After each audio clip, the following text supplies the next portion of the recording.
I'm a streamer whose stories sent shivers down people's spines. My tales reached the darkest corners of their minds. One time I told a story about ghosts that hunt passengers of night taxis, and after that, cab drivers all over the world started refusing to work night shifts. Every one of my stories changed lives. People no longer dared to walk down dark alleys, sleep with the lights off, or stay home alone.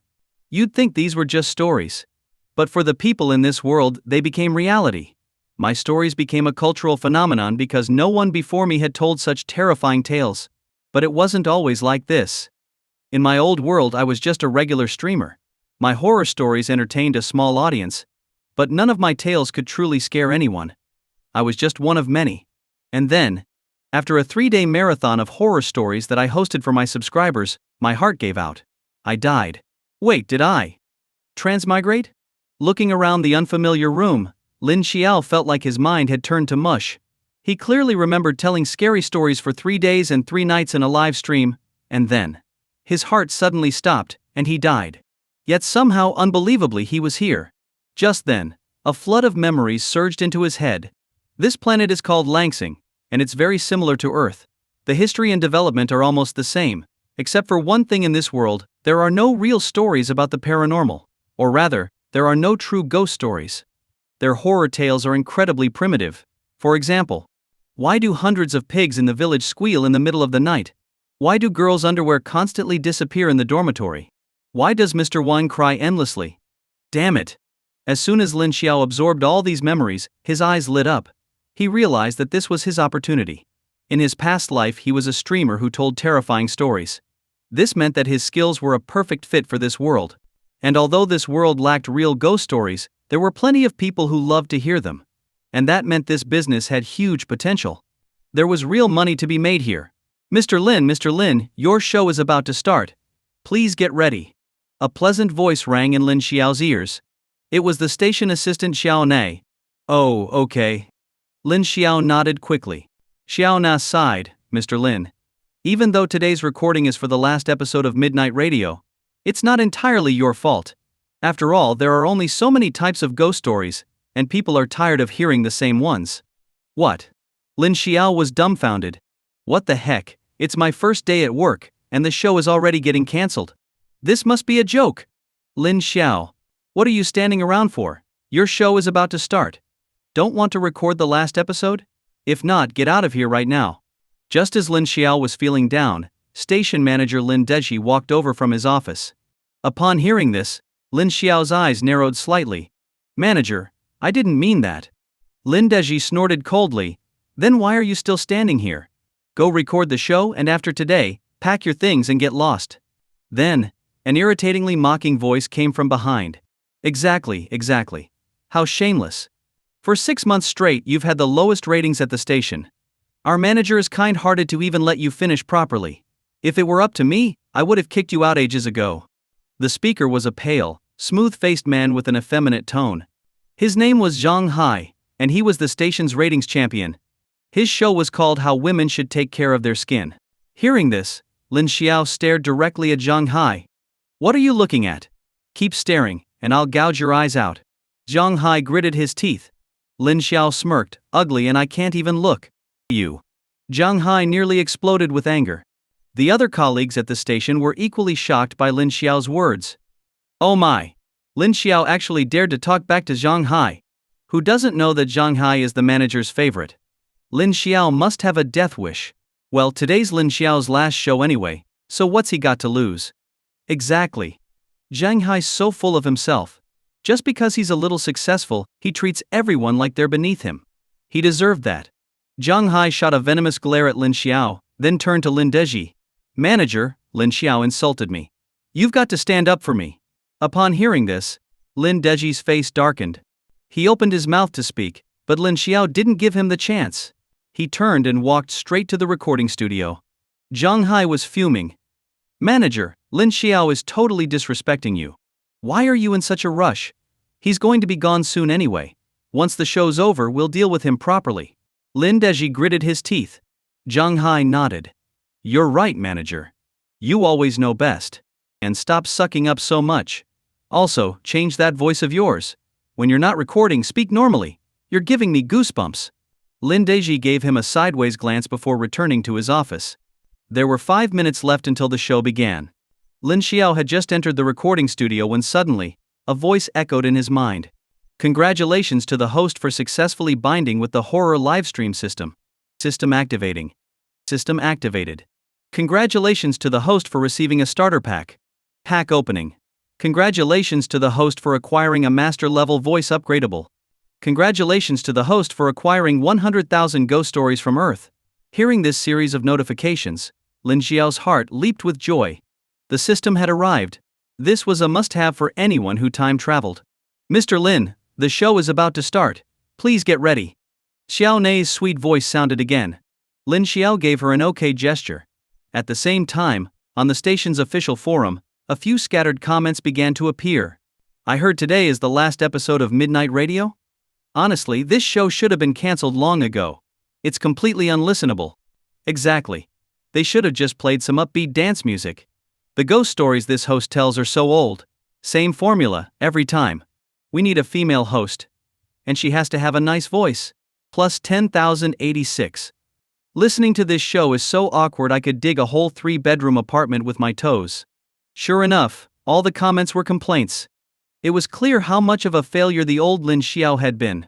Xiao Nei, seeing these comments, couldn't help but feel a headache coming on. Midnight. The show started right on time. Lin Xiao's voice, enhanced by the system, now flowed effortlessly. He could switch between tones at will. Good evening, listeners. Welcome to Midnight Radio. Lin Xiao deliberately lowered his voice, and just from that opening, an eerie atmosphere filled the air. Every listener tuned in felt a chill run down their spine. Damn. When did they change the host? Wow. That voice almost made me jump out of bed. Not bad. They changed the host. This voice is good, there's something to it. More comments appeared. In the station lobby, his colleagues exchanged confused glances. Was that really Lin Xiao's voice? It didn't sound like him at all. In the corner, Zhang Hai, who had been sitting in his chair, narrowed his eyes. The earlier shock from Lin Xiao's voice had left his face pale as paper. Lin Xiao, do you think this will raise your ratings? How naive. Zhang Hai still sneered. To him, Lin Xiao was merely struggling in vain before his inevitable downfall. Inside the recording studio, Lin Xiao said, "Today's story begins now. Are you ready to join me in the world of the supernatural?" This happened when I was in my second year of college. That day, I had just finished class when I got a call from my dad. He told me my uncle was in critical condition, and that I should take leave and come home. When I heard the news, it was like being struck by lightning. In my mind, my uncle had always been in great health, strong as an ox, really. He wasn't even 50 yet this year, still in his prime. I quickly asked my dad what illness he had. My dad didn't answer, just let out a heavy sigh and urged me to buy a ticket as soon as possible. After hanging up, I immediately called my class advisor and requested 3 days off. My family lives in the countryside, so after an 8-hour train ride, I still had to take a 2-hour bus ride and then walk another half hour along a mountain path. By the time I reached the town, it was already past 8 p.m. It was late autumn, with a cool breeze blowing. My dad had called me along the way, asking when I would arrive. He offered to come pick me up on his motorcycle, but I politely declined, so I had to walk back home alone. The mountain path was rugged and hard to navigate. With the faint moonlight as my guide, I stumbled along. From time to time I could hear strange birds calling from the woods. In the quiet of the night, it was especially eerie. Luckily, nothing strange happened, and seeing that I had only about 10 more minutes to go before I'd reach home, I quickened my pace. But right then, I started hearing faint footsteps behind me. At this point, Lin Xiao's voice turned chilling and sinister. In an instant, the comments section flooded with messages. Damn. How can someone tell a horror story like this? It's so damn realistic. Please, streamer, turn off the background music, it's freaking me out. Everyone knows we humans have a pact with ghosts. As long as we hide under the blankets, they won't come near us. Starting to feel it now, this new host is pretty good. Back at the station hall. When did Lin Xiao get so good at storytelling? I've never heard a ghost story like this before. Feels like something really scary is about to happen. My heart is already racing. Colleagues were chattering away. Some of the more timid ones had already huddled together for comfort, sitting in a circle. In the corner, Zhang Hai's face had gone deathly pale. He was easily scared.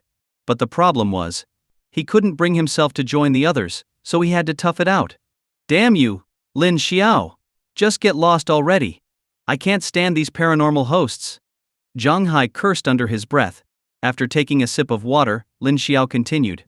At that moment, my heart started pounding wildly. But hey, I was a college student, a firm believer in atheism. After a brief pause, I kept walking. But just then, the footsteps behind me started again. And as if on cue, a chilly breeze blew across my body. In an instant, every pore on my body opened up. A cold sweat surged from my feet straight up to my scalp. Suddenly, I remembered something. I was walking through the village cemetery. The moment that thought crossed my mind, cold sweat poured from my forehead. I gritted my teeth, stamped my foot, and broke into a run toward home. But strangely, no matter how fast I ran, the footsteps behind me stayed the same, always keeping the same distance from me. My legs felt as heavy as lead. After less than 2 minutes of running, I was already out of breath. I bent over, hands on my knees, gasping for air.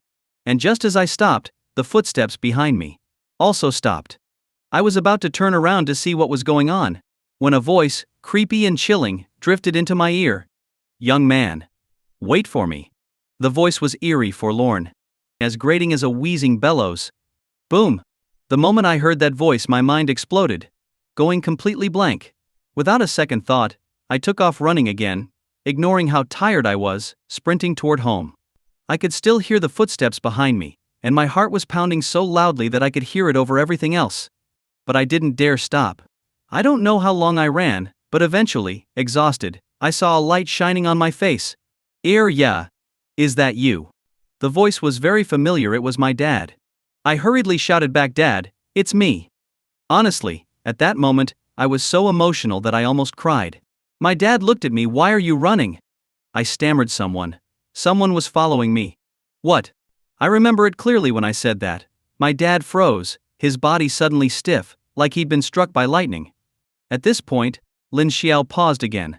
And this time, the comments were even more numerous. Wow. This story is crazy intense. What's with his dad? His dad must know something. Otherwise, why would he react like that? Don't stop, host. Keep going. Holy crap, I've already shared the radio link with my family and friends. This story is too scary for me to listen to alone. I shared it too. Come on, host, keep telling the story. Watching the comments, a radiant smile spread across Xiao Nei's face. Because, according to the real-time feedback, Lin Xiao's show ratings had started to skyrocket. Before, Lin Xiao's ratings had only been around 0.2%. But now, in just under 20 minutes, they had shot up to 0.8%. It was worth noting that Hai, the station's star, only managed around 1.6% daily, and that was during prime time. Can Mr. Lin set a new record? Xiaona clasped her hands under her chin, muttering to herself, her face filled with anticipation. I looked at my dad, puzzled. Dad. What's wrong? Don't ask, run. Hurry, run back home. My dad, looking panicked, yelled out, grabbed my hand, and started dragging me toward home. Right before we entered the house, my dad shouted to my mom, who was busy in the yard, wife, quick, grab 2 burning coals. Hurry. My mom was confused but quickly turned around, went to the kitchen, and brought back 2 hot coals, placing them by the door. My dad stared at me. What are you waiting for? Step over them. Honestly, I had no idea what it was for, but I instinctively stepped over the coals. Once we were inside, my dad slammed the door shut. He leaned against it, panting heavily. And when I looked closer, I saw that his forehead was also drenched in sweat.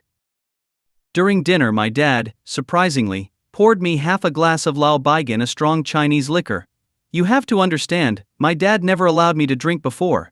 Looking at him in disbelief, I asked, Dad, what's going on? With a grim expression, he replied, drink some, to ward off evil. Those words sent a chill down my spine. After what happened earlier, I couldn't shake the strange feeling that had settled in me. I stared at him. Dad, what was that all about earlier?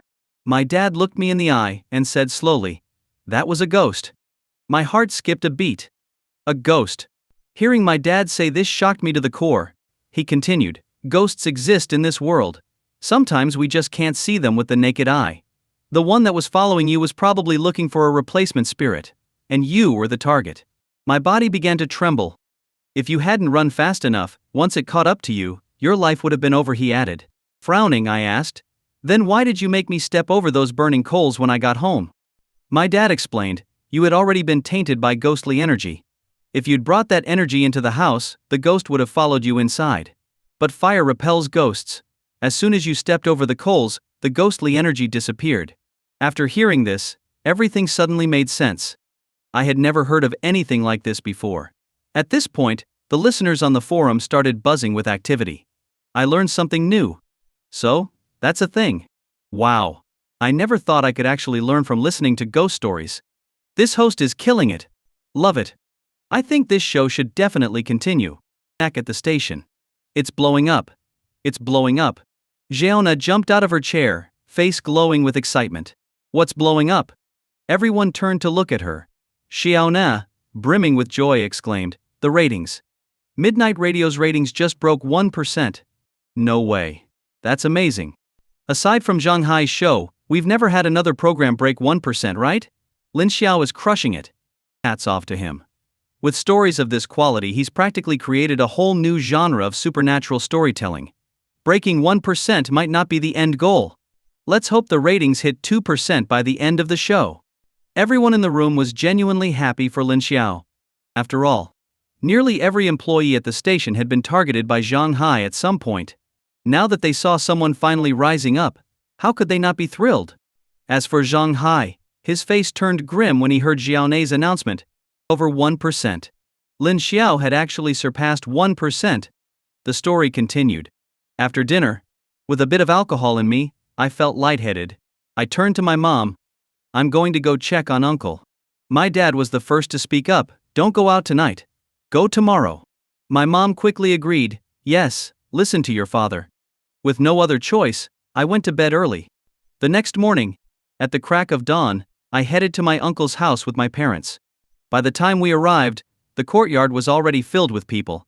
When the villagers saw me, they all greeted me warmly. It's worth mentioning, I was the first in our village to go to college, so the elders treated me well. After acknowledging everyone, I headed straight into the house. When I saw my uncle lying on the bed, I was shocked. I clearly remembered seeing him less than 2 months ago. Back then, he was strong and healthy, like he could take down a bull with one punch. But now, he was nothing but skin and bones, lying there like a skeleton. His eyes were sunken in, his face as dark as charcoal, like a shadow of his former self. Seeing this, I couldn't stop the tears from flowing. I sat down by the bed, tightly gripping my uncle's hand, and called his name softly. He struggled to open his eyes. When he saw I had returned, he forced a smile that looked worse than crying. In a weak voice, he said, "Eerie, you're back." I nodded quickly. "Uncle, how are you feeling?" My uncle shook his head. "Not much time left." Hearing this, my heart sank even further. From a young age, I had been very close to my uncle. As a kid, I followed him around, collecting bird eggs and all sorts of things. In some ways, he was even closer to me than my own parents. I turned to my aunt, who was quietly sobbing nearby. "Auntie, what happened to Uncle? How did he end up like this? Did he go to the hospital? What did the doctors say?" My aunt burst into tears. "Eerie, your uncle. Your uncle was cursed." "What?" I jumped up from the bed, my eyes wide with shock. In the past, I never would have believed in things like curses or evil spirits. But after what happened last night, my mindset had already begun to shift. I pressed her. How could Uncle have been cursed? Sobbing, my aunt wailed, "It's all my fault. I shouldn't have let him tear down that wall at the Earth God's temple."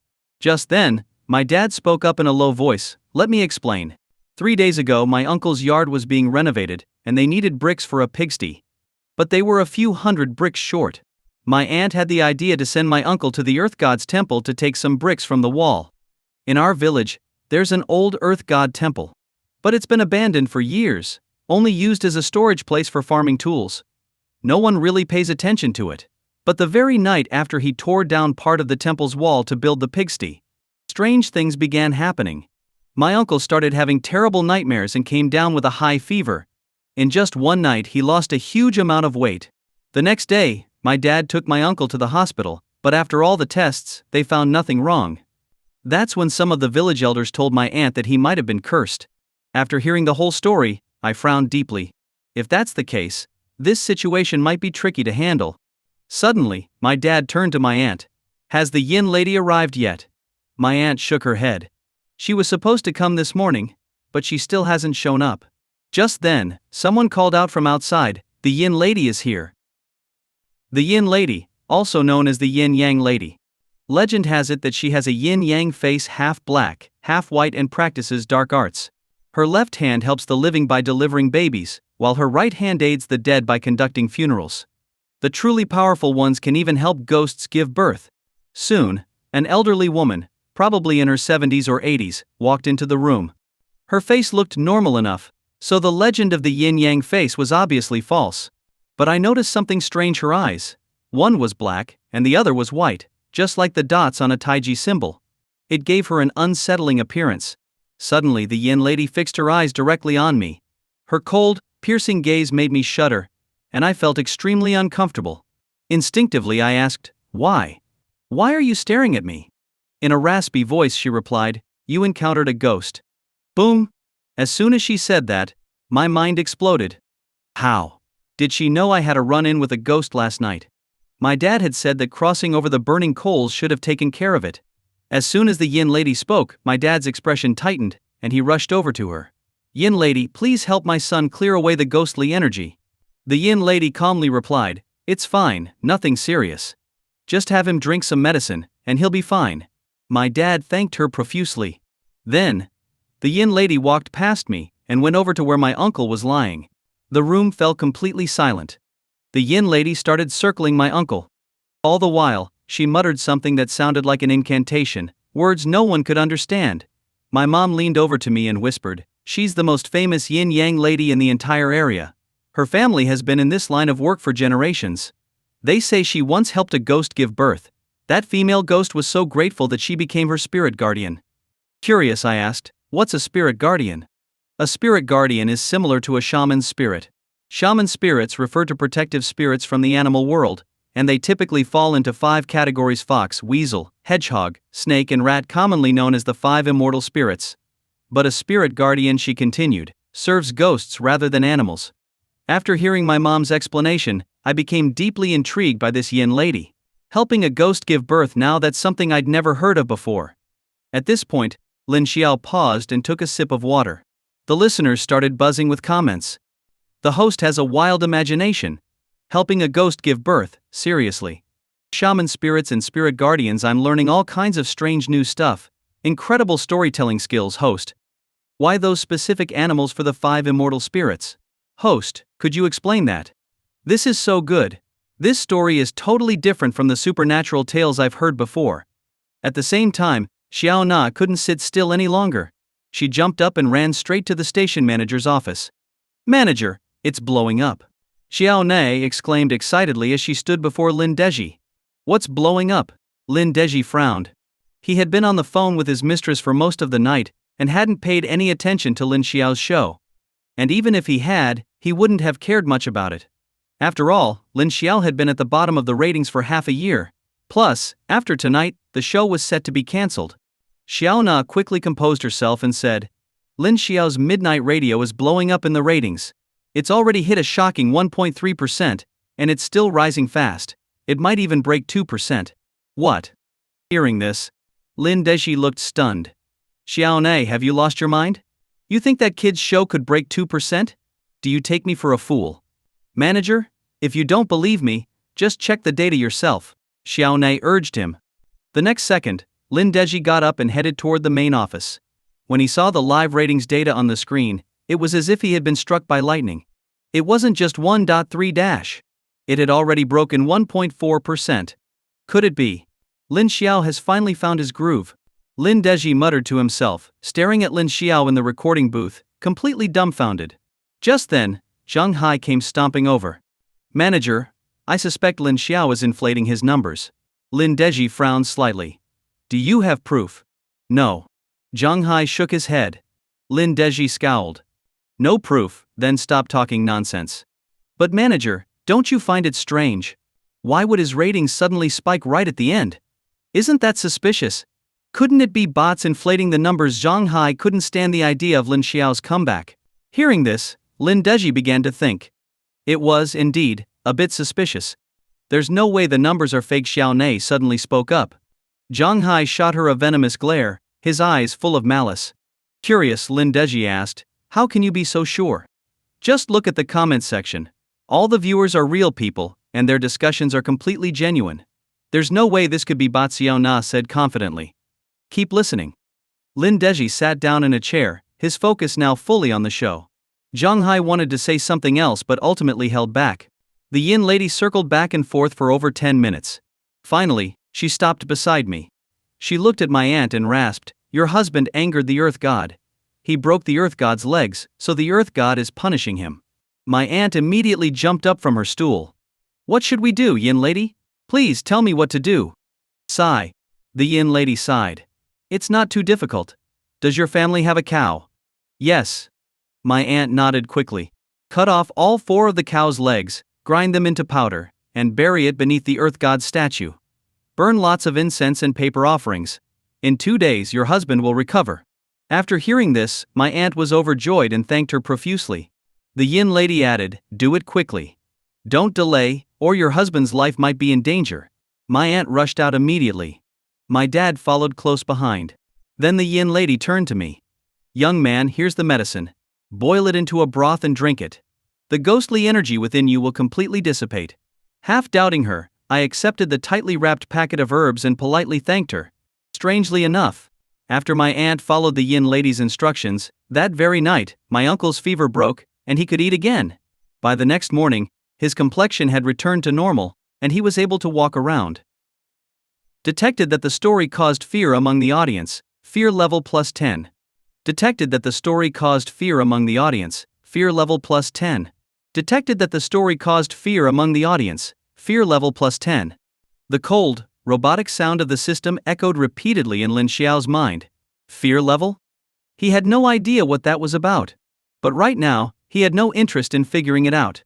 The first story for today ends here. Let's take a short break, and we'll continue with the second story afterward. With that, Lin Xiao stood up and walked out of the recording studio. Lin Xiao, that was amazing. What a great story. I've never heard such a spooky tale before. Is it true? Could such strange things really happen in this world? Yeah, it's hard to believe. Come on, tell us more about it. His colleagues surrounded him, chattering away. Hearing their words, a slight smile crept up on Lin Xiao's face. When it comes to the supernatural, it's better to believe in it than to dismiss it. As long as we maintain a certain level of respect for the unknown, there's nothing to worry about. Peach. Who are you trying to scare? Suddenly, Zhang Hai snorted and walked slowly toward Lin Xiao. Immediately, the crowd dispersed. Lin Xiao, do you really think last-minute efforts will save you? This is your final episode. No matter how hard you rack your brains to come up with a fresh story, it's just a fleeting moment of success. Do you really believe you can stay? Zhang Hai's voice was sharp and cutting, and the tone he used made everyone feel uncomfortable. Hearing this, Lin Xiao couldn't help but laugh. Zhang Hai, are you out of your mind? Zhang Hai's eyes narrowed. What do you mean by that, Lin Xiao? You know exactly what I mean. Did I ever say I wanted to stay? I'm just doing my job. Ever heard the saying, when you're a monk for a day you toll the bell for a day? Lin Xiao fired back. You. Zhang Hai's face flushed red with anger, looking quite embarrassed. He was furious. How dare Lin Xiao, a bottom-tier host, talk back to him like this? After all, Zhang Hai was the station's star. The next moment, Zhang Hai turned to Lin Deji, station manager. Did you hear that? Lin Xiao dares to speak to me like that. It's getting late. Why don't you head home? Lin Deji replied, his expression stern. Zhang Hai was stunned. This wasn't how things usually played out. Lin Deji had always backed him up before. But now, the station manager was telling him to go home? Lin Xiao, you performed well tonight. If you can maintain this level later, I might consider continuing your show. Lin Deji said seriously, looking at Lin Xiao. Buzz. Zhang Hai's mind went blank. Wait, station manager, how can you say that? I've already told my friend that she could take over Lin Xiao's slot tomorrow. You can't go back on your word, Zhang Hai protested, panicking. Lin Deji's eyes narrowed. Who's the station manager here, you or me? This. Zhang Hai was speechless. Lin Xiao, hurry up and thank the station manager, someone chimed in.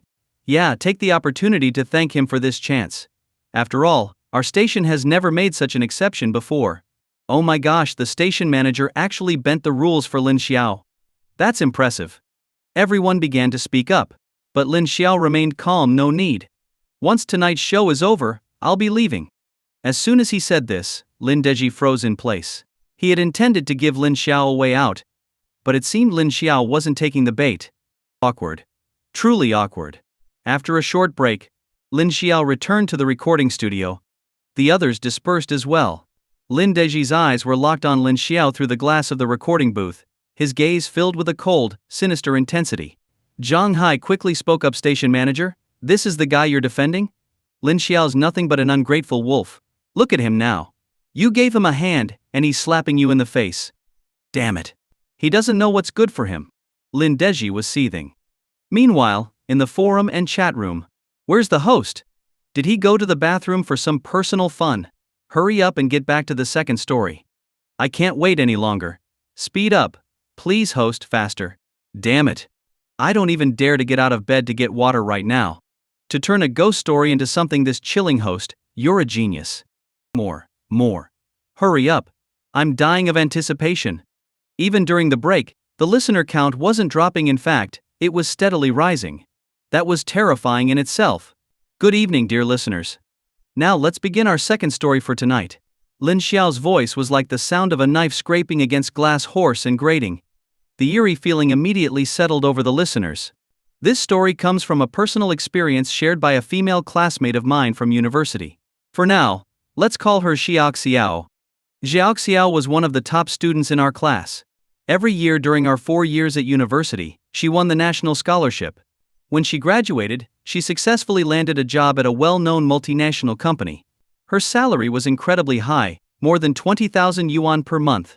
Including bonuses, her annual income was around 500,000 yuan. To be honest, we were all envious of her. But Xiao wasn't happy. Despite the high salary, as a newcomer, she was given tons of work. In the workplace, it's common knowledge that senior employees push all the dirty and tiring jobs onto the new hires. So, most of the tough tasks fell on Xiao's shoulders. One day, her manager assigned her a crucial task, a proposal that the company needed for the next day, which would influence their strategic plans for the next couple of years. Xiao ended up staying late at the office, working until past 10 at night. Now, I should mention that despite her heavy workload, Xiao had her own private cubicle. She didn't have to squeeze in with hundreds of other employees in the main hall. Her superiors believed this would increase her efficiency.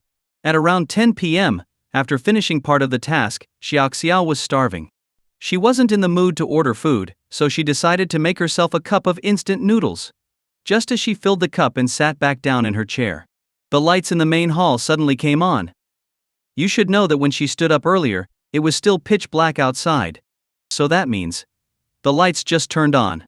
Xiao instinctively called out, "Who's there?" There was no response, only dead silence. Though she was scared, Xiao still pushed open the glass door. The entire hall was empty. She walked to the switch and turned off the lights, then turned around to head back to her office. Click. Just as she turned, the lights suddenly flickered back on. A cold draft blew across her back, causing her body to shiver involuntarily. Goosebumps ran up her spine. Xiao forced herself to turn around slowly. But again, there was nothing there. Her breathing became heavy and uneven.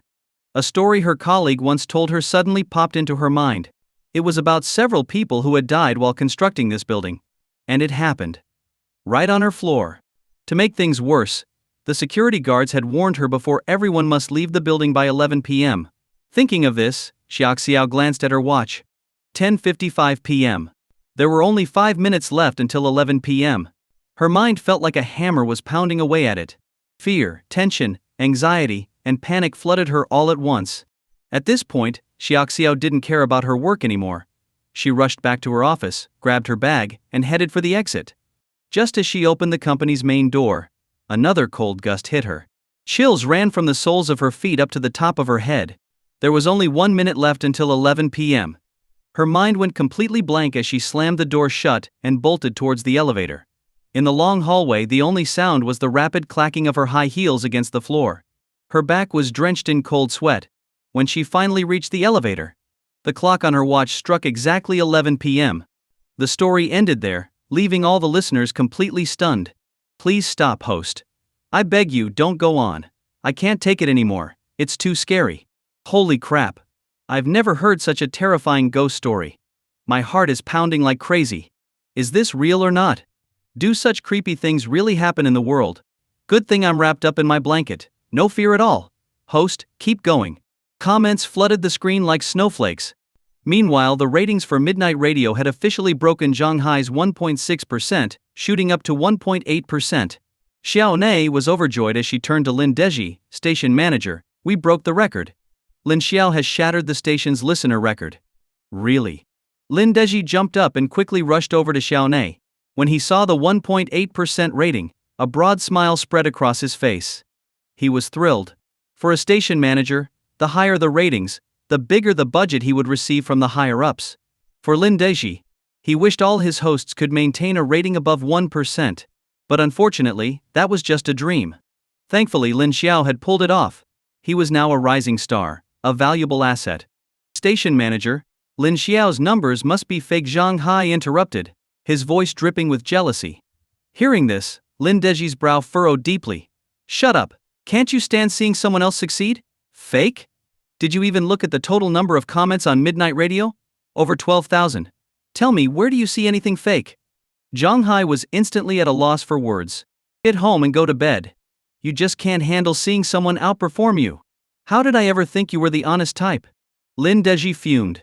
The surrounding colleagues gave Zhang Hai amused, mocking looks. They had never seen a scene like this before.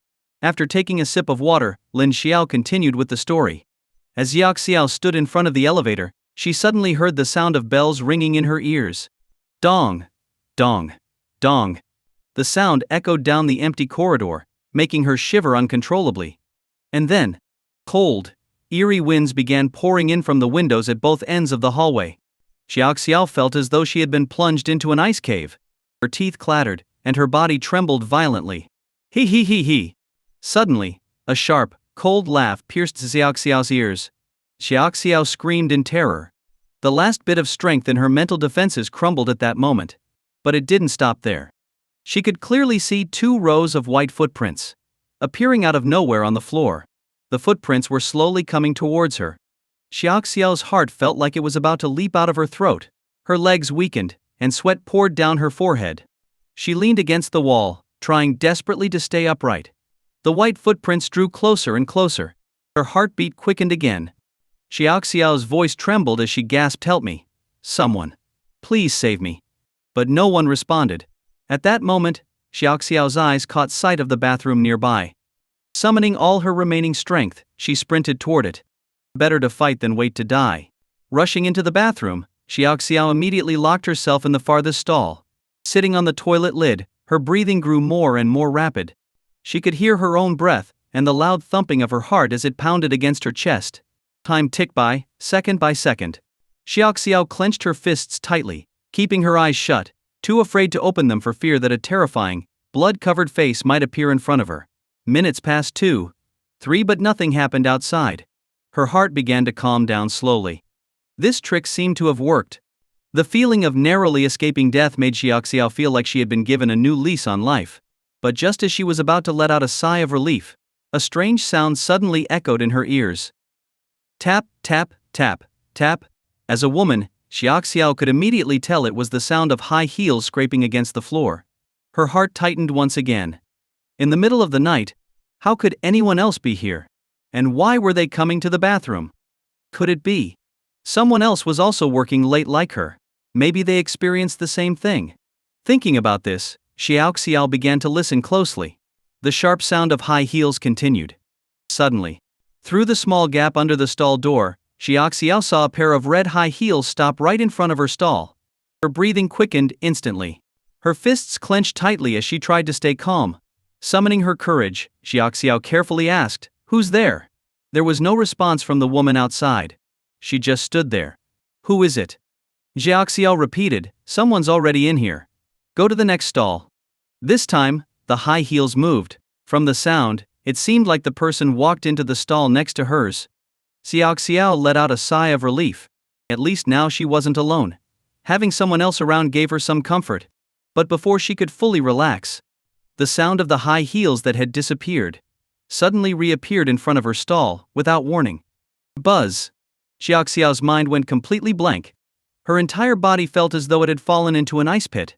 She hadn't heard any footsteps at all. That could only mean those high heels had appeared out of nowhere. The hairs on her entire body stood on end. Fear, panic and anxiety surged over her. With a trembling voice, Xiaoxiao cried out, "Who are you? Say something." But there was still no response. Shortly after, the high heels disappeared again, just as mysteriously. At this point, after all these shocks, Xiaoxiao's mental defenses completely collapsed. She looked utterly defeated. Suddenly, the lights in the bathroom began flickering, accompanied by the harsh sound of electrical buzzing. The bathroom alternated between light and shadow, flickering on and off. A cold breeze blew through, creating a low, ghostly moan. Xiaoxiao's heartbeat raced. Tears streamed uncontrollably down her face. She regretted everything. If she had known this would happen, she would have never stayed late to work, no matter what. Her mind raced. Then, a bold idea came to her. That's right. Call for help. With this thought, Xiaoxiao fumbled through her bag, trying to grab her phone. But her hopes were quickly dashed. There was no signal. Now Xiaoxiao was completely desperate. As the story reached this point, the background music became even more eerie. Some of the more timid listeners had already burrowed under their blankets, frantically typing comments while still listening. "Protect me," comments. "Protect me," comments. "I'd trade my ex-boyfriend's luck for just one moment of bravery right now." "Oh my god, this is so scary. Host, can we tone it down a bit? My heart can't take much more." Damn. As someone working 996 hours, I'm starting to feel too scared to keep listening. Now I'm never staying late at work again. The immersion is unreal. I'm still at the office working late, and I swear I feel someone breathing on the back of my neck right now. The number of comments on the screen increased noticeably. Meanwhile, back at the station, some of the colleagues were sitting together, with the more frightened ones even holding hands. Even Lin Deji had a look of fear on his face, his expression tense with unease. But the scariest part was yet to come. Just as Xiaoxiao was about to put her phone back into her bag after seeing there was no signal, she caught a glimpse of something in the reflection on her phone's screen. She saw a figure on top of her stall. That's right. Someone was crouching on top of her stall. Xiaoxiao felt like she had been struck by lightning. Her body began to tremble uncontrollably. Her eyes widened in terror, filled with bloodshot veins. Slowly, she lifted her head and saw a face she would never forget for the rest of her life. That face, how to describe it? Tangled, messy hair, eyes bulging out of their sockets, almost ready to burst. 2 streams of blood tears ran down a face as pale as death itself. Her mouth ripped wide open, exposing a gaping bloody maw. A red tongue lolled out, covered with crawling maggots. At that moment, the face grinned directly at Xiaoxiao. Xiaoxiao let out a deafening scream. Her entire body collapsed, and she passed out. When she woke up again, she was in the hospital, having slept for 3 whole days and nights. Even then, she was still running a high fever. The security guard from the building had brought her there. The guard later recalled that when he found her, there was nothing unusual in the bathroom. The doctor also confirmed that Xiaoxiao had fainted from low blood sugar. After hearing this, Xiaoxiao tried to explain everything that had happened that night. But no one believed her. After she was discharged, Xiaoxiao quit her job at that company. She found a new job with a lower salary but no overtime. Still, the memory of that night weighed heavily on her, like a mountain on her chest, until she finally had to tell someone. And that someone was me. That day Xiaoxiao looked at me very seriously. "Lin Xiao, do you believe me?" When she asked this, I looked back at her, my gaze steady and unwavering. I nodded and said, "Yes, I believe you." As soon as I said those words, I saw the weight lift from Xiaoxiao's face, and a smile of relief spread across her features. The story ended here. Detected that the audience experienced fear. Fear level +10. Detected that the audience experienced fear. Fear level +10. Detected that the audience experienced fear. Fear level +10. As soon as Lin Xiao finished speaking, the system's cold notifications rang out again, one after another. Clearly, this story had deeply resonated with countless listeners. After all, most of them were just working people too. At the same time, just as the story ended, Xiaona was watching the screen closely and saw the real-time ratings break 2%. 2%. We hit 2%. Xiaona jumped up from her chair. Everyone in the hall gathered around. Lin Deji was beyond excited, almost brought to tears. This is a first. A first. We've struck gold, really struck gold. Lin Xiao, you're incredible. Even Lin Deji's voice trembled. At that moment, Lin Xiao slowly walked out of the recording booth.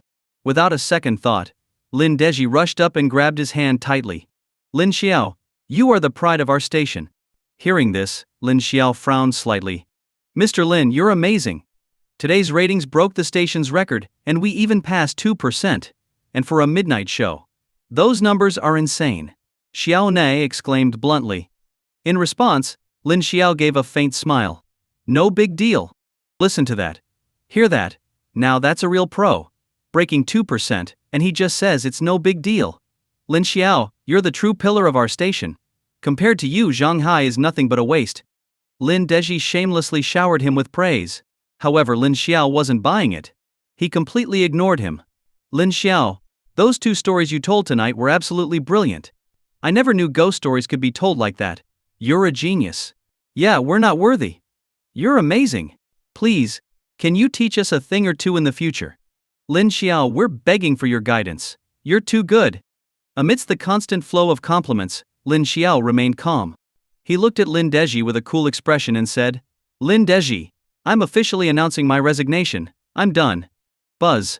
When he said that, Lin Deji's mind went blank. Resign? Yeah. This had to be some kind of joke. Right now Lin Xiao was a golden goose. There was no way Lin Deji would let him go. No, Lin Xiao, what are you talking about? You're doing great. How can you just leave like that? Lin Xiao sneered. Weren't you the one who said this was my last show? No. I never said that. You must have misunderstood. Lin Deji quickly shook his head. Lin Xiao, don't treat me like a fool. With that, he turned to leave. Seeing this, Lin Deji hurriedly grabbed his arm. Lin Xiao, wait. What is it now? Lin Xiao, let's talk this over, okay? Everything can be worked out, right? I know I was wrong before. How about this? From now on, Studio 1 will be reserved just for you. Also, your pay will be upgraded to the highest tier, and aside from me, you'll have the final say at the station. Plus, I'll increase your salary by 5,000 a month. The offer Lin Deji made was quite generous. In a third-tier city like Jiangxi, a salary close to 10,000 yuan a month was considered a high-paying job. However, Enshi, to Lin Xiao, none of that mattered. Do you think you can buy me off with money? You're putting too much value on that 5,000. With those words, Lin Xiao decisively walked out. Watching his back, Lin Deji's face turned pale, like he'd been poisoned. In the next moment, his eyes narrowed. Meanwhile, in the Asia nation, on the Supernatural Forum. As the largest forum in the country, the Supernatural Forum had over 130 million registered users. With over 50 million active users per month and 20 million daily users, its scale was massive. At that moment, a series of brand new posts began popping up like mushrooms after a rainstorm. Jiangxi Radio Midnight Radio, a truly honorable show. Shocking. Who knew ghost stories could be told like this? Near flawless audio quality, perfect for falling asleep to. Lin Xiao, the second supernatural storytelling genius from Jiangxi after Ouyang Xinjiu. Highly recommend Midnight Radio. Non-stop excitement, truly thrilling. Using the simplest language to tell captivating ghost stories. Lin Xiao, a legend in the making. These posts quickly dominated the forum. And the common theme was none other than Lin Xiao. In no time, a wave of curious users clicked on the posts. Especially the one with an audio link. The click rate skyrocketed like a rocket. In less than 10 minutes, the post had already garnered over 50,000 clicks. The comment section exploded as well. Holy crap. This host's voice is so unique. I heard this show was about to be cancelled. How did it suddenly get so popular? Damn, this is seriously spooky. This host has real talent. This is hands down the best ghost story I've ever heard. Never experienced anything like it. Bravo. The comment section was flooded with thousands of positive reviews. For the first time, the name Lin Xiao became widely recognized by supernatural story enthusiasts on the forum. However, Lin Xiao himself was completely unaware. He had just returned to his rental apartment, quickly freshened up, and lay down on his bed to study the horror live stream system. Tell me what your purpose is. Lin Xiao asked with curiosity. This system allows the host to grow stronger in a short period of time. This explanation intrigued him. The system continued. This world is far from as simple as it seems. Soon, countless ghosts and spirits will emerge. Human life as we know it will be thrown into chaos. The host can gather fear points to gain lottery draws, which will unlock powerful skills. These skills will help the host deal with these supernatural entities. Oh! Hearing this, Lin Xiao's interest was piqued. Ghosts running rampant? Supernatural beings appearing? This sounded exciting. Can you give me more details? Lin Xiao asked eagerly. The host currently does not have access to this information. The system coldly refused. Lin Xiao. Yeah? The host may now access the character panel. Show me. Host, Lin Xiao. Age 25. Occupation none. Fear points 135,845. Every 100,000 fear points grants one lottery draw. Current skills none. Current artifacts none. Current quests none. Looking at his personal stats, Lin Xiao was speechless. This was it? Other than his name, age, and fear points, everything else was blank. He was basically a complete newbie. Can I use the lottery now? Lin Xiao asked instinctively. Yes. Then do it. Without hesitation, Lin Xiao gave the command. 10,000 fear points consumed. One lottery draw initiated. The system is drawing. Congratulations to the host for acquiring the Eye of Clairvoyance. Congratulations to the host for receiving a reward of 1 million RMB. The system's notification sounded suddenly. Eye of Clairvoyance. Lin Xiao frowned. The so-called Eye of Clairvoyance is commonly known as yin-yang eyes. By activating it, you will be able to see spirits, and also perceive the fate of each person. The system explained. Lin Xiao responded. The Eye of Clairvoyance doesn't seem that impressive, does it? How could this even be a worthy reward? System, are you messing with me? The host is unaware that having yin-yang eyes is an extremely rare gift, occurring only in 1 out of a million people. The system replied. Is the probability really that low? He thought it was quite common in TV shows. At least there was still the 1 million RMB reward. Tomorrow, he could get a bigger apartment. Lin Xiao then silently activated the Eye of Clairvoyance. A flash of golden light appeared deep within his eyes for a brief moment, then quickly faded as he looked around.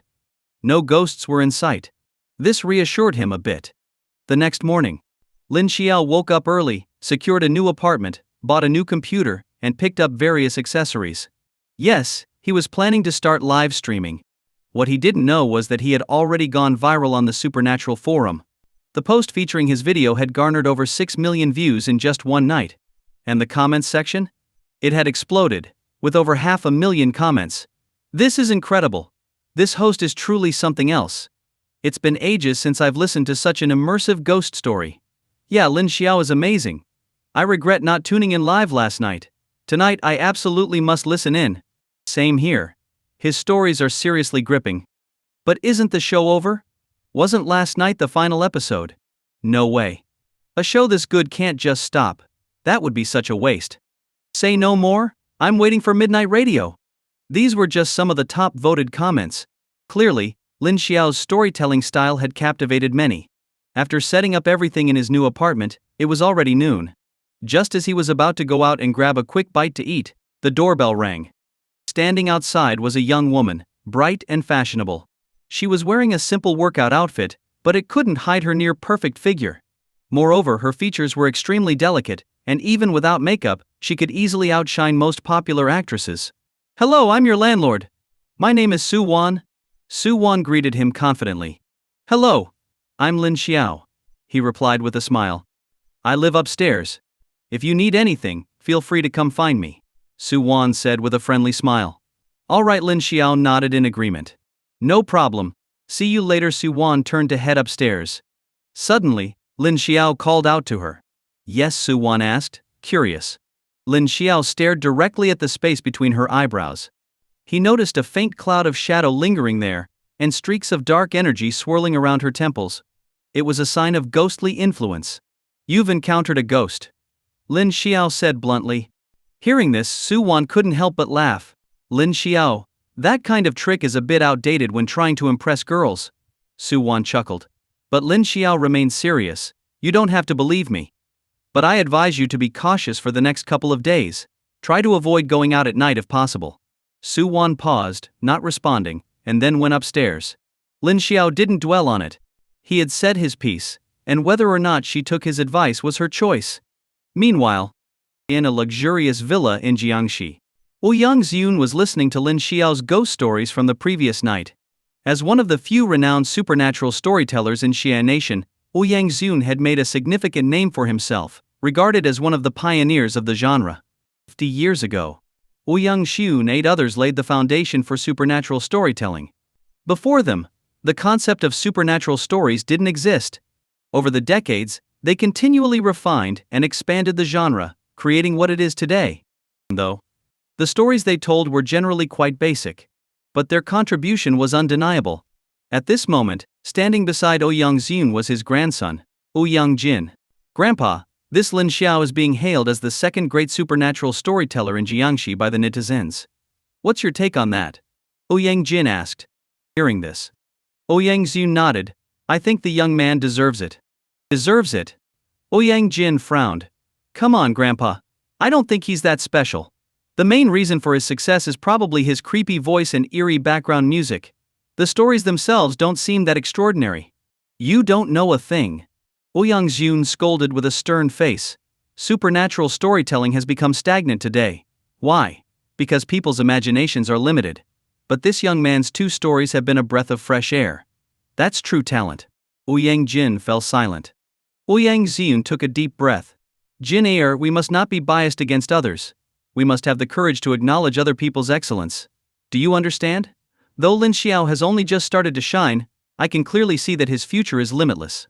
"I understand," Yang-Jin replied earnestly.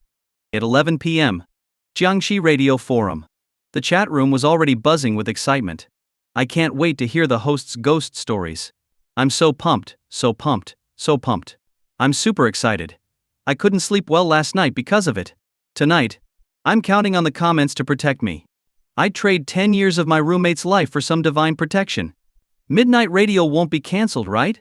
Can someone from the station clarify? Don't leave us hanging." "Exactly, someone from the station needs to address this." Zhao Na, seeing all these comments, turned anxiously to Lin Deji. "Station manager, they're asking us to explain what's going on. What should we do?" Hearing this, Lin Deji looked sternly at Zhang Hai. "Are you sure you can handle it?" Zhang Hai puffed out his chest and confidently replied, "Station manager, come on, you know what I'm capable of. I've always been the pillar of this station." Lin Deji sneered, "Don't mess this up, or I won't forgive you." "I won't. Definitely won't," Zhang Hai quickly reassured him. Then, Lin Deji turned to Xiao Na. "Respond to them, tell them the show will air as scheduled. But don't mention the host change." "Got it." Xiao Na nodded. At 11:30 p.m., Midnight Radio was already getting warmed up. "Hello everyone. I'm your new friend, Zhang Hai. You can call me Xiao Hai, or even Xiao Hai Hei. From today on I'll be taking over this show." Zhang Hai's voice was high-pitched and quite effeminate. The online forum listeners were instantly dumbfounded. "What the heck? Where did this sissy come from? What is this garbage? Xiao Hai Hai? Ugh, what the heck is Xiao Hai Hai? This is ridiculous. I want Lin Xiao. Zhang Hai, get lost. Damn it. I knew this would happen. Trash station. I'm out." That voice almost sent me straight to the afterlife. The entire message board was filled with complaints. The ratings plummeted like a roller coaster. 1.2%. 0.8%. 0.5%. Finally, it dropped to 0.3%. "It's over, station manager, we're down to 0.3%. Xiao Na looked at the station manager behind her, her tone full of panic. Lin Deji's face was as dark as a storm cloud. That idiot. What a complete failure. Especially when he saw Zhang Hai sitting in the recording studio, grinning like a fool. The rage inside him kept building.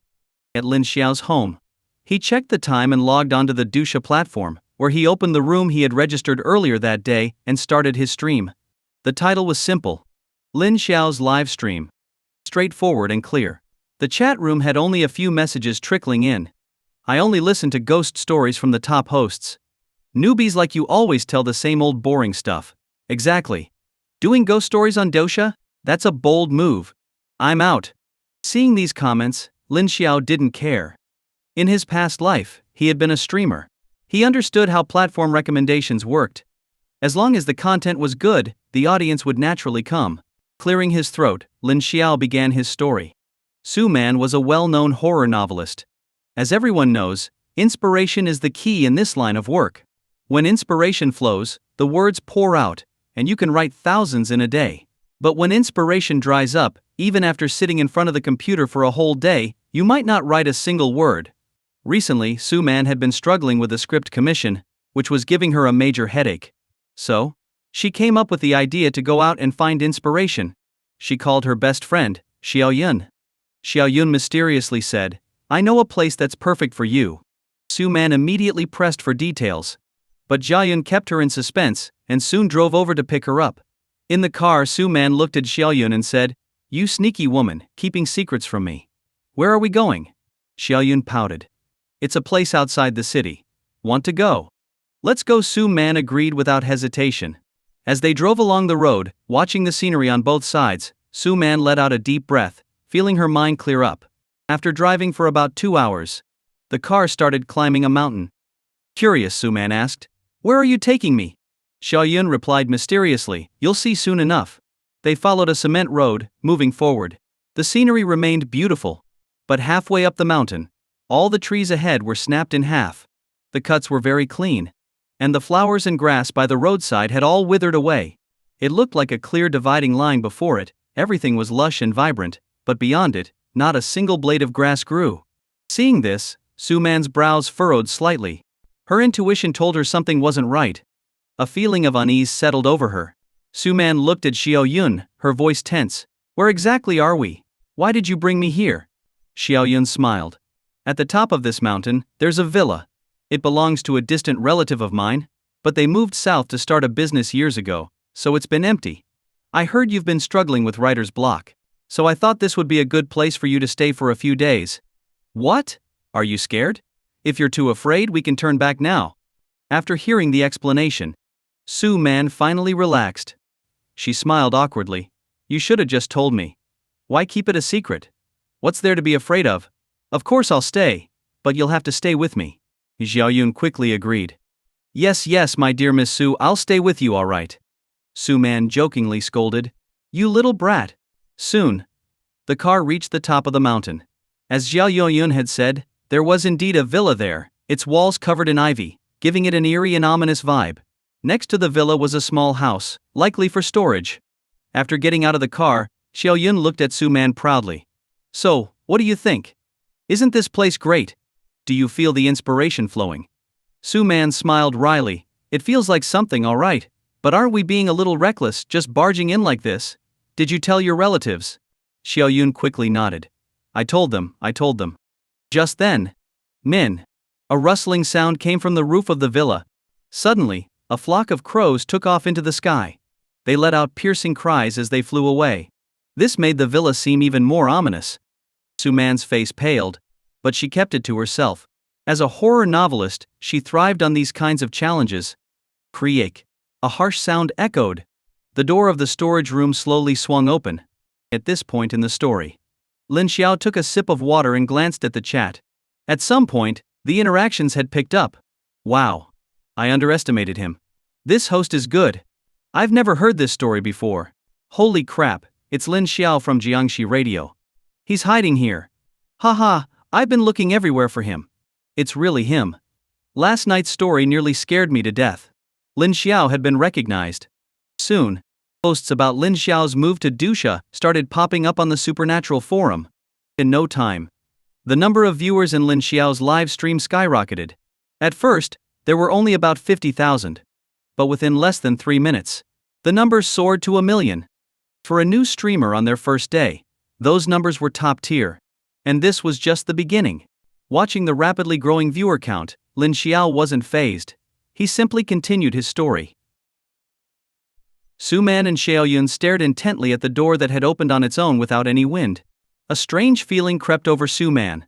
It wasn't fear, but curiosity. Suddenly, a low, raspy cough echoed through the air. The sound was like an old bellows, making anyone who heard it feel uneasy.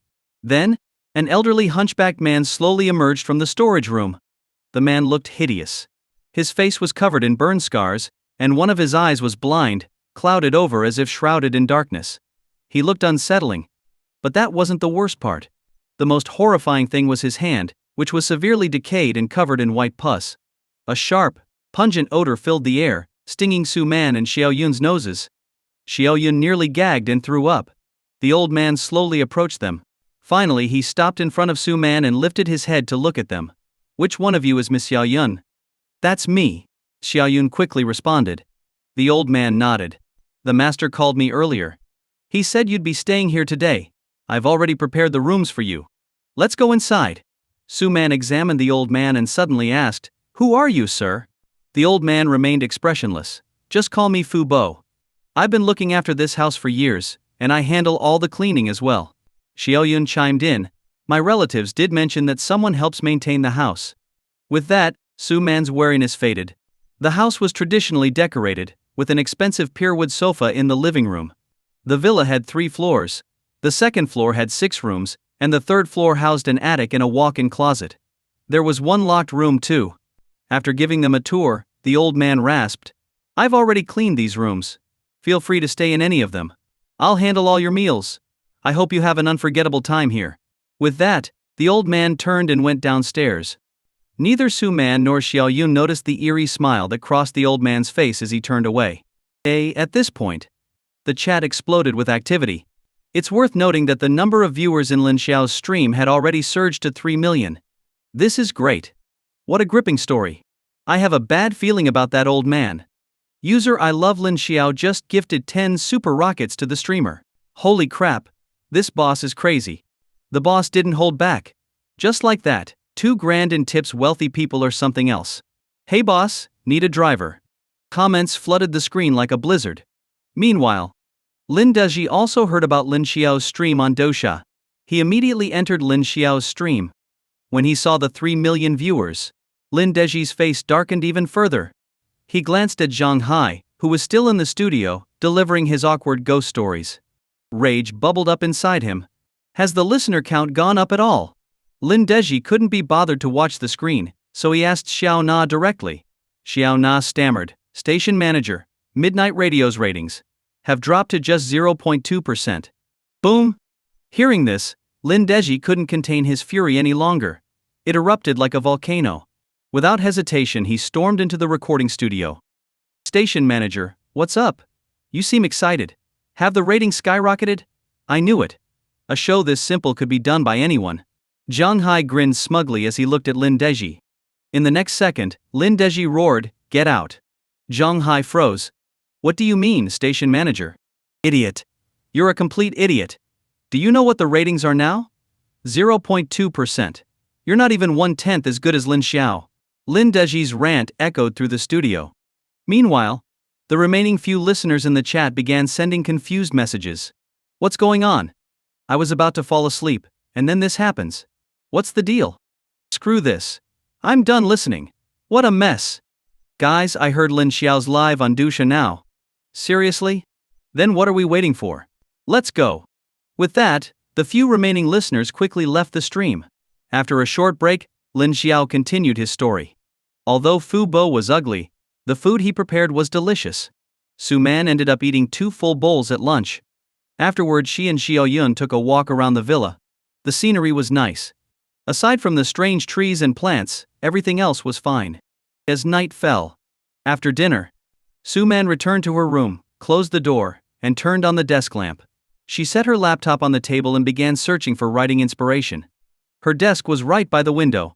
Su Man gazed out at the starry sky, feeling incredibly calm. Suddenly, a wave of inspiration hit her. Without hesitation, she quickly began typing. It wasn't clear how much time had passed. When Su Man finally looked up from her laptop, it was pitch dark outside, completely silent, with no sound at all. That wasn't normal. After all, they were on a mountain. There should have been some noise from birds or other wildlife. Still, Su Man didn't think much of it. She glanced at the time. It was almost 11 p.m. She decided to get up and take a hot shower. The weariness of the day instantly washed away. She lay in bed and closed her eyes, ready to sleep. But just as she was about to drift off, a child's laughter suddenly echoed in her ears. Hee hee! The sound was faint and intermittent, but it was incredibly annoying. At first, Su Man ignored it and turned over, ready to go back to sleep. The laughter seemed to get louder, clearer, and more urgent, as if it wouldn't stop until it had her full attention. Frustrated, Su-man sat up. She listened carefully. Hee hee. The laughter continued. Strangely enough, Su-man didn't feel scared. Instead, she got out of bed, put on her slippers, and opened the door. The dim yellow light illuminated the hallway. The atmosphere felt eerie. The laughter abruptly stopped the moment Su-man opened the door. It was as if nothing had happened. A look of confusion crossed Su-man's face. She thought, maybe I've just been overworked lately, and it was all in my head. She turned around, ready to go back to her room. But before she could close the door, that strange, eerie laughter echoed again. Hey hee hee! The sound was coming from the third floor. Su-man's curiosity got the better of her, and she set aside her fear, slowly heading upstairs. At the corner of the staircase leading from the second to the third floor, there was a large painting of a giant snake. The snake's red tongue flickered out, and its two eyes seemed to stare directly at Su-man. Su-man shuddered and quickly looked away. The third floor. For some reason, as soon as she stepped onto this floor, she felt as though a pair of eyes was watching her every move. Her breathing grew a little faster. The laughter returned. It was coming from the locked room at the end of the hall. Earlier, when Fu Bo had shown her around, he mentioned every room except for this locked one, which he had glossed over. Su-man cautiously moved toward the room. The sound grew louder, pounding against her eardrums. Without realizing it, her palms were now slick with sweat. Nervousness, unease, curiosity. All these emotions surged in waves, overwhelming her. At the door, her heartbeat quickened, and her breathing became heavier. Her eyes fixed on the rusty lock. Hey hee hee. Whoa me. The laughter echoed once more, sending a chill down Su-man's spine as her eyes widened in shock. Click. Suddenly, the lock opened on its own, without warning.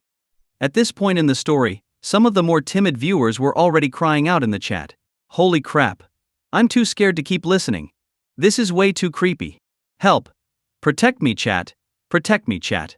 Protect me, chat.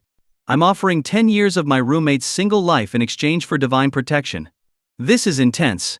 Now this is what I call a real ghost story. The streamers definitely got something. The reviews didn't lie. The comments flowed in like a blizzard. Meanwhile, in the Dusha office, the director's office, Lai Feng, wearing his headset, sat nervously, clenching his fists as he breathed heavily. That's right. He was listening to Lin Xiao's stream. Lai Feng was someone who scared easily, yet he loved listening to ghost stories. Before long, he called in one of the operations staff. Xiao Lu. Is this Lin Xiao from your team? Li Feng asked directly. Xiao Lu, a new college graduate who had just joined the company, still hadn't developed a high-profile streamer of her own. So, she spoke a bit hesitantly. Yes, he's mine. I've been keeping an eye on his data. It's been very unusual. I'll check into it right away, Xiao Lu said quickly. Li Feng looked puzzled. Check into what? What's unusual? Huh. Xiao Lu was confused. I'm saying Lin Xiao is a very promising streamer. Get him signed up with a top-tier contract immediately, Li Feng said bluntly. Boom. Xiao Lu's mind exploded. Sign him? And offer him a top-tier contract. This was completely beyond what she expected. Director, are you serious? Xiao Lu was overjoyed. Li Feng nodded. Of course I'm serious. I never joke around. Okay, director, I'll handle it right now. Xiao Lu dashed out of the office. Meanwhile, after a short break, Lin Xiao continued his story. Staring at the lock that had opened on its own, Su-man, as if possessed by some unseen force, reached out and removed the lock. The wooden door seemed to have a mysterious pull, silently drawing Su-man toward it. She took a deep breath and slowly pushed the door open. In the next moment, what she saw inside the room made her hair stand on end. The room wasn't large. It was eerie and chilling. The room was filled with clutter, but at its center lay a doll. The doll had long streaks of blood beneath its eyes. Its mouth was sewn shut with dozens of stitches. It had a twisted, menacing grin.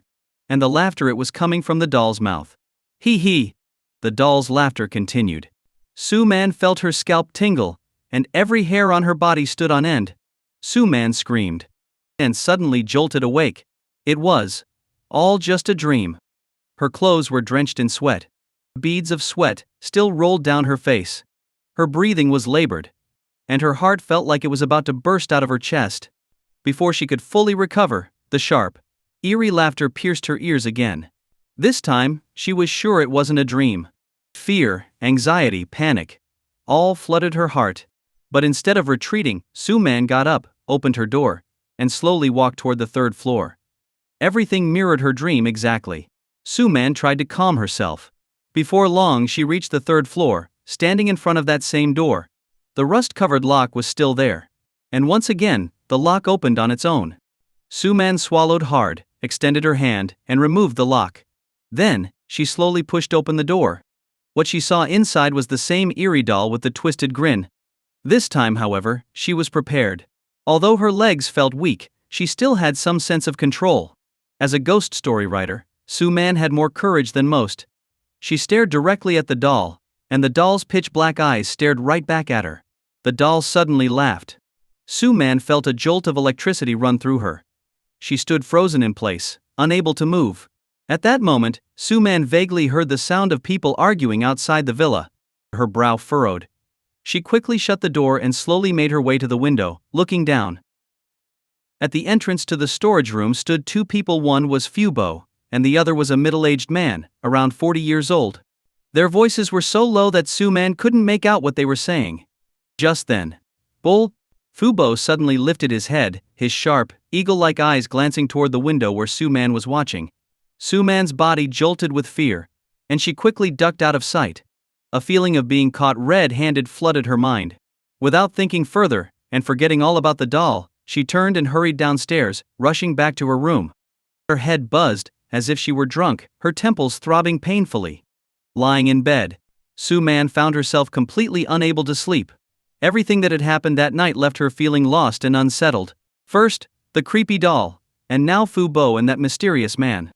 She realized that this villa was far from the simple retreat she had imagined. With these thoughts swirling in her mind, Su-man eventually drifted into a troubled sleep.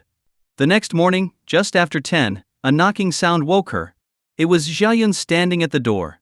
Xiaoyun was staring at Su-man with a strange look. Feeling uneasy under her gaze, Su-man asked instinctively, "Xiaoyun, why are you looking at me like that?" Xiaoyun hesitated before speaking. "Su-man, your dark circles are so bad. Didn't you sleep last night?" Startled by this, Su-man walked over to the mirror. Sure enough, her eyes were ringed with dark, heavy shadows. Her face looked pale and exhausted. Su-man quickly said, "Xiaoyun, let's leave this place." "Huh?" Xiaoyun looked at Su-man in surprise. "Why? I think it's nice here, no worries about food or a place to stay." Su-man shook her head. "I just have a strange feeling about this house."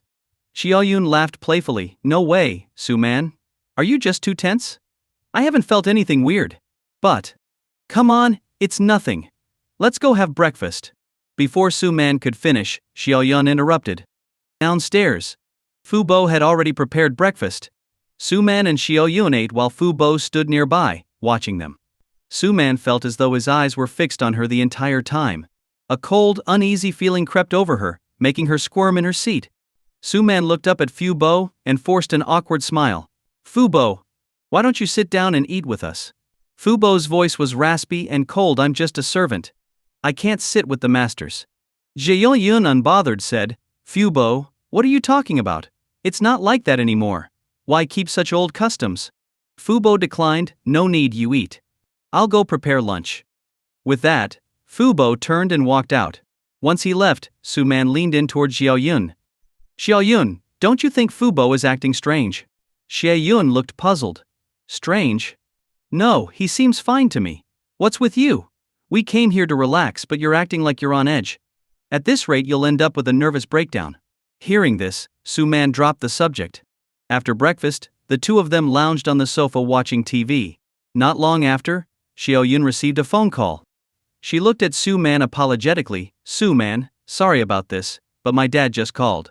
I have to go back for a bit." Su-man asked, "Will you be back to stay tonight?" Xiaoyun tilted her head. "We'll see. If I finish early, I'll come back." Su-man nodded reluctantly. After Xiaoyun left, Su-man lost interest in watching TV and returned to her room. Nothing strange happened during the day. After dinner, Xiaoyun called, saying she wouldn't be able to come back tonight, and told Su-man not to worry about staying alone. Su-man had no choice but to agree. She opened her laptop and started working on her manuscript. Time ticked by slowly. It was past 11 at night. Feeling drowsy, Su-man climbed into bed and fell asleep. It wasn't clear how long had passed. Su-man was suddenly awakened by a faint rustling sound. She cracked her eyes open slightly. In the next moment, a dark figure appeared at her bedside. The figure's hand was slowly reaching toward her. Su-man's mind went completely blank. Who is it? She suddenly sat up and shouted. The shadow flinched, then bolted toward the window. In the next instant, it jumped out of the window like a rabbit. Still shaken, Su-man rushed to the window and saw the figure darting into the storage room next door. Su-man's heart pounded wildly. Could it be? Was that Fu-bo just now? Why would he sneak into her room in the middle of the night? No. Something's off. Fu-bo was hunchbacked and elderly. He couldn't possibly move that quickly.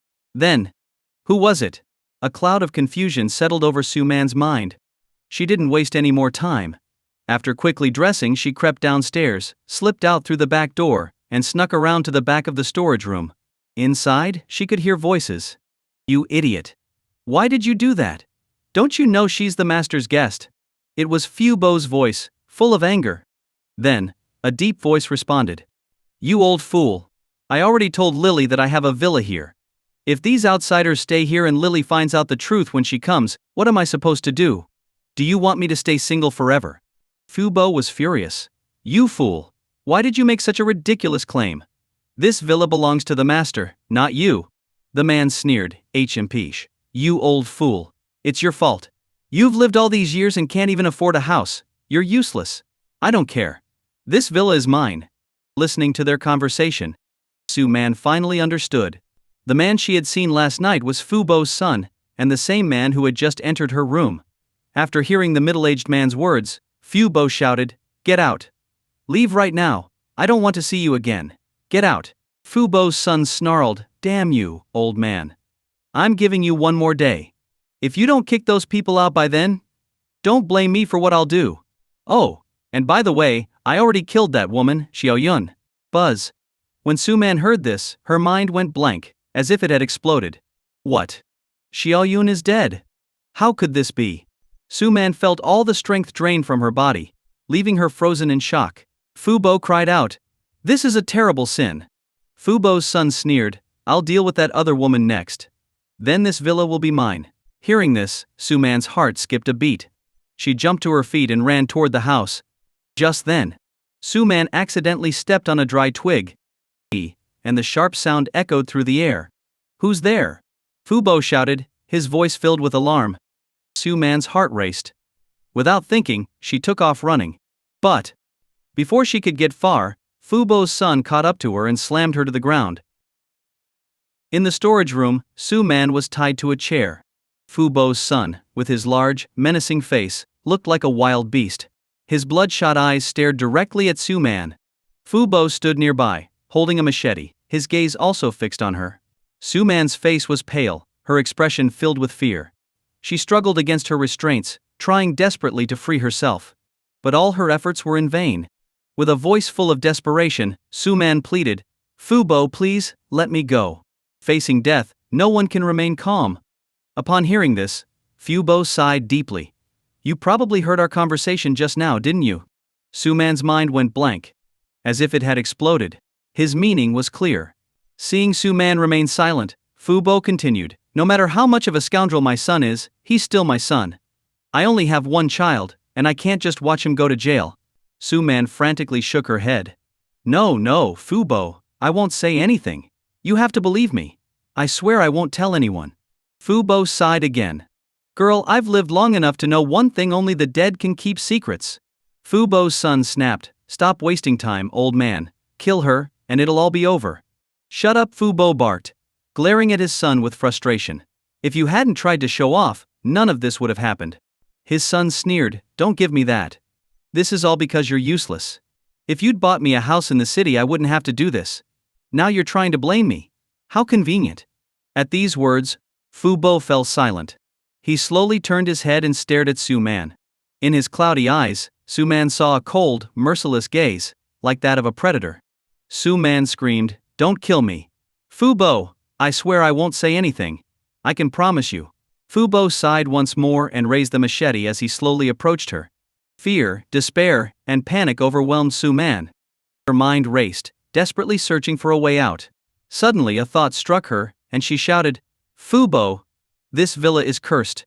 Even if you get it, it won't bring you any good. There are ghosts here really, this place is haunted." As expected, her words had an effect. Fubo froze in place, staring intently at Su-man. His voice was raspy. "What do you know?" Seizing the moment, Su-man quickly recounted the story of the haunted doll. By the end, her voice was trembling. "This house isn't clean, the doll is terrifying. It's really scary." Fubo's face turned an awful shade, as though his skin had turned the color of liver. Meanwhile his son sneered. "Do you think we're children? Ghosts aren't real. Hee hee." Before Fubo's son could finish speaking, an eerie, faint laughter echoed through the room.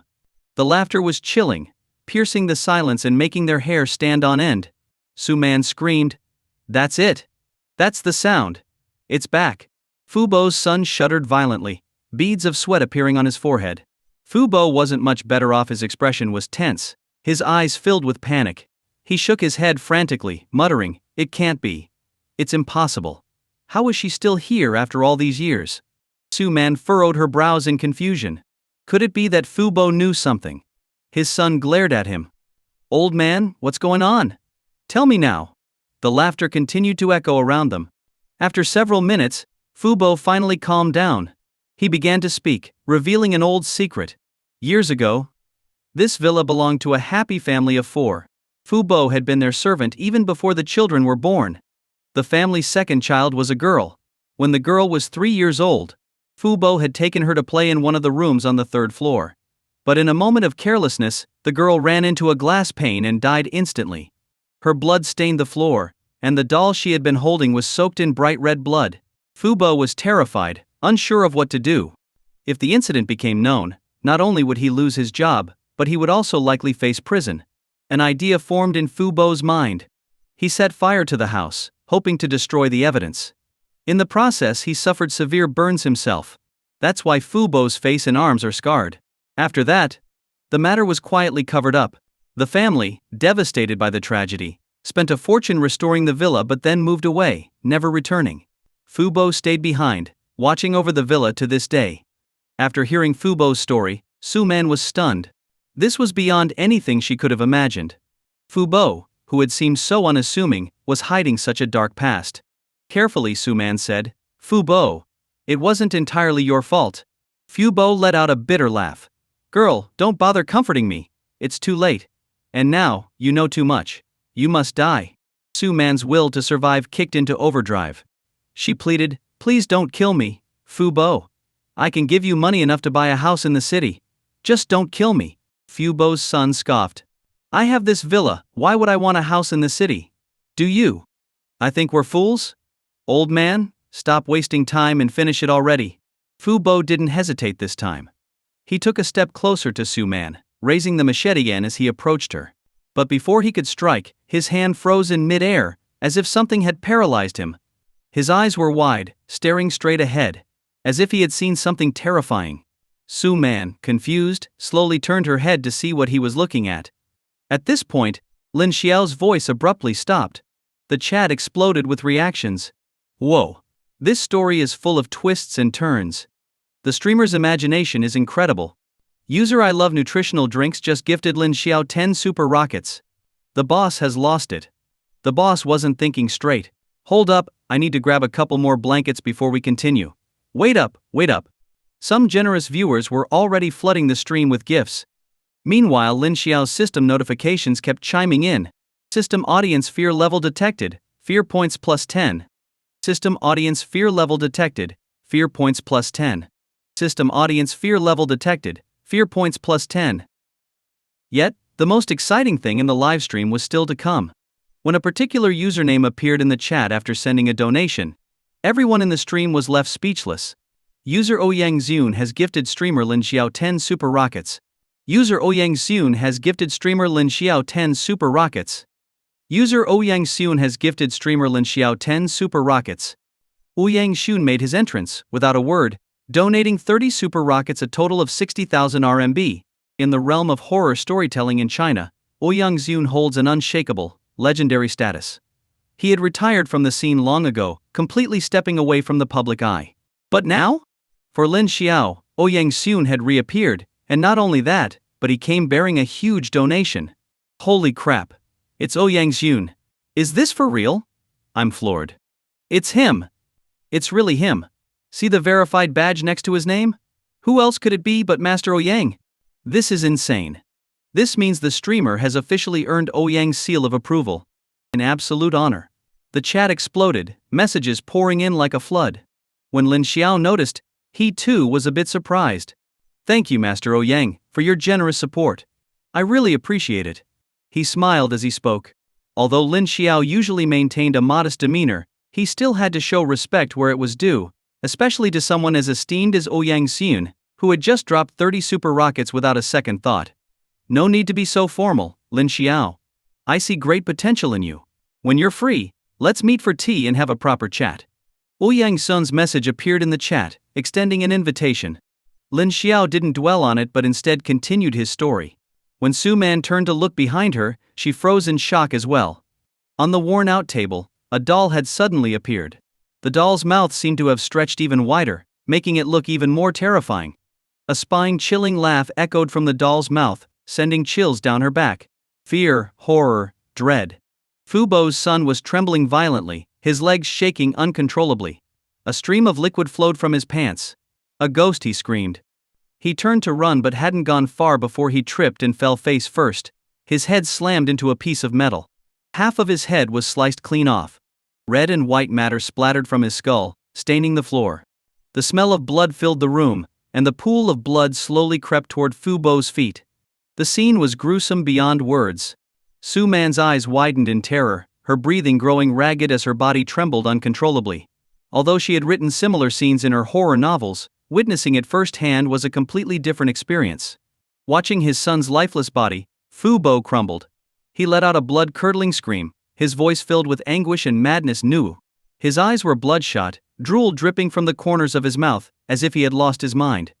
With the last remnants of his sanity gone, Fu Bo gripped the machete tightly, glaring at the still laughing doll on the table, and shouted, "You killed my son! You killed him! I'll destroy you! I'll make sure you never rest in peace!" With that, Fu Bo lunged at the doll. He swung the machete wildly, hacking at the doll. Then, a horrifying sight unfolded. Bright red blood began to pour from the doll's body. Yes, not stuffing, but real blood. Su Man was on the verge of a breakdown. To her, everything felt like a nightmare. Just as Fu Bo was about to swing again, the blade slipped from his hand and sliced across his own throat. Blood sprayed from Fu Bo's neck, splattering the walls. Fu Bo was dead. His son was dead. And the doll vanished into thin air the moment Fu Bo took his last breath. In the end, Su Man survived. When she got home, she cancelled her writing contract and vowed never to write again. A few days later, Su Man received a phone call from Xiaoyun's mother. Over the phone, Xiaoyun's mother told her that Xiaoyun had actually died half a month ago. When Su Man heard this, it was as if she had been struck by lightning. Impossible. How could Xiaoyun have died half a month ago? After all, it had been less than 10 days since Su Man and Xiaoyun had stayed at the villa. Cold sweat broke out on Su Man's forehead. Dear listeners, that concludes the first story. As for when exactly Xiaoyun died, I'll leave that to your imagination. You can think of different possibilities, and each outcome will be unique. In the end, believe in ghosts if you wish, and disbelieve if you don't. With that, the first story ended. Lin Xiao's stream had amassed close to 5 million viewers by now. People from the horror forums were pouring in. This time, without taking much of a break, Lin Xiao immediately began his second story. Old Wang is a truck driver. He's been in the business for 30 years, starting when he was just a teenager. When he turned 20, he got his driver's license and bought his first truck. One day, while having a drink with him, Old Wang told me about a strange event he experienced. That evening, just around dusk, Old Wang was about to have dinner when he got a call from a client saying there was an urgent delivery that needed to be sent to J City. The payment offered was extremely tempting. Without thinking twice, Old Wang skipped his dinner, threw on a coat, and left the house. By the time he had loaded the cargo, it was already past 10 at night. There were two routes to J City. One was the highway, but that came with a toll of over 200 yuan. The other was the national road, which wasn't in bad condition but was a longer distance, making it a cheaper option. Old Wang, being a frugal man, weighed his options and decided to take the national road. After driving for about half an hour, his stomach was growling from hunger. He had 2 small buns, but they did nothing to curb his hunger. On top of that, he had a bit of low blood sugar, and his head was starting to feel foggy. Fortunately, the road wasn't busy, or it could have been dangerous. Desperate for food, he kept driving, scanning the sides of the road for any restaurants. And wouldn't you know it, he spotted a small roadside diner. Old Wang immediately pulled over and headed toward the diner. The restaurant, though small and unassuming, had surprisingly good food, perfectly suited to Old Wang's taste. After that, every time Old Wang got a delivery headed to J City, he would take the national road, largely just to stop by that restaurant for a satisfying meal. One day Old Wang received another shipment, but this time, he hadn't slept for 2 days and nights straight, so he called up his colleague Old Li. Old Li had been driving the route to J City for years, and Old Wang's only goal was to have him take over the wheel whenever he felt too drowsy. Luckily, Old Li was free and agreed without hesitation. Not long after they set off, a light drizzle began to fall, accompanied by flashes of lightning. Old Li, sitting in the passenger seat, muttered, "What the heck? The weather forecast said no rain today, but it looks like they got it wrong again." Old Wang chuckled, "Old Li, you still believe in weather forecasts? For truckers like us, rain or shine, even if it rains nails, we still have to hit the road for a living. And that forecast? If it says no rain, it's bound to rain. If it says rain, it probably won't." They kept chatting, going back and forth. Suddenly, Old Wang grinned mysteriously. "Hey, Old Li, you know that little restaurant down the road? The food there's great. I bet you've eaten there plenty of times. Tonight dinner's on me, order whatever you want." Old Li looked confused. "What restaurant? I've been down this road 100 times, and I don't remember any restaurant around here." Old Wang was taken aback. "You can't be serious, Old Li. You've never noticed it? I've eaten there a few times already. Just wait, I'll show you." The truck rolled on steadily. As they neared where Old Wang thought the restaurant should be, he began scanning the area. But the road on both sides was pitch black. There wasn't a restaurant in sight. In fact, there wasn't even a single streetlight. Old Li spoke up, "Where's this restaurant you were talking about? We're almost at the junction, and I don't see anything." Old Wang, now unsure, replied, "Stop talking for a second, let me look around." But they drove all the way to the junction, and there was still no sign of the restaurant.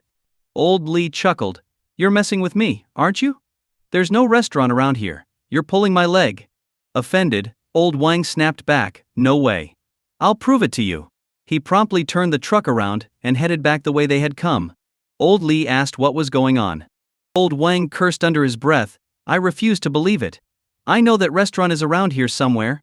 There's no way it's gone." The truck continued to circle the area. But after 2 full loops, they still found nothing. The further they drove, the more uneasy Old Wang felt. A sense of dread began to creep up on him. He clearly remembered the restaurant being here, but now it was nowhere to be found.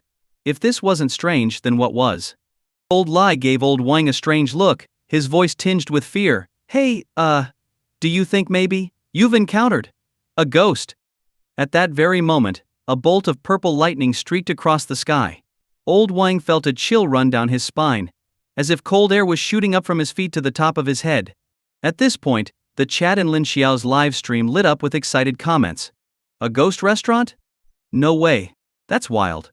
Streamer, you must have a brain full of holes to come up with this. Where do you get these ideas?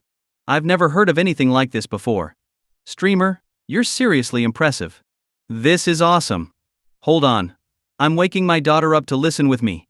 Kids these days need to toughen up. This is good stuff, streamer. I'm hitting the follow button right now out of respect."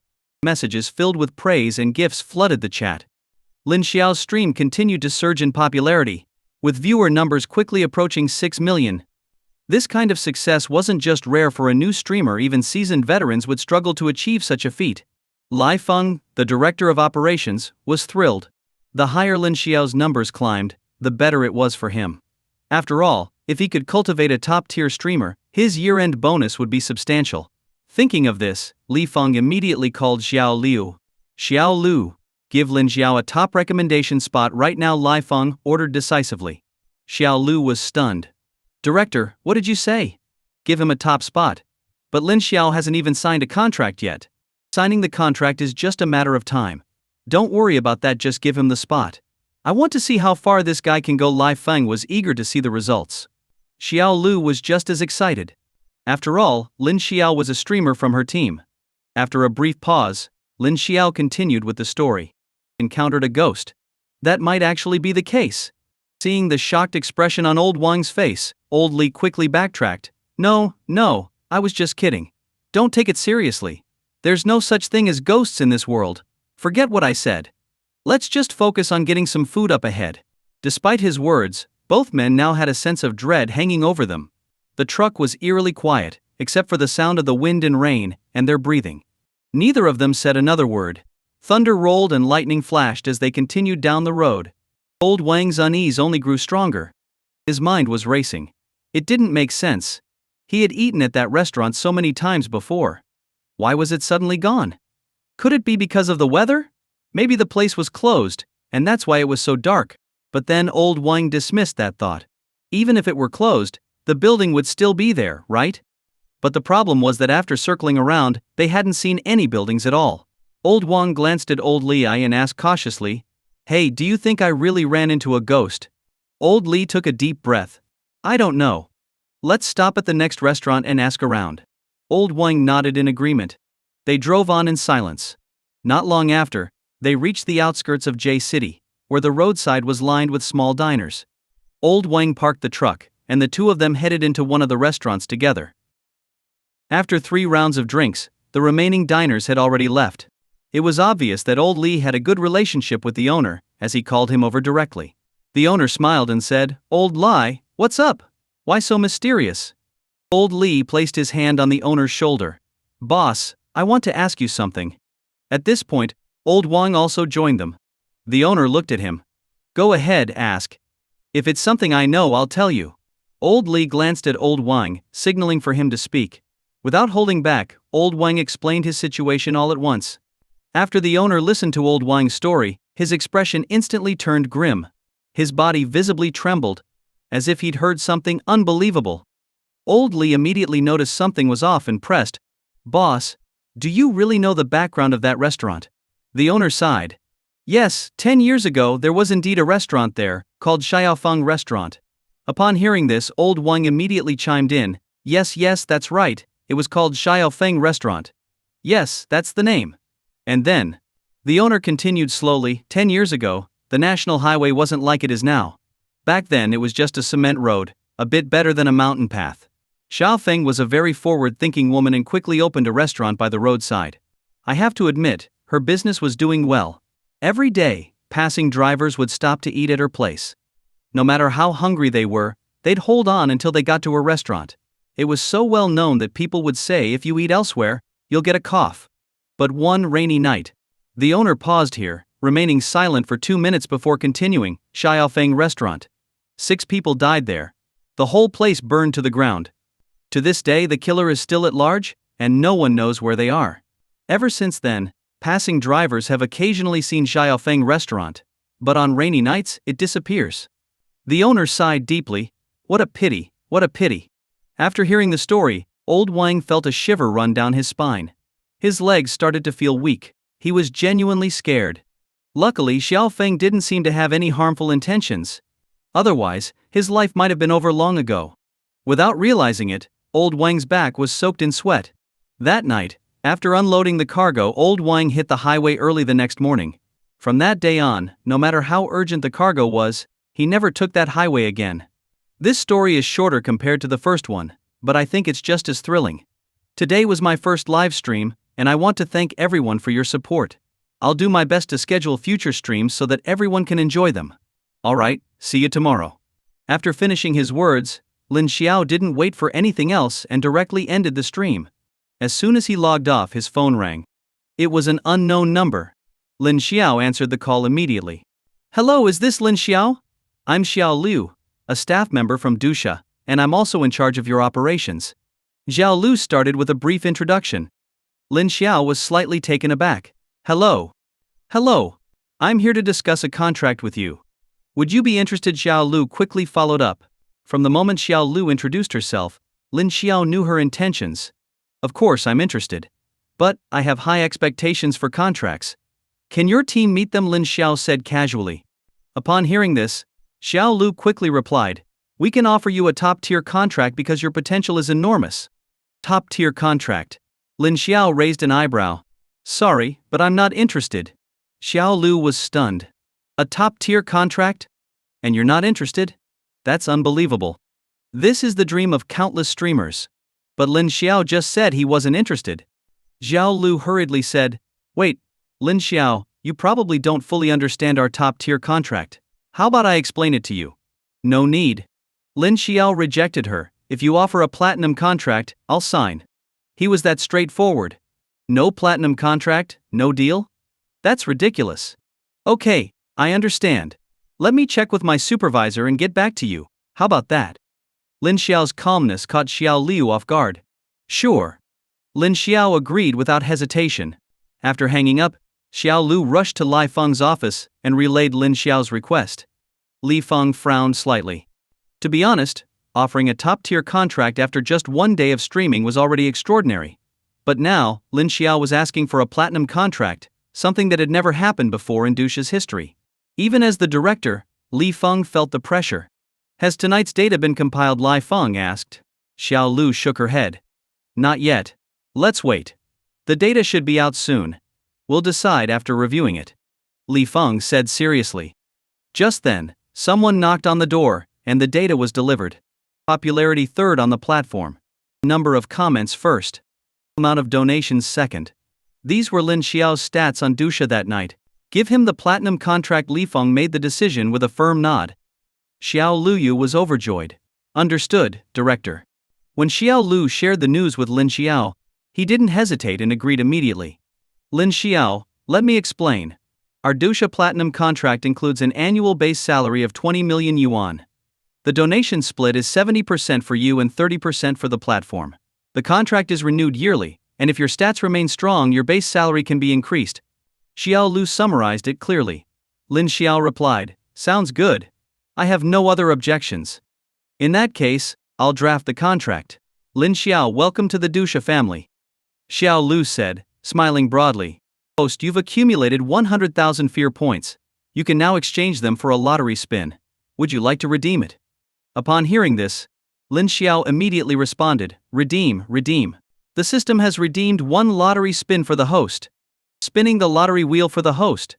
Congratulations, host, you have won a 5 million RMB prize. What the heck? That's so stingy. What a ripoff. Congratulations, host, you have won the true copper coin sword. The system's voice paused, then echoed again. The true copper coin sword is an authentic Taoist ritual tool. In folk Taoist temples, copper coin swords are often used to ward off evil spirits and cut away negative energy. However, not all copper coin swords are effective. To work, it must be made from 108 ancient copper coins from the Ming Dynasty or earlier. In ancient times, copper coins were the most widely circulated currency, absorbing a lot of positive yang energy. Some extremely superstitious people would hang a copper coin sword in their home. But in reality, if there are no evil spirits in the house, it's completely unnecessary. After all, no matter the sword, it carries some degree of killing intent. If a person's yang energy isn't strong enough, at best they might catch a cold, at worst they could lose their life. Looking at the copper coin sword that appeared out of nowhere, Lin Xiao could faintly sense a strong Taoist aura emanating from it. This copper coin sword was used by Lin Fengjiao, filled with immense Taoist energy. It's extremely powerful. The system's cold voice rang out. Lin Xiao was overjoyed. Wow. Used by Lin Fengjiao? This reward is no joke. Lin Fengjiao, that means Lin Jingying. As the saying goes. The ink line still remains, but the Taoist Lin of old is gone. Lin Jingying's life was full of wonders. As long as he was around, no matter how dangerous the evil spirits, people felt safe. And Lin Jingying's high status was largely thanks to this copper coin sword. The next morning, Lin Xiao was still asleep when someone suddenly knocked on his door. When he opened the door, standing outside were two police officers. One was middle-aged, the other young. Are you Lin Xiao? The young officer looked at Lin Xiao. Lin Xiao was confused. Yes, that's me. What's going on? Come with us to the police station. Without further explanation, The young officer grabbed him. Half an hour later, in the interrogation room at Jiang City Police Station. Let me introduce myself, my name is Liu Qingfeng. The young officer said. Lin Xiao frowned, no way, you're lying. Liu Qingfeng was taken aback. As a servant of the people, would I lie? Lin Xiao, I advise you to rethink your words. Aren't you called Panan? Lin Xiao asked. Hearing this, Liu Qingfeng was stunned. What do you mean? With your good looks, the name Qingfeng doesn't suit you at all. You're like a reincarnation of Panan. Look at your features, sharp and handsome, your face sculpted like a blade, your nose towering high, and your eyes like shining stars. No, that's just the surface. What's more important is your aura, it's unmatched. Your aura is like that of a celestial being, extraordinary and elegant. Lin Xiao stared at Liu Qingfeng, completely serious. Hiss. After hearing Lin Xiao's words, Liu Qingfeng gasped. He quietly took out his phone, opened the front-facing camera, and looked at himself from every angle. Then, he turned back to Lin Xiao. Am I really as handsome as you say? Lin Xiao nodded with certainty. Be confident. Turn that question into a statement. All right? Promise me? Liu Qingfeng's once serious face broke into a mischievous smile. This attitude shift was beyond 360 degrees, it was a full 720. Quickly, Liu Qingfeng coughed and straightened his face again. Lin Xiao, cut the nonsense. Do you know what crime you've committed? What crime? Lin Xiao was even more confused. You're a paranormal story streamer, right? Liu Qingfeng asked. Lin Xiao nodded. Just yesterday, our station received over 100 complaints about you, Liu Qingfeng said bluntly. Lin Xiao was dumbfounded. Wait, what? I'm a law-abiding citizen. Are these people bored out of their minds reporting me for no reason? They all complained that your stories were too scary. Some of the more timid listeners were so frightened they ended up in the hospital. Liu Qingfeng said with a straight face. Lin Xiao was at a loss. Is that even possible? Lin Xiao asked. Officer, be honest. Don't you think I'm innocent? Well, Liu Qingfeng hesitated. Lin Xiao continued. Officer, I'm just a paranormal story streamer. Could I really cause that much trouble? In the end, I think someone's out to get me, don't you agree? Liu Qingfeng was speechless again. Lin Xiao took a deep breath. I won't say more. If you really think I'm guilty, don't bother asking me any more questions. Just arrest me. I have nothing more to say. After all, it's just a good person being misunderstood, right? I can handle 10 or 8 years behind bars. Damn. Liu Qingfeng slammed the table. Without another word, he turned and walked out of the interrogation room. At that moment, Lin Xiao frowned. Clearly someone was setting him up. His stories might be scary to some listeners in China, but they definitely weren't life-threatening. However, who could be behind this? Was it Lin Deji or Zhang Hai? He had no idea. Soon after, Liu Qingfeng returned, along with the middle-aged officer from earlier. Director Zhang, you handle this one. Zhang Sheng looked puzzled. You want me to handle it? Yes, you should be the one. Liu Qingfeng insisted. Zhang Sheng scowled. Liu Qingfeng, are you out of your mind? You want me to handle this? I've got a pile of cases to deal with. And you want me to take this small matter? Can you even do your job? Director Zhang. I believe Lin Xiao is innocent. Liu Qingfeng gritted his teeth. Innocent. Innocent. Liu Qingfeng took a deep breath. Director Zhang, I'll ask you this. Am I handsome? Zhang Sheng was completely confused. This question was unusual. Director Zhang, what I'm about to say might offend you, but I don't care. I've lived my whole life and not once has anyone called me handsome. But today, Lin Xiao gave me confidence. He said I look like Panan, that I have an extraordinary aura. Now tell me, how can someone with such correct values commit a crime? I've lived for over 20 years, and I've finally found a soulmate. I can't find any reason to convict him. There's definitely more to this case, and I request to investigate it myself. I have to clear my soulmate's name. Liu Qingfeng spoke eloquently. Zhang Sheng felt his head buzzing. This reasoning was so unreasonable. At that moment, a voice came from outside the interrogation room. Director Zhang, Mr. Ouyang has arrived. Upon hearing this, Zhang Sheng coldly replied, I'll deal with him after this is settled. As he spoke, he prepared to leave. Right then, Ouyang Xun arrived at the door of the interrogation room. When he saw Lin Xiao, a bright smile spread across his face. Lin Xiao. Ouyang Xun strode quickly toward Lin Xiao. Mr. Ouyang, hello. Lin Xiao said sincerely. Sorry, I can't shake your hand right now. Lin Xiao raised his wrists, showing the handcuffs. The next second, Ouyang Zun's brow furrowed deeply. He turned and looked at Zhang Sheng behind him. What's going on here? Ouyang Zun's voice was low, filled with reproach. Hearing this, Zhang Sheng gulped hard. Teacher, it's a long story. Through teacher. Lin Xiao was stunned. Ouyang Zun was actually Zhang Sheng's teacher. That was a surprise. Unlock him. Ouyang Zun's voice thundered. Zhang Sheng turned to Lu Qingfeng. What are you standing there for? Hurry up, unlock him. Oh, right. Right. Lu Qingfeng rushed over and quickly removed the handcuffs and leg restraints from Lin Xiao. In the police chief's office, after Ouyang Zun learned the whole story, he couldn't stop shaking his head. Zhang Sheng looked dumbfounded. Teacher, why do you keep shaking your head? Foolish, so foolish. Ouyang Zun said in frustration. Zhang Sheng didn't dare make a sound. Zhang Sheng, out of all the students I've taught, you have always been the slowest. I had hoped that over the years your judgment would improve, but it seems you haven't changed at all. Do you ever use your brain when you do things? Ouyang Zun sighed. Zhang Sheng cautiously asked, Teacher, what's really going on? Ouyang Zun didn't respond to him. Instead, he turned to Lin Xiao.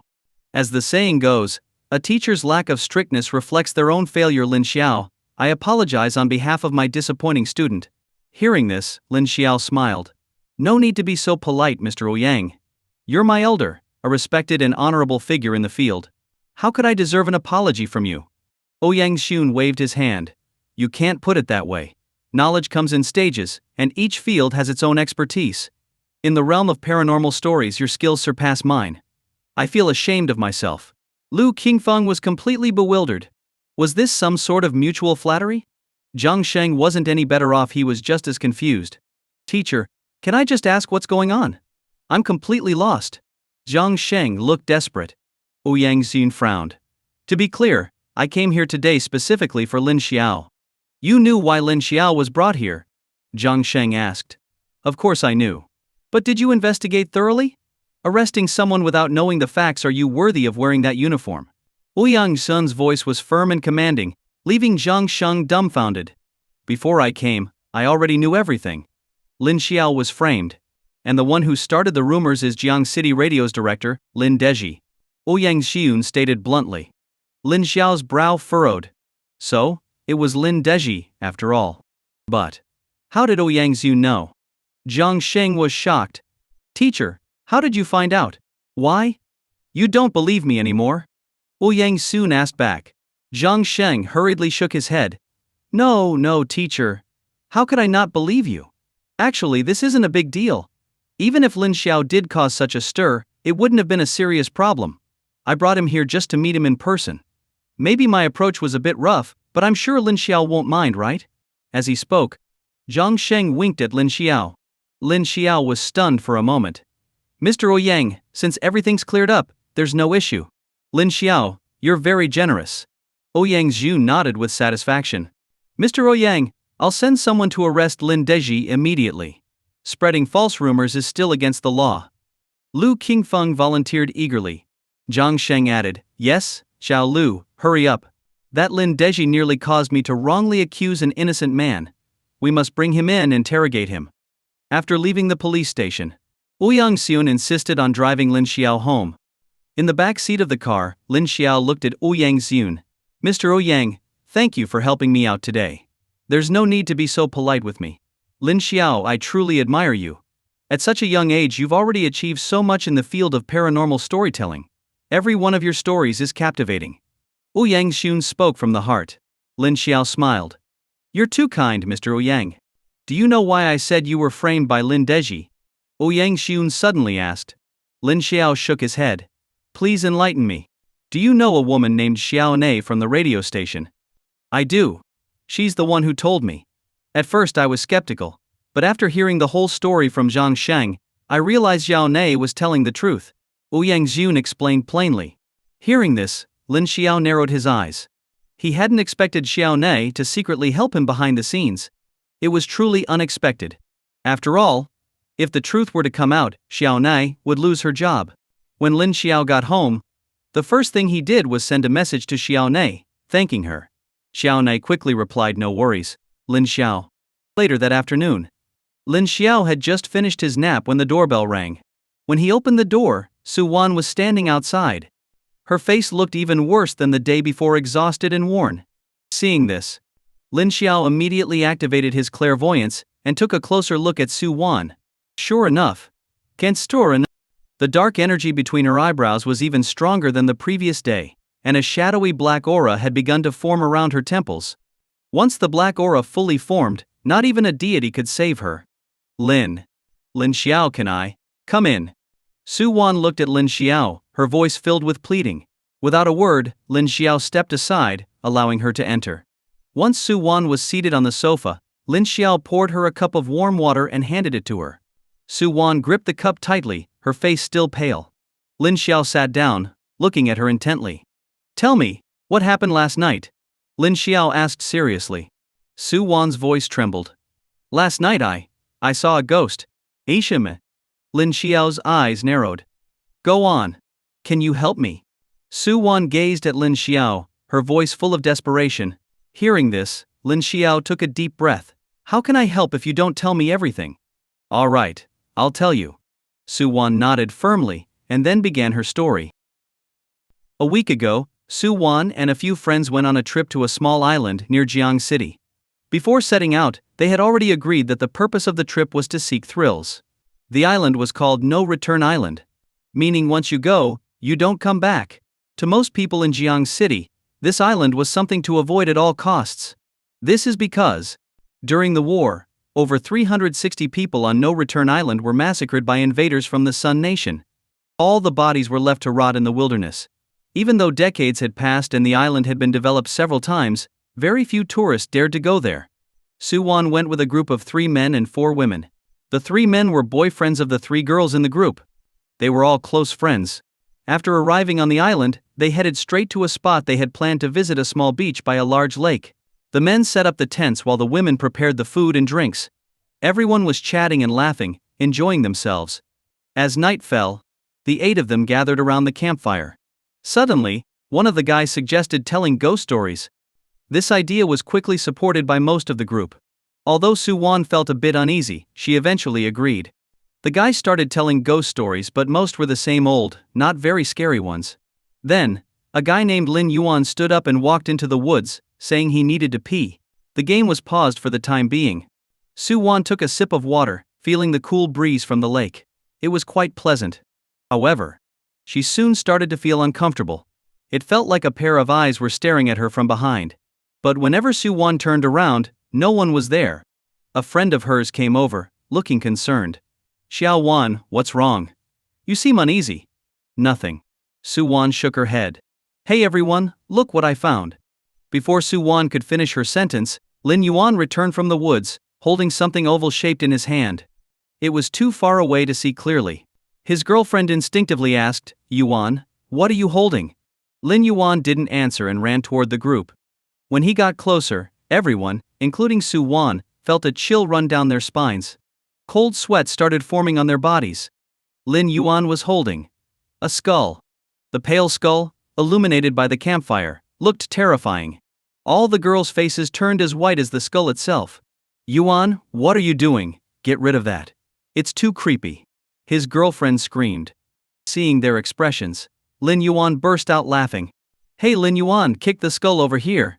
Let's have a game of skull soccer," another guy suggested. The other guys immediately agreed. They started kicking the skull around on the beach, playing a bizarre game of soccer. Su Wan and the other girls, terrified, ran into the tents. Thankfully, nothing strange happened that night. The next afternoon, they all returned to the city. They thought that would be the end of it, but little did they know. It was just the beginning of a nightmare. That evening, Su Wan and the other 4 girls met up for a small gathering. Halfway through their meal, Lin Yuan's girlfriend received a phone call. It was from one of the other guys who had gone to No Return Island with them. He said Lin Yuan was dead. He had committed suicide at home by slitting his wrists. Upon hearing the news, Su Wan and the others rushed to Lin Yuan's place. When they arrived and saw the scene, they were horrified. Lin Yuan lay in a pool of blood, his blood soaking the floor. His eyes were bulging out of their sockets, as if he had been scared to death. What was even more terrifying? His right wrist was only held together by a thin layer of skin. His blood vessels were exposed to the air, and blood was still trickling out. The strong smell of blood assaulted their noses. Soo-won had never seen such a terrifying sight in her life, and she felt her stomach turn. But just half an hour after Lin Yuan's body was taken away, on their way home, one of the guys was involved in a car accident and died on the spot. His head was crushed, leaving red and white matter splattered all over. In just 5 days. Of the 8 people who went to No Return Island, only Soo-won and 2 other girls were left. Moreover, for the past 2 days, Soo-won had the constant feeling that something was following her. Even at night, she would suddenly wake up in a cold sweat, her nerves frayed to the breaking point. After listening to Soo-won's story, Lin Xiao furrowed his brow. His eyes locked onto Soo-won. You really brought this on yourselves. In the wild, if anyone finds a skull, the usual reaction is to stay far away. At worst, people might just walk around it. But Lin Yuan, instead of avoiding it, picked it up and used it as a soccer ball. That was a skull. Even spirits have their dignity, right? Disturbing them like that? Of course they would seek revenge. Hearing Lin Xiao's words, Soo-won quickly asked, Lin Xiao, can you help us? I can't make any promises. Lin Xiao replied seriously. Soo-won looked desperate. Even if there's only a 10% chance, I'm willing to try. Rather than waiting to die, she figured it was better to take a chance. At least there would be a sliver of hope. The system has started a new mission to help Soo-won resolve the current crisis. Completing the mission will increase Soo-won's affection and grant 1 lottery spin. Before Lin Xiao could speak, the system's voice rang out in his mind. This was his first mission. To solve this, we'll need to go back to where it all started. Since the spirit was disturbed on No Return Island, that's where we need to go. It's getting late today, so I'll go with you tomorrow. Lin Xiao said calmly. Upon hearing this, Soo-won nodded eagerly, as if grasping her last lifeline. Thank you, Lin Xiao. Lin Xiao waved his hand. It's too early to thank me. Let's wait until we've solved the problem. So, what do I do tonight? Soo-won asked. Lin Xiao shrugged. What? Were you hoping to sleep with me? If that's what you want, I wouldn't mind squeezing in for the night, though I'd be the one losing out. Soo-won's face instantly turned bright red. Realizing her words sounded off, she quickly stood up. All right, Lin Xiao, I'll come find you tomorrow morning. Okay. Lin Xiao nodded. It was past 10 p.m. when Lin Xiao started his live stream. Instantly, a large number of viewers flooded into the chat. The messages began pouring in. He's here, he's here. The streamer is here. Streamer, looking sharp. What story do you have for us today? I can't even sleep without hearing the streamer's stories now. My taste has been spoiled by the streamer. I can't listen to anyone else's stories anymore. +1. I feel the same way now. Seeing the chat, Lin Xiao smiled calmly. Good evening, everyone. Are you ready? Because we're about to dive into tonight's story. His voice was deep and raspy, sending a chill down the listeners' spines. The story hadn't even started, but Lin Xiao already had his audience hooked. Xiao Li was a sophomore in college. School wasn't particularly demanding. Their classes were few and far between.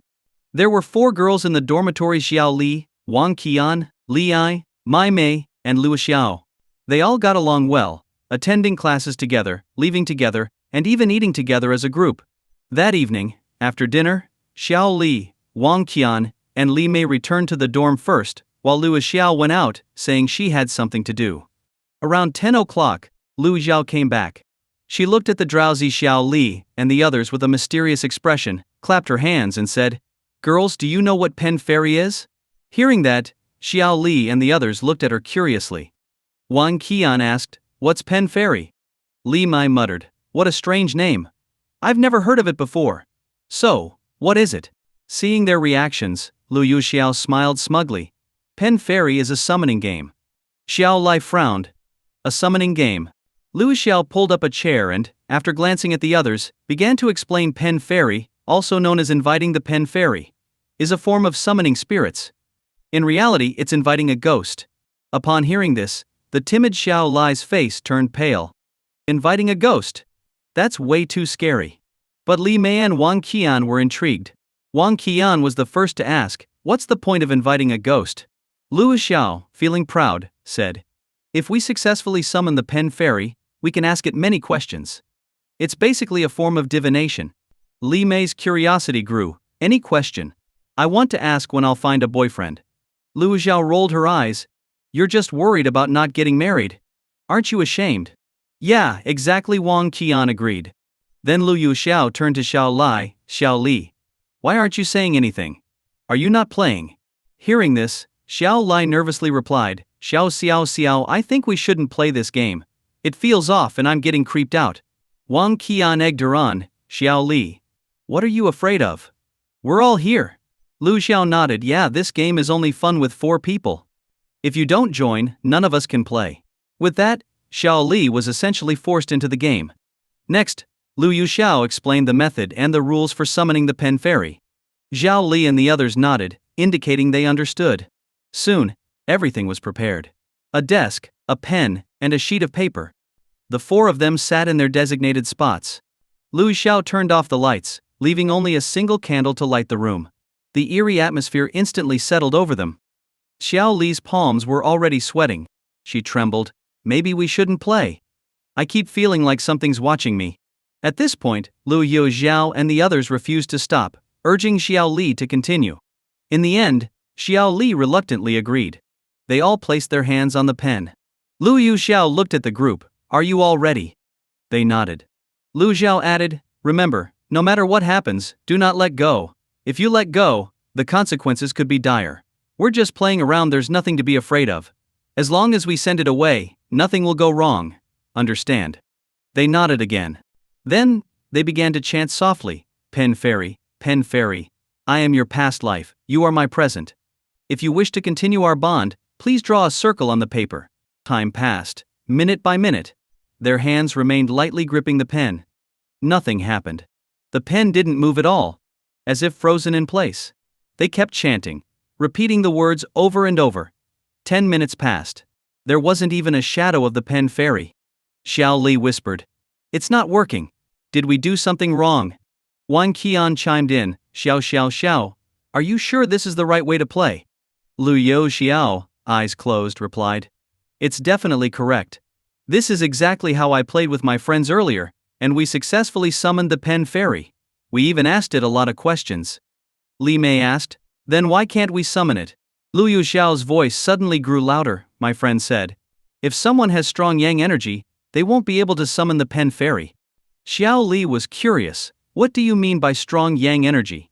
Lu Xiao explained, people have 3 flames on their body, 1 on the top of the head and 1 on each shoulder. The stronger the flames, the more yang energy they have. Generally, if someone has strong yang energy, ghosts won't dare approach them. Li Mei immediately asked, then how can we weaken our yang energy? Lu Xiao replied, just look over your shoulder. That will blow out the flames.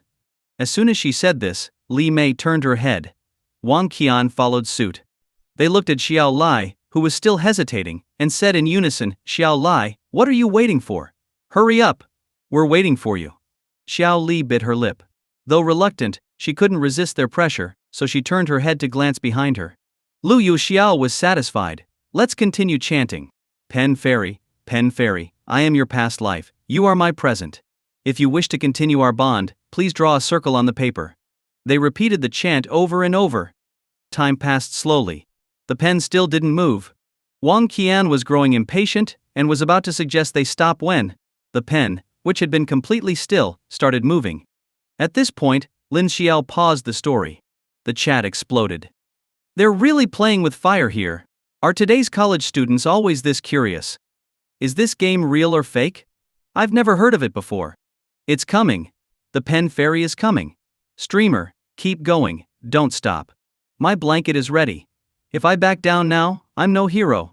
At that moment, within just half an hour of going live, Lin Xiao's stream had reached over 6 million viewers. And that was with the website's recommendation feature only just starting. The numbers would undoubtedly skyrocket once the recommendations took full effect. After taking a sip of tea, Lin Xiao continued his story. The 4 of them, without anyone applying force, felt the pen begin to tremble slightly. A cold wind blew in through the window, making everyone feel a chill down their spines. In this situation, Lu Xiao remained relatively calm. She was the first to speak. Pen fairy, is that you? Immediately, a strong force guided their hands, moving the pen toward the pre-drawn checkmark. A perfectly round circle appeared on the paper. Lu Xiao asked again, "You will answer all our questions, won't you?" The pen fairy drew another circle over the check mark.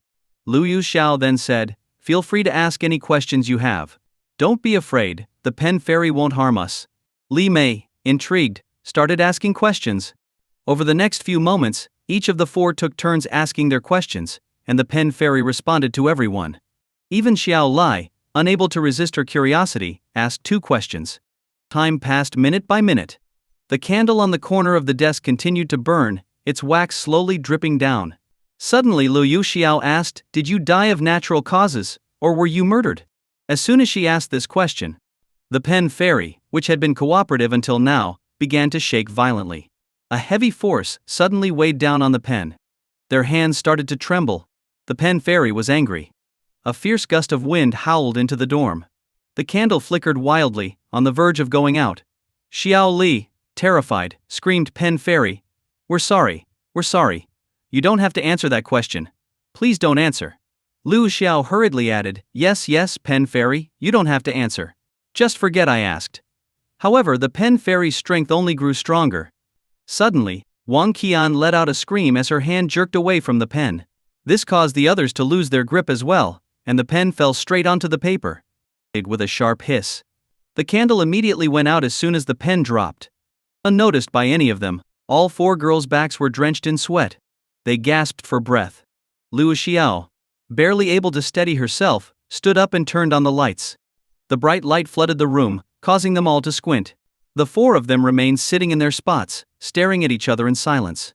Nearly 10 minutes passed. Wang Qian, her voice trembling slightly, finally asked, "Was that really the pen fairy? Did any of you move your hands?" Xiao Li stared at the perfectly round circles on the paper and swallowed hard. "If it were us, we couldn't have drawn such perfect circles. It must have been the pen fairy." Li Mei nodded in agreement. "Exactly. A human couldn't draw a circle that perfect. But the real question is, did we forget to send the pen fairy away?" Buzz. Upon hearing Li Mei's words, Xiao Li and the others turned pale. They stared at each other in disbelief. Wang Qian's eyes widened as she looked at Lu Xiao. "What did you say would happen if we didn't send the pen fairy away?" At these words, Lu Xiao's face filled with dread. "If we didn't successfully send the summoned pen fairy away, then the pen fairy will stay with us." Li Mei screamed in terror. Wang Qian frowned. "Xiao Mei, calm down." Li Mei shook her head frantically. No, I don't want to be haunted by the pen fairy. I won't play this game anymore. I know I was wrong. I'll never do something like this again." End a live stream. This is exactly what they mean by "you won't die if you don't court death." They deserve this. Why play such a dangerous game? Some things are better left untouched. Exactly. Curiosity killed the cat. I feel like Xiao Li lacks any backbone. She just goes along with everything. User Ouyang Xun just sent 10 super rockets to the streamer Lin Xiao. Ho! It's Ouyang again. Is he grooming Lin Xiao to be his successor or something? The chat scrolled endlessly like a snowstorm as messages poured in. Seeing this, Lai Feng couldn't stop smiling.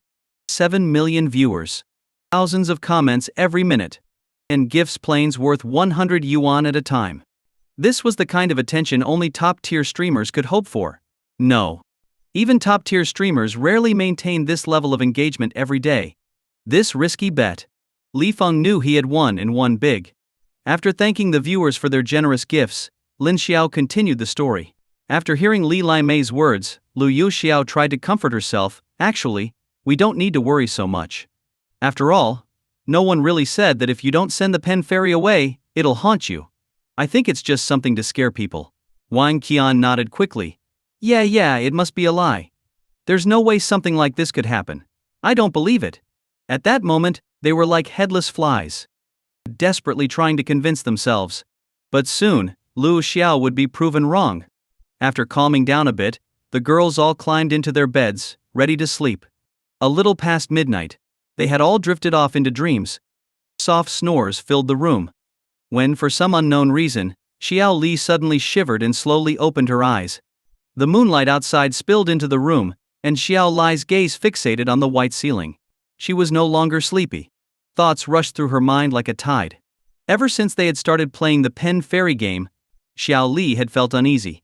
That feeling of dread was impossible to put into words. She took slow, measured breaths. Just as she was about to close her eyes again, a terrifying head appeared on the ceiling. The head had long, messy hair, and its eyes, as big as duck eggs, stared straight at Xiao Li. Blood streamed from its eyes. Its tongue was a ghastly red, almost as if it were dripping blood. And right now, the ghostly face was grinning down at Xiao Li. The sudden appearance of the ghostly face made Xiao Li scream in terror. Lu Xiao's scream jolted everyone awake. They all looked at Xiao Li in confusion. Wang Qian mumbled, "Li Lai, what's wrong?" Xiao Li was gasping for breath, carefully glancing up at the ceiling, now empty. She didn't say a word. Lu Xiao asked again, "Li Lai, what happened?" Xiao Li quickly shook her head, "Nothing, nothing, nothing." Li Mei, already half asleep, grumbled, "Always making a fuss. Li Lai, you're going to give us all a heart attack." Xiao Li, sounding apologetic, quietly said, "Sorry." Suddenly Lu Xiao got out of bed. Xiao Li immediately asked, Xiao, where are you going?" Lu Xiao replied, "I'm going to the bathroom. Do you want to come with me?" Recalling the terrifying ghost face she had seen on the ceiling, Xiao Li didn't dare go and shook her head quickly. At that time the dorm only had one shared bathroom on each floor, located at the far end of the corridor. The hallway was empty, illuminated only by the faint green light of a few emergency exit signs, along with the small flashlight from Lu Xiao's phone. She walked step by step towards the bathroom. Lu Xiao crouched inside one of the stalls, listening to the constant dripping of water, the sound sharp and grating. Just as she was about to relieve herself, a ghostly face appeared on the door in front of her. It was exactly the same as the one Xiao Li had seen. Lu Xiao's eyes widened in shock, her heart pounding violently. Her entire body froze, her mind thrown into chaos as if struck by lightning. Cold sweat poured down her forehead, and her legs began to tremble uncontrollably. Even her breathing became ragged and labored. Fear, panic, and terror overwhelmed her. But it didn't end there. Even more terrifyingly, the ghostly face began to emerge from the door. First, the ghostly head appeared, then two pale, paper-white hands. And then, the lower half. No, wait, there was no lower half. The ghost's entire body hovered in the air. Dark, swirling energy surrounded its figure. Lu Xiao, now utterly terrified, no longer needed the bathroom. She backed up as far as she could, her eyes locked on the menacing ghost face. Soon, she had nowhere left to retreat. Her breathing grew heavier and heavier. Lu Xiao felt as though her heart was about to leap out of her throat. She screamed, "Don't come closer. Don't come near me. Please, don't come near me. Help. Somebody help." Her cries echoed throughout the bathroom. But there was no response. A deep sense of despair flooded her. At that moment, the ghost opened its mouth and began to speak. "You summoned me. Why didn't you send me back? Come. Join me." Its voice was eerie and chilling, piercing into Lu Xiao's mind. Her spirit collapsed entirely. Tears streamed down her face uncontrollably. Her desperate, hoarse screams echoed inside the stall. Lu Xiao shook her head frantically, muttering, "Let me go. I know I was wrong. I'll never play these games again. Please let me go." The pen fairy ignored her pleas and slowly extended its withered hands toward Lu Xiao. As the pen fairy tightened its grip around her throat, Lu Xiao's breathing became shallow, nearing suffocation. Her temples pounded loudly. She could only breathe in, not out. Lu Xiao frantically slapped at the pen fairy's hands. But it was all in vain. Her body started convulsing violently, white foam forming at her mouth. Her eyes began rolling back. 2 minutes later, Lu Xiao was dead. She died in a grotesque position, her body slumped awkwardly on the toilet, her neck twisted to the side, her tongue sticking out, her eyes wide open, full of terror. The next morning, Lu Xiao's body was discovered by her classmates. She had already stiffened, with dark spots beginning to form on her neck. The police arrived quickly and removed her body. Their initial report indicated that she had died of fright. When Xiao Li and the others heard the news, they were utterly terrified. That night, Xiao Li, Li Mei, and Wang Qian sat together in the dormitory. None of them spoke. The atmosphere was thick with unease. Li Mei was on the verge of a breakdown, her voice trembling with sobs. "It's the pen fairy. It must be. We didn't send it away, so now we're being punished. We're all going to die. We're all going to die." Xiao Li, frowning, spoke cautiously, "I saw it last night." Wang Qian looked puzzled. "Saw who?" Zhao Li's voice was cold. The pen fairy. Buzz. At these words, both Li Mei and Wang Qian shuddered violently. Li Mei, trying to muster courage, asked, "What did it look like?" Xiao Li, in one breath, described the terrifying face she had seen on the ceiling the night before. After hearing her story, Li Mei's mental state deteriorated even further, her face drained of color. No one could stay calm after experiencing something like this. Li Mei looked at Wang Qian. Qian Hian, what should we do now? What are we supposed to do? I don't want to die. I'm still young, I want to live. I don't want to die. Out of the three, Wang Qian was the most composed. Her eyes fixed on the desk for a long while before she spoke. Xiao told us before, if we don't send the pen fairy away, it will haunt us. None of us wanted to believe that, but Liu Xiao's death proves that it's true. So running won't help us. No matter where we go, the pen fairy will find us. Instead of hiding, it's better if we. She trailed off. Bice. Li Mei urged her, better if we what? Wang Qian took a deep breath before continuing, it's better if we confront it directly. Xiao Li was stunned. Confront the pen fairy? Do we even have the ability to do that? Li Mei panicked. Exactly. Qian, that's way too dangerous. It's the pen fairy we're dealing with. Can we really fight it? Wang Qian, speaking seriously, replied, it's better to try than to wait for death. Do either of you have a better plan? Xiao Li and Li Mei fell silent. No, they had no better ideas. But Wang Qian's plan wasn't much of a solution either. After hesitating for a moment, Xiao Li clenched her fists. I think Qian's right. We have to try. If we're going to die anyway, we might as well fight back. Li Mei gritted her teeth. Fine. Let's do it. With time running out, Xiao Li and the other two left the school, rushing to a butcher shop where they spent a fortune to buy a bowl of black dog's blood. They also stopped by a store selling incense and paper offerings. By the time they returned to the dorm, it was already past 9 p.m. The school had a rule that lights had to be out by 10:30 p.m. The three of them huddled together on one bed, fully alert, not daring to relax for even a moment. Time ticked by slowly. And at exactly 10:30, the dormitory lights went out. The entire building was suddenly plunged into darkness. Li Mei's body began to tremble. Xiao Li quickly reassured her, Mei, it's okay. Don't be scared. Maybe the pen fairy has already vented its anger and will let us go. Even though she said this, Xiao Li knew deep down that it was highly unlikely.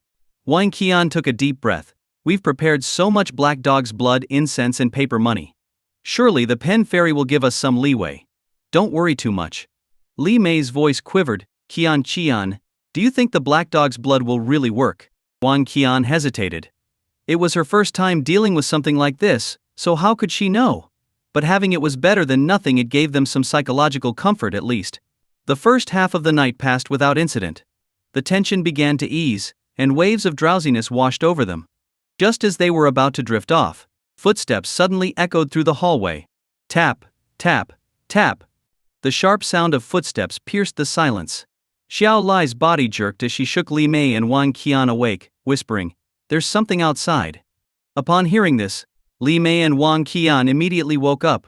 The footsteps were faint, making it difficult to hear clearly. But one thing was certain, the footsteps were getting closer to their dorm. The sound grew louder and quicker. Tap, tap, tap. All listening to the unnerving rhythm, Xiao Li felt a wave of frustration and anxiety building within her. However, the footsteps soon stopped. Silence returned to their ears. The three of them looked at each other in the darkness. Li Mei, trying to hold back her fear, whispered, Why? Why did it stop? Wang Qian shook her head. I don't know. Before she could finish speaking, a sudden knock echoed through the room. Bang! The knocking came again and again. With each knock, Xiao Li, Li Mei, and Wang Qian felt their hearts pound harder and faster. A cold sweat trickled from their heads down to their feet, and the chill crawled up their spines. Every pore on their bodies seemed to open in terror. Goosebumps covered their skin. None of them dared to make a sound. They feared that if they spoke, the pen fairy would come inside. Open the door, it's Liu Xiao, I'm so cold, please. Open the door. A ghostly, disembodied voice came from outside the door. And it was unmistakably Liu Xiao's voice. In an instant, Xiao Li, Li Mei, and Wang Qian's minds went blank. She was dead, wasn't she? Why was she now outside their door? Could it be her ghost, returning to claim their lives? Li Mei's eyes widened in shock. How? How can it be Xiao Xiao Xiao? Wang Qian clenched her fists. That's the pen fairy, using her voice to trick us. Cover your ears and don't listen. Xiao Li and Li Mei quickly followed her instructions. But it was no use. The knocking grew louder. It echoed through every corner of the dorm room. Open the door, I've come to see you all. Xiao Le Xiao Mei Xiao Mei Xiao Xiao Xiao. Open up, I'm so cold. Won't you come down and keep me company? The voice, like a death sentence, hammered at their hearts. Suddenly, Li Mei screamed, I'm going to open the door. Wang Qian and Xiao Li were both startled and immediately grabbed Li Mei, who was getting up to go to the door. At this moment, Bomb! Li Mei's eyes were dull, devoid of any emotion. She moved like a soulless machine. She was under the pen fairy's control. Xiao Li gasped. Mei Mei? What are you doing? Sit down. Wang Qian also held onto her tightly. Mei Mei, don't do anything stupid. However, Li Mei didn't seem to hear them. Even as they held her back, she still tried to walk toward the door. Wang Qian felt a surge of panic. Realizing the gravity of the situation, she raised her hand and slapped Li Mei hard across the face. Xiao Li was stunned. Why did you hit her? In the next second, Li Mei's body trembled, and the vacant look in her eyes cleared slightly. She clutched her stinging cheek, looking confused at Xiao Li and Wang Qian. What? What was I doing? Xiao Li quickly assured her, it's nothing. Outside, the knocking continued, accompanied by Luo Xiao's icy voice, as it echoed in their ears. Li Mei turned to Wang Qian. Qian, what are we going to do? We can't keep this up. The pen fairy won't leave us alone. There are still a few hours until sunrise. Even if we make it through tonight, what about tomorrow, and the day after? Although Xiao Li was terrified, she nodded. I agree with Mei. Wang Qian thought for a moment before responding. All right. In that case, let's go through with it. The three of them got out of bed. Wang Qian spoke seriously. We'll try to negotiate first. But if it won't listen, we'll have no choice but to fight back. Xiao Li and Li Mei nodded. Okay. They carefully retrieved the incense, paper money, and Black Dog's blood, setting everything up in the bowl they had prepared earlier. The pungent smell of incense mixed with the burnt scent of the paper offerings filled their nostrils as they began burning the items. Xiao Li threw handfuls of paper money into the bowl. Yet the knocking outside continued, and the sound grew louder. Eventually the iron door began to shake. Bang! A dent appeared in the middle of the iron door. The three girls screamed in unison. Li Mei's voice trembled violently. A stream of liquid began to seep from her jeans. In her extreme fear, Li Mei had lost control of her body. But no one laughed. Because Luo Xiao and Xiao Li weren't much better off. Their faces were equally pale, drained of all color. They stared at the dented iron door, terrified that the pen fairy might break through at any moment and come inside. Fear gripped them from head to toe. Xiao Li stammered, Xiao, it's not working. Hearing this, Wang Qian clenched her teeth. If that's how it wants to play, we'll hit it with the Black Dog's blood. Xiao Li asked nervously. Does that mean we'll have to let it in? Wang Qian nodded firmly, yes. Xiao Li was stunned. This plan was beyond risky. They were willingly going to let the pen fairy in. Wasn't that just inviting death? Xiao Li hesitated. Xiao, is there really no other way? Wang Qian shook her head. This is the only way. We have to fight it. If we don't, we'll always be on the defensive, with no hope of escape. In the end, Xiao Li reluctantly agreed. But soon, they were faced with another problem. The problem was simple yet terrifying. Who would open the door? Xiao Li stared at Wang Qian. Qian, should I be the one to open it? Wang Qian frowned. We only have one bowl of Black Dog's blood. If you can guarantee you'll throw it directly at the pen fairy, then I'll open the door. Xiao Li was speechless at that. She couldn't guarantee such a thing. If they missed, their last defense would be gone. This was no joke. Terrified, Xiao Li muttered, Maybe I should open it instead. Wang Qian looked at her seriously. Don't worry, Xiao Li. I'll be right behind you, protecting you. Xiao Li didn't say another word. Slowly, she stood up and took small steps toward the door. Even though it was only a few meters, to Xiao Li, it felt like a vast, impassable distance. Her breathing grew quicker, especially as she watched the iron door buckle with more and more dents appearing one after another. Her heart was pounding with fear. Her palms were slick with cold sweat. Bang! Another loud crash echoed, and the door's latch began to tremble as if it would fall apart any second. Open up, Xiao Lai, Xiao Mei. Qiao Mei. Qian. I'm Lu Yixiao. I'm so cold. Open the door, let me in. Let's go down together, okay? Lu Xiao's voice was chilling and eerie. Zhao Lai's legs were trembling, barely able to support her. Wang Qian's voice broke the tension. Xiao Li, don't be scared. Be brave. I'm right here with you. Encouraged, Xiao Li gathered her courage and swiftly unlocked the door. Whoosh. A gust of cold wind blasted into the room, hitting Xiao Li and sending her flying backward like a ragdoll. She crashed heavily onto the floor. The temperature in the dorm plummeted. But at the doorway, there was no one. Everything seemed to vanish the moment the door was opened. Wang Qian stood there, stunned. What just happened? Was everything they heard just an illusion? Meanwhile, Li Mei, who had regained some composure, was smiling with relief. It's over. We're fine. Haha, it was all fake.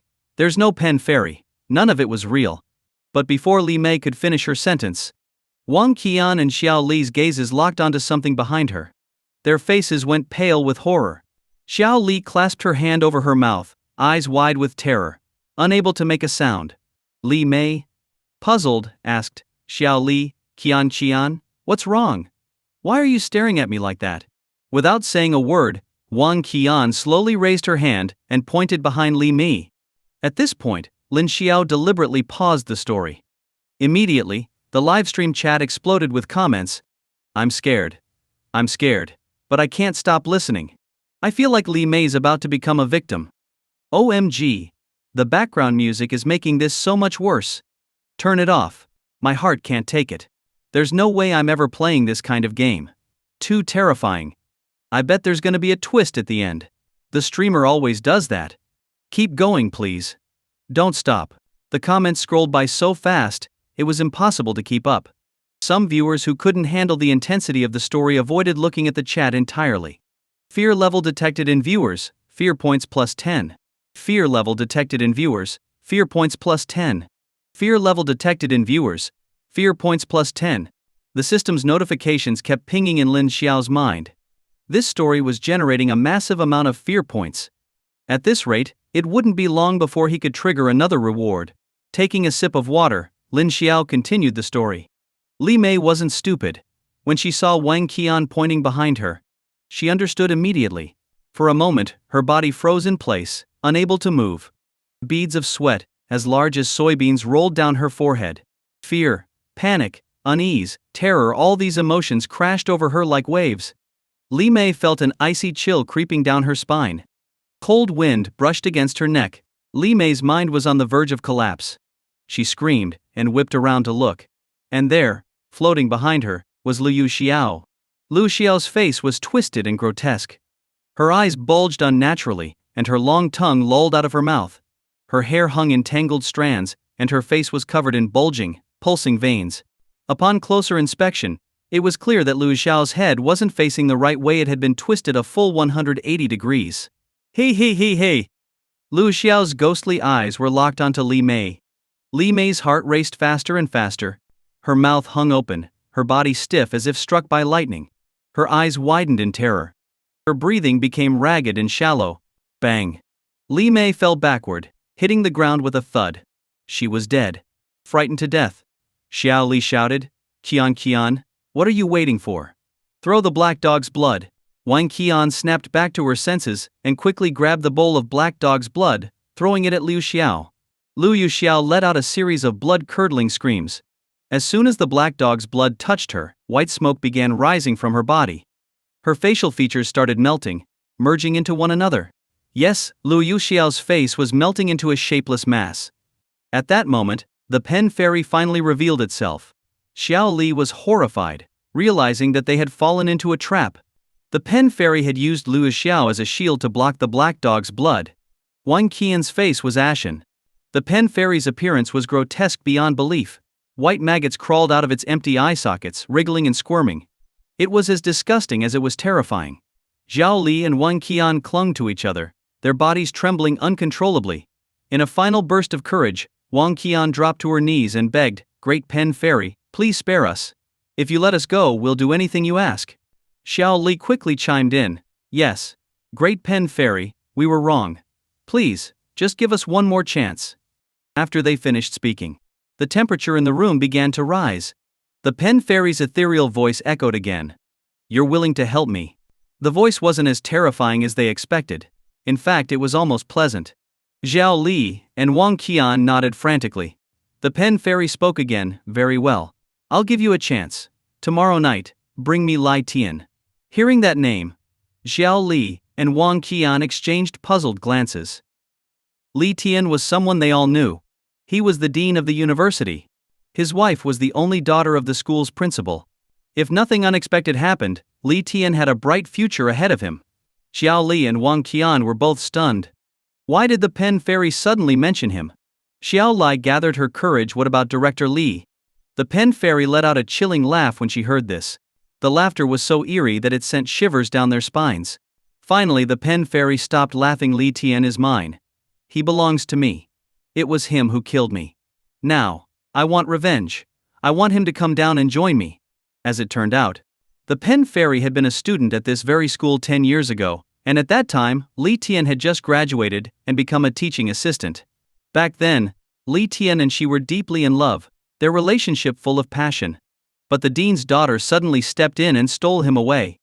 Li Tian abandoned the pen fairy, and a month later she found out she was pregnant. The child was his. She confronted Li Tian and told him everything. When Li Tian found out, he immediately demanded that she get rid of the baby. It was her own flesh and blood, and she couldn't bring herself to do it. In the end, Li Tian, in a moment of cold resolve, murdered her and buried her body beneath the school's library. Upon hearing the pen fairy's tragic story, Xiao Li and Wang Qian were both shocked. They never imagined there was such a heartbreaking story behind the pen fairy. Xiao Li suddenly felt some sympathy for her and asked, "How can we help you?" The pen fairy responded, "I can't enter his home. He has protective charms.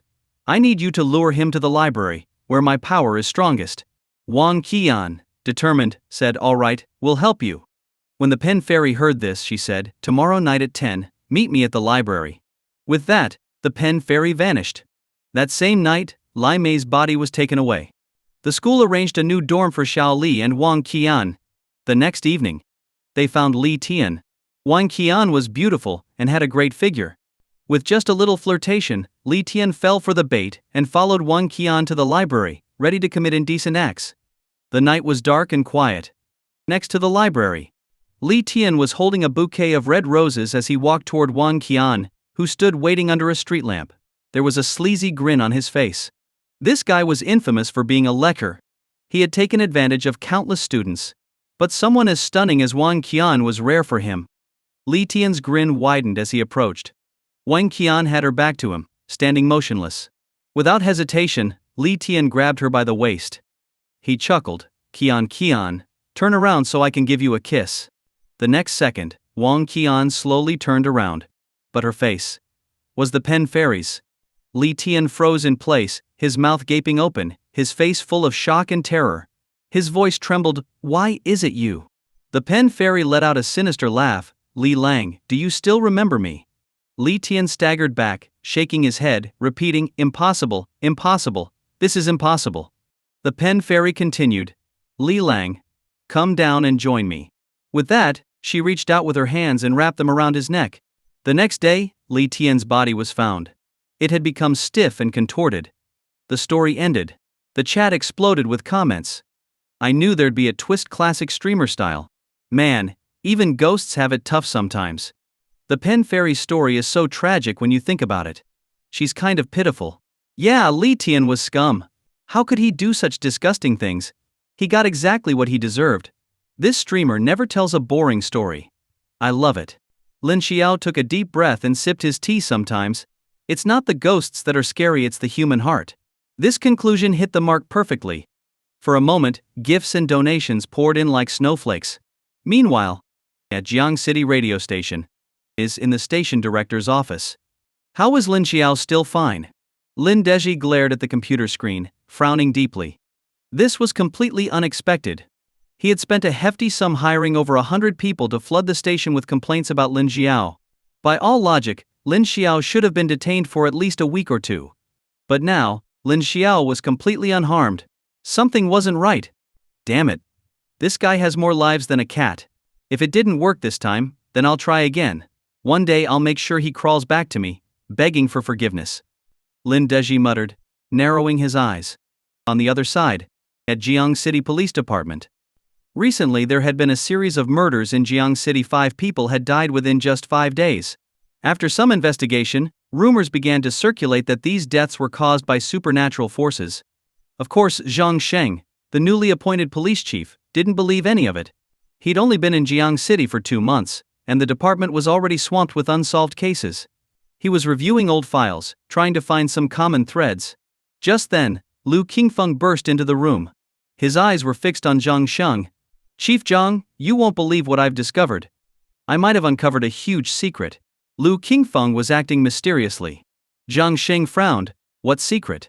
"Do you remember that old case we looked at yesterday, the one about the missing female university student from 10 years ago?" Lu Qingfeng asked seriously. Zhang Sheng nodded. "Yeah, what about it?" "I think I found a clue," Lu Qingfeng declared confidently. Zhang Sheng frowned. "How do you know?" "How do I know?" "Pi no." Lu Qingfeng paused, then shook his head with a grin. "Probably because I'm so handsome." Zhang Sheng was speechless. With a subordinate this shameless, Zhang Sheng felt a bit helpless. "It was Lin Xiao who told me." Lu Qingfeng's tone suddenly became serious. "Oh." Zhang Sheng tilted his head. "Lin Xiao told you?" "That's right. Chief Zhang, let me play you something. After you hear it, everything will make sense." With that, Lu Qingfeng began playing a recording he had prepared. After a short break, Lin Xiao began telling his second story. "When I first graduated, I started working for a small company. My salary was pitifully low, barely reaching 3,000. With all the deductions for insurance and social security, it was a real struggle. So, I decided to rent an apartment in the outskirts of the city. It was an old, run-down 9-story building. There were 4 units per floor and only one outdated elevator, and the security in the area was practically non-existent. However, the rent was cheap, just 300 a month, which fit my budget. I paid the entire year's rent up front, to avoid the landlord raising the price halfway through. But soon after moving in, I started regretting my decision. The apartment's soundproofing was terrible. My neighbors were a young couple, and every night around 8 or 9, they'd start making noises that were impossible to ignore. It would go on for 1 or 2 hours, every single day. As a single guy, it was driving me crazy. Several times I thought about confronting them, but in the end, I decided to let it go. After all, when you're living away from home, sometimes it's better to keep the peace. I didn't want to stir up trouble. After all, if others could tolerate it, why couldn't I? But soon, that uneasy peace was shattered. One day, some old classmates of mine called, saying they wanted to visit. They were among the few close friends I had from college. We hadn't seen each other in months, and I missed them, so I agreed. I took the afternoon off, went to the market to buy seafood, and started preparing dinner. Around 6 in the evening, they arrived, 5 people in total.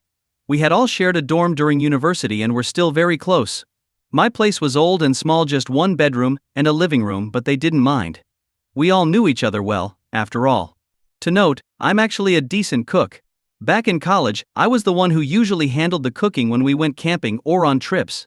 After a few rounds of drinks, we all started sharing funny stories from work and venting about our bosses. As time passed, suddenly the familiar sounds from next door started up again. I remember clearly, it was just past 9 because my friend Xiao Peng checked his watch and commented. He laughed. "Damn. Xiao, you've got a pretty lively neighborhood, huh? They've started their fun early tonight, just past 9 and already going at it." Hearing that, I felt a bit embarrassed. It wasn't exactly something to be proud of. Thankfully, it didn't last long, less than half a minute. Monkey grinned and said, "Well, the guy next door didn't last long, barely half a minute before calling it quits." I felt even more awkward. Still, I didn't take it too seriously, and raised my glass to change the topic. But 2 minutes later, the sounds started again. My friends Xiao Peng and Monkey kept making jokes about it. What they saw as harmless fun felt more like mockery to me. A surge of anger rose in my chest. I stood up, ignoring their attempts to stop me, and marched over to my neighbor's door. Standing before the closed door, hearing the noises inside, I hesitated. I was still young and inexperienced at the time, worried that the guy inside might be some huge brute who could easily overpower me. But in the end, I knocked on the door and said, Hey buddy, could you keep it down please? Almost immediately, everything went silent. I breathed a sigh of relief. Returning to my apartment, we resumed our drinking. After that, there were no more noises from next door. Around 10:30, my friends had had enough to drink and started to leave. After tidying up, doing the dishes, and mopping the floor, it was already past 11. I took a quick shower and went to bed. Maybe it was the alcohol, but I couldn't fall asleep, tossing and turning for what felt like hours. Just as I was finally drifting off, a cold breeze suddenly blew across the back of my neck. There had been no warning. My body jolted, a chill running through me, like someone had placed an ice cube on my neck. Now, I consider myself a firm believer in science, but that sensation was too real to ignore. I couldn't help but feel uneasy. As I tried to settle back down, I suddenly noticed a shadow near my window. My apartment was on the 3rd floor. The moment I saw that shadow, the word thief flashed through my mind. "Who's there?" I shouted as I jumped out of bed. In an instant, the shadow disappeared. That really scared me. If it really was a thief, I knew I wouldn't stand a chance against them. I rushed to the window, locked it tight, and went back to bed, but sleep was out of the question. I spent the whole night tossing and turning. A few days passed like that. Every night around 9, the noises from next door continued, but strangely, none of the other tenants ever complained, only I seemed bothered by it. One day, I decided to knock on my neighbor's door. A middle-aged man answered, reeking of alcohol. He glared at me, his voice gruff. "Kid, what's your problem? Why are you always making noise?" I was taken aback. Me, making noise. I was speechless. How could he blame me? I forced a smile and said, "Sir, I haven't been making any noise. It's my neighbors, they've been making a racket every night. I just can't stand it anymore." The man's expression changed instantly. He stared at me with wide eyes, as if he was looking at a ghost. His intense gaze made me feel incredibly uneasy. Then, he said something that left me completely dumbfounded. He glared at me with a twisted expression. "Kid, who do you think you're trying to scare here? I've lived here for years, and all I've ever heard is your noise. Not once have I heard any woman's voice. Trying to fool me, huh? Get lost. I'm warning you, if this happens again, I'll deal with you myself." With that, he slammed the door in my face. I stood in the hallway, completely dumbfounded. It felt like I had been hit by a shockwave. I was utterly confused. This guy must have some hearing problem. Only heard my noise, what nonsense is that? I walked back to my apartment, feeling frustrated. Around 10 p.m., the woman's voice started up again, just as usual. I jumped up and knocked on his door again. This time he didn't answer, probably too drunk to hear me. Now I was furious. Being falsely accused like that, anyone would lose their temper. Having no other choice, I went to the neighboring door and knocked hard, shouting, "What's wrong with you two? Do you think I'm going to tolerate this forever? Every single night with the noise. Are you a damn rooster or something? Come out and show your faces, you cowards. Open the door." In the past, they'd always stop when I knocked, but this time, they completely ignored me. The woman's voice got even louder. My anger flared up like a volcano ready to erupt.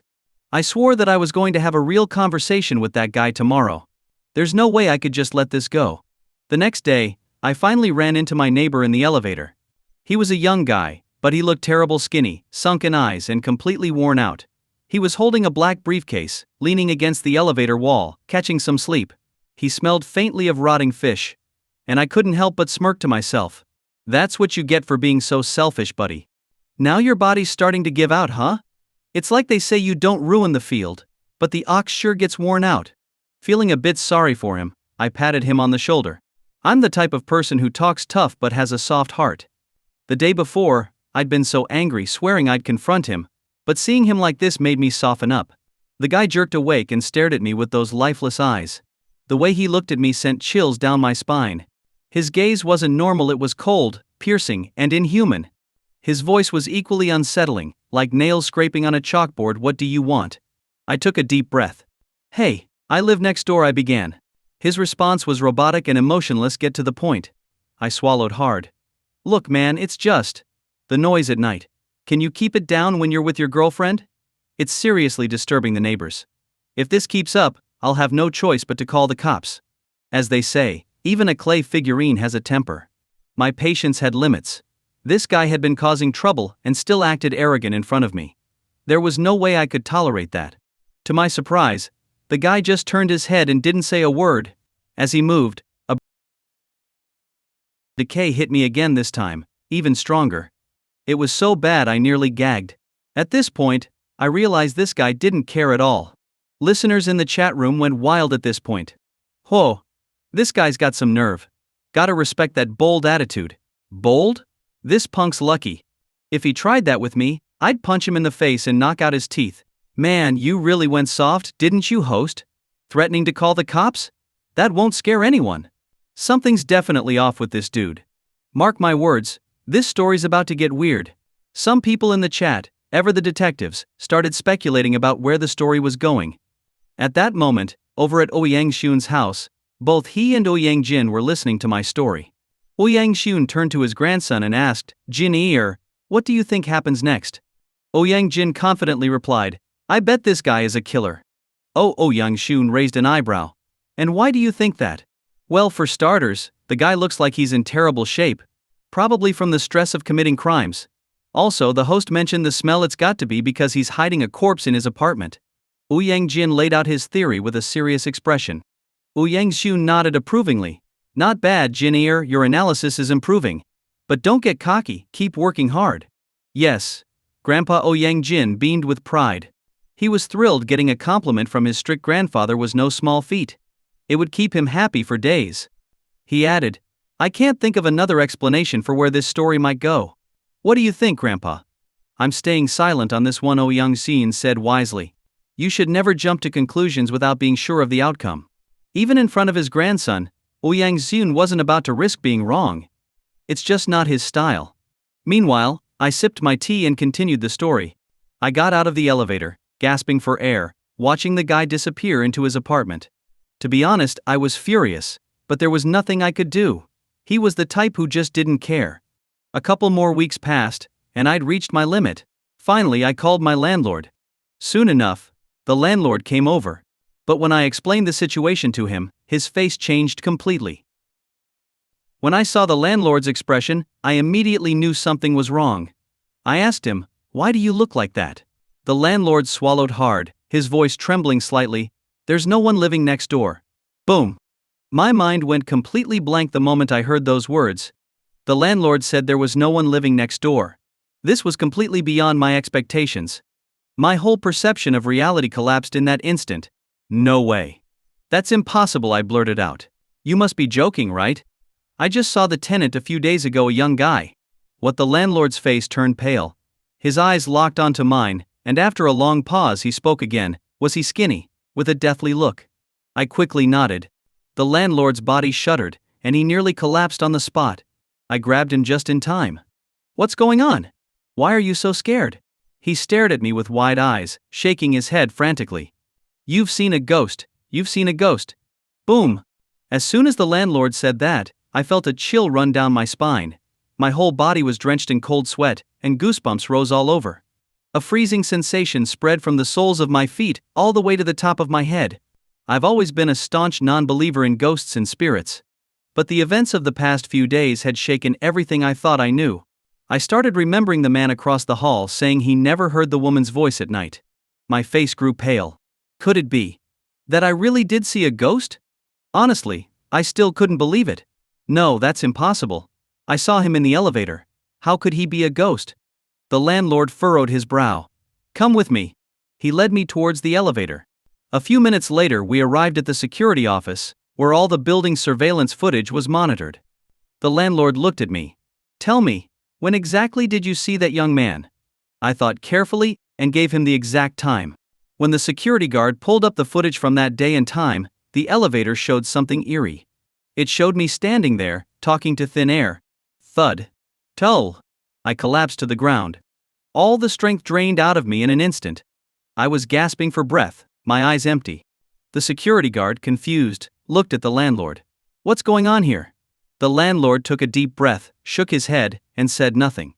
I dragged myself back to my apartment, my mind a complete mess, like a pot of glue. The landlord immediately called the police. Soon enough, the police arrived. After getting the details from me, they went to investigate the neighboring apartment. But they didn't find anything. I mustered up what little strength I had left and went over to take a look myself. Clearly, The apartment had been vacant for a long time. As soon as we stepped in, we were hit with a strong musty smell. I frowned, scanning the room. A male police officer approached me. "There's nothing here, kid. Don't joke about stuff like this. There's no such thing as ghosts in this world. You're probably just overworked. Why don't you take some time off and get some rest?" I nodded absent-mindedly, not really paying attention. As I turned to leave, something caught my eye under the bed. For some reason, I had a strange feeling that there was something under that bed. I remembered the rotten smell I'd sensed in the elevator, mixed with the faint scent of earth. Could it be that the young man was buried under the floor? Pointing to the bed, I shouted, "There's something under there." The police didn't waste a second. They moved the bed and began digging. 5 minutes later, a pungent, sickening odor filled the entire room. The landlord couldn't hold it in and vomited on the spot. My own stomach churned, and I felt like I was about to throw up too. Then, a shriveled hand emerged from the dirt. Soon after, a body was uncovered. And then a skull. Judging by the size and build, it was undeniably the young man I'd seen. A few days later, the autopsy results came back. The young man had been poisoned. And the person who poisoned him, his girlfriend. But as for where she went, she mysteriously vanished. After that, I moved out of the apartment. But on the first night in my new place, I had a dream. The young man appeared in my dream and said, "Thank you."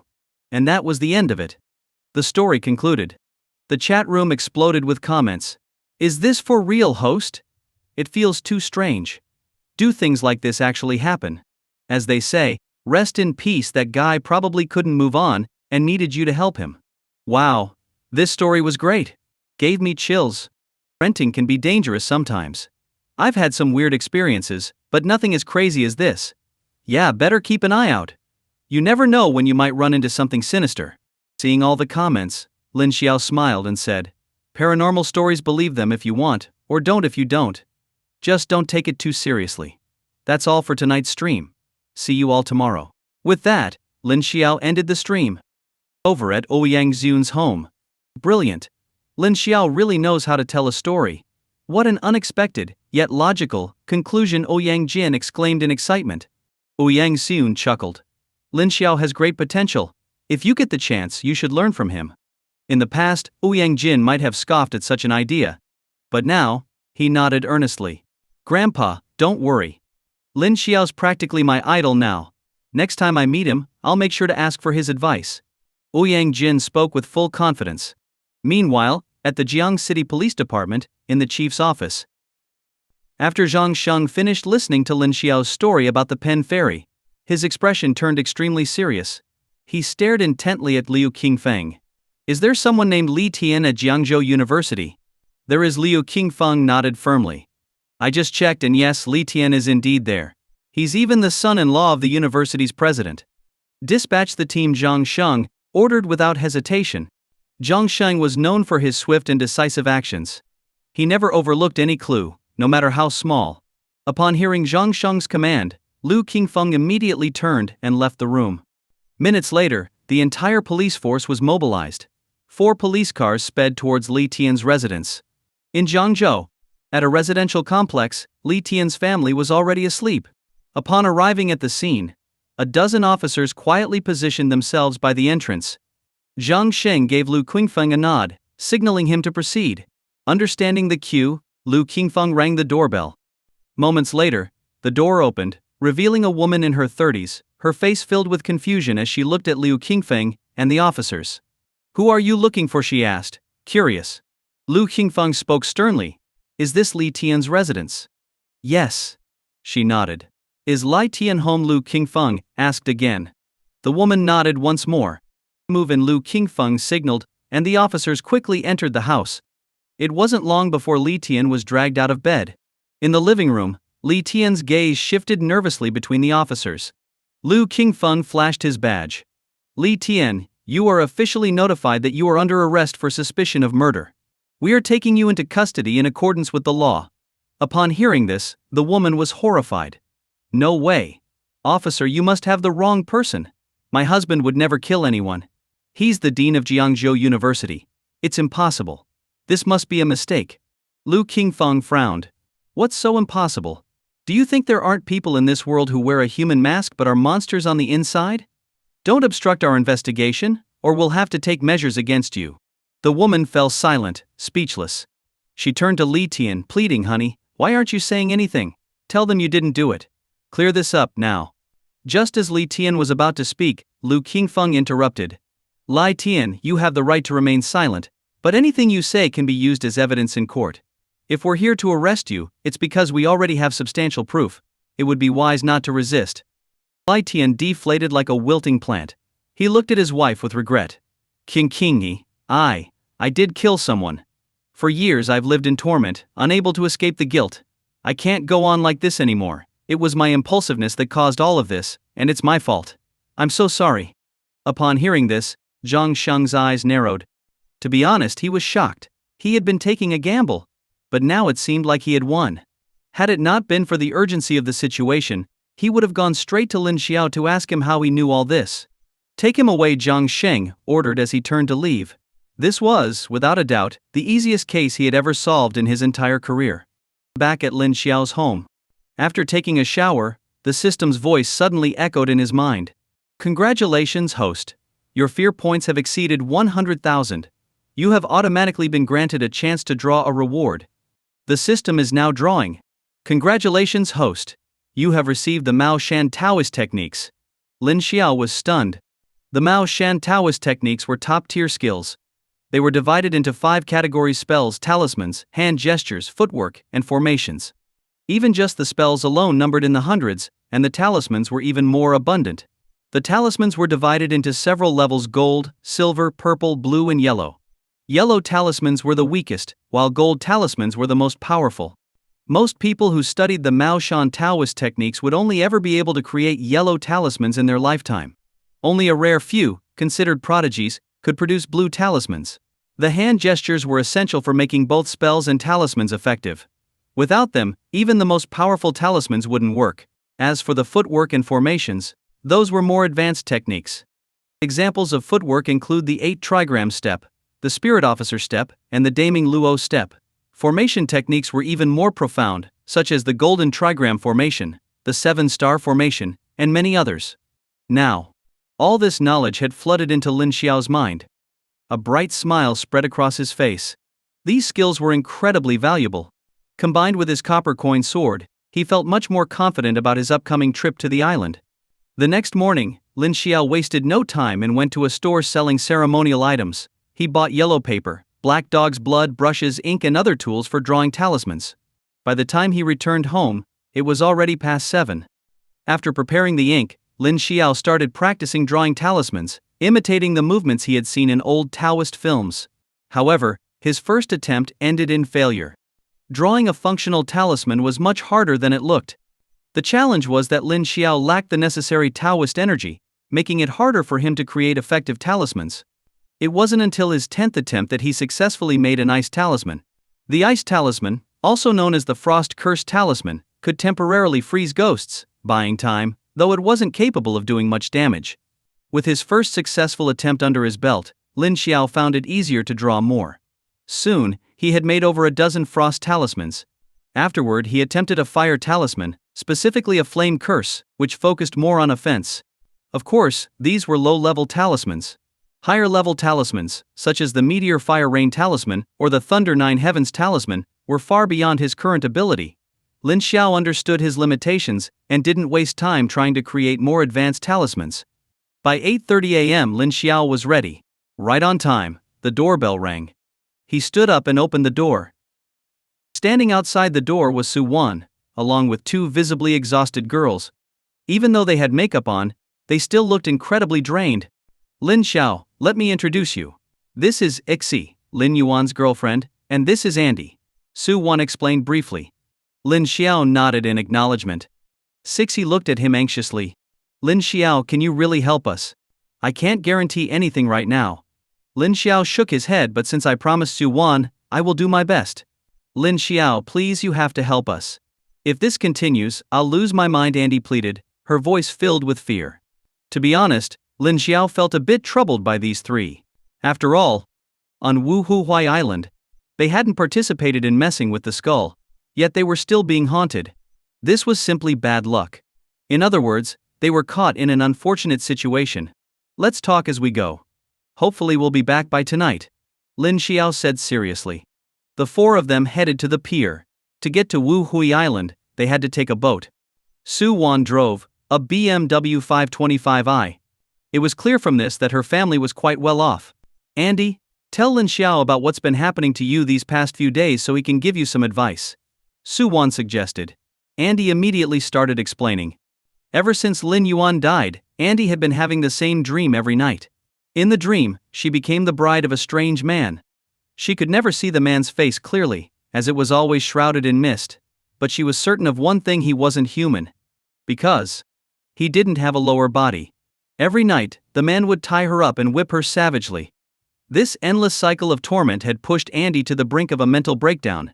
She hadn't slept well in days and had almost been hit by a car several times on her way to work. After hearing Andy's story, Lin Xiao furrowed his brow. This phenomenon resembled a ghostly spirit marriage. A spirit marriage was when an unmarried person who had died unexpectedly sought out a living person to become their partner. The deceased would use a wooden stake or a paper figure to represent themselves in a wedding ceremony with a living person. This was an ancient, outdated practice and was frowned upon. It was officially abolished as far back as the Ming Dynasty, although some remote villages still kept the tradition alive. Su Wan glanced at Lin Xiao. Do you know why this is happening? If my guess is correct, Andy has likely been targeted by a spirit who wants to complete a spirit marriage with her, Lin Xiao explained, his tone serious. At the mention of the term spirit marriage, Andy's face turned pale with fright. How can something so strange still exist in this world? Zixi exclaimed in shock. Lin Xiao sighed. There are villages on Wuhui Island where old customs still persist. It's not entirely unusual for them to practice spirit marriage. Then, what should I do? Andy asked, her voice trembling and her expression dazed. Lin Xiao narrowed his eyes. Don't worry, it's not a big deal. The marriage in your dream doesn't count. For a real spirit marriage to be completed, both parties' birth dates are required. What you've been experiencing is just a symbolic warning. Hearing this, Andy finally breathed a sigh of relief. I've encountered strange things too, Zixi added, looking anxious. Lin Xiao nodded. Tell me what's been happening to you. For the past few nights I've been having nightmares as well. I either find myself in the ocean, a lake, or sometimes even in a river. It's like my body is paralyzed, and I can't move at all. Surrounding me are shadows of ghosts, circling me and laughing with these horrible, sharp sounds. Zixi explained concisely. Lin Xiao responded calmly, You've probably heard of substitute ghosts, right? Zixi looked confused. In your case, it sounds like you're being haunted by a ghost that drowned. These spirits attempt to lure someone into the water, and when they succeed they'll drag their victim under, Lin Xiao analyzed. In reality, Zixi's situation was more severe than Andy's.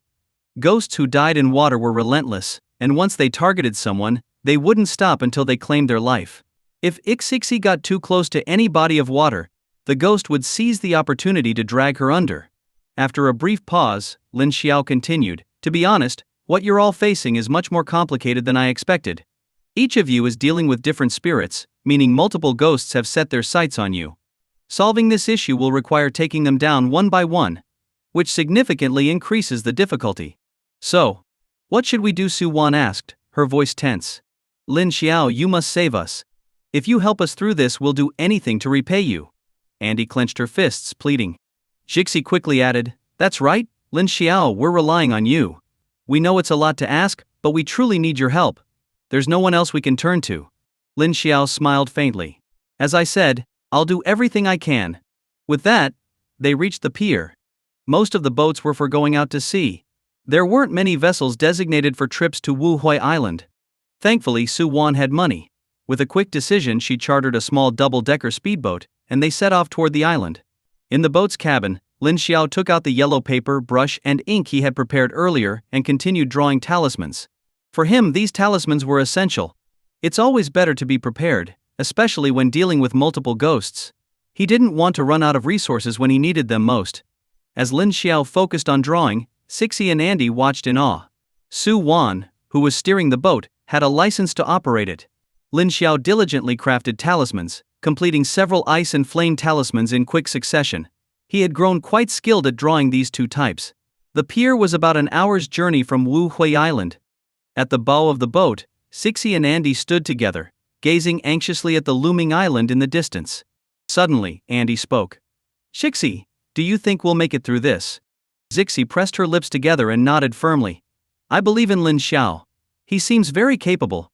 "He does. But he's so young. I'm worried he might not have the experience to handle this." Andy voiced her concern. Zixi sighed. "At this point we have no choice but to take things as they come. There's no other option." "Yeah," Andy agreed. Just as they were about to head back into the cabin, the clear, sunny sky suddenly darkened. Above the yacht, a thick mass of dark clouds had gathered. The clouds blocked out the sun, and a sudden gust of wind whipped across the surface of the lake. A cold, damp chill brushed against Zixi and Andy's faces, causing them both to shiver uncontrollably. Soon after, small whirlpools began to form around the yacht, slowly spiraling in the water. Crack! A streak of purple lightning slashed across the sky. Frightened, Andy and Shixi hurriedly scrambled back into the cabin, their faces pale with fear. Su Wan, who was steering the boat, was equally unsettled, her brows furrowed in silence. Lin Xiao, who had been focused on drawing talismans, snapped back to reality. "Why did the sky suddenly turn dark?" Lin Xiao asked. "I don't know." Zixi replied, shaking her head. "Everything was fine just a moment ago, and then this happened." "Look at the pier," Andy pointed out, her voice trembling. "The sun's still shining over there. It's only our boat that's under these clouds." Su Wan glanced at Lin Xiao, her expression serious. "This doesn't feel right. We've been targeted by spirits," Lin Xiao stated bluntly. What the three women's faces turned even paler. Spirits. The very word filled them with dread. They couldn't believe that such an occurrence could happen in broad daylight. It was beyond anything they had expected. Andy looked at Lin Xiao, her voice quivering with fear. "Lin Xiao, what? What should we do now? If my guess is right, it's a water ghost, and it's after you," Lin Xiao said, looking straight at Zixi. Zixi's face turned ashen, and her nerves seemed to shatter instantly.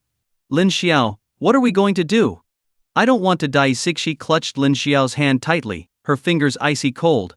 Lin Xiao frowned but reassured her. "Don't worry. We'll deal with your issue first." Bang! Before he could finish speaking, a loud thud echoed from the bottom of the yacht, as if something had struck it. "Lin Xiao, look at the lake. What's happening out there?" Su Wan called out, pointing toward the water. Lin Xiao raised his head to see that the once calm lake had suddenly become shrouded in a thick fog. The heavy mist began creeping toward the yacht, quickly limiting visibility. A sense of intense danger swept over everyone, leaving the three women filled with anxiety. Before long, the fog completely enveloped the yacht, reducing visibility to only 4 or 5 meters. "Lin Xiao, what do we do now?" Su Wan asked. Lin Xiao thought for a moment. "Stop the boat.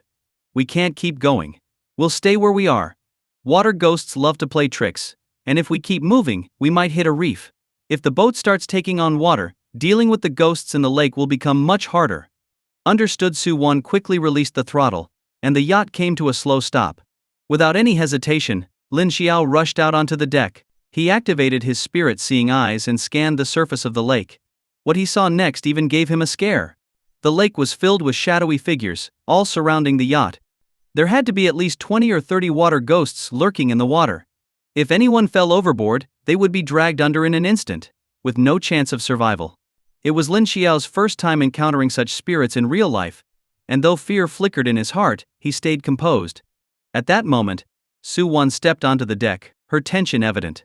"Lin Xiao, is there anything I can do to help? If there is, just say the word. I'll give it my all," she declared, full of determination. Lin Xiao was touched by her offer.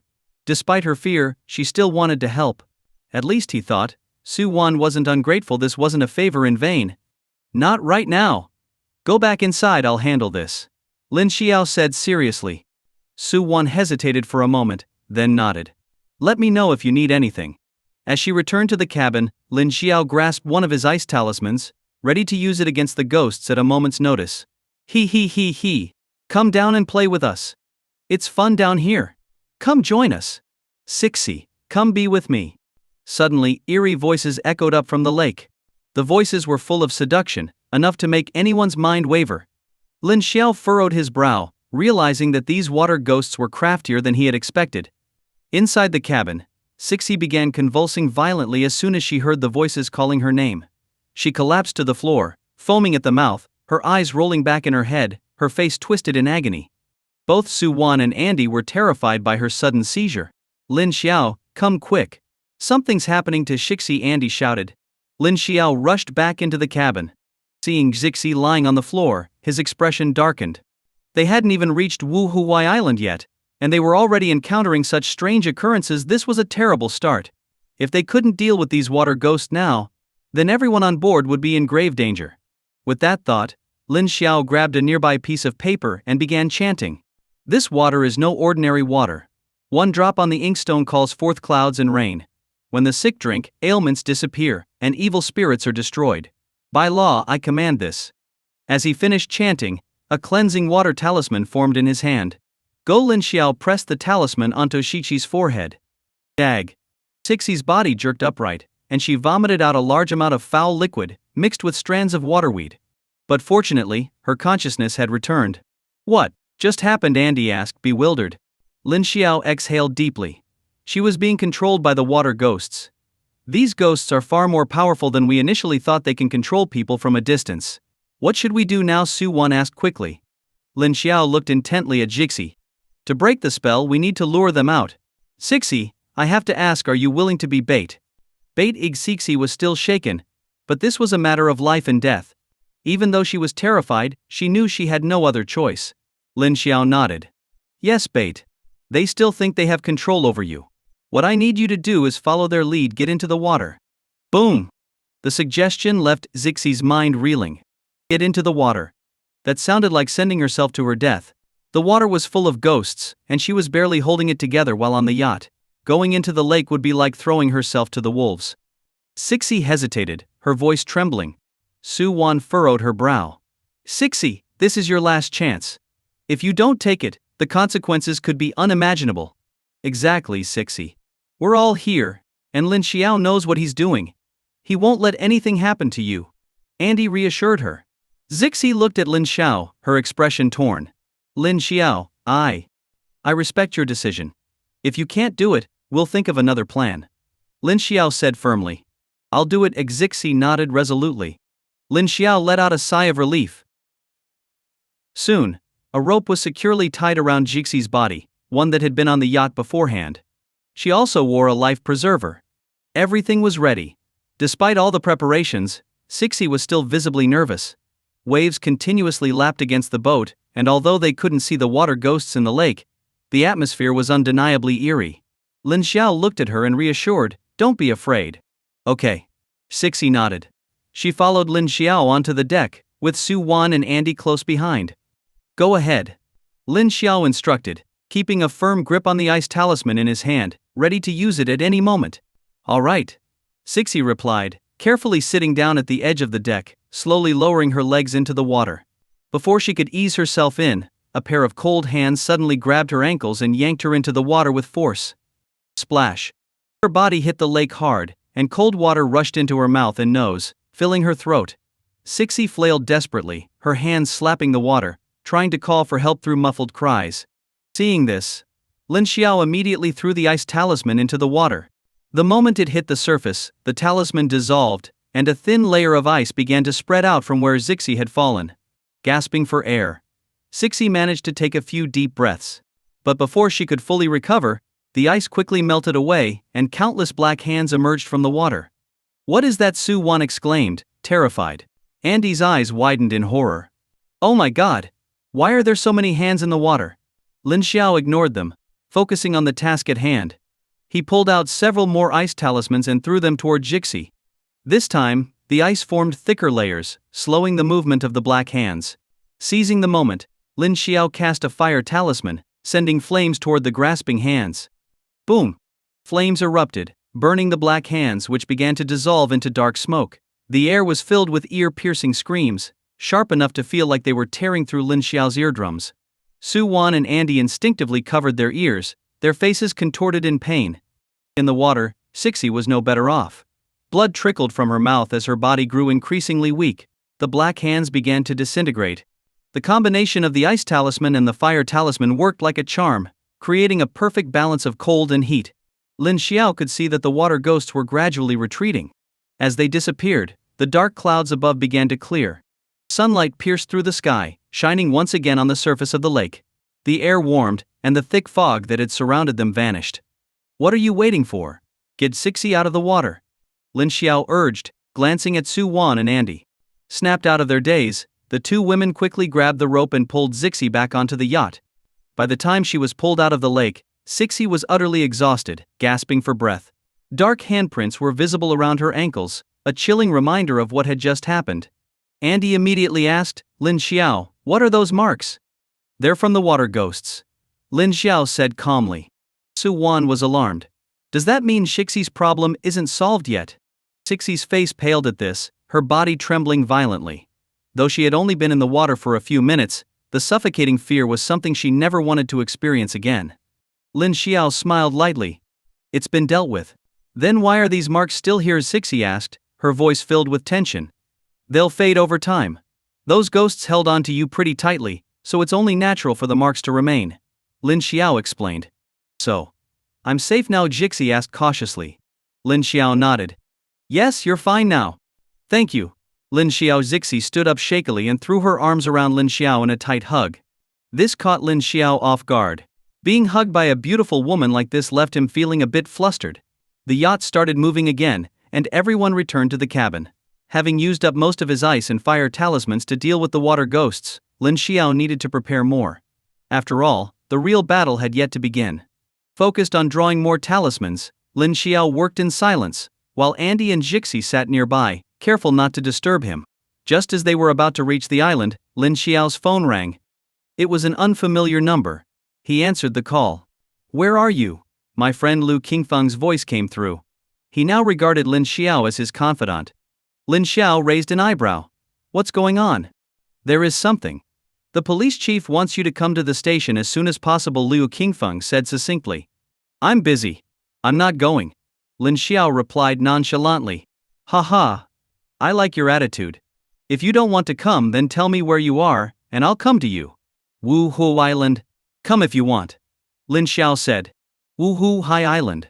Why would you go there of all places? You're just looking for trouble." Lu Qingfeng's voice shot up. "If you're too scared to come, that's fine. I've got things to do," Lin Xiao said, hanging up the phone and turning it off. He continued drawing talismans, knowing that the more he had, the better. The upcoming fight would be a tough one. After about 20 minutes, they reached Wuhu-High Island. Lin Xiao had prepared nearly 100 talismans, but he was exhausted, beads of sweat forming on his forehead.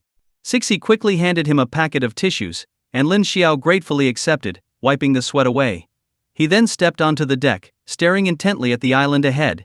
With his spirit-seeing eyes, he could sense the overwhelming presence of ghostly energy on the island. The shape of the island itself was unusual, narrow on one end and wider on the other. It resembled a coffin. No wonder spirits had been gathering here for so long. This island was a natural place for trapping and nurturing them. Dense yin energy, combined with the island's natural geography, allowed the ghosts to thrive. Su Wan approached Lin Xiao. "Have you figured anything out?"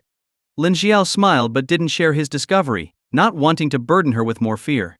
"It's nothing serious. Just a few wandering spirits. Nothing to worry about." "But I can't shake this feeling of unease," Su Wan said softly. "Don't scare yourself," Lin Xiao replied reassuringly. The yacht docked, and Lin Xiao was the first to step onto the island. Su Wan and the others followed closely behind. They walked up the moss-covered stone steps, making their way deeper into the island. Wuhu-High Island wasn't very large. The beach they had visited last time was on the southern side of the island, and to get there, they had to pass through a small forest. Guided by Su Wan, the group headed toward the beach.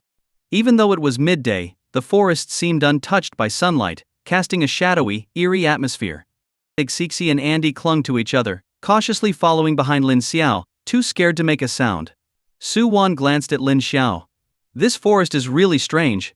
The sun is shining so brightly outside, but here, it's completely dark, and it feels colder than outside.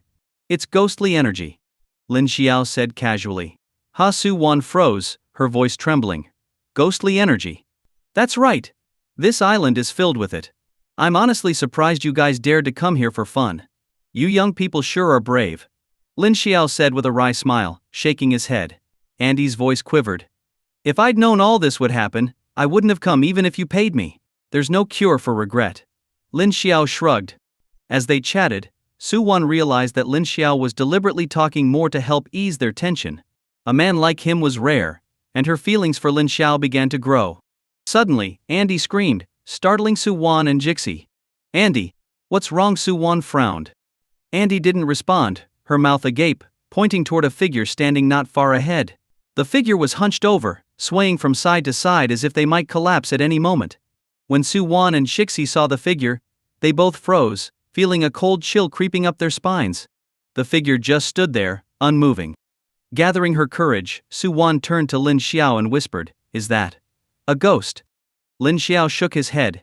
With his spirit-seeing eyes, Lin Xiao could tell there was no ghostly aura around the figure, meaning it wasn't a ghost but a living person. "So, someone's just pretending to be a ghost?" Sixi asked cautiously. Lin Xiao nodded. Only then did the three women breathe a sigh of relief. They had been scaring themselves for nothing. Lin Xiao led the group as they walked toward the figure. The person remained still, not moving an inch. As they got closer, the figure finally turned around.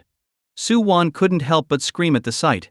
The face before them was old and deeply wrinkled, with murky eyes that seemed glazed over, like they were covered in grease. The nose was sunken, with the bridge practically fused to the face, and large nostrils flared with each breath. But the most terrifying part was the mouth.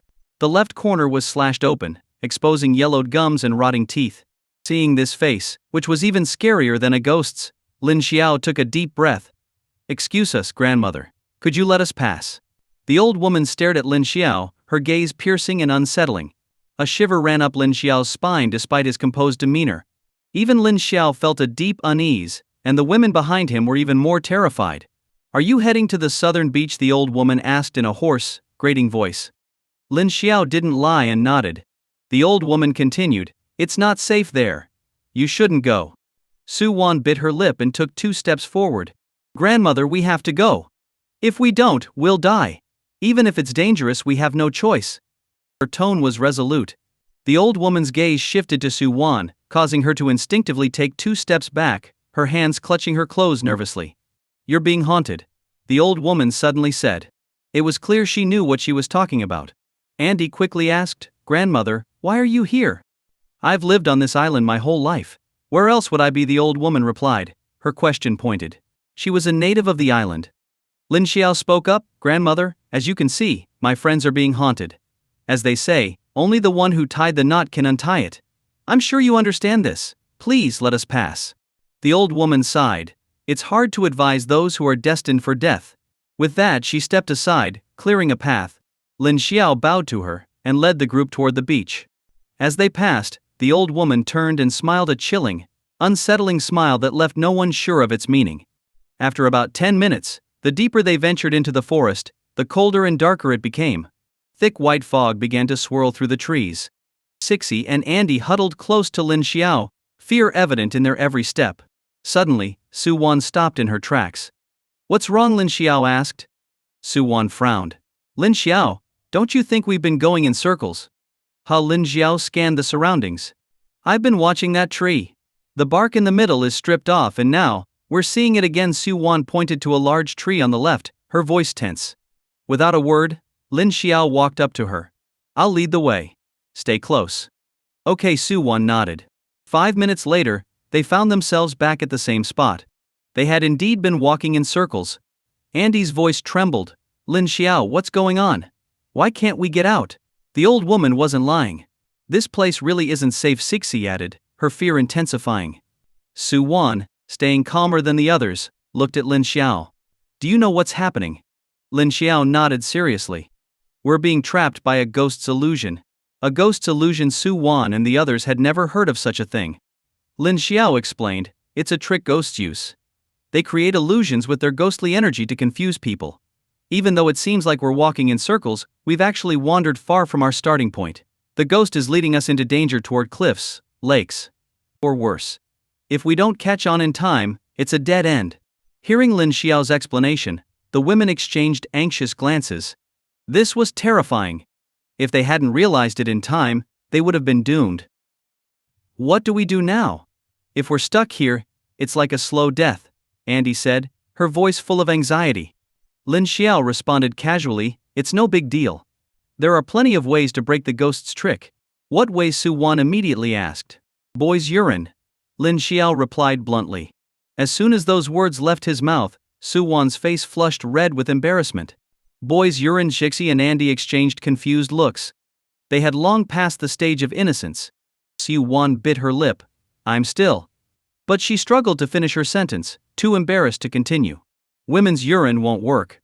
Lin Xiao cut her off, leaving no room for debate. Su Wan breathed a sigh of relief. Thankfully, it wasn't something she had to deal with. Otherwise, having to do such a thing in front of Lin Xiao would have been utterly humiliating.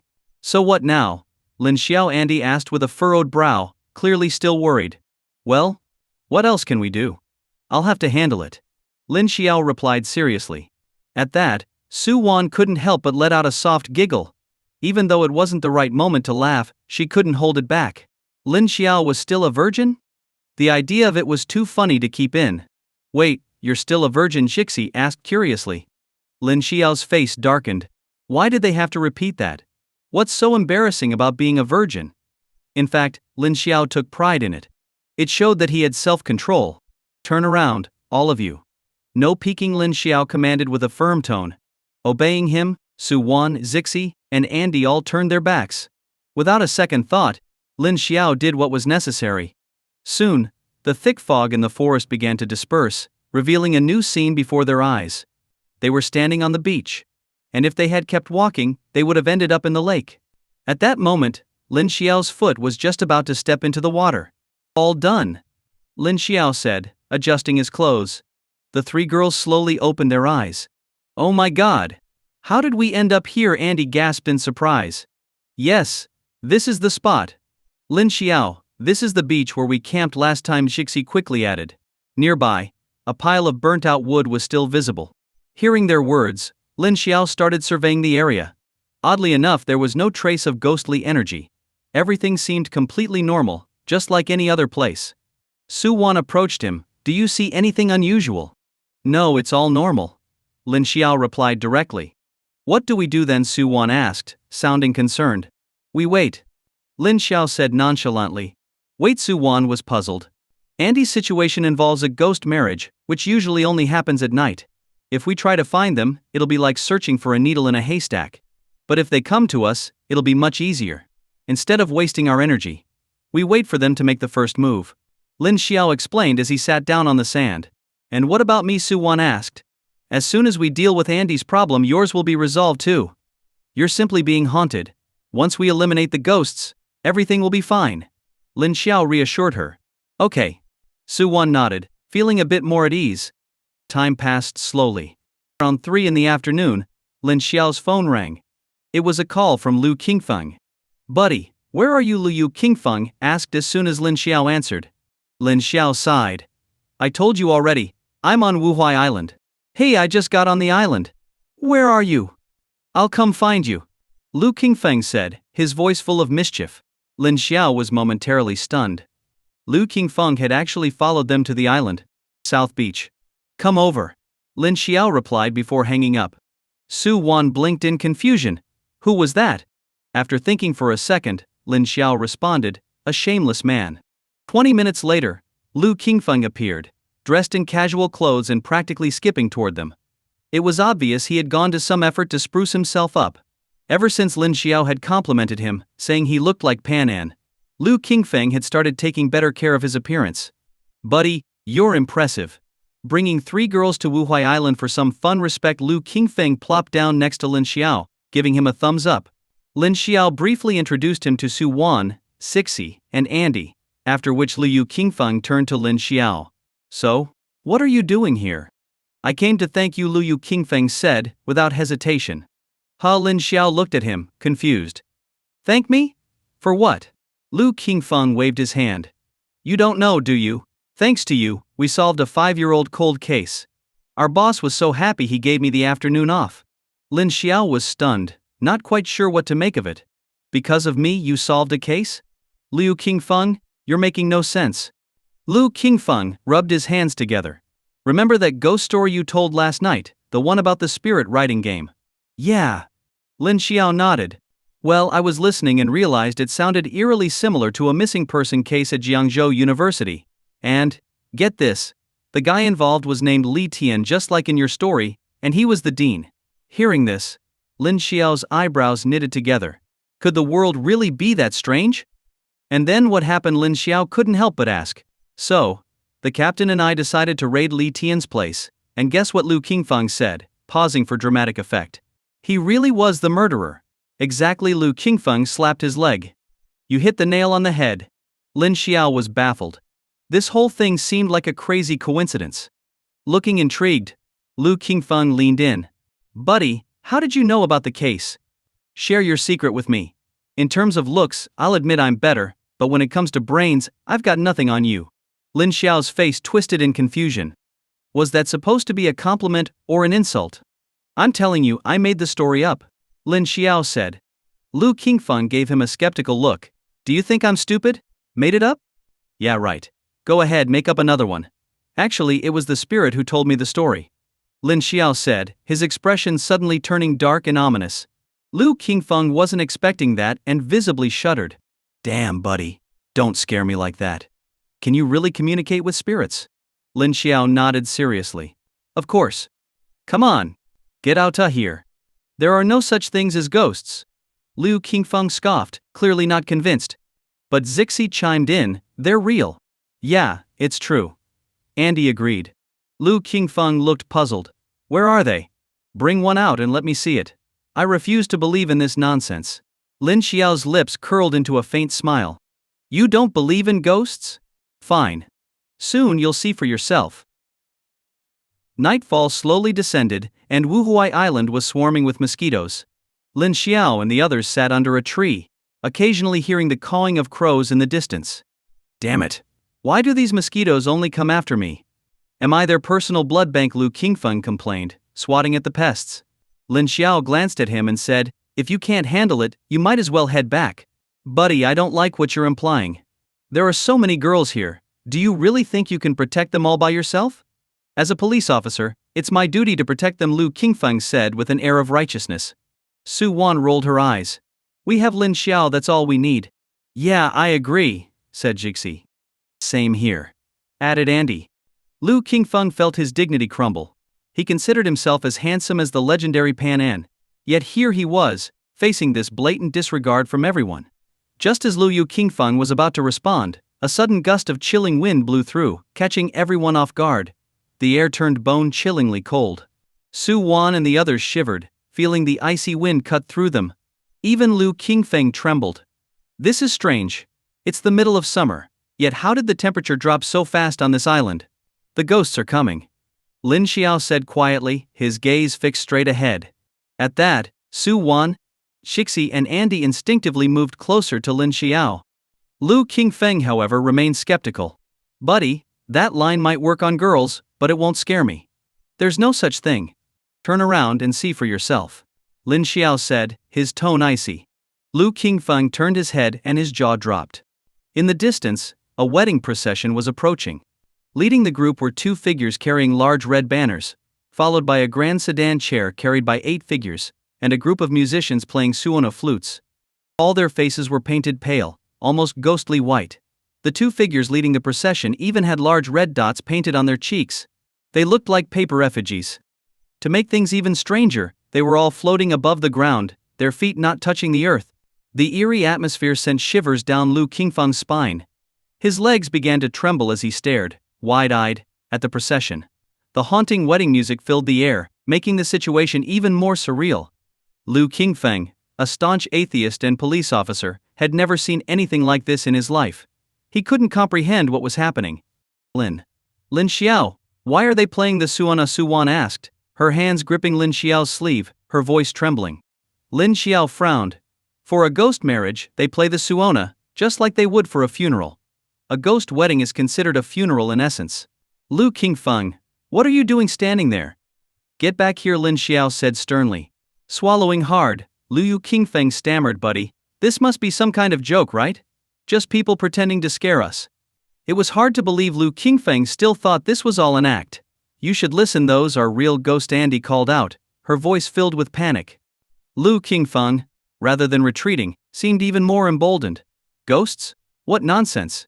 It's just a group of people dressed up. Watch me expose them. With that, Lu Qingfeng marched toward the ghostly procession, full of misplaced bravado. He was like a warrior charging into battle, oblivious to the danger. Lin Xiao, aren't you going to stop him? Su Wan asked, her face pale with worry. Lin Xiao remained calm. How can I stop him?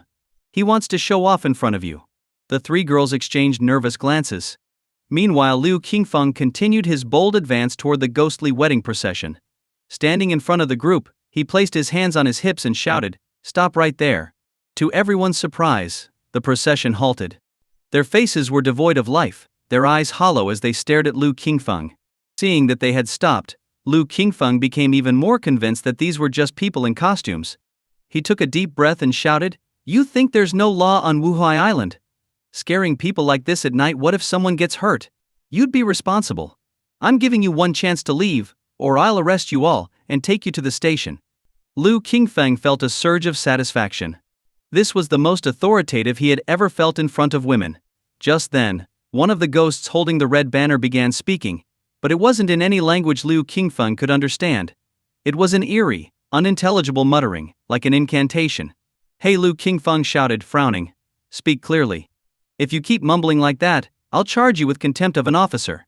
But the ghost ignored him, continuing to mutter its strange words. Fed up, Lu Qingfeng reached for his handcuffs and stepped forward, grabbing at the ghost. His hand went straight through it, grasping nothing but air. A chill shot through Lu Qingfeng's body. Cold sweat broke out all over him as the realization hit him these weren't people. These were real ghosts. Without an ounce of hesitation, Lu Qingfeng spun on his heel and sprinted back toward Lin Xiao, his voice shaking. "Buddy, help me. They're real.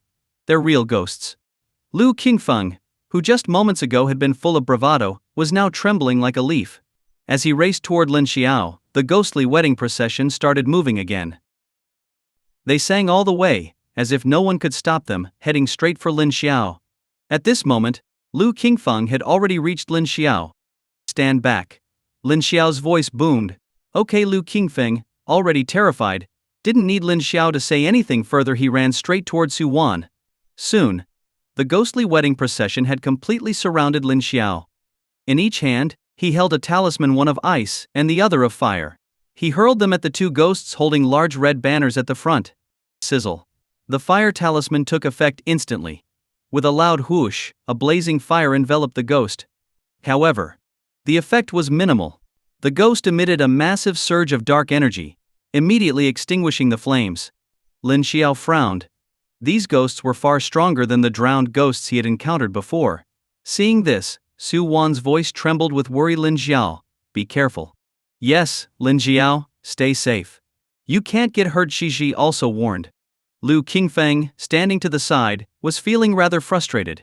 He had hoped to play the hero, but instead ended up looking like a fool, which left him feeling a bit humiliated. Without another word, Lin Xiao pulled out a coin sword from his bag.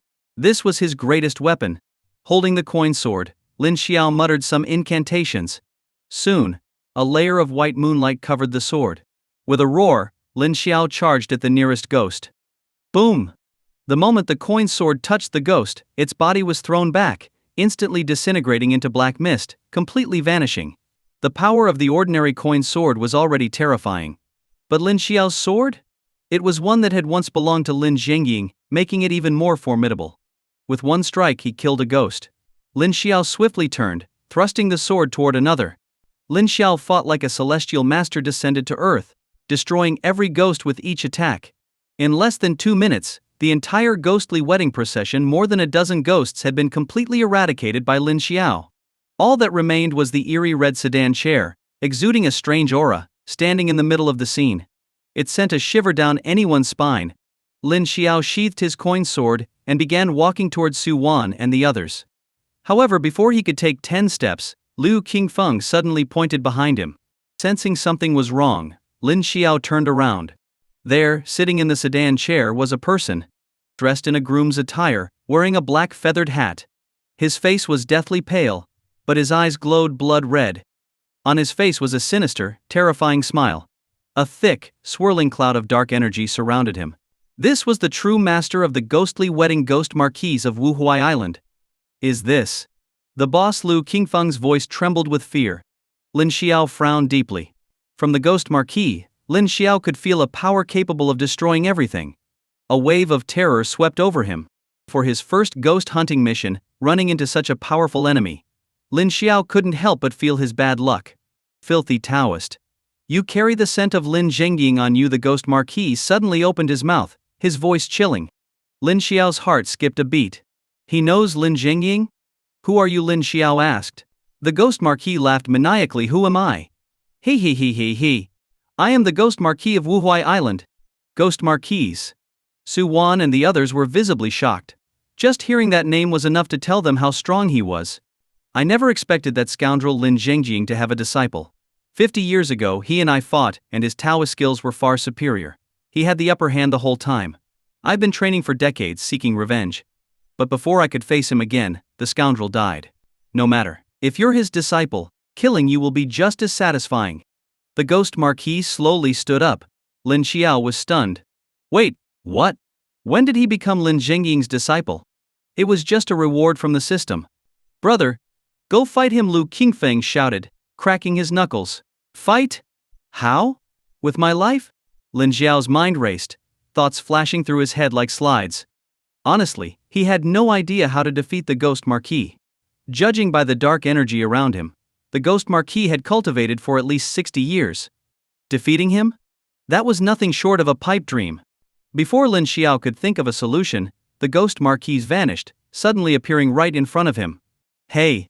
The ghost marquis exhaled a cloud of black mist toward Lin Xiao, nearly choking him. Immediately after, the ghost marquis grabbed Lin Xiao's neck with his decaying hands and threw him.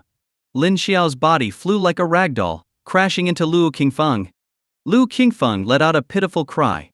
Lin Xiao Su Wan rushed over, helping Lin Xiao to his feet. Are you okay? She asked, her voice full of concern. Lin Xiao glanced at Lu Qingfeng, who was groaning in pain on the ground, and shook his head. I'm fine. Lu Qingfeng felt like dying. Sure, you're fine, but I'm not. What now? Su Wan asked. Without replying, Lin Xiao pulled out a few ice talismans and flung them at the ghost marquis. The talismans exploded on the ghost marquis. But they didn't even freeze him. They did nothing. He. You little Taoist, you're far weaker than Lin Zhengying. Do you really think your little tricks are enough to show off? The ghost marquis's voice was full of contempt. Lin Xiao once again drew his coin sword. As soon as the ghost marquis saw the sword, he instinctively stepped back, his eyes fixed on the coins with a fearful glint. It's his sword. Yes, it's his. The ghost marquis's face twisted in rage. Come. Fight. Lin Xiao held the sword high, his expression resolute. With that, he charged straight at the ghost marquis, his sword slashing wildly. Sword energy surged toward the ghost marquis. Seeing this, the dark energy around the ghost marquis retreated as he howled in panic. Clearly he was terrified of the coin sword. Heaven and earth, yin and yang, sun rising in the east, command this talisman, banish evil, expel misfortune. By the power of Tianpeng, the might of Vajra, I invoke thee, turn evil to good, by law and decree. Command. Lin Xiao chanted the incantation, and a brilliant white light shot from the coin sword, piercing the ghost marquis. The light tore through the ghost marquis, leaving a gaping hole. Thick, dark energy poured from the wound, scattering into the air.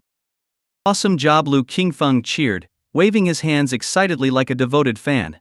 Su Wan and the other two women smiled with relief. However, their smiles quickly vanished. Because the hole in the ghost marquis's chest was healing at a speed visible to the naked eye. A sinister grin spread across his face. Hey, pathetic Taoist. I thought you'd be stronger, but is this all you've got? Your energy is weak? It can't hurt me. The ghost marquis's voice was harsh and mocking. Seeing this, Lin Xiao frowned deeply. It was true that his energy was weak, almost non-existent. Against ordinary spirits, that wasn't an issue. But the ghost marquis of Wuhuai Island was a whole different level. The ghost marquis flashed forward, suddenly appearing in front of Lin Xiao, reaching out to choke him. Boom! Out of nowhere, a blue talisman shot through the air from the forest. It struck the ghost marquis, and the talisman exploded on contact. A burst of samadhi true fire wrapped around the ghost marquis. The dark energy surrounding him began to burn. His features twisted in pain, his face becoming even more horrifying, as he howled in agony. This samadhi true fire talisman was a mid-level spell, far more powerful than Lin Xiao's fire talisman. The ghost marquis retreated quickly. In the next moment, a figure emerged from the forest. Under the moonlight, Lin Xiao saw clearly it was the old woman who had blocked his way earlier. Now the old woman's eyes were fixed on Lin Xiao. Her cloudy eyes glimmered with a strange light. "Are you a disciple of Master Lin?" Her voice was hoarse. Lin Xiao was taken aback. "Master Lin? Master Lin? Could she mean Lin Zhengying?" Honestly, with Lin Zhengying's coin sword in his hands, Lin Xiao could technically be considered his disciple in some sense. Thinking of this, Lin Xiao nodded. "Welcome, new master." Upon seeing him nod, the old woman immediately knelt down. Lin Xiao was stunned. "What's going on now?" "No, no, ma'am, get up, I'm not any kind of master." Lin Xiao hurried to help her up, but the old woman remained kneeling. "If the master refuses the position, I will never rise." This was awkward. Lin Xiao's eyes shifted. All right, I accept the position." He couldn't bear the thought of an old woman kneeling in front of him. It might cost him his life, and that was not a price he was willing to pay. Upon hearing his words, the old woman's face, which resembled withered bark, lit up with a bright smile. She slowly stood, her sharp gaze fixed on the ghost marquis in the distance. "Mu Linghua, you're still alive?" The ghost marquis stared at the old woman with a hint of fear in his eyes. Mu Linghua sneered. "Ghost marquis, long time no see. I've been waiting here for you for 30 years. I won't die until I've destroyed you." "Mu Linghua, with your power, do you really think you can destroy me?"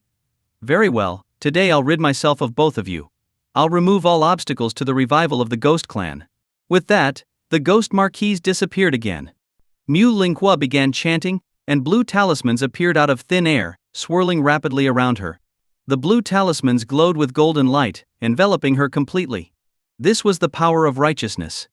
When a Taoist reaches a certain level of mastery, they can cultivate this righteous energy. Righteous energy exists everywhere, and is especially effective against ghost energy. Suddenly the ghost marquis reappeared in front of Mu Linghua, and dark energy surged from his body, rushing toward her. Sizzling sounds filled the air as the dark energy hit the golden light, immediately dissipating. Time ticked by second. The dark energy pouring out of the ghost marquis grew thicker and more intense. Even Lin Xiao, standing to the side, felt a strong pressure.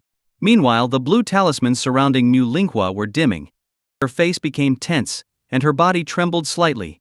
It was clear Mu Linghua was no match for the ghost marquis. "Mu Linghua, you really are useless. After all these years, you haven't improved at all. Lin Zhengying wasted his time training you." The ghost marquis's voice dripped with scorn. Mu Linghua's face turned pale. The next moment, she began forming hand seals.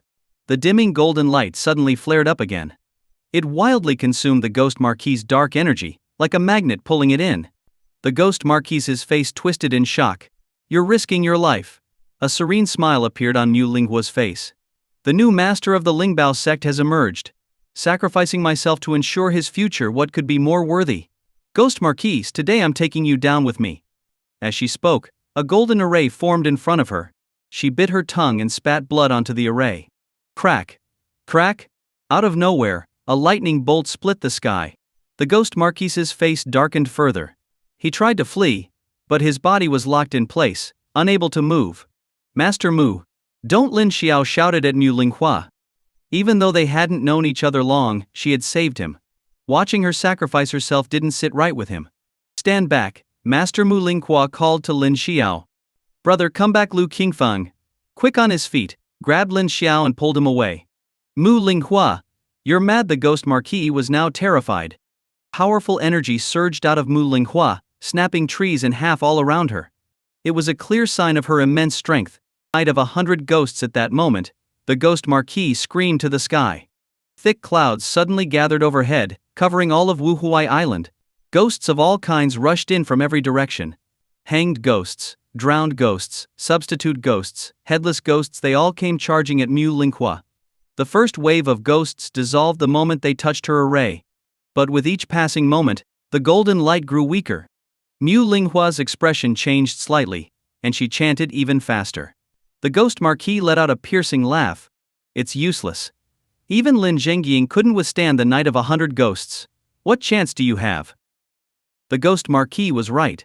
After briefly holding off the attack, Mu Linghua's protective barrier shattered. One by one, the ghosts pierced through it. Mu Linghua's body was violently thrown backward. Blood continuously poured from her mouth.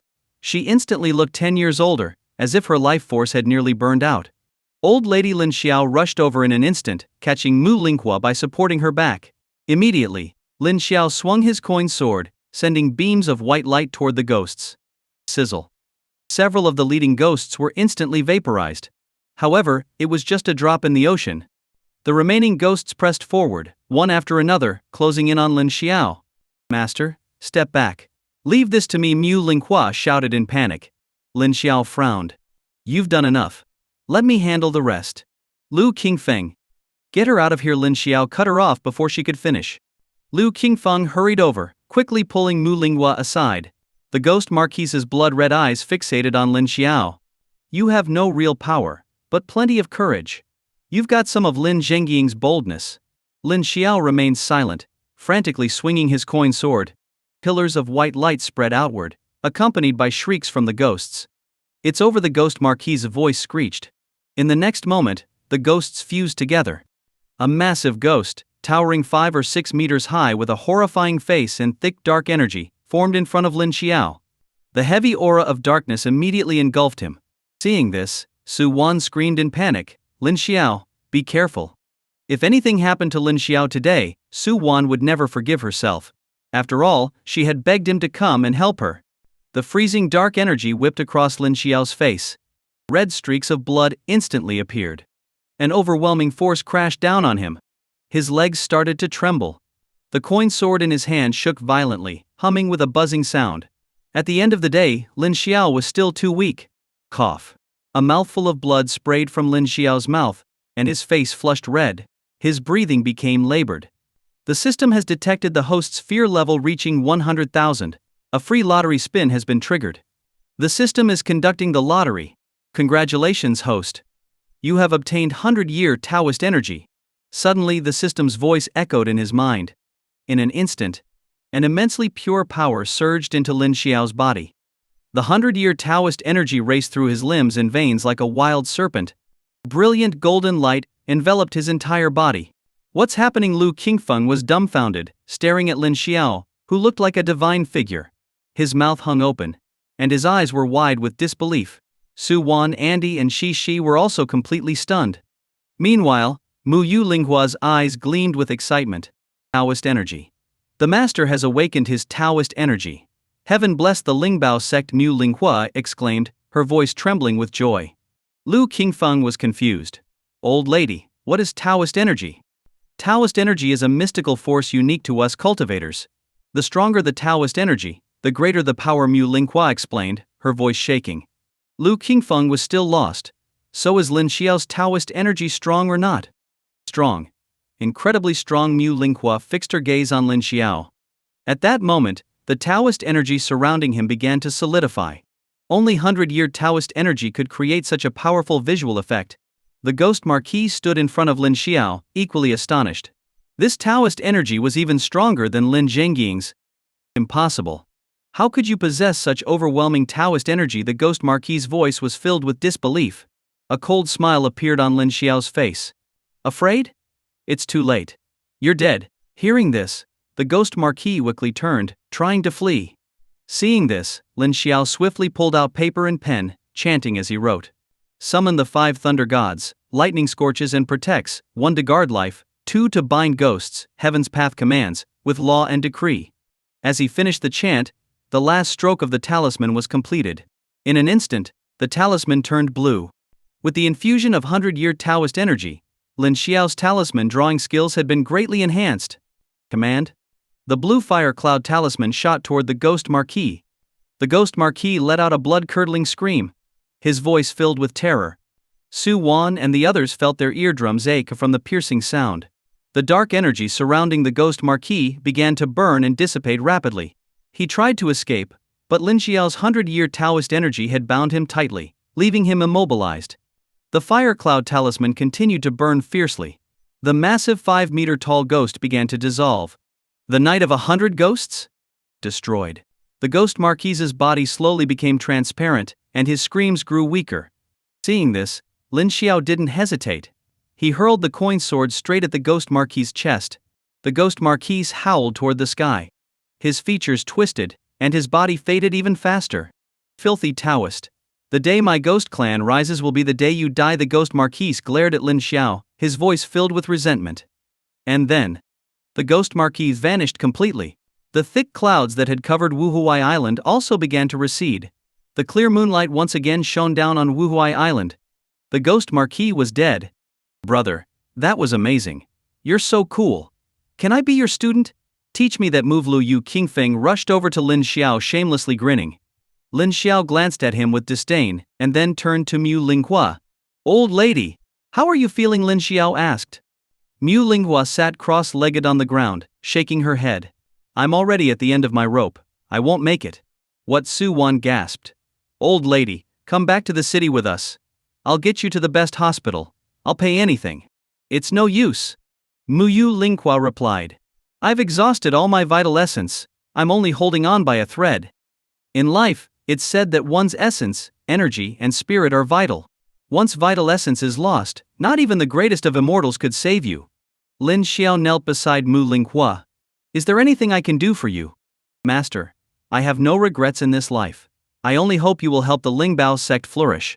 I have something for you. Mu Linghua struggled to pull out a parchment scroll. It was a fragment of an ancient scroll. This was left to me by the previous master. There are 4 pieces in total. Once you collect all 4, you'll find many powerful artifacts left by the master. Mu Linghua's voice was faint. These were valuable items. Anything left behind by Lin Jingying was bound to be extraordinary. Master, forgive me for being of little help. In the next life I will surely follow you. With those final words, Mu Linghua's head slumped, and she passed away. Everyone lowered their heads in silence. After burying Mu Linghua, Lin Xiao and the others began their journey back. On the deck, a gentle breeze blew, and Lin Xiao's mind was filled with countless thoughts. Congratulations, host, on successfully completing the mission. Su Wan's affection for you has greatly increased. You have earned a lottery spin as a system reward. The system is drawing your reward. Congratulations, host. You have obtained the Yin God robe. The system's voice continued to chime. Yin God robe. Lin Xiao was confused. He had never heard of such a thing before. The Yin God robe is a garment that protects you from harm by ghosts, and also makes you immune to water and fire. It wards off all threats. The system explained. Hearing this, Lin Xiao was stunned. This item was incredible. Immune to fire and water, repelling all dangers. Did that mean he could do anything from now on? Soon, a robe inscribed with mysterious Taoist scriptures fused directly with Lin Xiao's body. This was the Yin God robe. Hey, what are you thinking about? Liu Qingfeng walked over and asked. Lin Xiao snapped out of his thoughts. I was just thinking about what the ghost marquis meant by the ghost clan rising. I actually know a bit about that. Liu Qingfeng said seriously. Oh, Lin Xiao's curiosity was piqued. Tell me. Do you know about ghost tamers? Liu Qingfeng asked. Lin Xiao shook his head. No, I don't. Actually, in every major city in our country, there's a secret organization called the Ghost Tamer Alliance. Ghost tamers are its members. Our police maintain order in the human world, but ghost tamers control both the human and ghost realms. How do you know all this? Lin Xiao asked, intrigued. Liu Qingfeng replied earnestly. My uncle is part of the Ghost Tamer Alliance. I overheard one of their conversations once. What else do you know? Lin Xiao pressed further. Our world is far more complex than it appears on the surface. Ghosts are everywhere, hiding in the shadows. Many strange cases are actually the work of ghosts. This is top secret information. Not even Chief Zhang knows about it. In our country, there's a legend about the underworld, where ghostly deities called Yin gods rule. They are supposed to be the ones who capture evil spirits. But in reality, that's just a myth.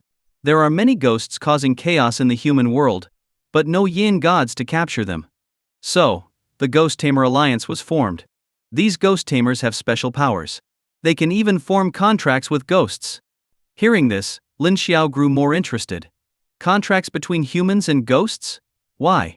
The purpose is to control ghosts. Liu Qingfeng replied bluntly. Oh, Lin Xiao narrowed his eyes. Using ghosts to fight other ghosts? Exactly.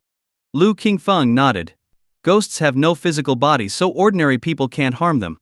But ghost tamers, through their contracts, can control ghosts to fight on their behalf. But there's one thing I've been curious about. Liu Qingfeng's voice trailed off as he stared intently at Lin Xiao. What are you curious about? Lin Xiao asked. How can you fight ghost? Lu Qingfeng asked with a mysterious look. Lin Xiao was speechless. He didn't have an answer to that question himself. Seeing Lin Xiao's silence, Lu Qingfeng grinned. I was just asking. Honestly, even though I knew about the Ghost Tamer Alliance, I didn't really believe in ghosts. But now, I do. By the time they returned to Jiang City, it was past 9 p.m. Lu Qingfeng took Shi and Andy home. Lin Xiao stayed with Su Wan. Now that the situation was resolved, Su Wan seemed much more at ease. Her mood had clearly improved. Lin Xiao, thank you, Su Wan said sweetly, her voice like a nightingale. Lin Xiao smiled. Don't mention it. I won't charge you rent anymore, Su Wan teased, sticking out her tongue playfully. Hearing this, Lin Xiao chuckled. Is that so? Such a good deal. His rent was 5,000 yuan a month. While it wasn't a huge amount for him now, saving money was always a good thing. Of course. You've helped me so much. I don't even know how to thank you properly, Su Wan said earnestly. Lin Xiao smirked. How about marrying me? Blush. Su Wan's face turned bright red. You're so rude, she scolded. Lin Xiao, grinning, added, May I ask for your hand in marriage? Shameless. How about I treat you to dinner? Su Wan quickly changed the subject. After a simple meal outside, Lin Xiao returned home. It was now a little after 10 p.m. Lin Xiao started his live stream. Within moments, the viewership hit 6 million. The chat exploded with activity. The streamer's back. My youth has returned. I've been waiting so long. What story are we getting today? I wish I could be even a tenth as good as the streamer. Man, I'm so jealous. Streamer, when are you going to open a Weibo account? You're trending every day. Are you going to cash in on that popularity or what? Seeing the comments, Lin Xiao raised an eyebrow. What? He was trending on Weibo every day? That was surprising. Lin Xiao normally didn't pay attention to things like that. But he didn't care much about it now. Welcome everyone to my stream. Today I'm starting with a brand new story. Lin Xiao's deep, magnetic voice filled the stream. As the saying goes, some people's voices alone can make you feel exhilarated. That's exactly what Lin Xiao's voice did. When we were kids, we all played hide and seek, right? The story I'm about to tell you is from my childhood, one particular game of hide and seek that I'll never forget. Back in the days before computers and smartphones, after dinner, the adults would sit under the trees, chatting and cooling off with their fans, while we kids ran wild nearby. Thinking back, those were truly the days. One evening, after dinner, my neighbor, Erguzi, came over to find me. I told my parents I was heading out, and the two of us went to the village's drying field. Even though it was the middle of summer, and the weather was stifling, nothing could dampen our excitement. Someone suggested playing hide and seek, and of course we all agreed right away. After a quick game of rock paper scissors, Erguzi was chosen to be it. We scattered to hide. At that time, the rice had just been harvested, and there were straw stacks everywhere. A bunch of kids dove headfirst into the straw piles, hiding. But I thought that was too childish. So, I ran toward the grain warehouse near our village.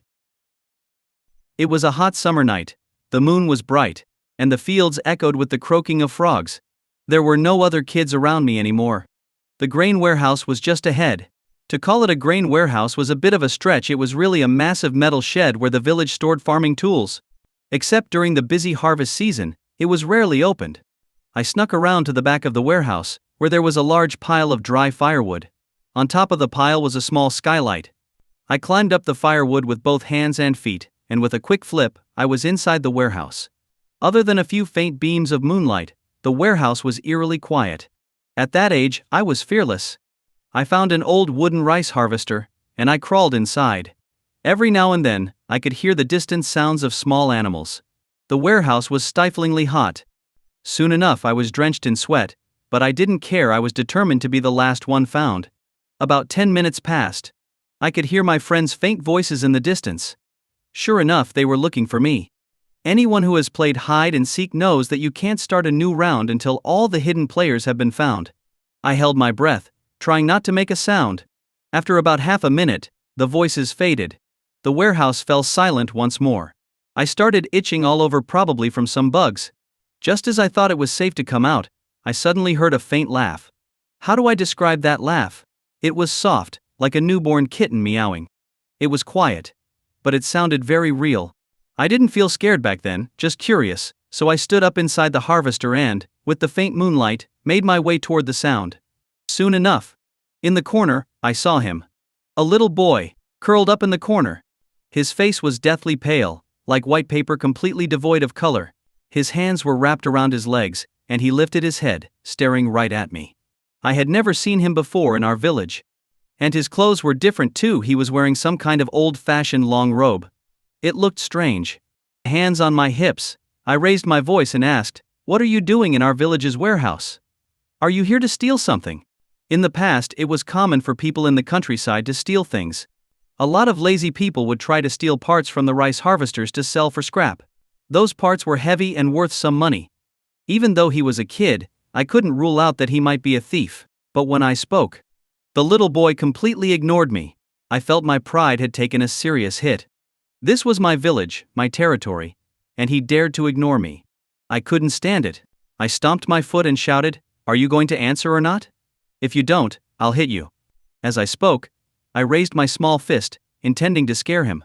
But then, in the next moment, he took out a toy I had never seen before. The moment I saw the toy, my eyes lit up. Back in the countryside, we almost never got toys, except during special holidays. My playful spirit was instantly stirred. I asked quietly, "Do you want to play with me?" The boy didn't say a word, just nodded. A bright smile spread across my face, and I squatted down to play with him. Time passed. I don't know how long we played, but then I heard the sound of a rooster crowing. When I looked up, the little boy was gone, and the toy on the ground had disappeared too. I was stunned. I burst into tears. At this point in the story, the chat exploded with comments. "Holy crap, that boy was a ghost. Streamer, your childhood was wild, you ran into ghosts. How are you even still alive after that? Man, something like this happened to me too. I played with a little girl all night, and when the rooster crowed, she vanished. Wow.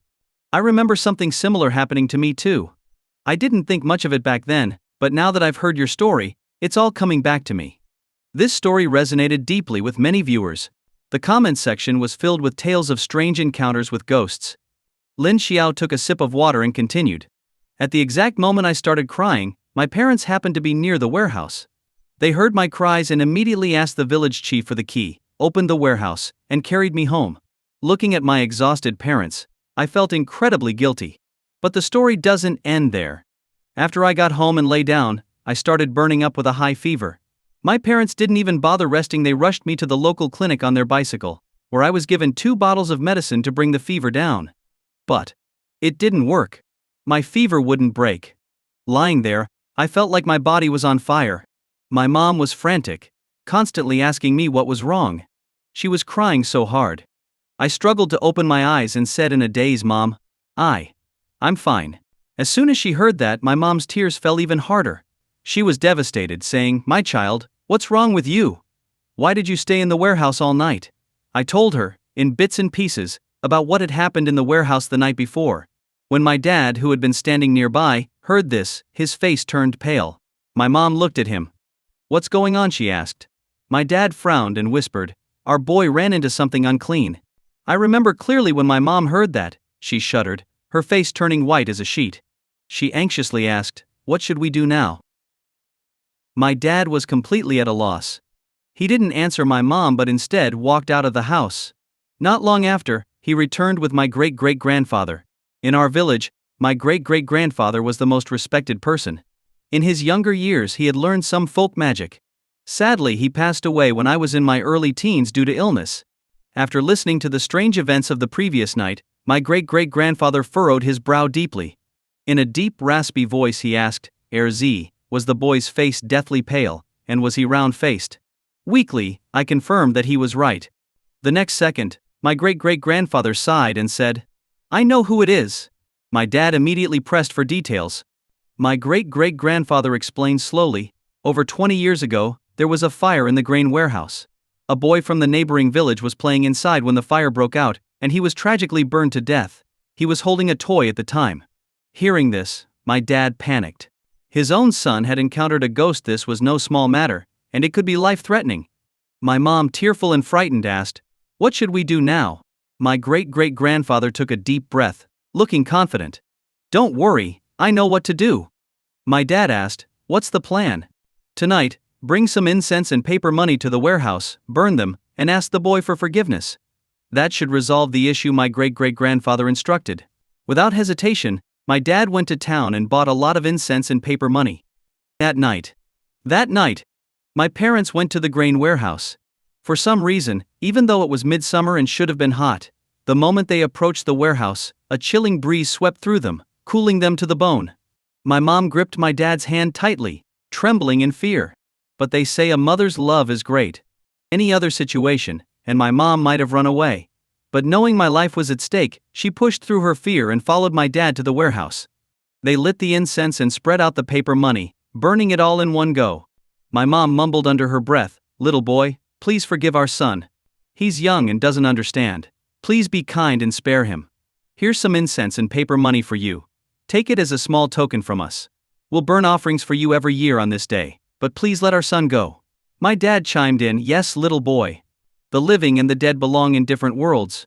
My son didn't know any better. Don't worry, once he recovers, I'll give him a good talking to." Strangely enough, after my parents returned home, my fever broke instantly.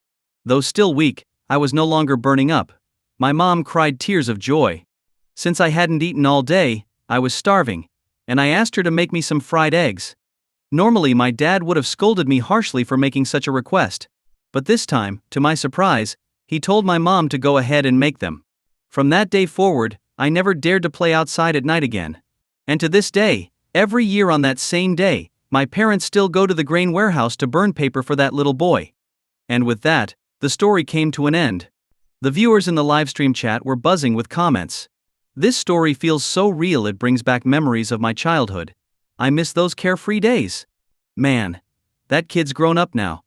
Thanks for the trip down memory lane, streamer. Love you. Time really flies. The streamer is awesome. That story might be short, but it's meaningful. Kids love to play, but sometimes, being too reckless can be dangerous." Enough talk, here's a like from me. Come on, start the second story already. I can't wait. The chat was flooded with comments, like a blizzard of words. Gifts poured in from all sides.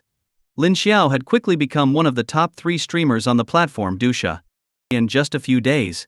For a paranormal streamer, such an achievement was impressive. But the one who benefited the most wasn't Lin Xiao, it was Xiao Liu.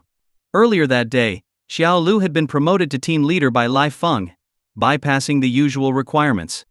For a newcomer who had only been with the company a few months, becoming a team leader was almost unheard of. But since Lin Xiao was one of her streamers, Xiao Liu's promotion wasn't surprising. In the director's office, Li Feng smiled warmly at Xiao Liu. "Xiao Liu, you've done a great job. Lin Xiao's popularity is now at the top level on Dusha. The platinum contract was definitely worth it." Hearing this, Xiao Liu smiled back, "It's all thanks to your foresight, director. I'm just following your lead. With Lin Xiao's success, I bet you'll be promoted to manager soon. Let me congratulate you in advance."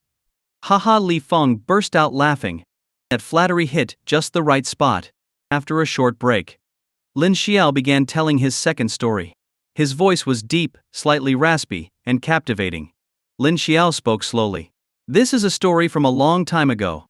My grandfather was just a teenager, around 17 or 18.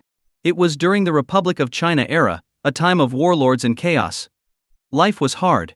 People back then struggled to survive, and if there was any way to make a living, no matter what it was, they would do it. And the story I'm about to tell you happened during my grandfather's time as a horse runner. My great-grandfather, my grandfather's father, made his living in a profession that arose from the turbulent social conditions of that time: horse running. Horse running was essentially being a traveling merchant. They would buy goods from regions where they were cheaper and transport them to places where they could sell for a higher price, making a profit from the difference.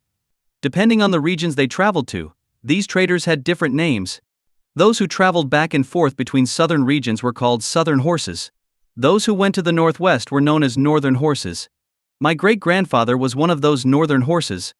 Though it could be profitable, horse running was a dangerous trade. Horse runners had to worry about more than just bandits and wild animals on the road. They also feared the strange, supernatural creatures lurking in the shadows. This particular journey was my grandfather's first time accompanying my great-grandfather. To make it easier, I'll tell the rest of the story from my grandfather's perspective.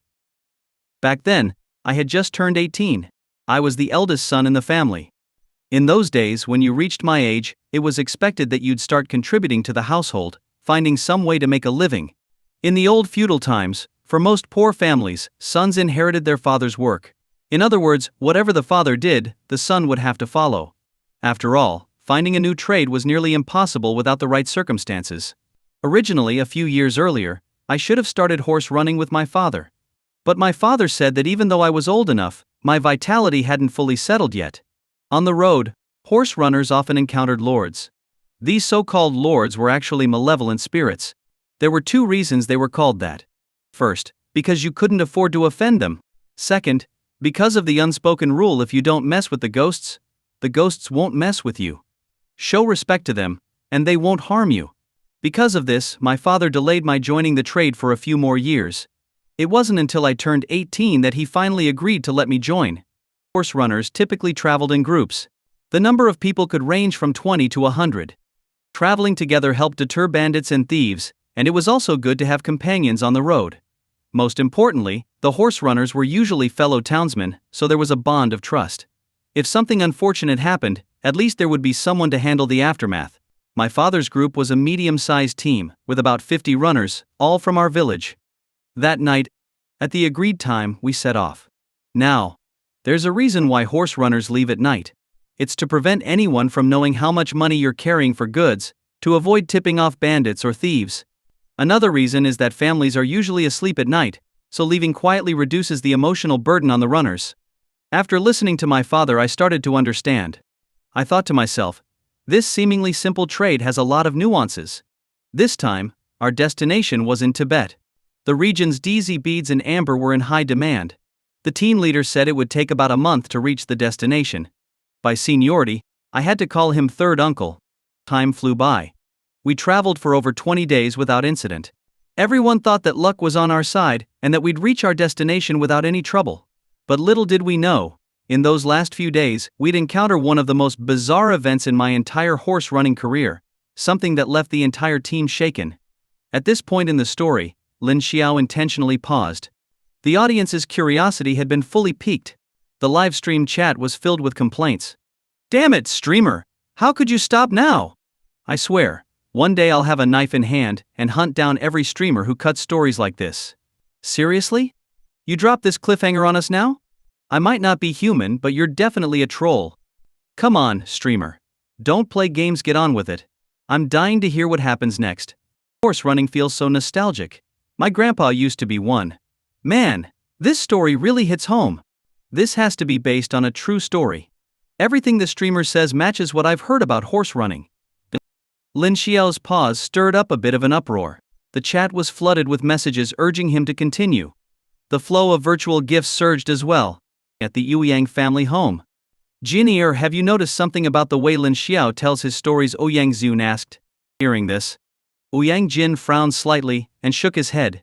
"Grandpa, I haven't caught on. Can you explain?" Lin Xiao's stories are always very realistic, and they focus on things that resonate with the audience. I've realized that the best paranormal stories are the ones that feel real. What we used to tell can't compare to what Lin Xiao does, there's a world of difference. Ouyang Xun said seriously. Ouyang Jin, filled with respect, replied, "Grandpa, you've got a sharp eye. That's amazing. Flattery won't get you anywhere. I'll introduce you to Lin Xiao when I get the chance." Ouyang Xun promised confidently. After a brief sip of tea, Lin Xiao finally resumed the story. "After traveling for so many days, our group had entered Tibetan territory. We came across an old campsite left by herdsmen during the grazing season. These campsites often had enclosures and windbreaks built by the herdsmen to protect against wild animals and the fierce winds of the region. And that was exactly what we needed to set up camp. Since it was getting late, third uncle decided to have the group stop there for the night. Typically, when we set up camp, a few men would scout the area to ensure it was safe. But that day we had been traveling non-stop for several days, and everyone was exhausted. Plus, these herdsman camps were usually in safe areas, so third uncle decided not to send anyone out to check. The camp was quickly set up. Suddenly, a shout came from one corner of the camp. I immediately furrowed my brow and said to my father, "That's Uncle Ma Liu's voice." My father and I dropped what we were doing, and the men in the nearby tents rushed over to where Uncle Ma Liu was. When we got there, third uncle had already arrived with some men. On the ground was something covered by a white cloth. Everyone's eyes were fixed on the cloth, and their faces looked grim. I was a bit confused. It was my first time running horses, so I had no idea what was going on. What happened, third uncle? The question came from Uncle Diazhu, who had arrived with my father. His voice was deep and booming. Third uncle didn't respond right away. He waited until most of the group had gathered before he squatted down and slowly lifted the white cloth. As the contents beneath the cloth were revealed, everyone gasped. Because underneath the cloth were two ghastly pale corpses. The bodies were completely mutilated, with no intact flesh left. Their eyeballs were gone, and crusted blood was smeared across their faces. They looked terrifying. My heart started pounding, and my temples throbbed. In all my 18 years, I had never seen anything like this. To say I wasn't scared would be a lie. But thankfully, there were many people around, which helped ease the fear. I glanced at my father and asked quietly, "Dad, what's going on?" Seeing the two corpses, my father's expression grew serious. He turned to me, sighed, and spoke slowly. "We're in big trouble. This is a unique burial practice here in the Tibetan region, sky burial. People here believe that once a person comes into this world, they become unclean. After death, if they want to be freed from their impurities, they must let go of the filth in their bodies. So they place the deceased out in the wild for animals to eat. Once the animals have devoured the muscles and internal organs, they return to collect the bones and bury them. This way, the deceased can return to nature cleanly." After hearing my father's explanation, I pointed to the ropes binding the corpses and asked, "But why tie up the bodies? Do they think someone's going to steal them?" At my words, my father scolded me, "You know nothing. Those ropes aren't to stop people, they're to prevent the corpses from turning into something worse." What? My head started spinning. Corpse transformation. That was terrifying to even think about. I stared wide-eyed at my father. "Dad, are you serious?" My father's face remained stern, and he didn't answer. His expression said it all, he wasn't joking. He sighed heavily and looked at me with worry. "It's your first time running horses, and you've already encountered something like this. I don't know if you'll make it in this trade. In horse running, you really rely on heaven's blessings. The road is full of uncertainties, and if heaven doesn't favor you, even small misfortunes can become deadly." Seeing him like this, I cautiously asked, "Dad, how do you know the bodies will transform?" My father spoke in a low voice. "The reason these two bodies are tied up is that their relatives must have noticed signs of transformation and tied them down to stop them from running loose and harming people." Hearing this, I was confused. If one rope can keep them tied up, what's the problem? And if it really gets out of hand, why not just burn them? Problem solved. My father scolded me again, "You don't know anything. Corpses don't just transform for no reason, there's always a cause. Usually it's because they've been influenced by evil forces nearby. The corpses themselves aren't the problem, it's those unseen malevolent entities." And this left me completely bewildered. If that's the case, why not just leave? Staying here would be like waiting for death. I quickly shared my thoughts with my father. But he shook his head. In the Tibetan plains, traveling at night is no different from seeking death. Wild animals roam the grasslands, and the freezing temperatures alone could kill you. Besides, if that thing smells us and follows, it'll be even worse if we're unprepared. I had to admit, my father's experience in this trade was impressive. He thought of everything.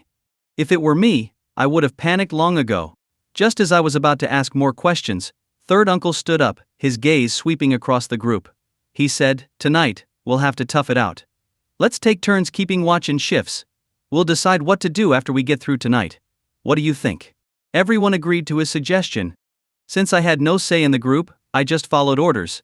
Soon, third uncle organized some men to patrol the perimeter of the camp, while my father and a few other uncles were assigned to keep an eye on the two corpses. The wind howled across the plains, stinging my ears. I wrapped my clothes tightly around myself as I paced near the bodies. Thankfully, the first half of the night passed without incident. Around 2 in the morning, I suddenly felt the urge to relieve myself, so I told my father and got up to find a spot. But as soon as I stood up, I was horrified to notice that one of the corpse's hands seemed to move. I rubbed my eyes, thinking I must have been seeing things. But when I looked again, the hand was definitely moving. My whole body froze, as if struck by lightning. Cold sweat poured from every pore on my body. A chill shot up from my feet to the top of my head. I trembled uncontrollably. Stuttering, I managed to say, the body is moving." "What?" When my father and the other uncles heard this, They jolted awake and immediately stood up. At that moment, strange sounds started coming from outside the camp. Crack, crack, crack. The sound was like bones snapping. My father's face turned pale as he stared at me. Go! Quickly informed third uncle. I didn't think twice. Just as I was about to run to third uncle's tent, I saw him already standing in front of me. But something was different. This wasn't the same third uncle I knew. He had taken off the thick coat typically worn by horse runners. To my shock, he was dressed in a dark yellow Taoist robe. I was stunned. So, third uncle was a Taoist practitioner all along. Third uncle. My father and the others quickly explained the situation with the bodies. Third uncle nodded, his tone serious. I know. Step aside. Then, he pulled out a yellow talisman from his sleeve. At this point, the chat in the livestream exploded with excitement. Whoa, this third uncle is legit. He's a Taoist priest too. I knew it. No way someone like him doesn't have some serious skills. Exactly. A leader like him must have some real power, or he wouldn't have survived this long. Here we go. This is classic Lin Xiao paranormal storytelling. Audience fear detected, fear value plus 10. Audience fear detected, fear value plus 10. Audience fear detected, fear value plus 10. The system notifications kept popping up. Lin Xiao didn't waste any time. Seizing the moment, he continued the story. Right now he needed as much fear value as possible to fuel his lottery spins and increase his strength. Third Master muttered something under his breath and shook the yellow talisman in his hand, causing it to burst into flames without any external source of fire. He tossed the burning talisman onto the two corpses, which were almost sitting up. The flames quickly spread across their bodies at an incredible speed. Soon, the corpses were engulfed in a raging fire. Strangely, the moment the talisman touched the corpses, they collapsed like puppets with their strings cut, instantly becoming lifeless again. Dust returns to dust, earth returns to earth. The path of the living and the dead must be followed. Those who should leave cannot stay. Third Master muttered these words, as if both threatening and advising. After saying that, he turned to us and said, "These two corpses are starting to show signs of becoming undead. This means that thing is nearby. From now on, everyone born in the year of the tiger, dragon, ox, or horse, take the wolf catcher ropes. If you see that thing, catch it. The rest of you, stay near the fire and grab something to defend yourselves with." Got it. Everyone responded in unison to Third Master's words. We all felt confident. After all, what Third Master just did had opened our eyes to what he was truly capable of. At that moment, a sudden commotion came from the direction of the horses tied up in camp. The sound of horses neighing echoed through the air. Something's wrong. Third Master's face changed, and he shouted, "Follow me." In an instant, dozens of men, young and old, followed Third Master, rushing towards the horses. It was a small slope sheltered from the wind near the camp entrance. Several stakes had been driven into the ground, and all the horses were tied there. When we arrived, one of the large, strong horses was already dead. Its body was still standing.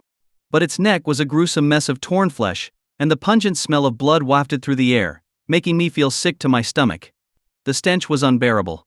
The horse's head lay on the ground, and something resembling a humanoid monster was gnawing at the corpse of the dead horse. Shit. Uncle Malu, upon seeing this, couldn't hold back his tears. That was his horse. Horses are the lifeblood of a horseman's livelihood. Uncle Malu roared, "I'll kill you, you beast!" With that, he prepared to charge forward. Seeing this, Third Master quickly grabbed him and harshly whispered, "Stop. Don't act rashly." Upon hearing this, Uncle Malu stopped, knowing that Third Master was the leader, and that the entire group relied on his guidance. Third Master's eyes were fixed on the humanoid monster. "It's really it," Third Master muttered under his breath. By the light of the torches everyone was holding, I finally saw the monster clearly. It was a dried corpse. Its clothes were tattered, but you could still make out that it was wearing the traditional garb of a local herdsman. The corpse was thin and shriveled, like a skeleton draped in human skin. Some parts looked as though they had been chewed by insects and rats, revealing yellowed bones, caked in dirt. What could be called its mouth was stained with blood from gnawing on the horse. A corpse that should have rotted long ago was now feeding on the flesh of the living. My hair stood on end. It was terrifying. Absolutely terrifying. I swear, I've never experienced anything like this in my life. I almost wet myself in fear. Just then, the dried corpse seemed to catch the scent of living humans. It stopped gnawing on the horse and turned its attention to us. It looked like it was eager to attack but also hesitated as if afraid of something, swiping its claws wildly at the air. We kept our distance from it, and the standoff began. Third Master furrowed his brow and said, "Everyone, stick together. The more of us there are, the stronger the yang energy, and this thing won't dare approach us. As I've told you before, humans have 3 flames. One above the head and one on each shoulder. These flames represent yang energy. As long as there's enough of it, ghosts won't dare come near. Of course, this only works when there are a lot of people. If someone is alone, unless they are born under strong yang energy, ghosts will do as they please." Then the question came up, what makes someone a person of strong yang energy? A person born under strong yang energy is someone born in a yang year, during a yang month, and on a yang day. A person born under strong yin energy is someone born in a yin year, during a yin month, and on a yin day. Hearing Third Master's explanation, everyone nodded in agreement. After all, the dried corpse had only attacked Uncle Ma Lu's horse. It may sound harsh, but the truth is that as long as no one's own interests are harmed, no one would risk their life to fight. We all huddled together. Except for Third Master, who stood alone. As soon as he stood apart, the dried corpse, which had been watching us like a predator, now found its target and lunged at Third Master with its claws bared. We were all terrified by this sight. But Third Master remained calm, his face showing no sign of fear or panic as the corpse leaped toward him. When the corpse was almost upon him, Third Master didn't retreat. Instead, he charged forward and delivered a fierce kick to its jaw. That kick wasn't just fast, it was strong and precise. It hit the dried corpse's jaw perfectly. The corpse's head flew back as if it had been struck by a heavy hammer, and bits of decaying flesh and bone scattered from its chin. We gasped at the sight. Honestly, no one expected that a man in his 50s like Third Master would still have such skills. That kick alone would have knocked out any strong man. But this was no ordinary corpse. Even after taking Third Master's kick, it only staggered back a few steps before lunging at him again. Third Master landed and swiftly dodged its attack with a graceful twist of his body. However, the corpse was surprisingly agile. After missing its target, it swung its arm at Third Master's waist. This time, Third Master couldn't avoid it, and he was struck hard, flying backward from the impact. The men from the horse team gasped in shock. Everyone knew that Third Master wasn't just their leader, he was also a respected elder to many of them back home. Seeing Third Master in danger, despite their fear, the men couldn't stand idle. My father, without a second thought, grabbed a wolf catcher rope with some of the other men and charged forward. I, along with some younger men, rushed to help Third Master to his feet. As for my father and the others, though they weren't as nimble as Third Master, they were seasoned travelers, skilled with the wolf catcher ropes. In no time, they had tied up all 4 of the corpse's limbs.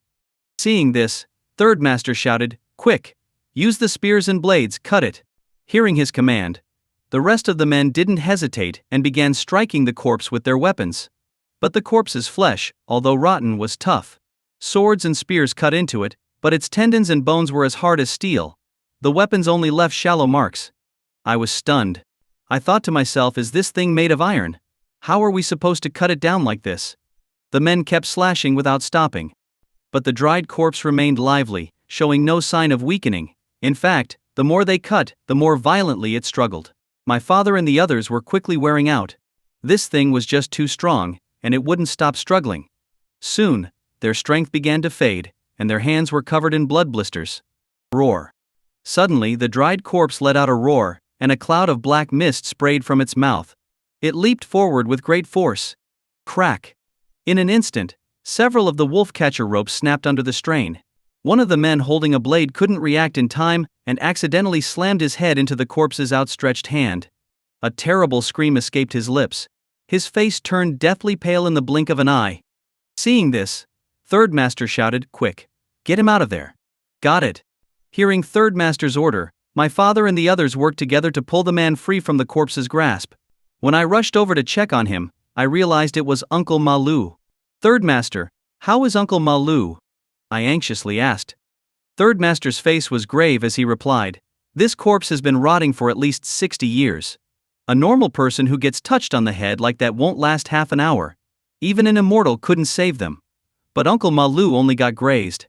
He should recover after a few months of rest." I sighed in relief. As long as no one died, we could handle it. Then I asked, "Third Master, how do we defeat this thing?" Because I could see that my father and the others were almost at their limit.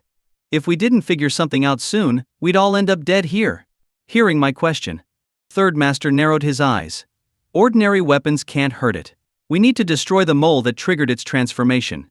I was confused. How do we know where the mole is? Third Master squinted and said, remember that kick I gave it earlier?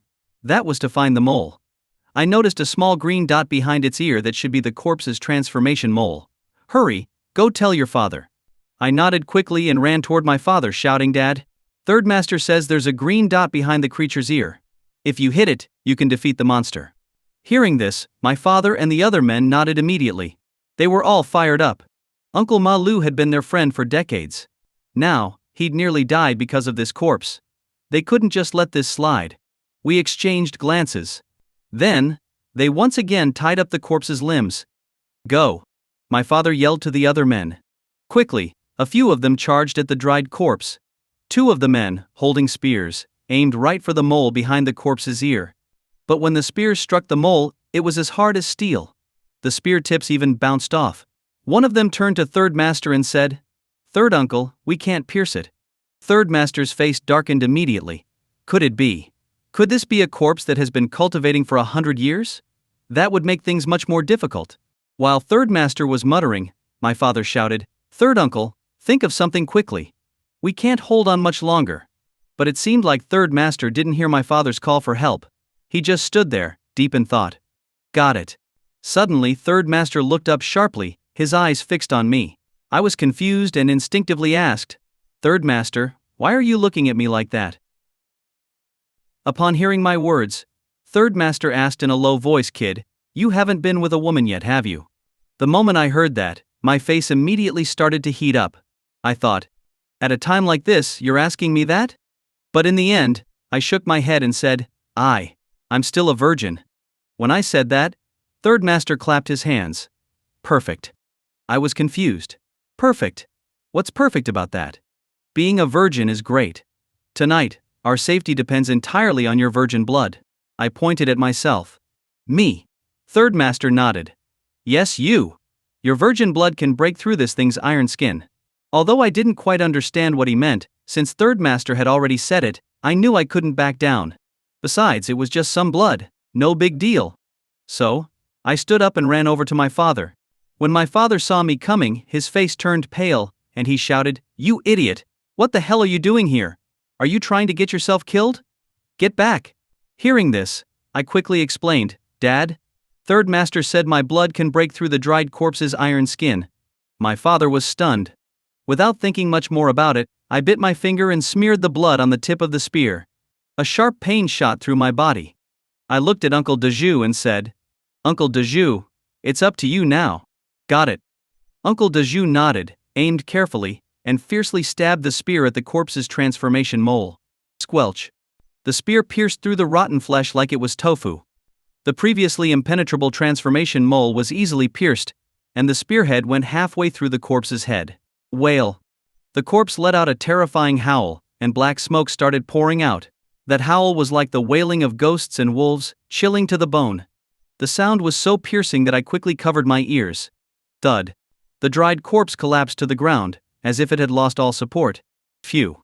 Phew. Seeing this, everyone let out a sigh of relief, finally feeling the weight lift. Afterward, Uncle Dejou helped Third Master over, who immediately took out a talisman and slapped it onto the corpse. With a whoosh, a flame ignited, quickly burning the corpse to ashes. And so, the story came to an end. The chat room exploded with comments. That was an amazing story. Turns out being a virgin is pretty important after all. So everyone, remember to keep yourselves clean, you never know when it might save your life. Wow. I just realized this streamer's family has had a lot of strange experiences. No wonder the stories are so good, you need that kind of background to tell stories like these. Exactly. I'm already sad it's over. Streamer, how about another one? Yeah, come on, one more. 2 stories aren't enough. Listening to other people's spooky stories makes me sleepy, but listening to the streamer's stories? Man, they keep me up all night. Looks like it's another sleepless night for me. Reading these comments, Lin Xiao smiled faintly. Sky burials are a real custom in Tibet, but this story is a modified version of one based on that tradition. Supernatural tales, you believe them if you want, or not if you don't. Just enjoy the story. That's it for today, everyone. See you tomorrow. With that, Lin Xiao ended the stream. After a quick wash, he lay down in bed and opened Weibo. He hadn't paid much attention to it before, but hearing people say he was trending every day made him curious. Sure enough, on the trending list, Ling Xiao, creator of a new genre of supernatural stories. Reports say that radio stations across the country are launching their own midnight radio shows, featuring new supernatural stories. Jiang City Radio suddenly halts all broadcasts, cause unknown. When Lin Xiao saw that last headline, his eyes narrowed. Jiang City Radio, halting all broadcasts. Now that was news to Lin Xiao. He scrolled a bit longer before drifting off to sleep. The next morning, Lin Xiao had just finished breakfast when his phone rang. It was a call from Ouyang Xun. Good morning, old master. Lin Xiao greeted first. Ouyang Xin chuckled. Good morning, Lin Xiao. Old master, what's up? Well, there's something I want to take you to see. Interested in joining me? Ouyang Xun teased, keeping things mysterious. Lin Xiao was puzzled. Where are we going? You'll like it. Trust me, I won't lead you into a trap, Ouyang Xin said confidently. Lin Xiao smiled wryly. All right, old master, I'll go with you. Good, wait at home. I'll come pick you up in a bit. Half an hour later, Ouyang Xin arrived. The driver was Ouyang Jin. Lin Xiao, let me introduce you. This is my grandson, Ouyang Jin. Ouyang Xun made a brief introduction. Lin Xiao nodded. Ouyang Jin extended his hand. Lin Xiao, it's a pleasure to meet you. I'm a huge fan of yours. I listen to your supernatural stories every day, they're incredible. I'm studying broadcasting myself, and if all goes well, I hope to become a supernatural story host someday. I'd love to learn from you. Hearing this, Lin Xiao smiled. Learn from me? I'm flattered. With the old master here, how could I dare show off? Come on, Lin Xiao. Ouyang Jing said earnestly. There's a saying, the student surpasses the master. The market now belongs to your generation. I'm getting old, and I'm happy just listening to your shows. Lin Xiao was left speechless, unsure how to respond. The car slowly made its way forward. Ouyang Xun asked, Do you know where I'm taking you? No idea. Lin Xiao replied with a chuckle. To the broadcasting authority. Someone there wants to meet you. Ouyang Xun's tone was mysterious. The broadcasting authority? Someone wants to meet me. Lin Xiao frowned. The broadcasting authority is in charge of all media and entertainment activities, including radio and television. Who wants to meet me? You'll find out when we get there. For now, it's a secret. Ouyang Xingjun replied with a smile. Lin Xiao could only shrug. Soon, they arrived at the Jiang City Broadcasting Authority. Ouyang Jin stayed in the car while Lin Xiao and Ouyang Xiun headed inside. In the deputy director's office of the Broadcasting Bureau, Huang Xiang was just over 40 years old but had already become the deputy director of the Jiangzhou Broadcasting Bureau. For a woman, such a rapid rise in rank was nothing short of impressive. Of course, this was also due to Huang Xiang's iron-fisted leadership. In the past, she had been a small official at the grassroots level. But during her tenure, she led sweeping reforms that directly boosted the GDP of the entire region. That's true capability. At this moment, Huang Xiang personally poured tea for Lin Xiao and Ouyang Xun. Lin Xiao thanked her politely. Huang Xiang sat down with a smile and said, Lin Xiao, no need to be so formal with me. Treat this place like your own home, make yourself comfortable. Lin Xiao was stunned. How could it be the same? This was the deputy director's office of the Broadcasting Bureau. If I treated it like home, wouldn't your subordinates arrest me on the spot? Old master, did you explain everything to Lin Xiao? Huang Xiang then turned to Ouyang Jinan. He shook his head. I figured it would be better if you told him yourself. Fair enough, Huang Xiang nodded. Lin Xiao, I issued an order yesterday to completely shut down the entire broadcasting station. Director Lin Deji has already been sent to the police. Oh. Lin Xiao raised an eyebrow. Someone like him doesn't deserve to be the station director. He's too narrow-minded, going so far as to fabricate baseless accusations to frame someone as talented as you. As for Zhang Hai, I've already dismissed him. He's a grown man, acting like a sissy every day, disgusting to watch. Huang Xiang didn't mince words. After hearing this, Lin Xiao felt a wave of satisfaction wash over him. It felt good. Zhang Hai deserved this kind of punishment. But that's not the main point. Huang Xiang continued. The main reason I called you here today is to offer you the position of station director. Her words caught Lin Xiao completely off guard. Make me the station director? Is this some kind of international joke? Director Huang, you must be joking. Lin Xiao chuckled. Huang Xiang's expression was serious. I never joke. I'm sorry, but I refuse. Lin Xiao shook his head. Refuse. Ouyang Xun was stunned. This was the position of station director. A guaranteed lifelong career. A position that countless people dream of but can never obtain. Given Lin Xiao's age, becoming the station director would open up countless opportunities for him in the future. Yet, without even thinking, he refused. Wait, Lin Xiao, are you sure you don't want to reconsider? Ouyang Xun urged, hoping he would change his mind. Lin Xiao smiled and said, no need to reconsider. Can you at least give me a reason? Huang Xiang asked, her gaze steady. Lin Xiao took a deep breath. I don't think I'm qualified for the position, and besides, Director Huang, I'm the type of person who prefers a more laid-back life. I hate being constrained. If I became the director, it would be a responsibility that would weigh on me. Huang Xiang was momentarily speechless, unsure of how to respond. I do, however, have someone suitable to recommend for the position. Lin Xiao added. Oh, Huang Xiang's interest was piqued. Who? Ouyang Jin, old master's grandson. Lin Xiao replied casually. What? Ouyang Xun was taken aback. He never expected Lin Xiao to recommend his grandson for the position of station director. This was completely unexpected. No, Jin is still too young. He's not ready for such a heavy responsibility. Ouyang Xun quickly refused. Lin Xiao continued, Ouyang Jin may be young, but he's a very pragmatic person, both brave and wise. If you give him the opportunity to lead and implement reforms, I believe the listenership of Jiang City's broadcasting station will increase dramatically. Lin Xiao, I have a lot of faith in you, but since you've already said this, I won't push. I've also looked into Ouyang Jin before, and he indeed has potential. Very well, let's give him the position of station director. Huang Xiang agreed straightforwardly. Huang Xiang, that's a rather hasty decision, isn't it? Ouyang Xun was surprised. I trust Lin Xiao's judgment. Huang Xiang replied confidently. It had to be said, smart people truly understand each other. Huang Xiang's statement was not just a vote of confidence in Lin Xiao, but a way to ensure Ouyang Xun would be grateful to Lin Xiao for the opportunity. Lin Xiao, you. Ouyang Xun was at a loss for words. Old master, it's settled. You don't have faith in your own grandson, Lin Xiao said seriously. All right. Ouyang Xun finally nodded. Let's have lunch together to celebrate. I'll make the arrangements, and we'll toast to your success, Lin Xiao. Huang Xiang concluded. Lin Xiao shrugged, not refusing.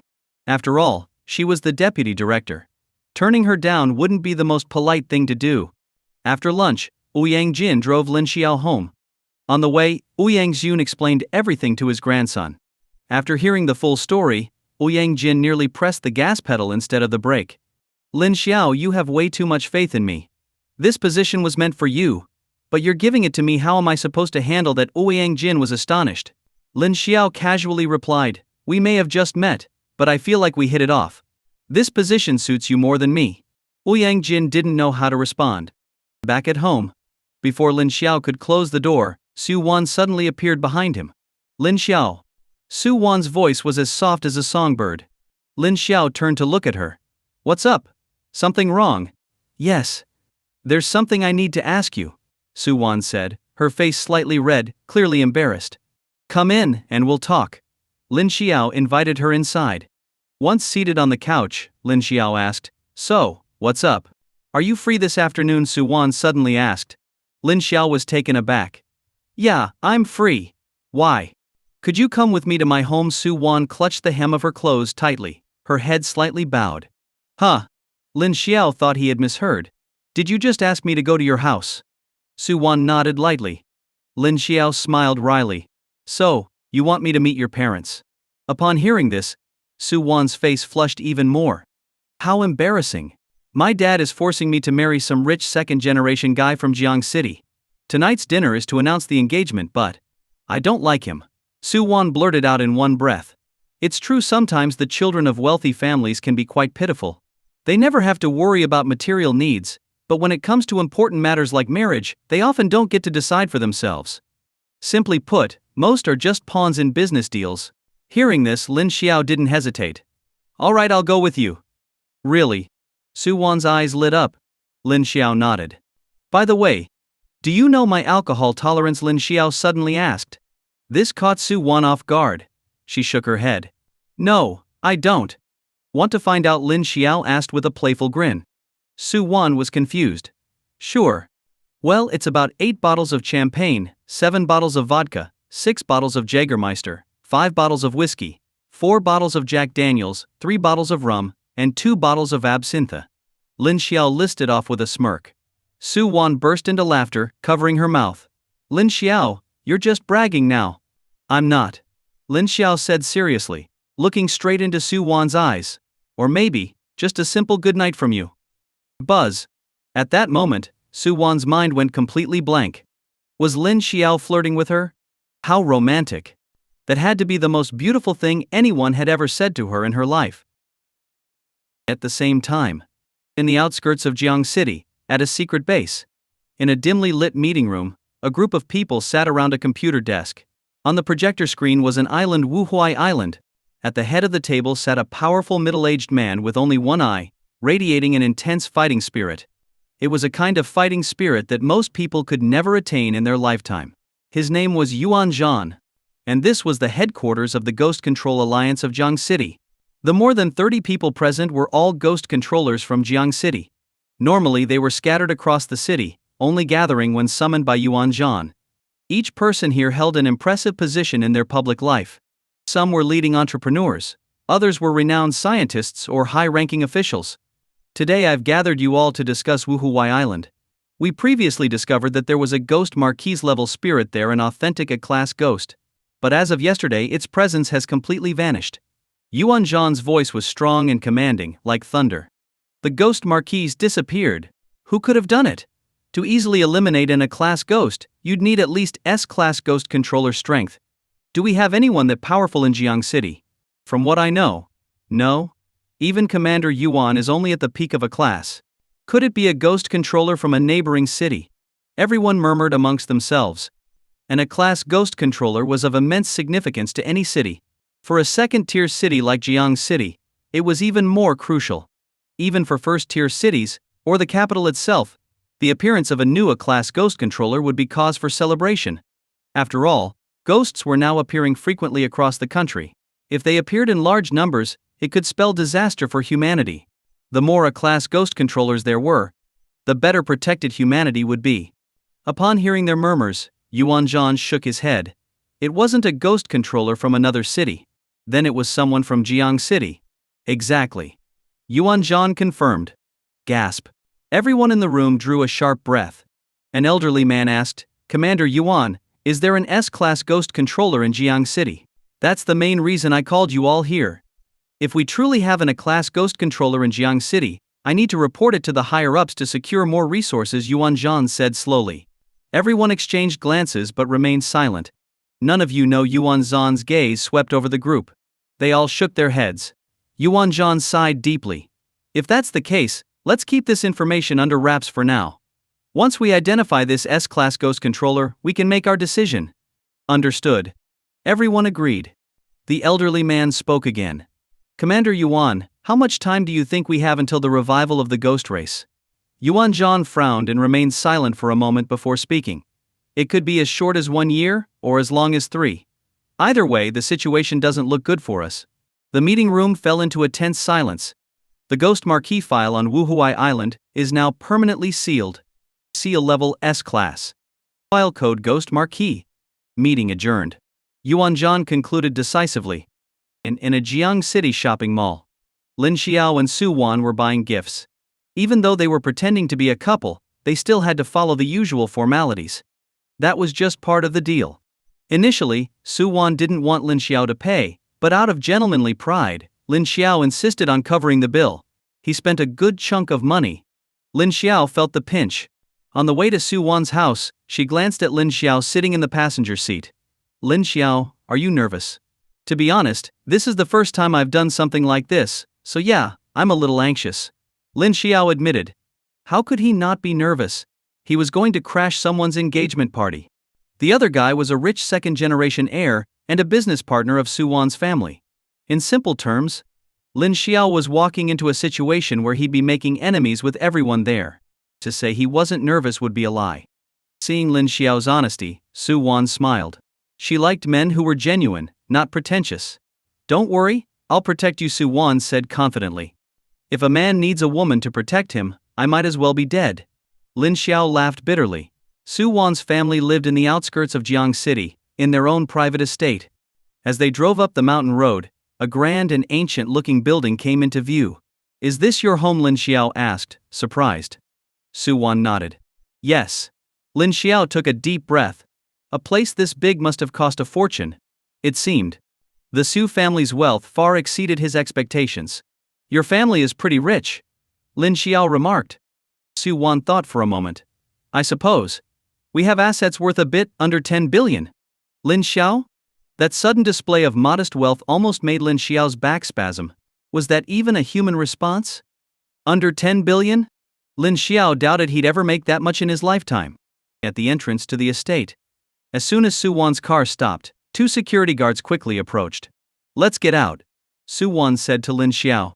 Lin Xiao nodded and opened the car door. Welcome back, Miss Su. The security guards greeted her respectfully. Su Wan was the third in her generation, so everyone called her Third Mississippi. Unlike her siblings, who worked under the Su family's business umbrella, Su Wan was independent. She ran a fashion design company in Jiang City with a friend, bringing in millions of profit each year. For a young woman in her early 20s, that was quite impressive. Thank you. Su Wan handed the car keys to the guards. They immediately drove the car inside. That was the level of elegance you'd expect from a wealthy family. No one parks their own car when they come home. Let's go inside. Su Wan smiled at Lin Xiao as she walked to his side. The next second, Lin Xiao opened his arms and looked straight at her. Huh? What are you doing? Su Wan asked, puzzled. I'm your boyfriend now? Hold my arm, Lin Xiao said firmly. Swoosh. Su Wan's face flushed bright red. She had never held a man's arm before in her life. Naturally, she was nervous. Do I have to? She asked cautiously. Lin Xiao shrugged. Of course not, but if we get exposed, don't say I didn't warn you. All right, I'll do it. Su Wan gave in. She immediately hooked her arm through his. As the faint scent of lavender perfume wafted from her, a smile tugged at Lin Xiao's lips. Just as they were about to enter the estate, the roar of an engine echoed from behind them. A flashy McLaren drifted smoothly to a stop right next to Lin Xiao, missing him by just a hair. Su Wan frowned immediately upon seeing the car. A young man in a custom Armani suit stepped out from the driver's seat. From the passenger side emerged a woman who looked like trouble, heavily made up, clearly not someone easy to deal with. In comparison to Su Wan's pure and elegant demeanor, this woman was leagues apart. The young man was Su Zi, Su Wan's cousin, and the second most prominent figure in the Su family's younger generation, only surpassed by his older brother, Su Zun.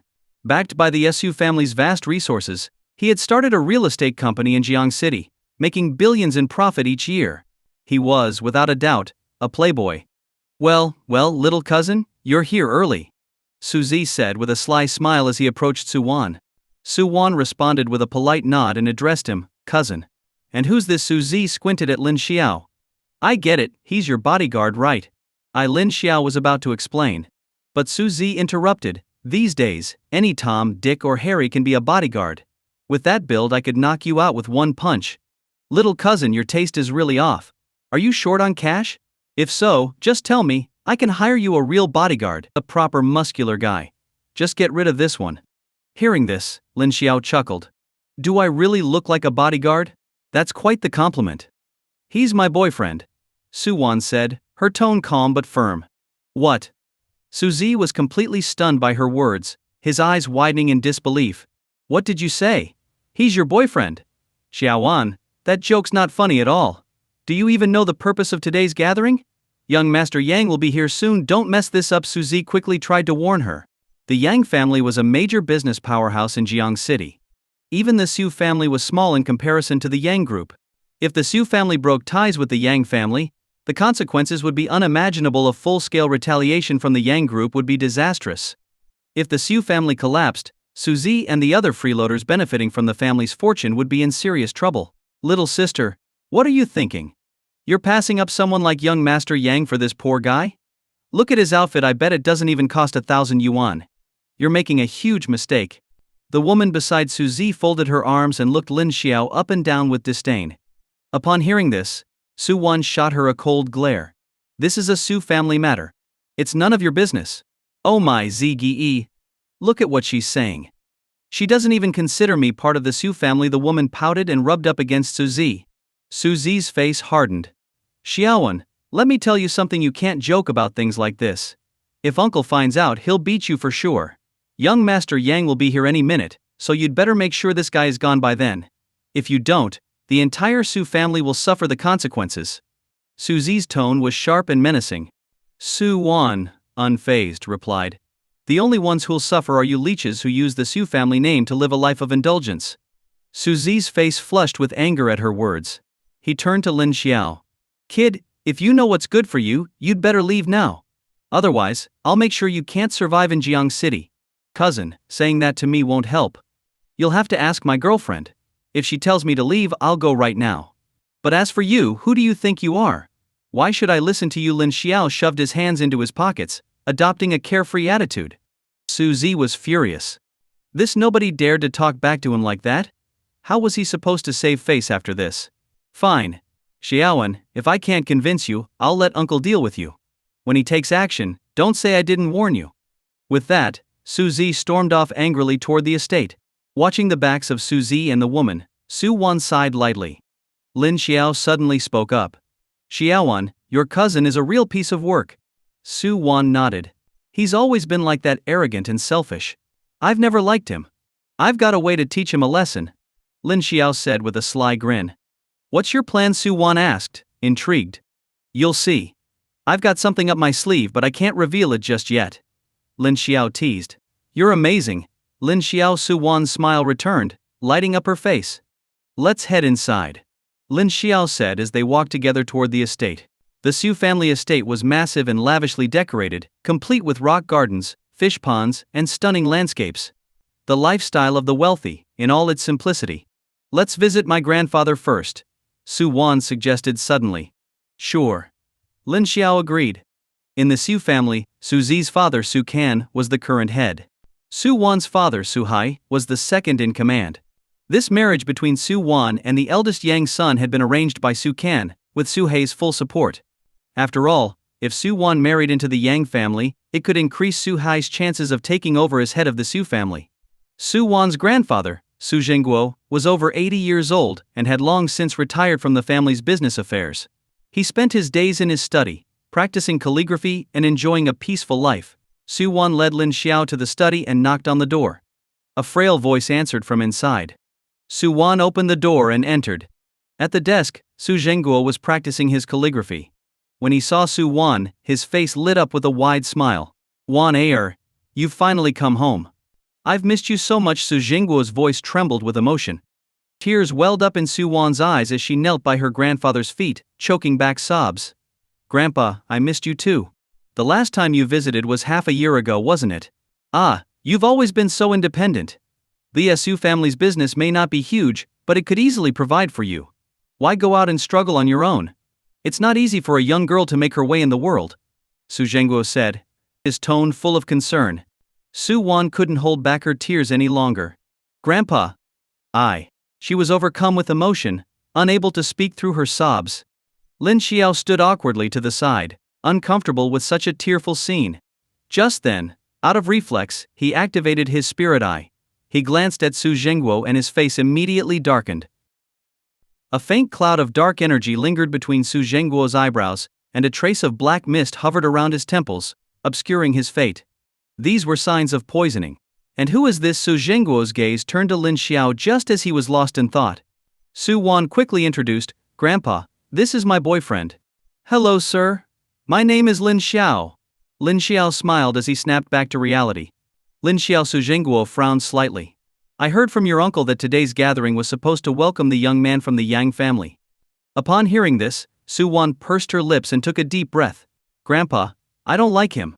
That's right, sir. Lin Xiao chimed in. It's the modern age now. Arranged marriages are outdated. Sure, the Su family is a prominent family, but using Xiaowan's happiness as a bargaining chip to maintain business relations seems unfair.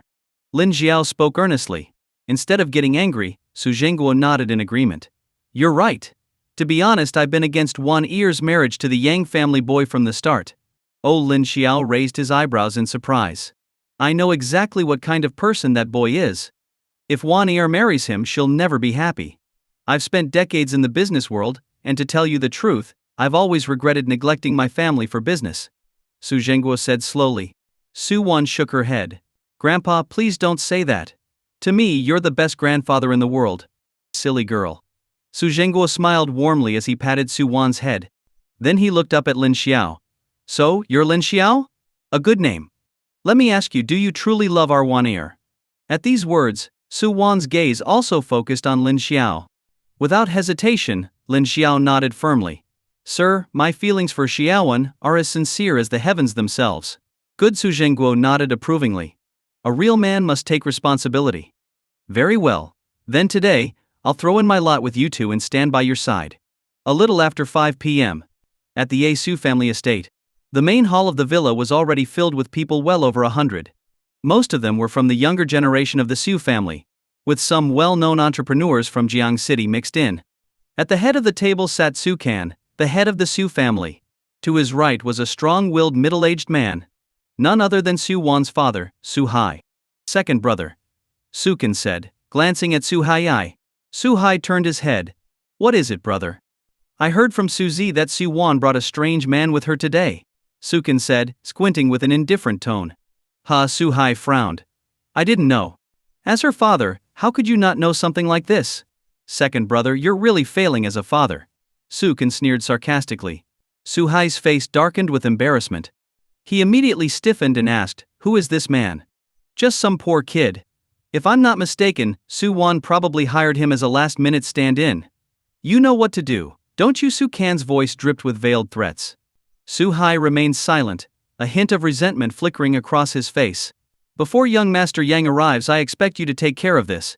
If things get out of hand, it won't be good for our family. Su Kan warned. Su Hai snorted. Brother, this is my business. I don't need your threats, I'm not buying it. Su Kan smiled coldly. Second brother, don't be so paranoid, I'm just reminding you. Su Hai fell silent, no longer willing to argue. The truth was, the relationship between the two brothers was far from harmonious. In a family as large as the Su family, who wouldn't want to be in charge? Even though Su Hai was the second son, he harbored his own ambitions.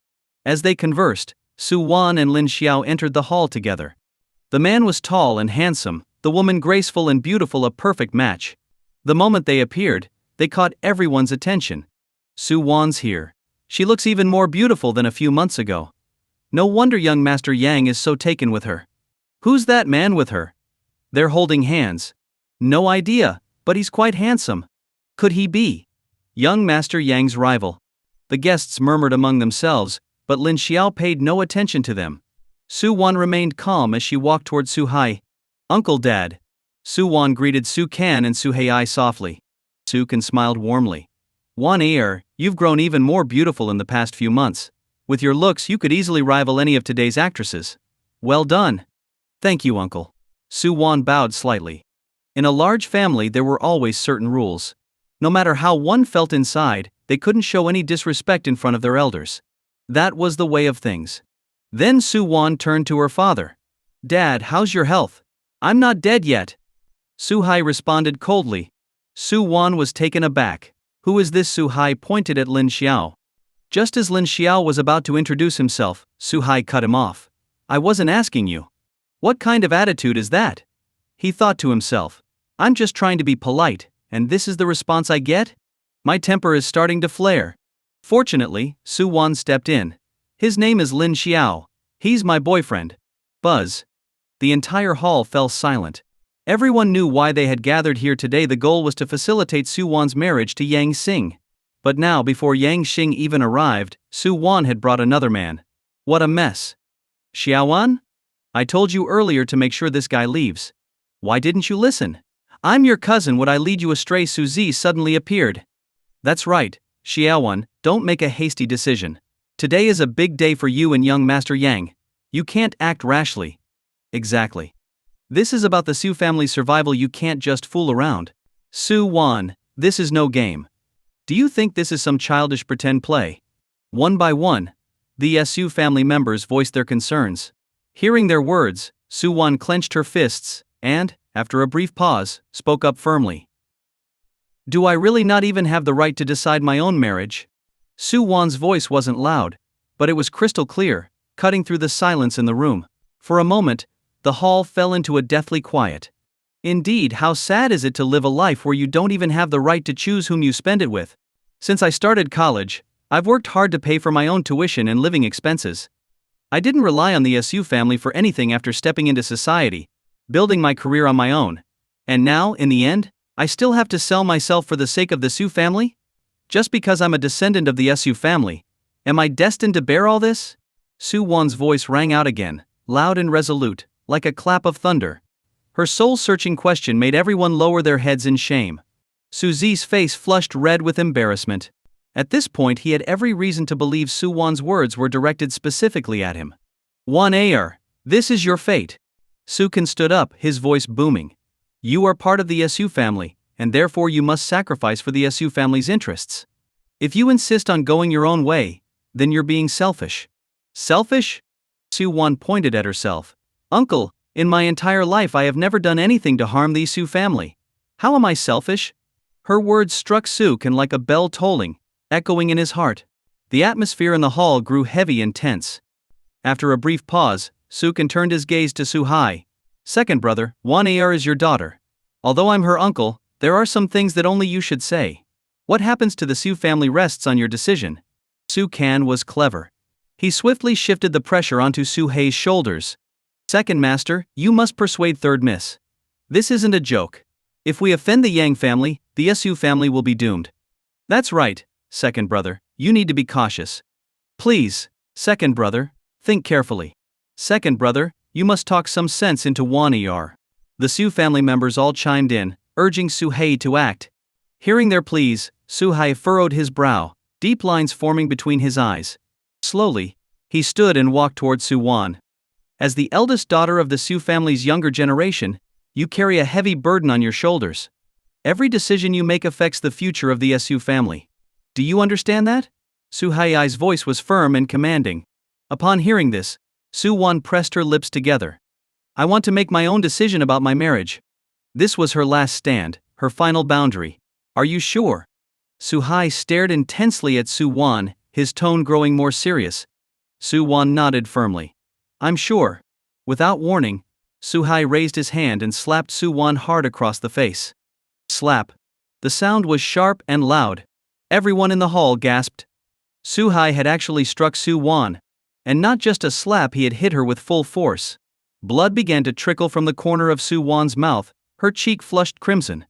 Tears welled up in her eyes, threatening to spill over.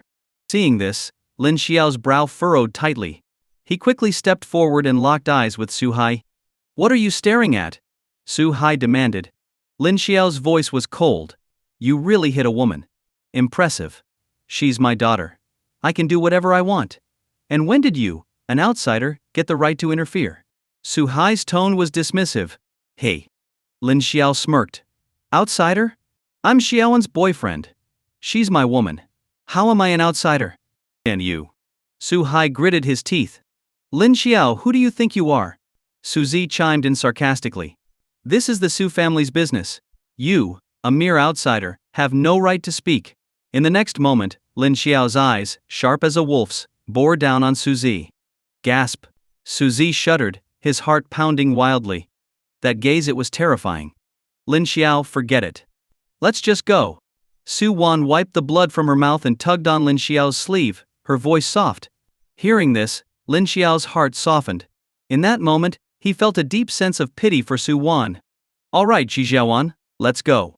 Lin Xiao took her hand, turning to leave.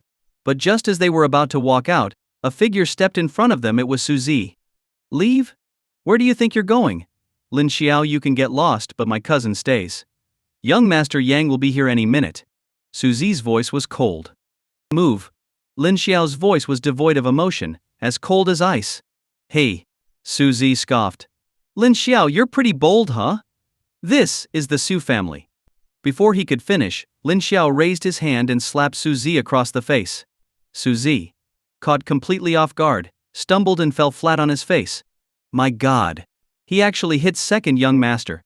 This Lin Xiao, He doesn't respect the Su family at all. We can't let this slide. Let's take him down. He can't leave the Su family estate after this. He dares to lay hands on one of our own, he's out of control. In an instant, the Su family members rushed forward to surround Lin Xiao. Enough. Su Can shot to his feet, his face twisted with anger. Lin Xiao had just struck his son. It wasn't just an attack on Su Zi, it was a slap to Su Can's face as well. Arrest him. Su Can's voice boomed like thunder. The crowd was ready to pounce. Stop. Before they could lay hands on Lin Xiao, an elderly voice rang out. Everyone turned to see Su Zhengguo slowly emerging from the back of the room. All eyes were now on him. Su Hai hurried over to support his father. But then, without warning, Su Zhengguo lifted his cane and struck Su Hai's knee hard. Thud. Su Hai fell to his knees, grimacing in pain. The entire crowd was stunned. Father, what are you doing? Su Hai asked, bewildered. Su Zhengguo glared at him with disappointment in his eyes.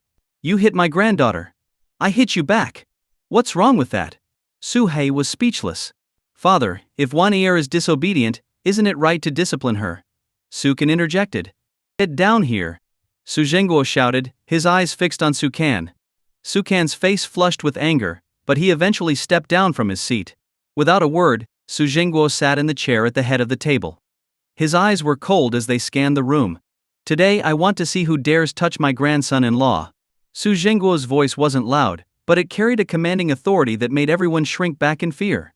Grandson-in-law? Su Can was stunned. Father, do you know how serious the situation is with what Wanier did today? Using my granddaughter's happiness as a bargaining chip. Well done, Su Can, well done. Su Zhengguo's voice dripped with disappointment. Hearing this, Su Can clenched his teeth. Father, I'm just doing my duty as the head of this family. Head of the family? Su Zhengguo sneered. As long as I'm alive, you will never be the head of this family. Su Can's fists clenched, veins bulging at his temples. Shame, anger, and frustration surged through him. The Su family's decades-long legacy reduced to this in just 5 short years. Now, we have to rely on others to stay afloat. How pitiful, how truly pitiful. Su Zhengguo shook his head in self-mockery. The room fell into silence once again. All the Su family members lowered their heads, too ashamed to speak. Even the guests exchanged awkward glances, unsure of what to make of the situation. Just then, a voice rang out loudly. Young Master Yang from the Yang group has arrived. Yang Xing made his entrance, as if surrounded by special effects. His hair was slicked back with a heavy layer of gel, and he strutted into the hall like a proud rooster returning from battle. No wonder he's young Master Yang. His presence is different from everyone else. So imposing. So handsome. This is what it means to be young and successful. How can someone be this handsome? Oh my God, it's unbelievable. Clearly Yang Xing was relishing the attention. A smug smile plastered across his face. Father-in-law, how could you hit my fiancée? Yang Xing strode directly to Su Hai, his voice laced with accusation. Embarrassment flashed across Su Hai's face. Young Master Yang, I'm sorry. He looked like a dog begging for mercy. Yang Xing waved dismissively. Forget it, since you're my father-in-law. Yes. Su Hai quickly nodded. Yang Xing then turned to Su Wan. Wan, are you okay? Does it hurt? He reached out to touch her face. But Lin Xiao immediately stepped in front of Su Wan, blocking him. Yang Xing frowned as he looked at Lin Xiao. And you are? Lin Xiao responded. I'm Xiaowan's boyfriend. Ha ha ha. Yang Xing burst into laughter. Interesting, someone dares to take my woman? Young Master Yang, don't take it seriously. He's just a nobody. Our Su family will never acknowledge him. Su Zi hurried over, grinning to ingratiate himself. Hearing this, Yang Xing nodded approvingly. Su Zi, we'll be family soon. I should call you cousin. No need to be so polite. You're right, young master. We're family. Su Zi beamed with joy. Being connected to Yang Xing was a huge advantage for him. Now, get lost. Yang Xing turned to Lin Xiao, his gaze full of disdain. Lin Xiao, let's go. Su Wan bit her lip and tugged at Lin Xiao to leave. But Yang Xing quickly stepped in front of them. Wan, I meant for him to leave. He pointed at Lin Xiao. Enough. At that moment, Su Zhengguo's voice rang out. Yang Xing. This is the Su family, not the Yang family. Our family affairs are none of your concern. Su Zhengguo's tone was icy. Yang Xing grinned. Old man, are you really in charge of the Su family? Of course I am. Su Zhengguo didn't hesitate. Ha ha ha. Yang Xing's laughter grew louder as he turned to Su Kan. Su Kan, you're not doing a good job. Su Kan's face flushed red. He took a deep breath and turned to Su Zhengguo. Father, please go back to your room. I'll handle this. What? Su Zhengguo's expression darkened. You'll handle it? That's right. Father, you're old. You don't understand how things work anymore. Jiang City isn't the same as it used to be. Times have changed. Su Kan gritted his teeth as he spoke. You. Su Zhengguo started coughing violently in anger. Second brother, why are you just standing there? Help father back to his room. Su Kan shouted at Su Hai. Hearing this, Su Hai, looking nervous, hesitated before walking over to his father. His tone was low. Father, please go back. You're rebelling. Su Zhengguo's body trembled. Let's go. Ignoring his father's protests, Su Hai hoisted Su Zhengguo onto his shoulder and carried him away. This scene stunned everyone. Su Zhengguo had just been completely sidelined. Lin Xiao, you have 1 minute to leave the Su family, or we'll take action, Su Kan declared as he resumed his seat at the head of the table, his commanding presence filling the hall. Upon hearing this, Lin Xiao's lips curled into a faint smile. Get lost already. The Su family doesn't welcome you. That's right, leave. Get out of here. You're nothing compared to young Master Yang. What do you think you're doing? Being poor isn't the worst part. The worst is being poor and not even realizing it. Do you really think you're somebody? The Su family members chimed in, their voices like sharp thorns pricking at Lin Xiao's heart. Old Master Ouyang has arrived. Chief Zhang from the police department has arrived. Before Lin Xiao could respond, more voices announced arrivals from outside. Hearing this, the entire hall instantly fell into formation, lining up to welcome Zhang Sheng, the police chief. Zhang Sheng, the police chief of Jiang City, was a figure feared by all business people. Even Yang Xing stepped aside, his previous anger vanishing in an instant. But Lin Xiao remained standing at the center of the hall, unmoving. Damn it! Lin Xiao, what are you doing? Get over here! Su Zi shouted angrily. Lin Xiao acted as if he hadn't heard. Lin Xiao, get over here. Do you want to bring ruin upon the Su family? Su Kan was losing his temper, panicking. Lin Xiao's defiance in front of Zhang Sheng was not just disrespectful, it bordered on rebellion. Still, Lin Xiao didn't move. Before long, Ouyang Xun and Zhang Sheng walked into the hall. They had been invited to the gathering, as Ouyang Xun and Su Zhengguo shared a revolutionary bond spanning decades. Zhang Sheng, meanwhile, was Ouyang Xun's student, forming a close-knit trio. HMP. This kid really doesn't know his place, Yang Xing muttered, anticipating trouble. Even as the young master of the Yang group, Yang Xing had to tread carefully around Zhang Sheng. Lin Xiao, with no background, was asking for trouble in his eyes. But the moment Ouyang Xun and Zhang Sheng spotted Lin Xiao, they froze in disbelief. Lin Xiao. Both men called out, unsure if they were seeing things. Grandfather, Chief Zhang, Lin Xiao greeted them calmly. The entire hall was in shock. What? They know each other. What is going on? Haha. Lin Xiao, you're here too. Ouyang Xun broke into a wide smile. Su Kan was stunned. Su Zi was speechless. Yang Xing's jaw dropped. Everyone else was similarly dumbfounded. Just from Ouyang Xun's expression, it was clear his relationship with Lin Xiao was more than just casual. Lin Xiao, I didn't expect this. Ouyang Xun said, beaming. You and Su Wan make a perfect pair. It's a great thing. I don't have much to give, but here's a pair of jade stones I've been fond of. Consider it my gift to you two. With that, Ouyang Xun pulled out a pair of exquisite jade stones and handed them to Lin Xiao. Boom! The crowd collectively gasped. Those who recognized the stones nearly fainted. These were incredibly rare, worth millions. This display was overwhelming. But this was only the beginning of the surprises that were to come. Zhang Sheng stepped up to Lin Xiao and spoke respectfully. Lin Xiao, I'm sorry, I don't have a gift for you right now.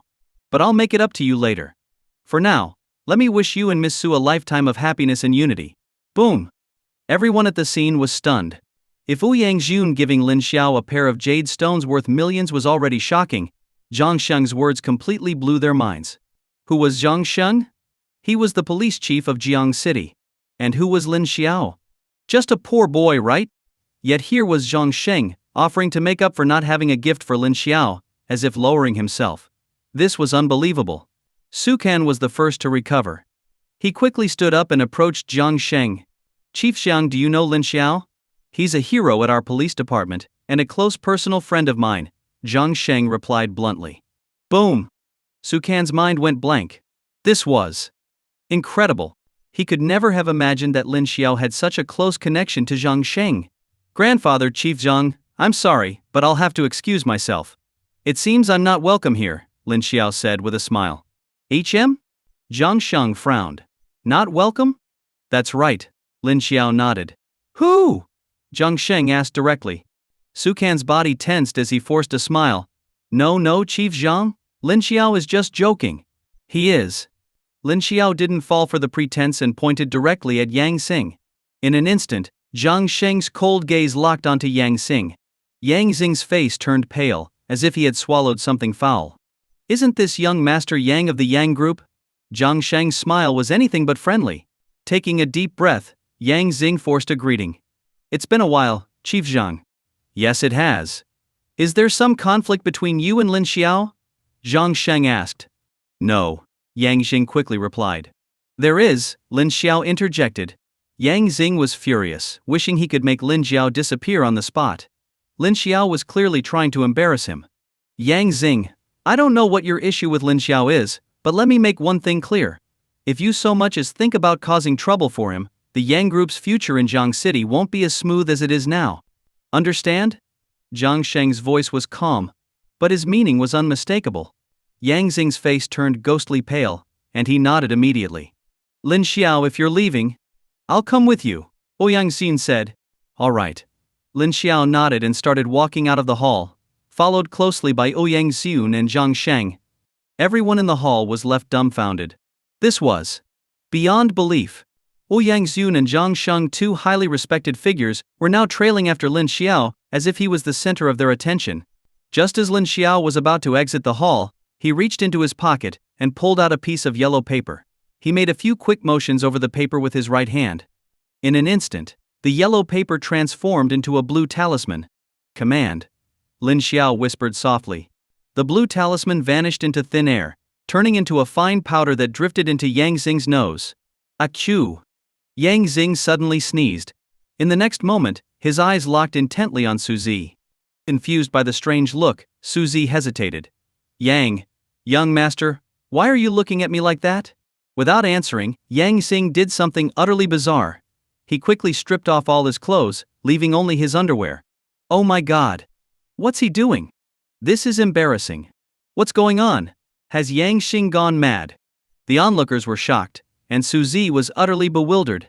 Brother Z, come play with me. Yang Xing suddenly reached out his hand, beckoning Suzy with a seductive gesture. What the hell? Suzy, horrified, tried to run, but Yang Xing pounced on him, pinning him to the ground. What happened next was beyond imagination. Before long, Suzy let out a strange cry that was a mix of pleasure and pain. His dignity was gone. Everyone stood frozen in shock, not daring to move. Yang Xing's outrageous actions had left them all speechless. What are you all standing there for?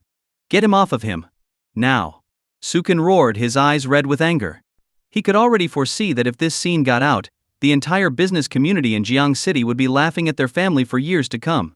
On the drive home, Lin Xiao sat in the same car as Jiang Sheng at Zhang's request, while Su Wan drove back to the city by herself. Grandfather Chief Zhang, thank you both, Lin Xiao said respectfully. Ouyang Xun waved a hand dismissively. Lin Xiao, why the formality? Exactly.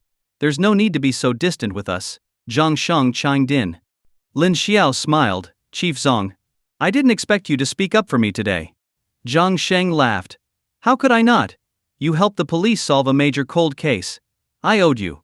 Besides, my mentor speaks so highly of you, and I admire young talents with your abilities. By the way, Lin Xiao, I want to discuss something with you. Jiang Sheng's tone suddenly became serious.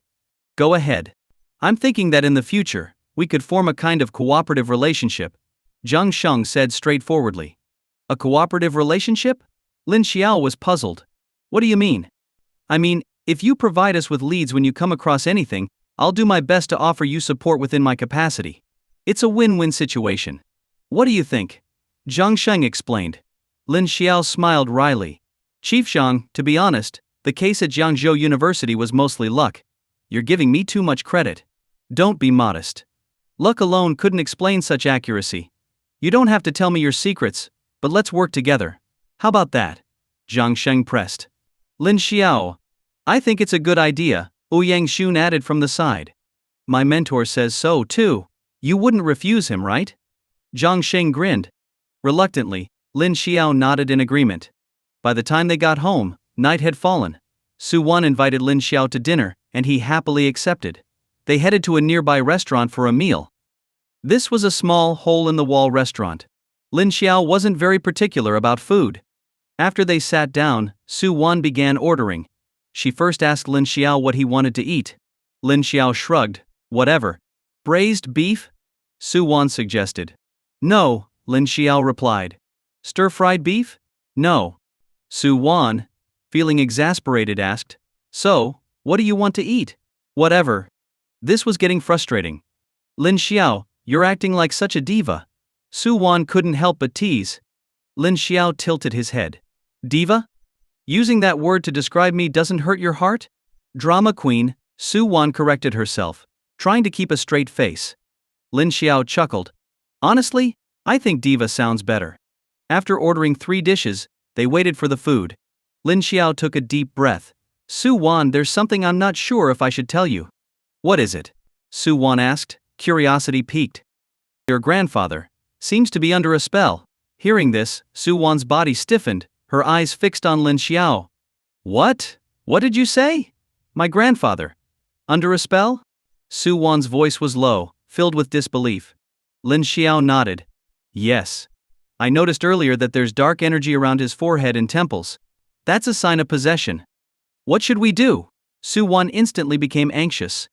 Her grandfather, Su Jingguo, was the person who cared for her the most. If anything were to happen to him, she wouldn't be able to handle it. Don't worry, Lin Xiao said seriously. It's just a minor spirit. It's not difficult to deal with. Then, why didn't you do anything today? There were too many people around. Plus, I suspect the spirit on your grandfather wasn't random, it might have been sent by someone. Su Wan covered her mouth in shock. No way. Who would do something like that? Human nature is unpredictable. You may be kind, but can you guarantee that everyone else is? Lin Xiao asked. Su Wan fell silent, unable to answer. After finishing their meal, it was already past 8 p.m. Lin Xiao and Su Wan got up to leave. At the same time, a young woman with a little girl passed by them. Lin Xiao's face suddenly tensed. With his abilities as a Taoist, Lin Xiao could sense the presence of spirits nearby, even without activating his spiritual sight. He felt a faint chill in the air. Raising his head, he glanced at the woman and noticed something behind the little girl, a male ghost.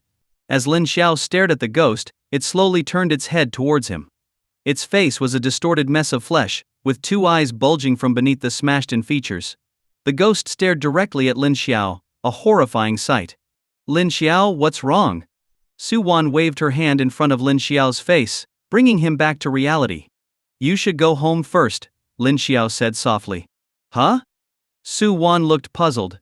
What are you going to do? Catch a ghost, Lin Xiao replied quietly. Su Wan's body trembled, a cold sweat forming on her back. There's a ghost nearby. I'll go with you. Su Wan's voice trembled, but she couldn't let Lin Xiao go alone. She might not be of much help, but at least she could be there for him. Lin Xiao was a bit surprised by her words and felt touched. All right, follow that mother and daughter. The streets of Jiang City. The mother and daughter were walking, laughing as they went, unaware that a ghost was following them. Lin Xiao quickened his pace. Suddenly, the woman seemed to sense something, picking up her daughter and walking faster. Lin Xiao, do you think they think we're bad people? Su Wan asked softly. Lin Xiao nodded. Should I go up and explain? Su Wan offered. Lin Xiao shook his head. There are too many people here. If we approach them now, it could cause a public scare. Let's wait until they reach a quieter area. Okay, Su Wan nodded obediently. 10 minutes later, in a nearby park, the dim street lights illuminated the path, but the mother and daughter didn't stop walking. Lin Xiao took a deep breath and called out, Excuse me, please wait. The woman stopped, turning around with a wary look at Lin Xiao and Su Wan. What do you want? She asked, her voice trembling. There's something unclean following your daughter, Lin Xiao said bluntly. Boom! The woman's body trembled at his words. Unclean? What? What do you mean? The woman asked, growing more nervous. Su Wan explained, don't be scared. We're not bad people. Your daughter is being haunted by a ghost. What? The woman was horrified, but then, unexpectedly, she began to cry. Huh? Lin Xiao frowned. This reaction wasn't right. Normally people would be terrified to hear about a ghost, but this woman started crying. Was there something more to this? Can you see ghosts? The woman asked Lin Xiao, her eyes pleading. Lin Xiao hesitated for a moment, but then nodded. Please let me see him. He's my husband. He must be following us because he can't bear to leave us. Please let me see him just once. The woman fell to her knees, her voice filled with desperation. Lin Xiao was taken aback but decided to help. He pulled out a yellow talisman and began chanting an incantation. Command. The yellow paper turned into a blue talisman and flew towards the little girl. A puff of blue smoke rose, and the male ghost slowly became visible. His features had returned to normal, but his body remained in a ghostly form. Daddy. The little girl beamed with joy upon seeing the ghost. The woman, too, got up and slowly walked towards the ghost, tears streaming down her face. Honey, it's really you. You've been with us all along. I've missed you so much, the woman sobbed. Honey, baby. The male ghost looked at them both with a deep sense of longing. Honey, why did you leave us? Why did you drink and drive? Our family has fallen apart because of it. The woman cried. The male ghost's face was filled with regret, though ghosts had no tears. I'm sorry. His voice echoed softly, full of remorse. How touching, Su Wan whispered to Lin Xiao, her eyes brimming with tears. Lin Xiao took a deep breath. The living and the dead belong in different realms. Why are you still haunting them? The ghost looked at Lin Xiao and said, I can't bear to leave them. Can't bear to leave? Lin Xiao narrowed his eyes. Do you know that your lingering presence is harming them? Your daughter's life energy is already weakening. If you stay any longer, her health will deteriorate. The ghost was speechless. He sighed deeply. Master, it's not that I don't want to pass on, but... He fell silent, his face showing deep fear. Lin Xiao frowned. But what? I can't enter the cycle of reincarnation. The man's voice was filled with helplessness. Can't enter the cycle of reincarnation. Lin Xiao frowned deeply. After a person dies, their soul is usually taken by the ghostly messengers to the underworld, where they walk along the Yellow Springs Road, passing the fields of flowers, drink from the river of forgetfulness, and cross the bridge of no regrets. The judge then determines their fate based on their earthly deeds, whether they'll face punishment in hell, or be reborn after their sentence is served. That is the natural order of things. But now, this man claimed he couldn't enter the cycle of reincarnation. It defied all logic. Yes, it's not just me. In the past 6 months, everyone who has died in Jiang City has been trapped in the living world, imprisoned in the same place. I only managed to escape with great effort, just to spend a little more time with my wife and daughter. The man continued. The information he provided sent shockwaves through Lin Xiao's mind. If this were true, the entire world would be in chaos. Hadn't Lu Qingfeng mentioned there was a ghost suppression alliance? Why hadn't the ghost handlers dealt with this? His frown deepened. Where are they being imprisoned? At the outskirts of the city, in Hong Sing Hotel. The system has issued a new task. Please head to Hong Sing Hotel to investigate the situation and resolve the crisis there. Help the trapped souls cross into the afterlife. The system's voice echoed in Lin Xiao's mind. A new task.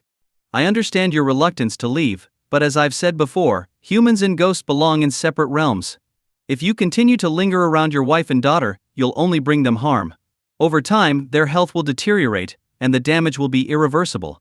I won't kill you now, because you haven't hurt anyone. But consider this my warning.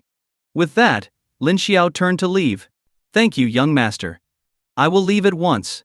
The ghost bowed deeply, his voice filled with gratitude. As they left the park, Su Wan remained silent. Lin Xiao glanced at her. Why aren't you saying anything?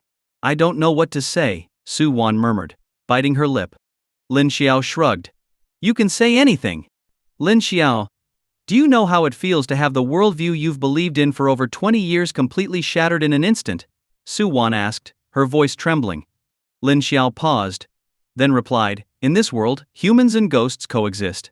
The reason you've never noticed it before is because the ghosts you encountered were benevolent. Just as there are good and bad people, there are good and bad ghosts. The only reason you're asking this now is because you were ignorant before. Understand? Su Wan fell silent. then nodded. I think I'm beginning to understand. You understand nothing. Lin Xiao rolled his eyes. How annoying. At the Ghost Suppression Alliance headquarters, in Yuan Zhan's office, several senior members stood before him, each of them possessing near-a-level ghost handling abilities. How is the investigation progressing? Yuan Zhan's voice was cold. The group exchanged glances and then shook their heads. No leads. It's as if the person never existed in Jiang City. There are only two possibilities for such a situation.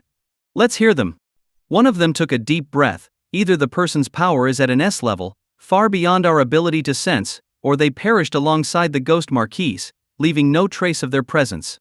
Yuan Zhan's frown deepened. If it were the second case, it would be a massive loss for the Ghost Suppression Alliance. After all, anyone capable of killing a ghost marquis would have to be an A-level ghost handler. Globally, A-level ghost handlers were considered elite. Losing someone of that caliber would be a significant blow to their country. Yuan Shuai. There's one more thing we need to be cautious of, another man spoke up. Yuan Zhan gestured for him to continue. The activity of ghosts in the city has increased dramatically. The more frequently ghosts appear, the less time we have. I believe your priority should be going into closed-door training. If you can break through to an A-level ghost handler before the ghost clan fully resurfaces, we can ensure Jiang City's peace for a bit longer. The man's voice was serious. Yuan Zhan nodded. From today, I will enter seclusion for training. Lu Yuan, you will take full responsibility for the rest. Yes. The man bowed immediately. Lu Yuan was none other than Lu Qingfeng's uncle. After returning home, Lin Xiao took a shower and sat in front of his computer. Out of habit, he opened Weibo. His name was still trending at the top of the hot search. Guess what story Lin Xiao will tell tonight? The topic had garnered nearly 10 million views, and there were over 500,000 comments. Netizens had let their imaginations run wild, coming up with all sorts of new stories. Lin Xiao scrolled through a few pages, a faint smile on his lips. He had to admit, the creativity of people in this world wasn't on the same level as those from his previous life. Soon he grew bored. Just after 10 p.m. Lin Xiao decided to start his live stream early. As a top-tier streamer, Lin Xiao wasn't bound by strict streaming hours. He could start and stop whenever he pleased. Regular streamers, however, had to stream at least 180 hours a month, and even top-level streamers were required to stream for at least 120 hours. Some might call this inequality, but that's just how the world worked. There was no such thing as absolute fairness. Within moments of starting his stream, Lin Xiao's viewership shot up to over 5 million. Recently, Lin Xiao had become one of the platform's top streamers. Even the top League of Legends in honor of King streamers couldn't compare to his viewership. Wow. The streamer started early today. Feeling extra motivated, huh? It's about time. I've been waiting all day for this. Streamer, I owe my life to you. Ever since I started listening to your ghost stories, I quit my factory job and began writing horror novels at home. And guess what? The royalties are rolling in. My whole family thanks you and your ancestors for 18 generations. Really? You know how to write horror novels? Why write when you can just copy the streamer's stories? It's pure gold. The chat was buzzing with excitement. Seeing this, Lin Xiao couldn't help but chuckle. Welcome everyone, to the stream. Tonight's story is about to begin. Are you all ready? Lin Xiao's voice dropped to a low, chilling tone as eerie music played in the background, instantly quieting the audience. Today's first story is something I heard from an old friend. To make it easier to tell, I'll be presenting it from his point of view. Lin Xiao began, his voice low and eerie. Old man's son is 55 this year. At his age, he should be enjoying the blessings of family. But just yesterday he suddenly came to me, asking me to accompany him to Qingshan Cliff. Now, there's a saying about Qingshan Cliff.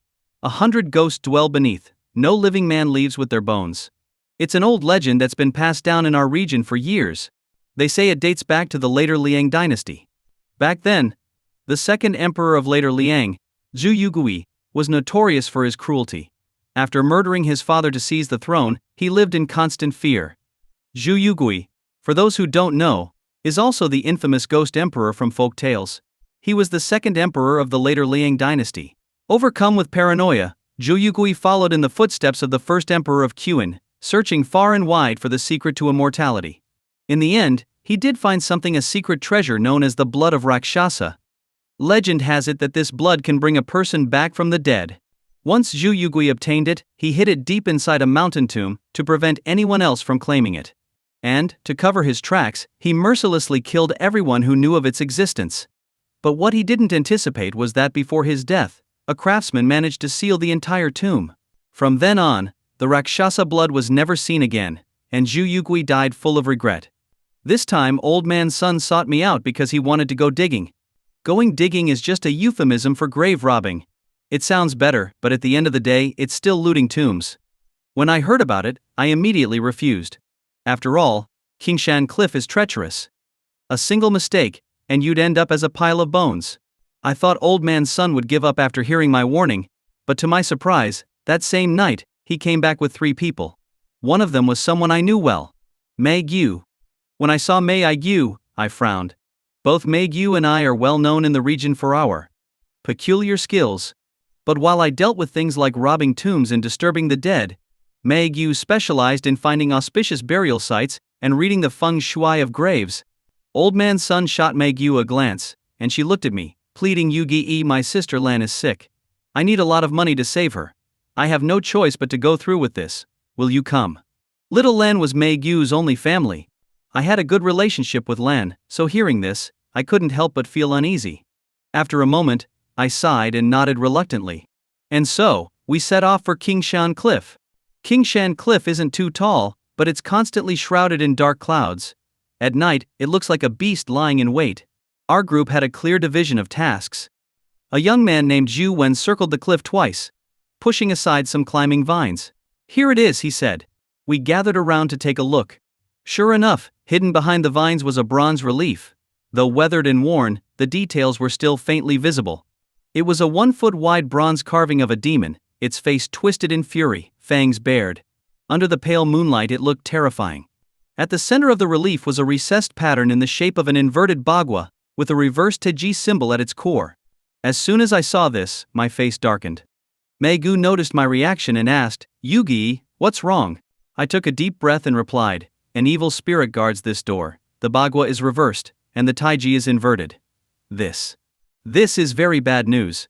In feng shui, it's believed that positive energy should suppress evil. If a grave uses an evil spirit as its seal, it means whatever is inside is extremely dangerous. Only by using evil to contain evil can it be temporarily held back. Mei Gu's face turned pale. What should we do, she asked. I hesitated for a moment before saying, open it. With my approval, Mei Gu wasted no time. She placed her hands on the taiji symbol, twisting it sharply. The whole taiji pattern suddenly popped out. The inverted bagua began to spin on its own. When the final position of Qian clicked into place, a sharp, ear-piercing laughter echoed through the valley.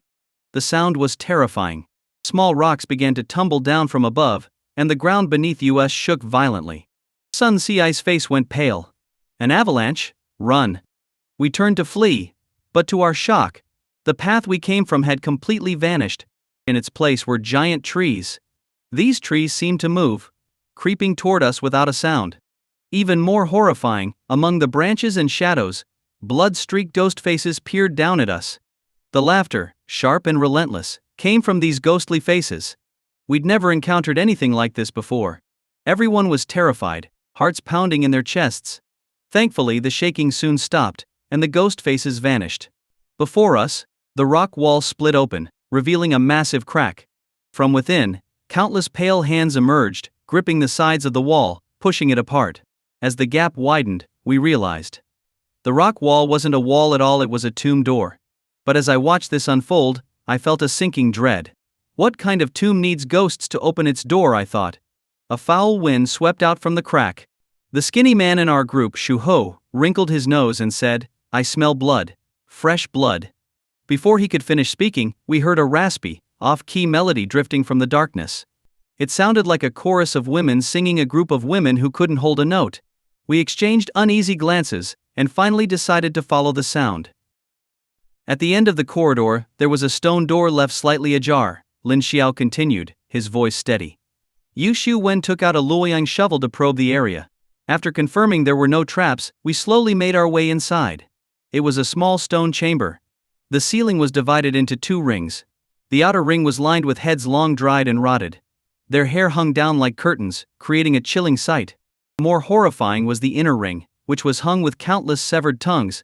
They were fresh and red, still soft, as if they had just been ripped out. They were quivering, vibrating in unison. The singing we had heard earlier.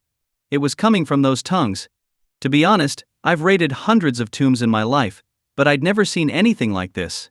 Sun Si and Mei Gu were visibly disturbed. At that moment, we finally made out the words of the eerie song. Rip out your tongue, sing for me. Cut your long hair, weave my net. The voices were sharp, chilling. My head was pounding, the sound drilling into my skull. I clutched my head tightly, my temples throbbing. Then, without warning, a strand of hair like a snake wrapped itself around my hand. Startled, I shouted, "Watch out." Before I could finish, hair began to descend upon us, weaving together into a dense web. Each strand seemed to have a mind of its own, forcing its way into our mouths, noses, and ears. A thin strand slipped into my mouth, curling tightly around my tongue, pulling with such force that it felt like it was trying to tear my tongue out by the roots. In a panic, Shuhu pulled out a lighter and flicked it toward the hair. The dry hair caught fire instantly, igniting like a serpent of flame. The heads above us opened their mouths in silent screams, unable to make a sound. The burning hair retracted, leaving the heads charred beyond recognition. The crackling of the flames was unnerving. The fire continued to rise, heating the chamber. Suddenly, I noticed the walls around us starting to melt. As the wax dripped, objects tumbled out. Sun Si shouted in shock, "It's a wax wall." What? His words sent a wave of fear through us. A wax wall, made from corpse oil, was nothing good. At that moment, the tongues resumed their song. Sever your limbs, strengthen our walls. Your descendants, blood sacrifices to the dead. The wax wall began to peel away. More objects fell out, rolling onto the floor. When I looked closer, my face turned pale. They were countless severed limbs. They were fresh, as if they'd just been hacked off, and they started moving toward us. The skin on the limbs began to split open. From within, corpse worms crawled out, hundreds of them. These things are highly poisonous. Once they touch skin, it starts to rot. The worms surged toward us like a tide, surrounding us. Ah-h. At that moment, Mei Yu let out a scream. A severed hand had torn a chunk of flesh from her face. Blood poured from the wound. One of the worms had burrowed into a wound on my leg. The pain was unbearable. Clenching my teeth, I drew a knife and, without hesitation, cut the flesh from my leg. I grabbed Mei Yu and pulled her back. Sun Si and the others were barely holding on. Especially Zhu when the young man with pale skin, his body was riddled with worm bites. Holes covered his skin. Chunks of his flesh littered the ground as he frantically scratched at his wounds, screaming in agony. My mind raced. He should be dead from these injuries, yet he's still screaming with such strength. That means. I turned to Mei Yu and said, "Watch them." Mei Yu hesitated, confused. "Where are you going?" she asked. I didn't answer. I rushed toward the swarm of worms. They swarmed over me, burrowing into my skin, gnawing at my flesh and bones. Sweat drenched my body. I was soaked in blood. With all my strength, I made it to the center of the chamber. The tongues dangled above me, still singing. Despite the agony, I took out my knife and hacked at the tongues, cutting them down one by one. Then I crushed them underfoot. With the last tongue trampled beneath my heel, everything went black. I collapsed to the ground, completely drained of energy. At this point, Lin Xiao paused. His viewers were going wild. Damn. What the hell are corpse worms? That's terrifying. Holy crap, Lin Xiao. You scared the hell out of me. The severed heads and tongues. Your imagination is insane. This story is incredible. I'm hooked. Hurry up, I need more. Lin Xiao, you must be a Tomb Raider IRL. You've got all the details down perfectly. The chat was buzzing with excitement. By this time, Lin Xiao's stream had hit an unprecedented milestone: 8 million viewers. It was the first time his stream had broken this number. It was clear the story was gripping everyone. After taking a sip of water, Lin Xiao continued. When I opened my eyes again, the heads, limbs, hair, and corpse worms were all gone. Mei Yu, Sun Si, and Shuho were slumped on the ground, but none of them had any visible wounds. Only Xu Wen's body lay twisted on the floor, with 3 of his fingers buried deep in his throat. When she saw me awake, Mei Yu spoke. He took his own life. He couldn't take the pain and tore open his throat. We couldn't stop him. Hearing this, a chill ran down my spine. The chamber had been set up with an illusion trap. If I hadn't destroyed those tongues, we all would have gone mad and died. Sun Si looked down at Xu Wen's corpse, and, with a weary voice, said, "Let's keep moving." The bronze door on the left side of the stone chamber stood firmly shut, and it took us a great deal of effort to pry it open. Inside was a dusty platform, leading to a long spiraling staircase. This staircase appeared to be built into the side of the mountain, winding down into the darkness. Looking over the edge, all I could see were faint, shadowy outlines of the steps disappearing below. A strange breeze, carrying the smell of dampness, wafted up from the depths. The scent was odd, and I couldn't quite place what it reminded me of. Magyu shuddered and muttered, "This staircase. It feels like it came straight from the underworld, eerie as hell." We exchanged uneasy glances, tightened our grips on our weapons, and started descending the staircase. The only light came from the searchlight that Sun Sai held. Suddenly Shuhu, who was leading, stopped dead in his tracks. His voice was low, "There's something coming up." We all froze. Before we could react, we heard footsteps coming from below, slow and heavy, as if many people were climbing up the stairs, their movements stiff and synchronized. Sun Si quickly shone the searchlight downward, but there wasn't a single person in sight. Mei Yu furrowed her brows. "This is strange. There's no one there. So where are those footsteps coming from?" Shu Hu nodded in agreement. "It is odd. Maybe it's just an echo from the water below." Despite his words, I couldn't shake a sense of unease creeping into my chest. I bit my finger and drew a line across my eyelids. When I looked again, I saw a procession of figures dressed in white burial robes, silently climbing the stairs. They were all holding onto the shoulders of the person in front of them, moving in eerie unison. But what sent shivers down my spine was that the leader of the group was just about to grab Shuhu. "Shuhu, move!" I yelled in panic. But it was too late. Those pale hands clamped onto Shuhu's shoulders. His gaze immediately turned vacant, and he started walking forward, his stiff hand reaching for my shoulder. A wave of icy dread washed over me from head to toe. If he touched me, I knew I'd be finished. Instinctively, I jumped backward, hooking my foot around Shuhu's leg and sending him crashing to the ground. Even though he hit his head hard enough to swell into a lump, he didn't snap out of it. To make matters worse, the figures behind him slowly lifted their heads. That's when I saw their faces. Or rather, the absence of them. They had no skin on their faces, just exposed muscle and bone, their skulls pale and gleaming. My blood ran cold. My skin crawled as cold sweat poured down my back. And the worst was yet to come. Before I could react, I heard another set of footsteps, this time coming from above. I looked up, only to see another group descending toward us. But these figures were dressed in tattered red clothes, their pale faces smeared with bright red rouge on their cheeks. My heart was pounding in my chest. Now I understood who they were. It's the red and white joy spirits. "Get out of the way. Don't let them touch you," I shouted to Mei Yu and Sun Si. But there were spirits both above and below us. On this narrow staircase, barely wide enough for a single person, how could we escape? In a moment of desperation, Sun Si tossed the searchlight over the edge and glanced downward as the light briefly illuminated the drop. "There's water down there. Jump!" he shouted. We didn't have time to think. Mei Yu kicked the spirit off Shuhu and leapt into the void, dragging him with her. I grabbed Sun Si and followed right after. The wind howled past my ears, stinging my eardrums. I had expected to plunge into the water, but just before we hit the surface, something or someone shoved me from behind, lessening the impact. We tumbled to the ground, soaked and covered in mud. Thankfully, the landing was soft enough to avoid any serious injury. The one who had pushed us wasn't a stranger, it was Mei Yu.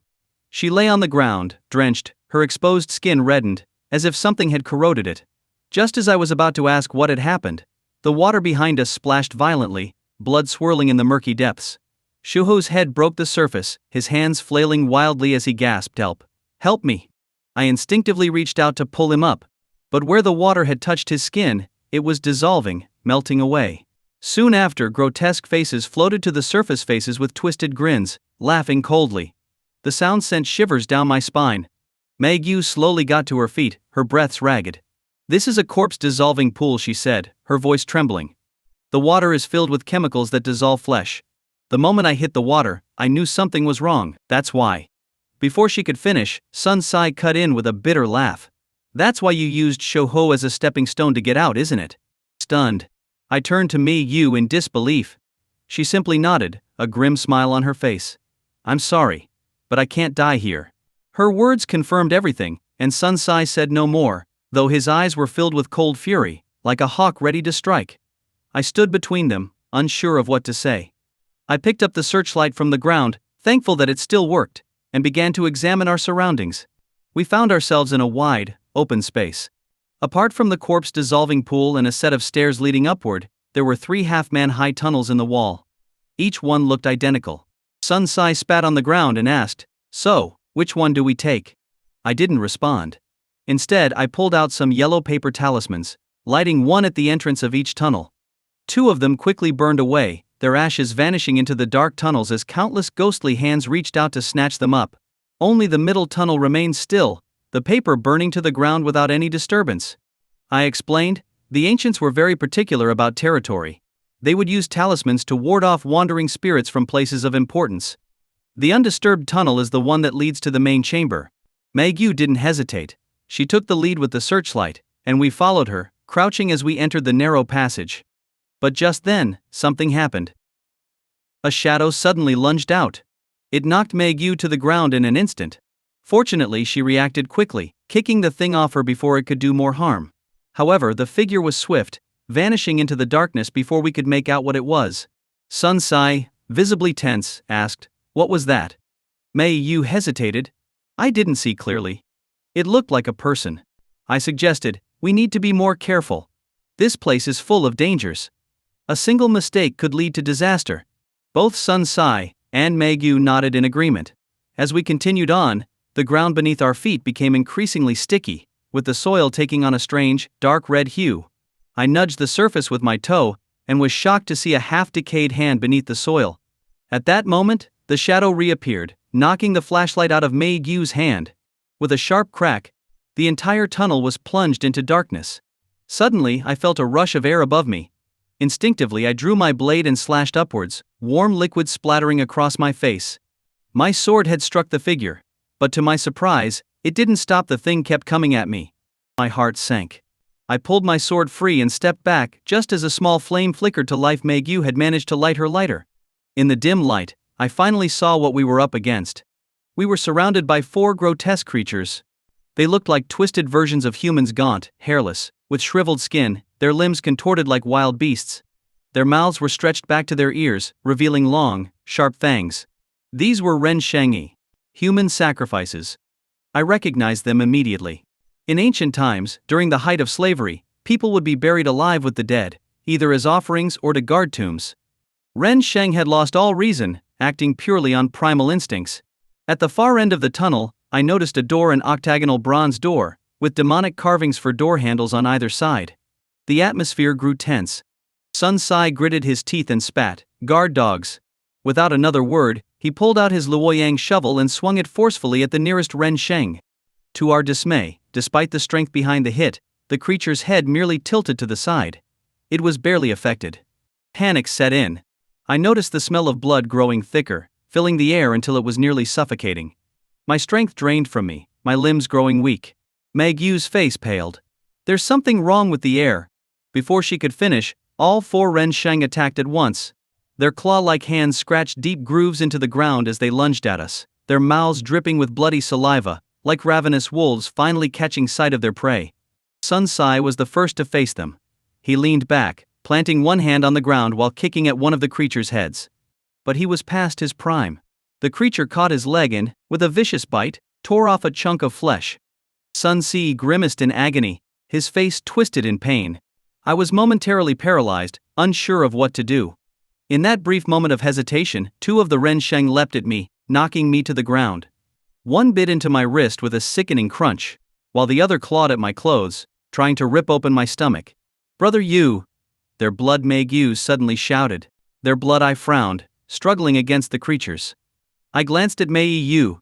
She was pinned to the ground, with one of the Ren Sheng biting into her shoulder.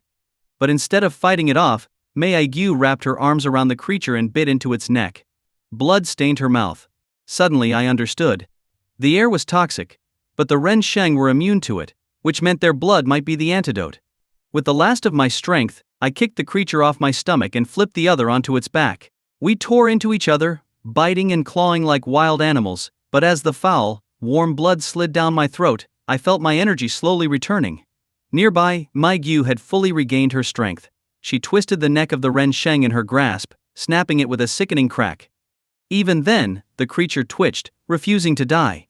she caught her breath, picked up a knife, and swiftly decapitated the Ren Sheng that was attacking Sun Si.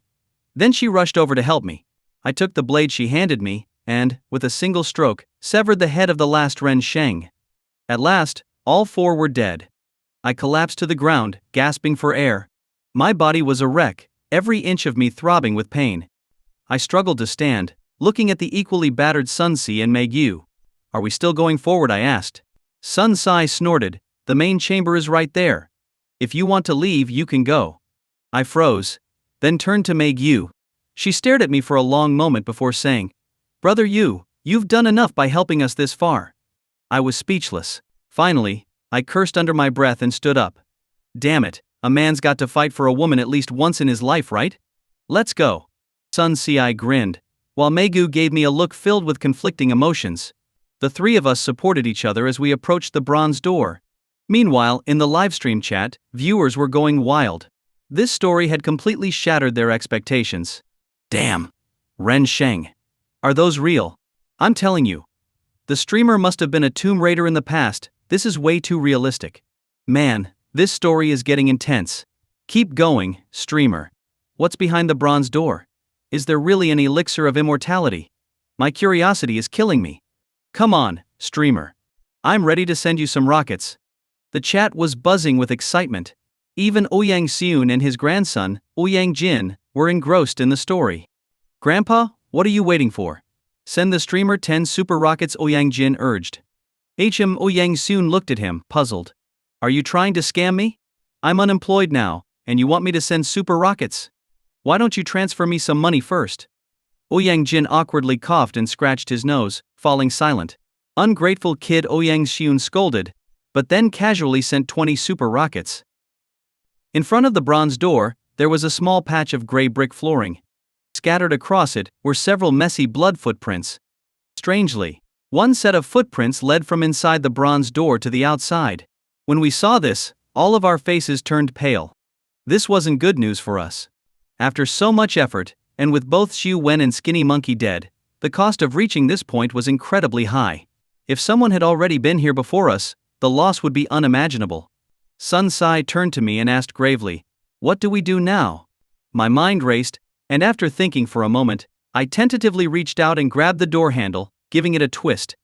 The heavy bronze door creaked as it slowly opened, but as soon as I opened it just a sliver, something fell out and nearly crushed my foot. I looked down, my brow furrowing. It was a pile of corpses. Some had decayed to bones, others were rotting and filled with maggots. Not a single body was intact. The stench of blood filled the air, almost making me vomit on the spot. I wasn't doing much better, feeling my stomach churn and bile rising in my throat.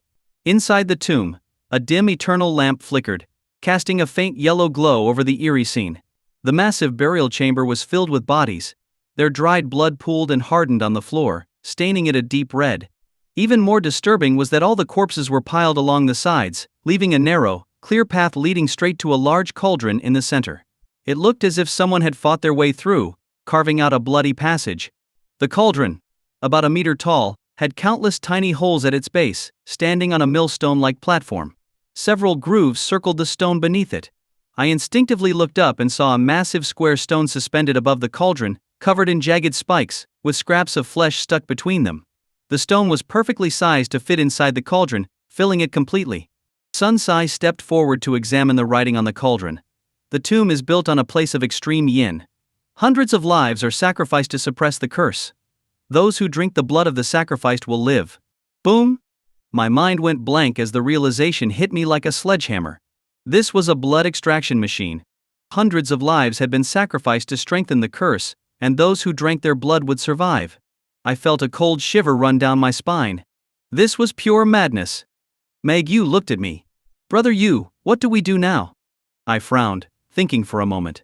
We climb up and take a closer look. Without hesitation, Sun Si started climbing the cauldron. 20 minutes later, the three of us stood atop the cauldron. Inside, there was nothing but a pile of decayed, unrecognizable flesh. Judging by the amount, over 1,000 people must have been crushed, impaled, and drained of their blood here. Sun Si cursed. Damn the Ju Yugui. What a monster to have done something so inhuman. I said nothing, trying to suppress my nausea. But then something caught my eye. Amid the relatively fresher remains, I saw a silver locket reflecting the light one I recognized. It was the longevity lock Megu had given her younger sister years ago. Before I could process it, the cauldron suddenly began to tremble violently, and both Sun Sai and I were thrown inside. We were covered head to toe in rotting flesh and foul black blood. I looked up, only to see Mei Yu standing at the edge of the cauldron, laughing hysterically. But what shocked me even more was what happened next. Megu's face slowly split down the middle, revealing a bloody gash. The left side of her face was filled with sorrow, while the right side twisted into a sinister grin. It was terrifying. Sun Sai's legs turned to jelly in fear. I wasn't doing much better, drenched in cold sweat from head to toe. With a trembling voice, I screamed, "Mei Yu, why?" Her voice, hoarse and broken, began to explain. She revealed that the so-called Raksasa blood was actually a type of sorcery used to turn people into living blood vessels. Every trap and mechanism in this tomb was designed to cultivate blood parasites. Those who entered the tomb were automatically considered candidates for hosting these parasites. Each time we passed through a deadly challenge, the tomb's dark energy and blood poison seeped into our bodies. The stronger the blood parasites inside us, the longer we would survive. 2 days ago, Xiao Lan fell gravely ill, on the verge of death. Desperate, Mei Yu remembered the legend of the Raksasa blood and brought her here, hoping to find a cure. But upon reaching the tomb, she learned the terrible truth about the Raksasa blood. Rather than risk her own life, Mei Yu had thrown her sister into the cauldron. I frowned. What was the secret? Mei Yu's sorrowful left eye and malicious right eye flashed. Blood parasites are predators, and the same holds true for blood parasites cultivated through the Raksasa blood. To obtain the Raksasa blood, you must kill all the other candidates. Only by drinking their blood can you live forever, becoming a half-human, half-demon Raksasa. My body trembled. So, you joined us in the tomb just to get the Raksasa blood and extend your own life. Before Mei Yu could respond, Sun Sai suddenly turned to me and asked, "Do you know why I was searching for the Raksasa blood?" I shook my head, dumbfounded. At that moment, the old man's tough exterior seemed to crumble, and his expression grew somber. He looked up at Mei Yu and said, "I only have one son, but he has leukemia. I wanted to save him, no matter how slim the chance. But now I realize that life and death are determined by fate. No one can defy that." With that, Sun Sai suddenly pulled out an axe and swung it at the massive stone above the cauldron. Crack! The stone wobbled before plummeting toward us with a deafening roar. Before I could react, Sun Sai shoved me aside. "Run!" he yelled. The stone crashed down on his back, crushing him under its weight. The cauldron overturned completely. Though grief-stricken, I didn't have time to hesitate. Seizing the moment, I scrambled out. Just as I caught my breath, Mei Yu grabbed me by the throat. The right side of her face was now covered in blood-red cracks, as if a demon was trying to break free from within. She lifted me off the ground, and I found myself staring into the sorrowful left side of her face. With trembling hands, I pulled something out of my pocket and held it up. It was the longevity lock I had just picked out of the bloody remains. I choked out her name, Mei Yu. Boom! I could see it clearly. Mei Yu's body shuddered violently, her expression flickering between confusion and pain. Suddenly, she pushed me away with her left hand. Then, she bent down, picked up a small knife from the ground, and stared at me with conflicted eyes. Her voice was raspy and broken. "Brother Yu, I'm sorry." Before I could respond, Mei Yu slit her own throat, blood spurting out wildly. Her body fell backward, collapsing to the ground. The story ended. Fans began showering the streamer with gifts. "Thank you, streamer, for bringing us such an amazing story. In the end, humanity triumphed over greed. Great job, streamer, I love this ending. Not bad, I enjoy listening to stories like this. Streamer, you're brilliant. Your imagination is unbelievable. I seriously suspect you're a tomb raider, and there's evidence to back it up.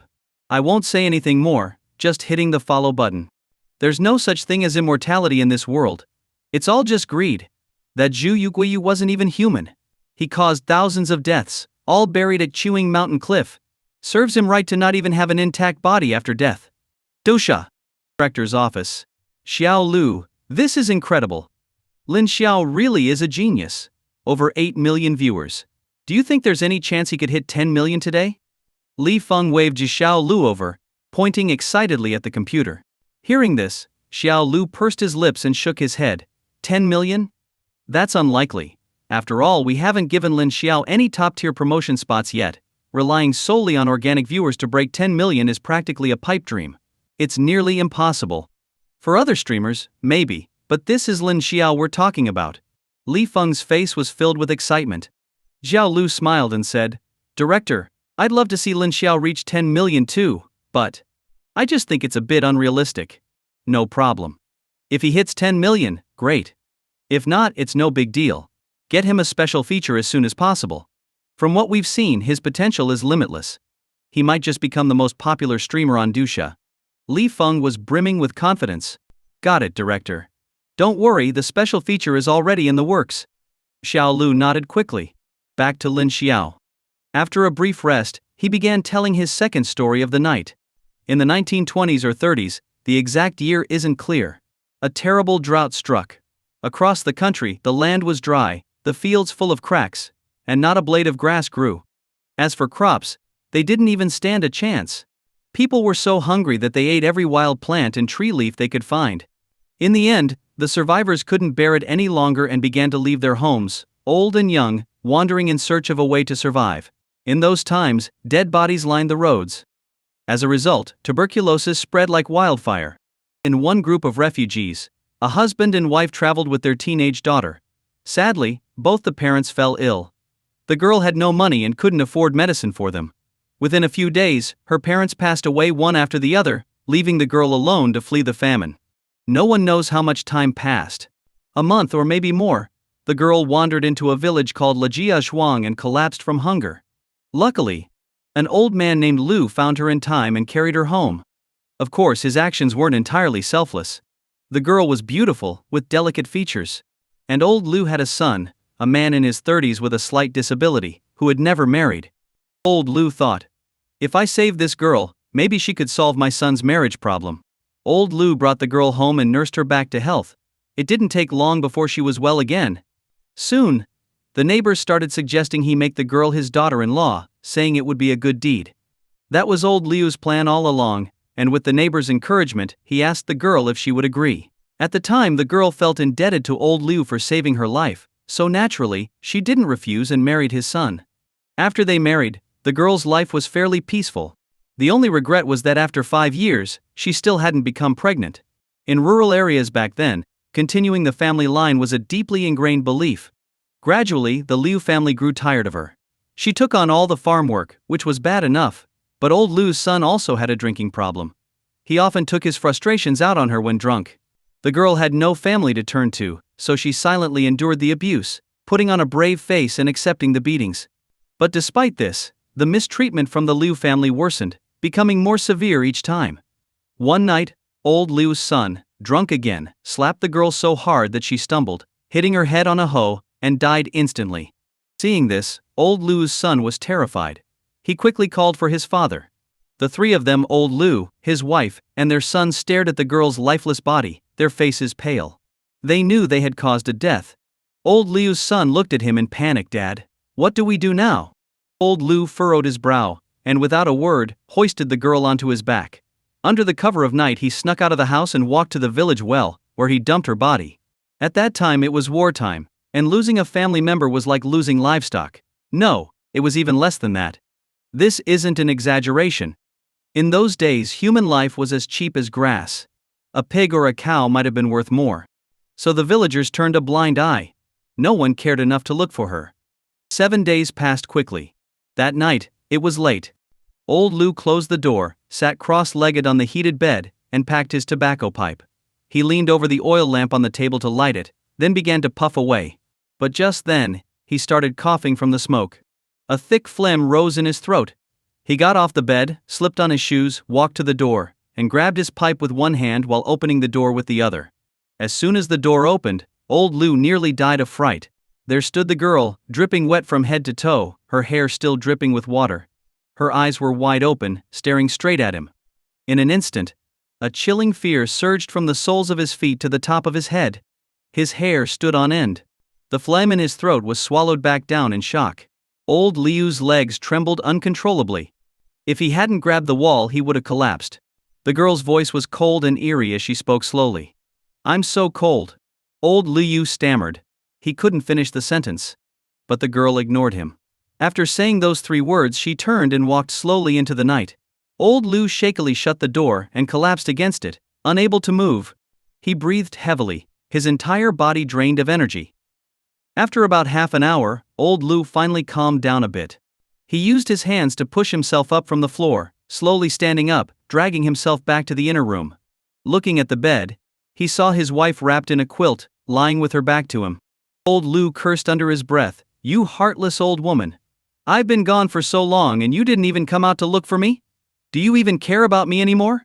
Or are you hoping I'd die out there?" His wife, as if she hadn't heard a thing, completely ignored him. Old Liu's anger flared up. "Damn it! I'm talking to you. Are you deaf?" Saying that, he climbed onto the bed, walked over to his wife. At that moment, his wife was staring blankly out the window, her eyes wide open. A feeling of dread immediately crept up old Liu's spine. But he didn't give it much thought and continued shouting, "I'm talking to you. You deaf old hag." Before old Liu could finish his words, his wife opened her mouth and spoke in a voice filled with sorrow, "I'm so cold." Buzz. When he heard those 3 words, old Liu felt like he had been struck by lightning, frozen in place. His eyes were wide, his mouth hanging open, and he was gasping for air. The way she spoke, the tone of her voice, it was exactly the same as his dead daughter-in-law. A cold gust of wind blew in through the crack in the window.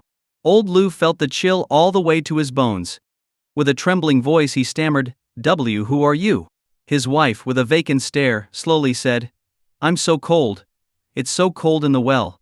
As a rural man, old Liu knew that his wife had been possessed by the girl. He leapt off the bed and rushed to his son's room, telling him to find the village shaman immediately.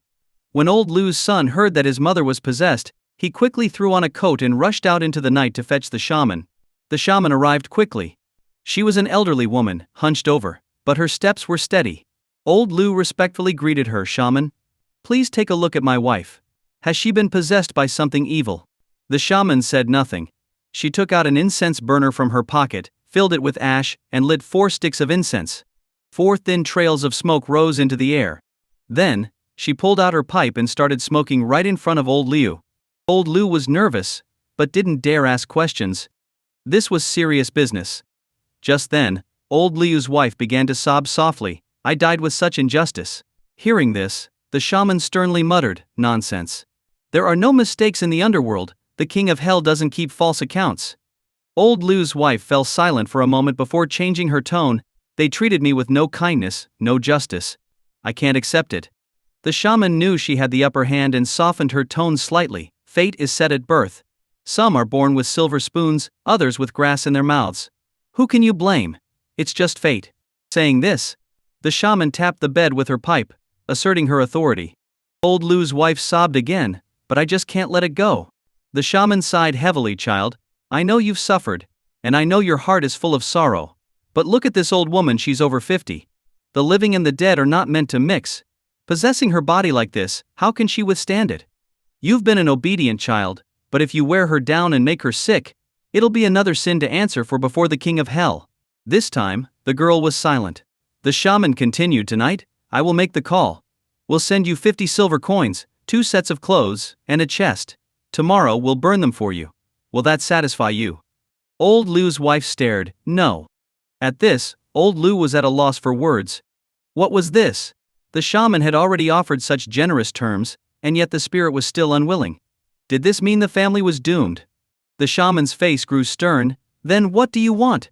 Old Liu's wife hesitated for a moment, then said, "They say there are 3 great unfilial acts, and the worst is having no descendants.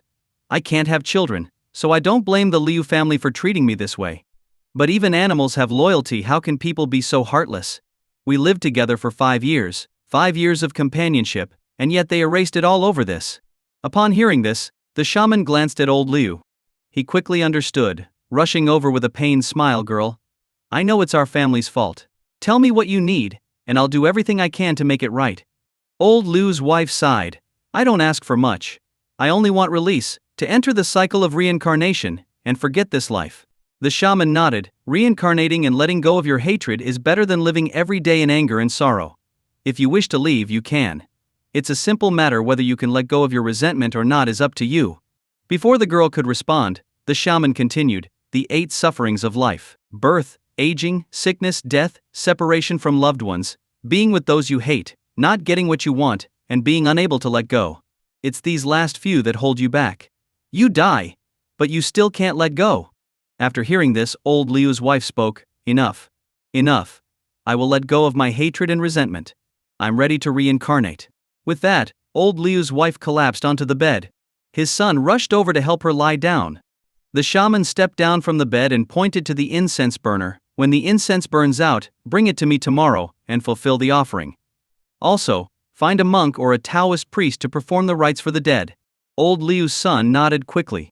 The next morning, old Liu went to the western mountain to bring a monk to perform the rites for the girl's soul. From that day on, old Liu's family became devout followers of Buddhism. The story ended. It was a heavy tale. The live chat was quieter than it had been for any previous story. Lin Xiao, understanding the mood, took a deep breath and said, Ghosts are frightening, but people are even scarier. Ghosts can show loyalty, but people can be heartless. There are countless things in this world that can't be expressed in just a few words. Today's stream ends here. See you all tomorrow. With that, Lin Xiao ended the stream. It was just past midnight. Lin Xiao wasn't sleeping. Instead, he stepped out the door. By the roadside, he hailed a taxi and said, Take me to the Hong Sing Motel. The driver raised an eyebrow at this but said nothing and drove towards the outskirts. 20 minutes later, the taxi stopped at the entrance of the Hong Sing Motel. The driver glanced at Lin Xiao with a strange expression, took the money, and sped off. Lin Xiao didn't mind. He slowly made his way towards the motel. The motel's sign was worn out, and the light on the character star was broken. On the first floor was a simple reception desk. Lin Xiao walked straight towards it. There was no one there. He frowned slightly. Hello? Is anyone here? There was no response. Lin Xiao called out again, Anyone here? I need a room. Before he could finish speaking, an old woman suddenly emerged from behind the desk. Her face was deeply wrinkled, covered in age spots, her hair white, and her body hunched. Her deep-set eyes made her look eerie under the dim light. Lin Xiao was almost startled. Young man? You want a room? The old woman's voice was raspy, like a crow's caw. Lin Xiao took a deep breath and nodded. Yes, I need a room. 80 yuan per night, the old woman said. Lin Xiao pulled out a 100 yuan bill and placed it on the counter. Keep the change. Hey, the old woman grinned, revealing her yellowed teeth. Thank you, young man. Follow me. She turned and slowly shuffled towards the second floor. These small motels were convenient. No need for IDs or check-ins, just pay, and you're in. The stairs to the second floor were made of wood, with deep cracks in some places. Lin Xiao wasn't sure if they were even safe. The old woman walked very slowly, holding onto the handrail as she made her way up. From the moment Lin Xiao entered the Hong Sing Motel, he had released his Tao energy to sense the place. However, contrary to his expectations of thick, dark energy, the motel was surprisingly calm. There wasn't even a trace of sinister energy. Lin Xiao started to suspect that the male ghost had lied to him. Although the old woman looked a bit creepy, she was clearly alive. Her body had life energy. As long as there's life energy, it meant she was human. When they reached the second floor, they came to a long, dimly lit hallway. The old woman smiled and said, Young man, you're not superstitious, are you? Lin Xiao asked, confused. Superstitious about what? Oh, it's just that all the other rooms are occupied. Only the one at the very end is left. Many people are superstitious. She was right.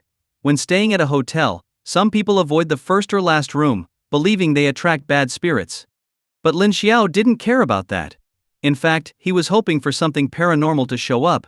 With a smile, Lin Xiao replied, I'm not superstitious. That's good. That's good, the old woman nodded.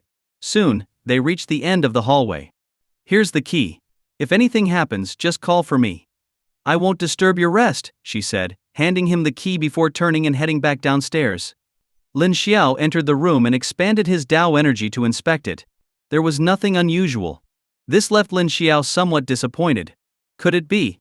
Had he come to the wrong place? But he had double-checked before coming.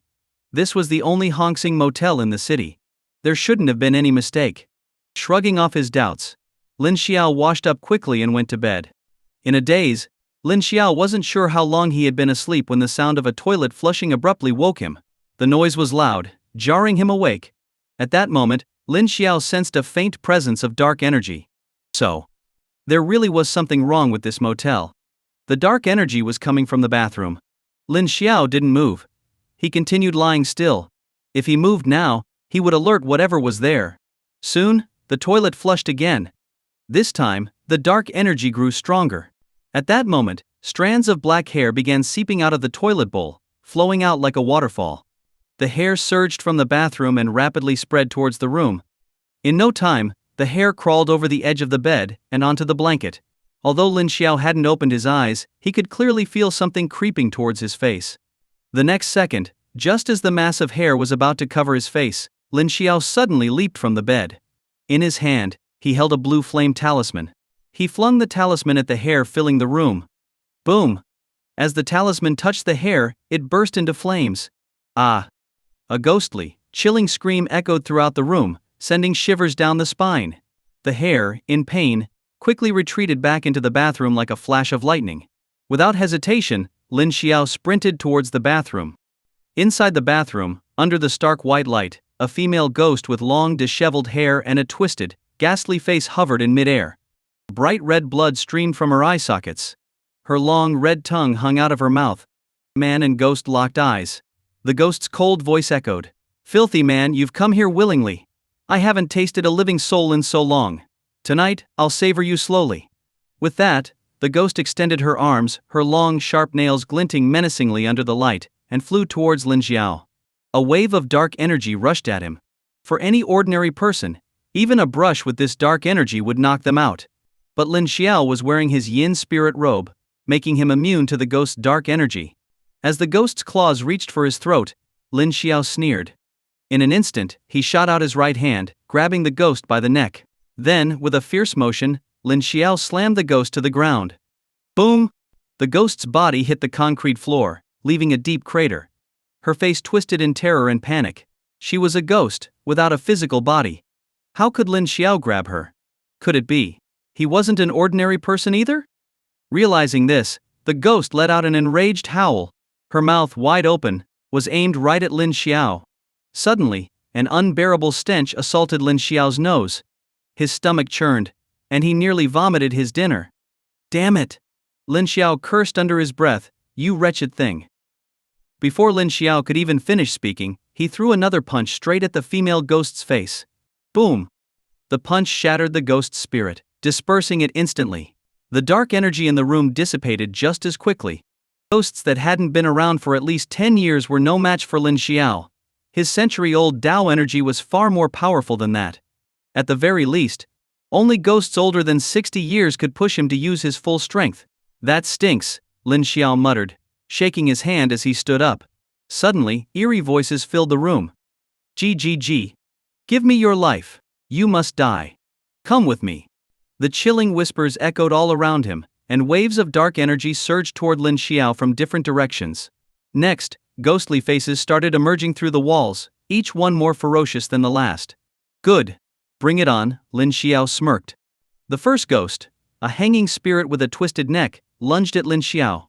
Without hesitation, Lin Xiao grabbed its tongue mid-air and slammed it into the ground. Boom! The hanging ghost disintegrated on impact. "Who's next?" Lin Xiao grinned even wider. More vicious ghosts swarmed at him like hungry wolves. Lin Xiao didn't hold back.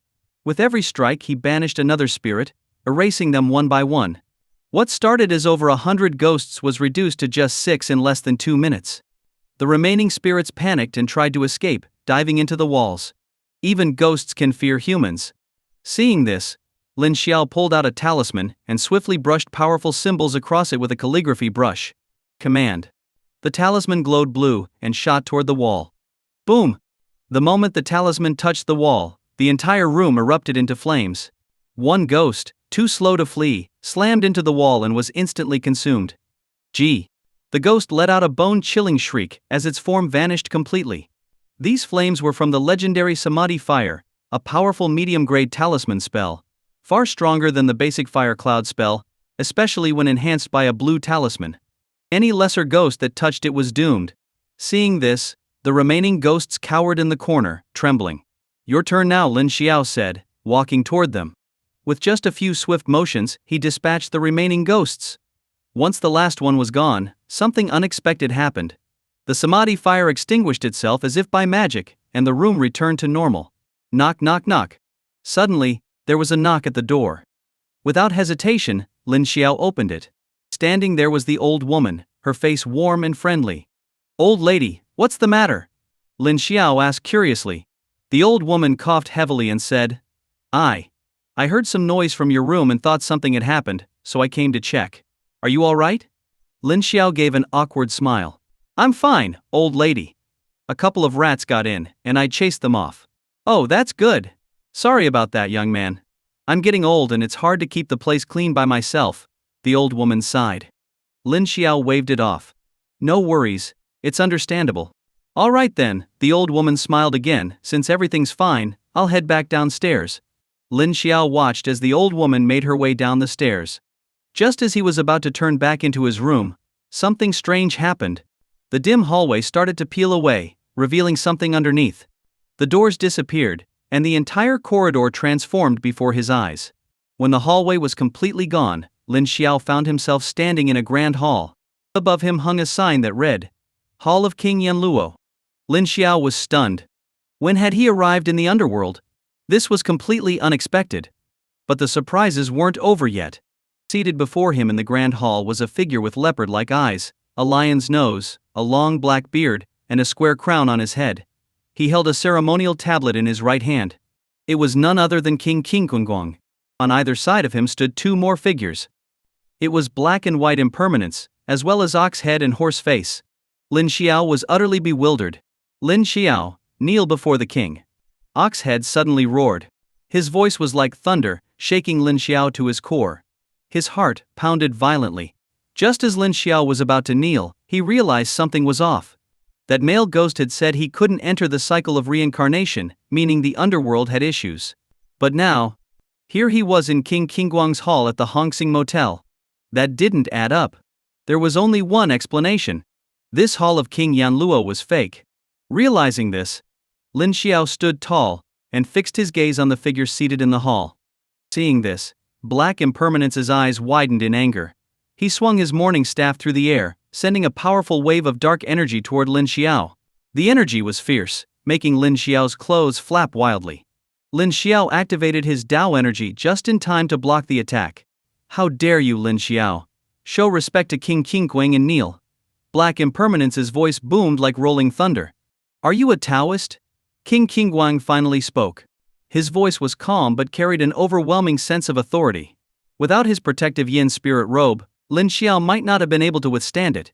Squinting slightly, Lin Xiao responded, "I am." Impressive. For someone so young to possess such skill, able to face Black Impermanence's morning staff without flinching. Very impressive indeed. King Qingguang said with a tone of approval. Lin Xiao smirked. "Are you done playing pretend? How dare you?" White Impermanence immediately appeared in front of Lin Xiao, swinging his soul-hooking chain at him. Crack, crack. The chain sparked as it flew through the air, its power undeniable. But Lin Xiao shouted back, lunging forward and grabbing the chain with his bare hand. The two stood locked in a stalemate, neither showing any signs of backing down. White Impermanence's face remained expressionless, while Lin Xiao wore a calm look. "Stand down," King Qingguang ordered. Without a word, White Impermanence made the chain vanish and returned to his place. "Lin Xiao, I will give you an opportunity," King Qingguang said, staring directly at him. "Oh?" Lin Xiao raised an eyebrow. "What kind of opportunity?" "Serve under me. I will make you a judge in the underworld. What do you think?"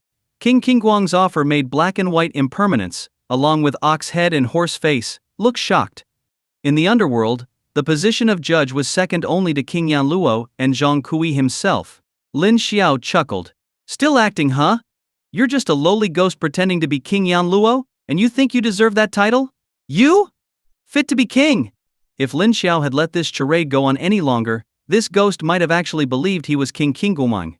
As soon as Lin Xiao said this, the faces of everyone in the hall, King Qingguang, Black and White Impermanence, and ox head and horse face, instantly changed.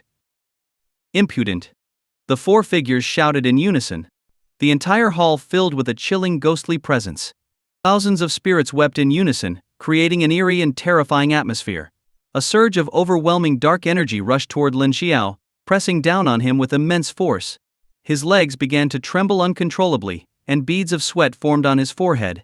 Even with a century's worth of Tao energy, facing the combined might of these four was pushing Lin Xiao to his limit. You dare to question me? King Qingguang's face turned ghostly pale. Gritting his teeth, Lin Xiao struggled to keep standing. You think you can impersonate King Qingguang?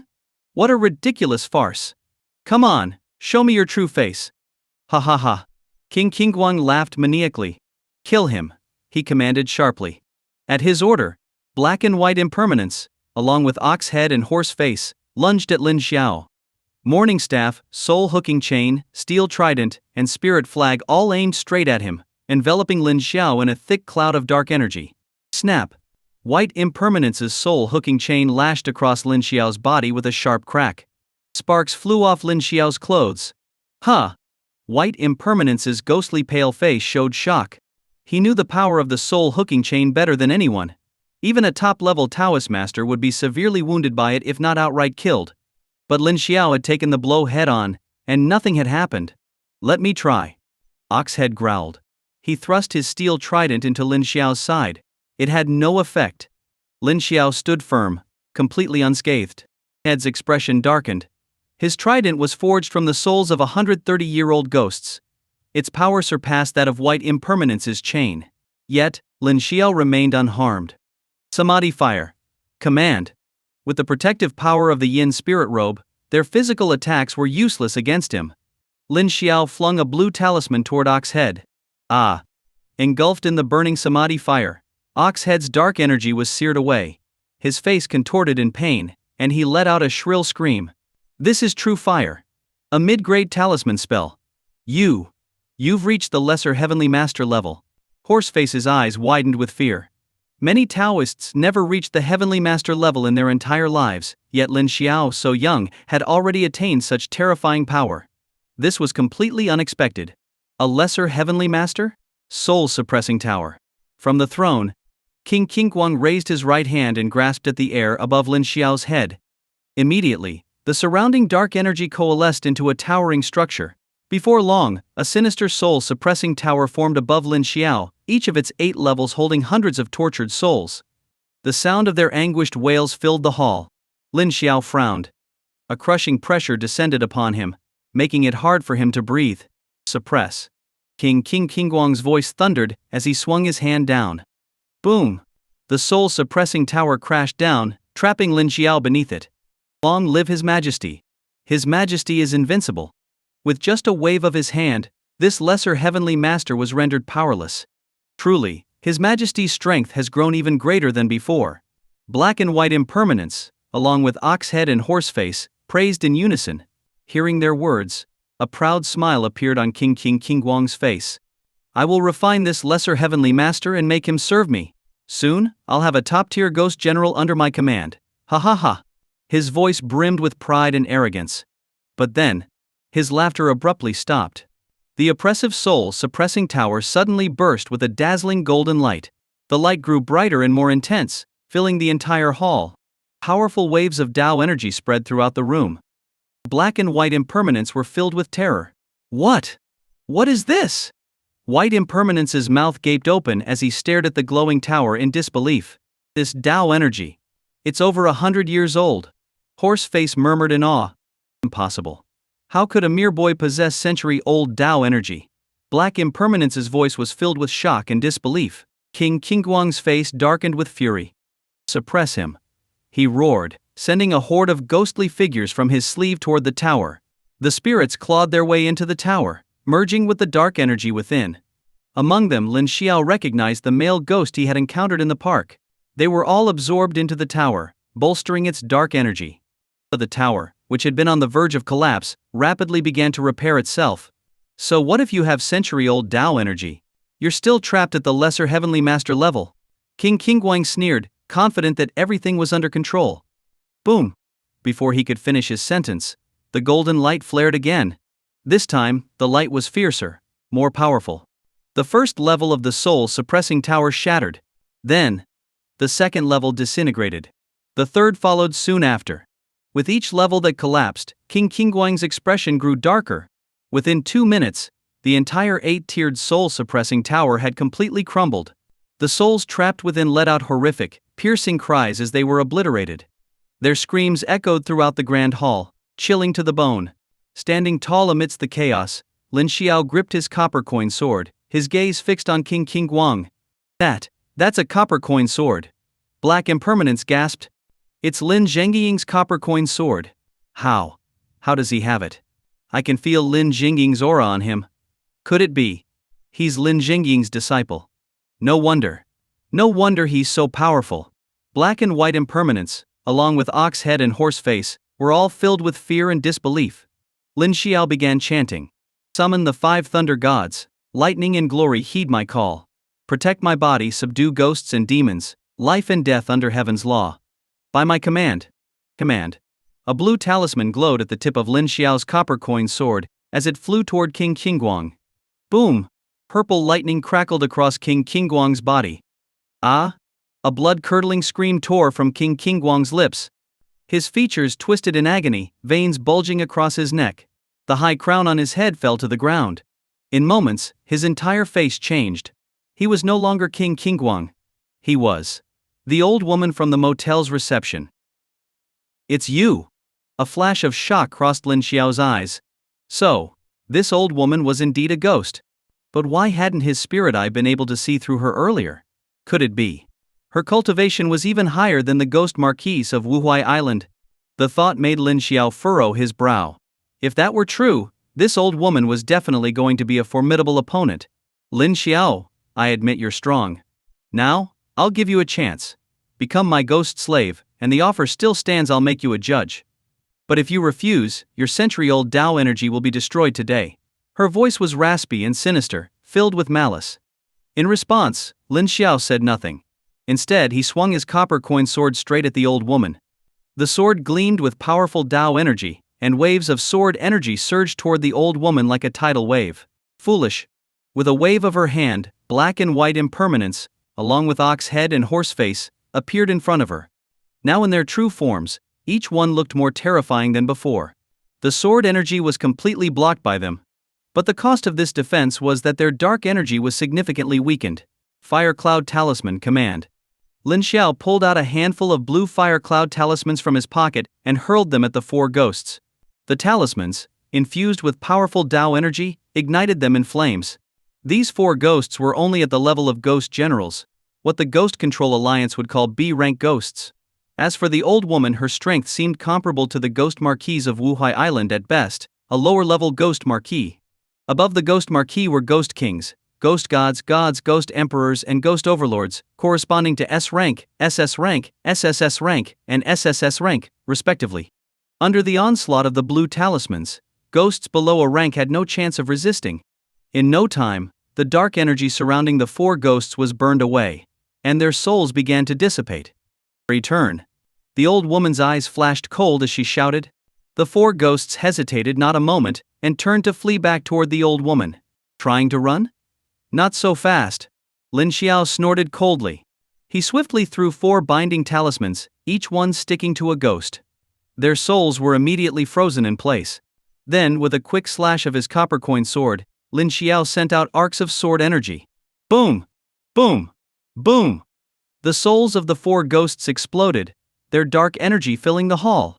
All 4 were completely annihilated. You killed my servants. The old woman's face twisted with fury, her eyes glowing with a sinister light.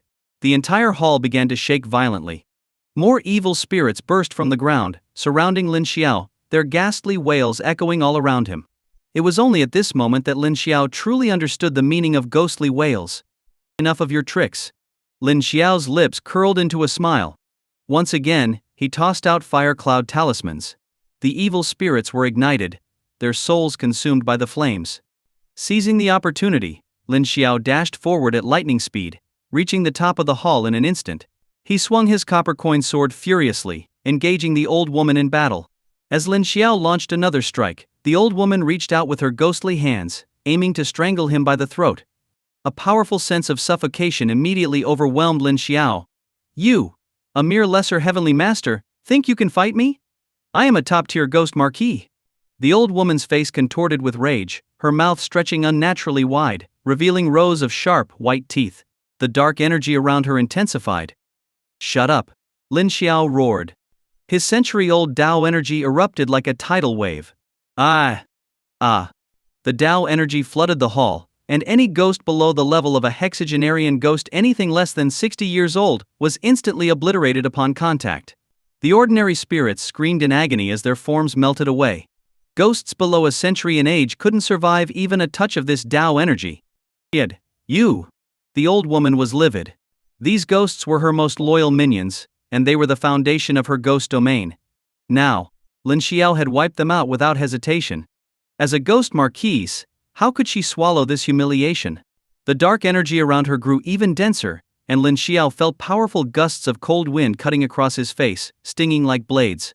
Blood welled up from the scratches on his face, and his body was paralyzed, unable to move. If this continued, Lin Xiao would surely meet his end here. His mind raced, searching for a solution. He couldn't accept dying here. Then, an audacious idea flashed through his mind. Hellfire. Napfire. This was a high-level Taoist spell, a true technique of the Taoist arts. For a lesser heavenly master, casting this spell was nearly impossible. But, with Lin Xiao's century-old Tao energy, it was worth the risk. If he succeeded, no one below a Ghost King could stop him. Submit to me, and I'll spare your life. Refuse, and I'll kill you now. The old woman's voice was cold and harsh, her eyes fixed on Lin Xiao. Submit to your mother. Lin Xiao roared, pulling out a blue talisman. The next moment, he bit down on his tongue, using his own blood to draw complex symbols on the talisman. Tongue blood was said to be the essence of a person, containing immense power. Lin Xiao's hand moved faster and faster, his lips chanting an incantation. Command. Command! With the final stroke, Lin Xiao hurled the talisman at the old woman.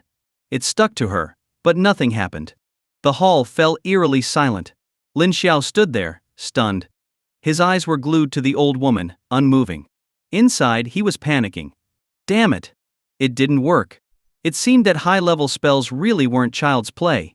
Without the strength of a greater heavenly master, was it truly impossible to cast such a spell? Was this it? Was he done for? When Lin Xiao had fought the Ghost Marquise on Wuhai Island, it had already been a struggle. Now, facing an even stronger top-tier Ghost Marquise, he had no chance. He started to regret his decisions. Maybe if he'd waited, increased his cultivation a bit, or gotten more magical treasures, the outcome would have been different. But there were no do-overs in life. Hey haha. Seeing the talisman on her completely ineffective, the old woman let out a sharp, mocking laugh. This is the best you've got? A century-old Taoist, a lesser heavenly master, and this is all you can do? How pathetic. Lin Xiao gritted his teeth and stomped his foot. Who do you think you're fooling, you old hag? You're 100 years old and still picking on young people like me. And you have the nerve to laugh? Do you think that makes you proud? Honestly, you're just embarrassing yourself. You shameless old thing. If he was going to die anyway, Lin Xiao didn't care anymore. He let his insults fly. You. The old woman was so enraged she nearly exploded from his words. Was this brat really that desperate? Just as she was about to respond, something unexpected happened. The old woman's body began to emit tiny sparks of fire from the inside out. The dark energy surrounding her rapidly started to dissipate. In the blink of an eye, more than half of her energy was gone. The flames grew brighter and more intense. The first burst of fire shot from her mouth. Then, flames began pouring out of her eyes, nose, and ears in quick succession. No. The old woman flailed her hands wildly in the air, desperately trying to gather the escaping dark energy and force it back into her body. Seeing this, Lin Xiao narrowed his eyes slightly. He knew the hellfire had started to take effect. A mere lesser heavenly master, there's no way you can destroy me. It's impossible. This cannot be. No, I refuse to accept it. The old woman screamed, her voice filled with rage and despair, as her features twisted into a grotesque, distorted expression. Boom! With a deafening explosion, the old woman's body was completely obliterated. The hall of King Yanluo began to collapse entirely. The Hong Xing motel crumbled into a heap of rubble. Lin Xiao stood amidst the ruins. Before he could collect his thoughts, he saw thousands of pale white spirits rising from the remains of the Hong Xing motel, floating into the sky. There were nearly 1,000 of them. Thank you, lesser heavenly master. We can finally reincarnate. Thank you. Voices of gratitude from the spirits echoed around Lin Xiao. He stood there, stunned. To be honest, Lin Xiao hadn't expected that by destroying the old woman, he would also release so many trapped souls. Go! Reincarnate quickly. Lin Xiao's voice thundered like rolling waves. The spirits flew off rapidly in the same direction. Immediately after, a golden beam of light descended from the heavens, pouring directly into Lin Xiao's body. As he bathed in the golden light, Lin Xiao felt his strength and energy rapidly replenishing. The earlier battle had drained him significantly. What is this? Lin Xiao was taken aback. Karma. The voice of the system suddenly echoed. Karma? Lin Xiao frowned. Karma is merit. You have redeemed nearly 1,000 lost souls. Heaven has rewarded you with karma. The more karma you accumulate, the stronger you will become. Your Tao energy has now increased to 150 years. The system explained concisely. Hearing this, Lin Xiao relaxed. This karma was no joke, it had boosted his Tao energy by 50 years in an instant. If Lin Xiao were to face the old woman again with his current power, he definitely wouldn't struggle as much as he had earlier. Time to go home, Lin Xiao muttered as he tidied his clothes. He stepped onto the main road, summoned a ride via an app, and headed straight home. Meanwhile, at the Ghost Control Alliance headquarters in Jiang City, in the moment the Hongsing Motel collapsed, Yuan Zhan bolted upright from his sleep. After quickly dressing, he rushed to the work area. The Ghost Control Alliance operated 24/7, with even more personnel on duty at night due to the nature of their work. Everyone gather. Yuan Zhan's voice boomed. Within moments, a dozen ghost controllers had assembled. Most of them were C-rank ghost controllers. Commander Yuan, what's going on? Did more ghosts appear in Jiang City? These ghosts really don't respect the Ghost Control Alliance anymore. We'll show them. The team spoke up, ready for action. Yuan Zhan shook his head. The A-rank ghost marquis at the Hongsing Motel is dead. Buzz. The group fell silent, exchanging shocked glances. The A-rank ghost marquis is dead? Commander Yuan, are you serious? The A-rank ghost marquis at the Hongsing Motel was even more powerful than the one on Wuhuai Island. Whoever killed that ghost marquis must be an S-rank ghost controller, right? Was it someone from Jiang City? If so, that's incredible. If we have an S-rank ghost controller in Jiang City, the Ghost Control Alliance here will finally rise in prominence. Excitement rippled through the group. An S-rank ghost controller was a big deal. Not only did Jiang City lack one, but even many first-tier cities didn't have such a powerful figure. Across the entire Jia nation, confirmed S-rank ghost controllers could be counted on one hand. Immediately head to the Hongsing Motel and investigate thoroughly. Find out if the ghost controller who killed the A-rank ghost marquis is the same person who dealt with the one on Wuhuai Island. Now go. Yuan Zhan's voice was firm. Yes, sir. The group responded quickly, not daring to hesitate. The night passed without further incident. At 7 a.m. the next day, in the Ghost Control Alliance meeting room, the same group sat before Yuan Zhan.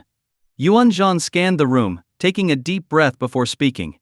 I've gathered you all here early this morning to announce something. The A-rank ghost marquis at the Hongsing Motel has been eliminated. Boom! As soon as he said this, the meeting room erupted with chatter.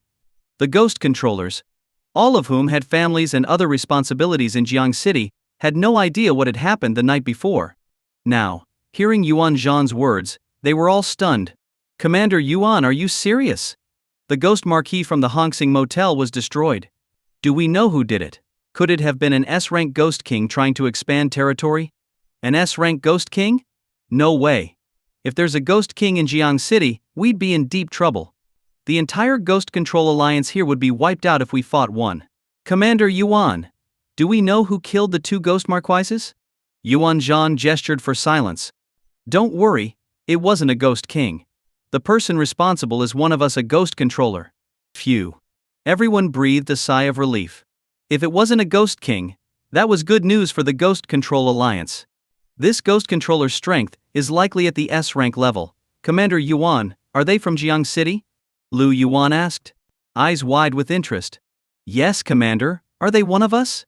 If so, we won't need to be overshadowed by the neighboring cities' ghost control alliances anymore. Exactly. For years, Chang City has been looking down on us. It's been unbearable. Hearing this, Yuan Zhan shook his head. Last night I sent people to investigate, but we found nothing. It seems the person in question deliberately concealed their identity. But that doesn't matter. As long as they're not an enemy, they're our friend. The team nodded in agreement.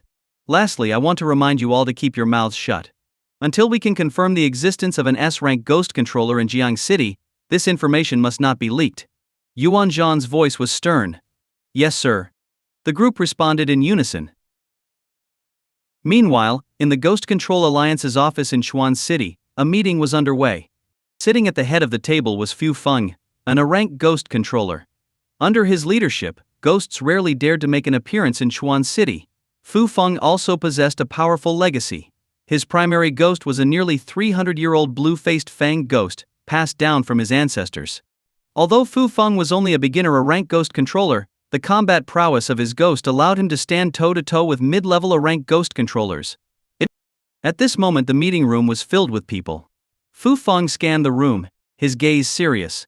Master Feng, there have been more ghost sightings near the Samsung ruins recently, and most of them are B-rank ghosts. They're strong, and will need a lot of manpower to take them down. Yes, Master Feng, over the past couple of weeks, things have been getting worse. More and more ghosts are showing up in Chuan City. This doesn't feel like a good sign. This is really strange. Could it be that the ghost uprising is going to happen sooner than expected? After listening to their concerns, Fu Feng spoke in a deep voice. A few B-rank ghosts aren't worth worrying about. The reason I called you all here today isn't to discuss these small matters, but to announce something more important. His expression was solemn, and everyone sat in confused silence, waiting for him to continue. Yesterday I extended my spiritual sense to Wuhuai Island in Jiang City. As you all know, there's an A-rank ghost marquise there, an entity with over 60 years of cultivation, considered a mid-level ghost marquis. But when I probed the area yesterday, I was shocked to find that the ghost marquise had disappeared. Fu Feng's face was grave. Buzz! The room fell into shocked murmurs. What? The ghost marquis from Wuhuai Island is gone? Did someone from above send reinforcements? That was a mid-level A-rank ghost marquis. To completely destroy it would require at least a top-tier A-rank ghost controller, right? There are only about 20 or 30 top-tier A-rank ghost controllers in Xia Nation, and they don't take action easily. Could it be that the ghosts in Jiang City have started a full-scale uprising? That seems unlikely. If that were the case, Yuan Zhan from Jiang City would have definitely asked us for help. But we haven't heard anything from him. So, what's going on? The group discussed fervently, their confusion mounting. Fu Feng took a deep breath and explained further. That's precisely why I've gathered you all. Starting today, break up into small teams and head to Jiang City. Spend a week investigating. I want you to check not only Wuhuai Island but also the Hongsing Motel. There's a top-tier ghost marquise there as well. If you find any clues, report back immediately. As an ambitious leader, Fu Feng wasn't content with just overseeing the Ghost Control Alliance of Chuan City. His aim was to rise to a leadership position in a provincial capital or even the national headquarters of the Ghost Control Alliance in Xia Nation. Yes, sir. The group responded in unison. Little did Lin Xiao know that after his actions last night, 2 different Ghost Control Alliances were now actively searching for him. It was already past 9 a.m. when Lin Xiao finally woke up. He had slept soundly. After a quick wash, he skipped breakfast and immediately began speaking with the system. System, I've completed the task.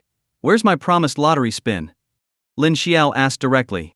The host currently has 1 unused lottery spin. Would you like to use it now? Use it. The system is drawing.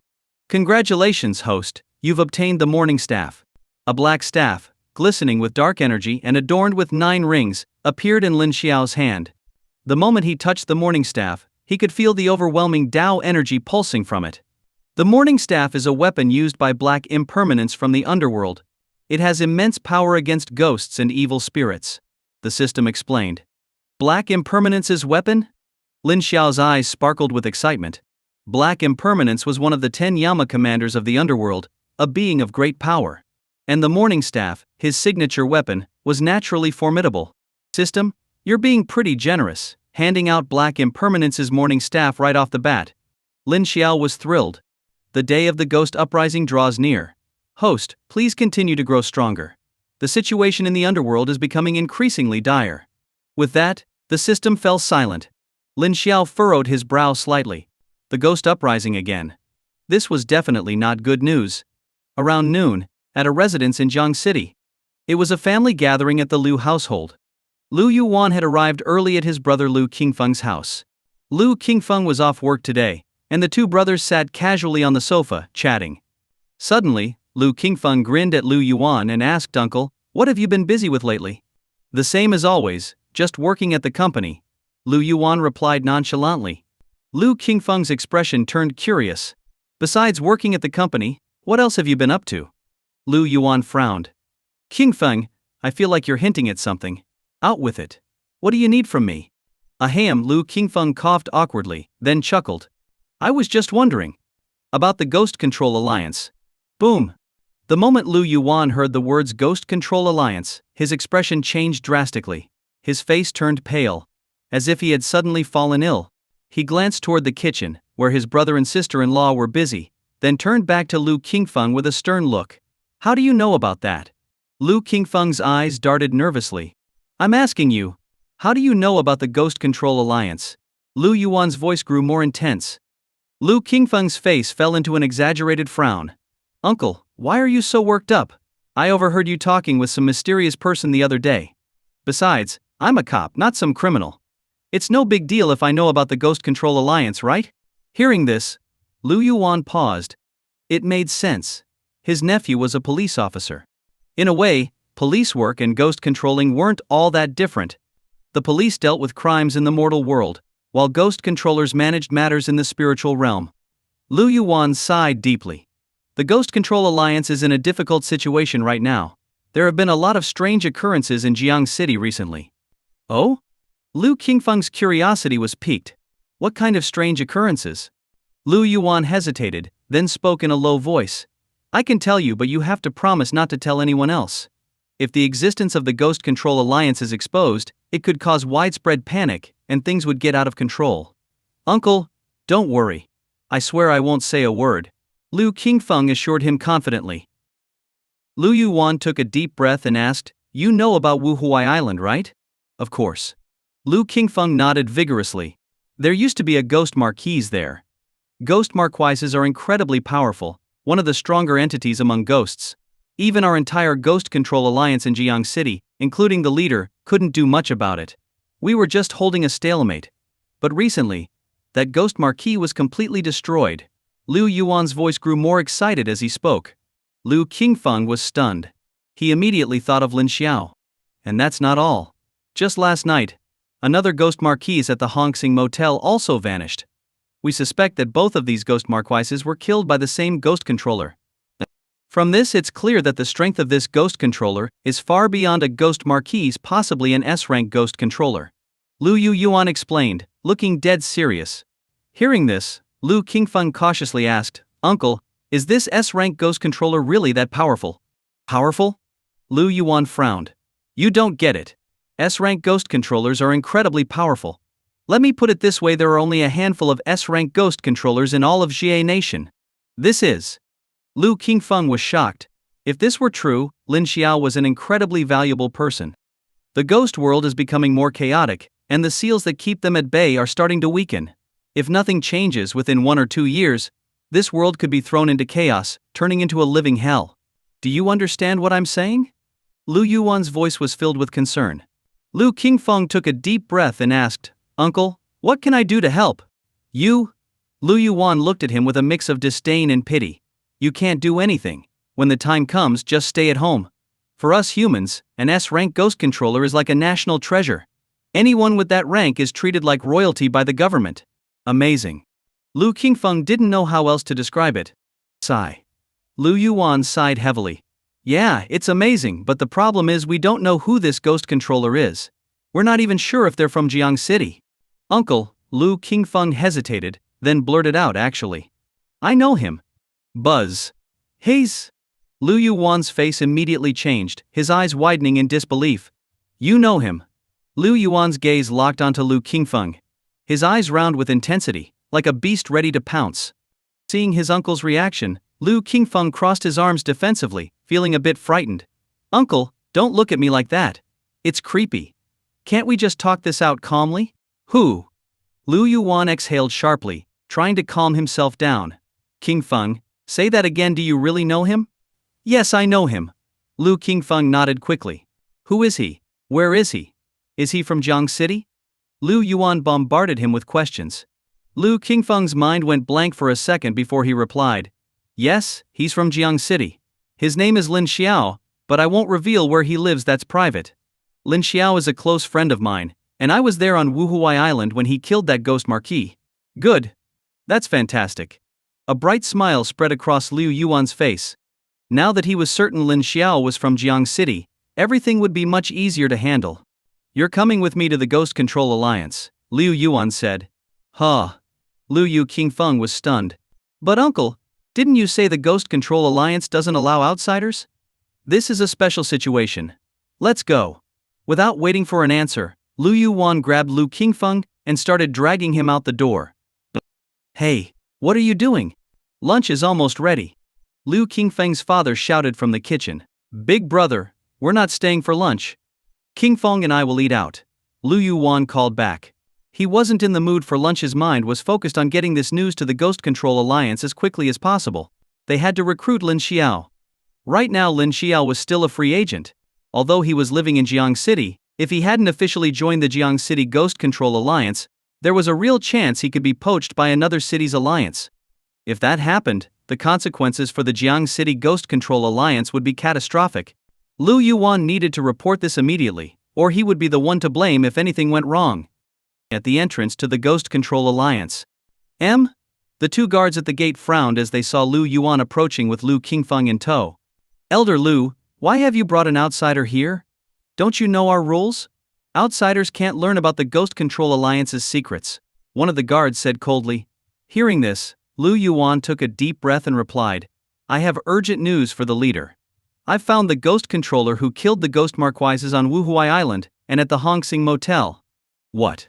The guard's attitude changed instantly upon hearing this. Elder Liu, please go right in. They quickly stepped aside to let him through. In the Jiang City Ghost Control Alliance, there were 12 B-rank ghost controllers who made up the core of the organization, each with the title of elder. Liu Yuan was the 6th elder. 10 minutes later, inside Yuan Zhan's office. Who is this? Yuan Zhan asked, looking at Liu Qingfeng with a serious expression. Liu Qingfeng flashed an awkward smile. You must be leader Yuan, right? I knew from the moment I saw you you've got the aura of a powerful leader. It's an honor to meet you. Let me introduce myself. I'm Liu Qingfeng, Liu Yu Yuan's nephew. Yes, leader. This is my nephew, Liu Yuan said, feeling a bit embarrassed by Liu Qingfeng's over-the-top introduction. Are you a ghost controller? Yuan Zhan asked directly. Liu Qingfeng looked a little bewildered and rubbed his hands awkwardly. No, I'm not, but I have a lot of respect for what you ghost controllers do. Liu Yuan, you should know the rules of the Ghost Control Alliance, Yuan Zhan said sternly, his voice dropping. I do, Liu Yuan replied, scratching his nose. But this is a special case. My nephew knows the ghost controller. What ghost controller? Yuan Zhan asked, his brows furrowing. The one who killed both ghost marquises. Liu Yuan said bluntly. What? Yuan Zhan shot up from his chair, his eyes blazing with excitement. Is that true? He asked. Absolutely. Liu Yuan nodded quickly. Leader, I wouldn't dare lie to you, not even for a second. Sit down, Yuan Zhan gestured for Liu Qingfeng to take a seat. Young man, tell me everything you know. Without hesitation, Liu Qingfeng recounted all the details he knew about Lin Xiao. When he finished, Yuan Zhan's face lit up with a broad smile. Good. Good. Very good. Yuan Zhan exclaimed 3 times in a row. As the head of the Ghost Control Alliance, Yuan Zhan usually maintained a stern and unapproachable demeanor. But now, he was smiling like a child. Liu Yuan was stunned. In all the years he had known Yuan Zhan, he had never seen him smile so brightly. Nephew, where does this Lin Xiao live? Yuan Zhan asked, repeating the same question Liu Yuan had asked earlier. Hearing this, Liu Qingfeng glanced at Liu Yuan before replying, Leader, I can't disclose that. Why not? Yuan Zhan asked. Liu Qingfeng took a deep breath. I believe Lin Xiao has his reasons for keeping a low profile. If you approach him directly, it might put him off. If that happens, it would be a huge loss. Nonsense. The Ghost Control Alliance offers such great benefits. Who wouldn't want to join? Liu Yuan said with a stern expression. Liu Qingfeng shrugged. Lin Xiao doesn't need the money. Yuan Zhan chuckled. Nephew, you make a fair point, but I'm a little concerned. Concerned about what? Liu Qingfeng asked, puzzled. Yuan Zhan continued. I'm worried that if we don't bring Lin Xiao into the fold soon, someone else will.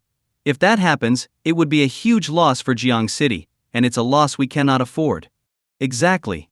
That's the crux of the issue, Lu Yuan added. Hearing this, Lu Qingfeng grinned. You don't need to worry about that. Oh? Yuan Zhan raised an eyebrow. Why is that? I know Lin Xiao very well. He's my close friend. Even if he were to choose a ghost control alliance to join, it definitely wouldn't be any other alliance. He's loyal and has a sense of duty, just like me.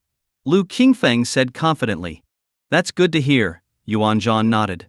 In truth, whether Lin Xiao joined the Ghost Control Alliance right away wasn't the most pressing matter. After all, geniuses like him often had their own personalities and preferences. What Yuan Zhan really wanted was Lin Xiao's loyalty when the time came. As long as Lin Xiao stood with the Jiang City Ghost Control Alliance when the Ghost Uprising occurred, that would be enough. Nephew, the information you've brought us today is invaluable to the Ghost Control Alliance. You're a true ally of ours, Yuan Zhan praised, giving Lu Qingfeng a thumbs up. Lu Qingfeng felt a surge of pride. Being recognized as an ally of the Ghost Control Alliance was a big deal for him, and he couldn't have been happier. Time passed, and at 10 p.m., Lin Xiao started his live stream. The comments section exploded with excitement. Finally. You're live. I've been waiting so long for this. Bro, I played your recordings for my grandma, who's been bedridden for 18 years, and guess what? She actually sat up. Thank you so much, streamer. No way, is that real? Can the streamer's voice really do that? Believe it or not, I used to be infertile, but after listening to the streamer's ghost stories for a week, guess what? I'm pregnant now. Come on. This is getting ridiculous. Are you serious? Streamer, what story do you have for us today? I can't wait. Seeing the comments, Lin Xiao couldn't help but smile faintly. Today's internet crowd was full of talent for sure. Tonight, I'll tell you a story about a taxi driver, Lin Xiao began in a deep, low voice. Li was your typical office worker by day, a cog in the corporate machine. Thankfully, his company didn't force him to work overtime. So at night, to make extra money, he'd rent a taxi and drive around.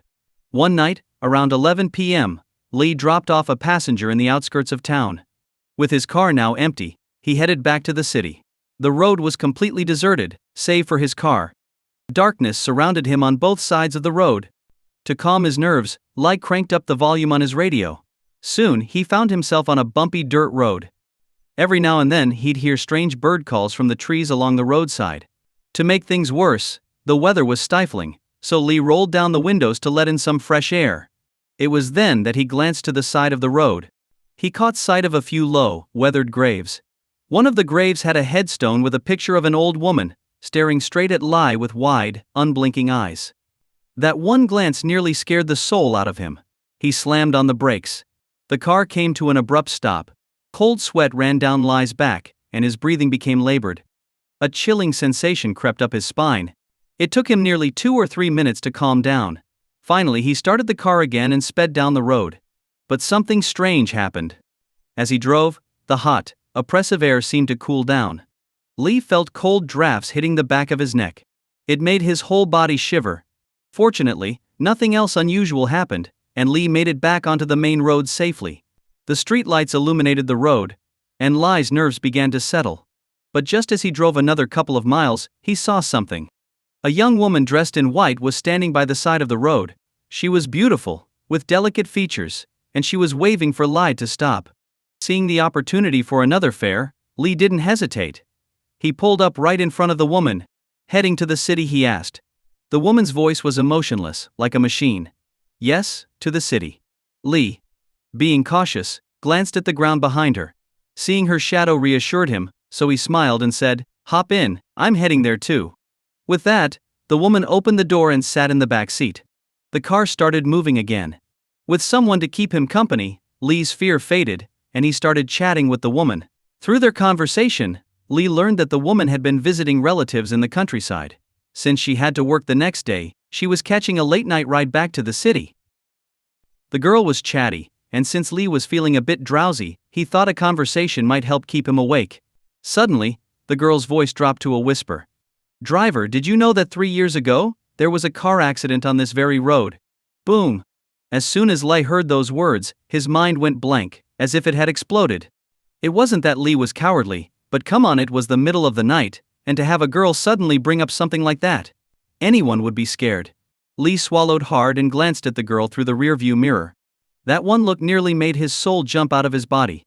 The girl's face was deathly pale, as white as snow. It was clearly not the complexion of a living person. To make things worse, there were 2 bright red spots on her cheeks. She looked just like one of those paper funeral dolls. A cold sweat began to form on Lai's back, and his hands, gripping the steering wheel, started trembling uncontrollably. Even his legs began to spasm. The girl's eerie voice came again. "Driver, why aren't you answering me?" Lee gasped, drawing in a sharp breath, and with all the courage he could muster he stammered, "I don't know." The girl let out a chilling laugh. "Then let me tell you about it, okay?" Lee could feel his body growing cold. A suffocating sense of fear spread through the car. He was at a loss for words. When Lai didn't respond, the girl continued in a low, sorrowful tone. 3 years ago, on a rainy night, a woman and her boyfriend were driving down this very road, heading back to their hometown. The woman was in a great mood, chatting happily with her boyfriend. But before they knew it, a black van appeared in front of them and forced them to stop. The girl's voice grew darker and more sorrowful. Every hair on Lai's body stood on end. After the car was forced to stop, 7 large men jumped out of the van. They quickly surrounded the couple, pounding on the windows. The woman was terrified, her face pale as she looked at her boyfriend, silently begging him for help. But the boyfriend? He was shaking even more than the woman, trembling uncontrollably. Left with no other choice, the woman reluctantly rolled down the window. When the men saw how beautiful she was, their eyes filled with lust. They roughly dragged her out of the passenger seat and onto the side of the road, where they began tearing at her clothes. The woman screamed, calling out her boyfriend's name. But he just sat there, hands clamped over his ears, eyes tightly shut. Seeing this, the woman was utterly devastated. Tears streamed down her face. Memories of their time together flooded her mind. She clearly remembered how her boyfriend had once promised to protect her no matter what danger they faced. But now, everything was a lie. He was too scared. He just let his woman be violated by others. Her heart turned cold, and she stood there in the rain, the cold droplets mingling with her tears. For nearly 2 hours, the men brutalized her. And then, she died. Her eyes were wide open, filled with despair, unable to rest in peace. As the girl told her story, her voice grew more and more sorrowful. By the end, her voice was raspy, deep and chilling like the sound of a broken bellows. Lee felt his temples throb violently. Fear gripped his entire body. Just then, a cold gust of wind blew through the car. Lee shuddered violently, and cold sweat poured from his body. The girl let out a long sigh. "Driver, tell me, are all men like this? Sweet talking you when everything's fine, but the moment something goes wrong, they're the first to run." Lai's voice shook as he responded. "Miss, you mustn't think like that. There are still plenty of good men out there. Not all men are like the one you described. So, you're saying I just happened to meet a heartless one?" The girl's voice grew louder, more sinister. Damn it! Lee felt like dying right then and there. What had he done to deserve this? How did he end up in such a messed up situation? Summoning all his courage, Lee replied, "Miss, please don't think like that. Some things are meant to happen, and others aren't. You can't force fate. Everyone has their destiny." As soon as the words left his mouth, Lee realized he'd made a mistake and nearly slapped himself in frustration. What the hell was he even saying? Sure enough, the moment the girl heard his words, she started shouting angrily. "To hell with fate. The one thing I don't believe in is fate. Are you telling me this because you want to join me in death?" Gasp. Lee sucked in a sharp breath. His hair stood on end from the sheer terror. He sat there, frozen in place, not knowing what to say. Silence only made the situation more awkward. Suddenly he felt a pair of hands grip his shoulders. The icy cold sensation that shot through him made him feel like he was about to explode. Sweat beaded on his forehead, and his entire body began to shake violently. Lee gasped for breath. "Miss, please don't do this. I've never wronged anyone in my life. Please don't kill me. I swear I'll burn paper offerings for you. Lots and lots of paper." If he hadn't had a tiny shred of reason left, Lee would have wet himself in fear by now. The girl in the back seat didn't respond. The car was enveloped in an eerie silence. Lee kept driving, sneaking a glance at the rearview mirror. The girl was sitting motionless like a statue. Her complexion had returned to normal. She looked no different from any ordinary person. This gave Lee a small sense of relief. Suddenly, the girl burst into laughter. Lee jolted in his seat. Damn it. Is she going mad? Can ghosts even go insane? Just as Lee was about to ask, the girl spoke first. Haha, sorry driver. I was just messing with you. I'm not a ghost. I'm a regular person. I didn't mean to scare you. Boom. When Lee heard that, a wave of anger surged through him. At this moment, everyone watching the live stream was utterly dumbfounded. What? It was just a person pretending? So, they had been listening to this for nothing? This was just too much. Damn. The streamer's got some skills to pull this off. What the hell? It's a human? Then why did you make it so creepy? Is this one of those scaring people to death things? Forgive me for laughing, I just can't hold it in, sorry. Trash streamer. What kind of nonsense is this? I think you're losing your touch. Yeah, how can you even bring this up if it's just a person? I'm seriously laughing here. Really, just end the stream. Suddenly, the viewership, which had been over 8 million, plummeted to 7 million. Inside the Dusha headquarters, in the director's office. Seeing the drastic drop in viewership, Lai Feng's expression darkened immediately. He frowned deeply, and next to him, Xiao Liu's face was just as pale. What on earth is Lin Xiao doing? He had a perfectly good story going, and now this? Is he trying to drive people away on purpose? Lai Feng said, clearly annoyed. Xiao Liu quickly replied, Director, the story isn't over yet. Lin Xiao's style is always about plot twists, right? He loves playing with them. But we've lost over 1 million viewers. What kind of twist could possibly save this? Lai Feng retorted angrily. Xiao Liu tried to comfort herself as much as Li Feng. I think the ones leaving aren't loyal fans, just casual viewers. I don't think it'll affect things much. Sigh. Lai Feng let out a deep breath. Let's see how it goes. I was hoping Lin Xiao would hit 10 million viewers tonight, but now, that dream's as good as gone. Even with the sudden drop in viewership, Lin Xiao wasn't fazed. He was confident he could bring the story back on track. After taking a sip of water to clear his throat, Lin Xiao continued. Li was fuming. He felt like his dignity had been seriously trampled on. Who goes out in the middle of the night to pretend to be a ghost and scare people for fun? This is ridiculous. If it weren't for his conscience holding him back, Li might have just left the woman stranded in the middle of nowhere. The woman, sensing something was off, quickly tried to explain. Driver, please don't be mad. I didn't mean any harm. My name is Xiao Xin, and I'm a prank streamer. Tonight's theme was just this. Li snorted coldly. So, what? I'm just the unlucky guy who walked into your prank. Xiao Xin looked apologetic. No, that's not what I meant. Don't worry, my livestream doesn't have that many viewers, just a few tens of thousands. Hearing this, Li was both irritated and somewhat relieved.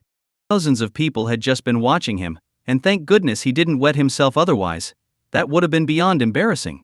When Li didn't respond, Xiao Xin tried again. Driver, please calm down. I'll make it up to you. How about this?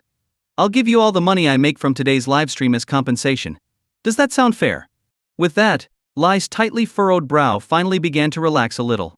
The reason he worked a day job and then drove a taxi at night was because of financial struggles. If he could get some extra money from this situation, why not? Sighing, Li said, Miss. Please don't pull pranks like this in the future. I may be young and have a healthy heart, but what if you scare an older driver with a weak heart? You could really frighten someone to death, don't you think I'm right? Xiao Xin nodded quickly. Yes, you're absolutely right. I'll never do this again.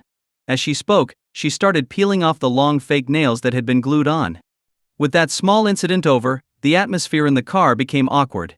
Li no longer felt like chatting, and Xiao Xin, feeling guilty, remained silent too. The car continued toward the city. It was now midnight. As they approached a bridge, Li saw a woman standing on the side. The woman wore a red dress, her long black hair covering half of her face, making it impossible to see her features clearly. Under the dim streetlights, her figure looked unsettling. Seeing the woman in red, Li muttered under his breath, What kind of day is this? Why am I running into such strange people? Hearing this, Xiao Xin pouted but didn't say anything. The car soon reached the foot of the bridge. The woman in red extended her hand, signaling Li to stop. Li glanced in the rearview mirror. You don't mind sharing a ride, do you? Xiao Xin responded with an "Oh, I don't mind." Nodding, Li pulled over.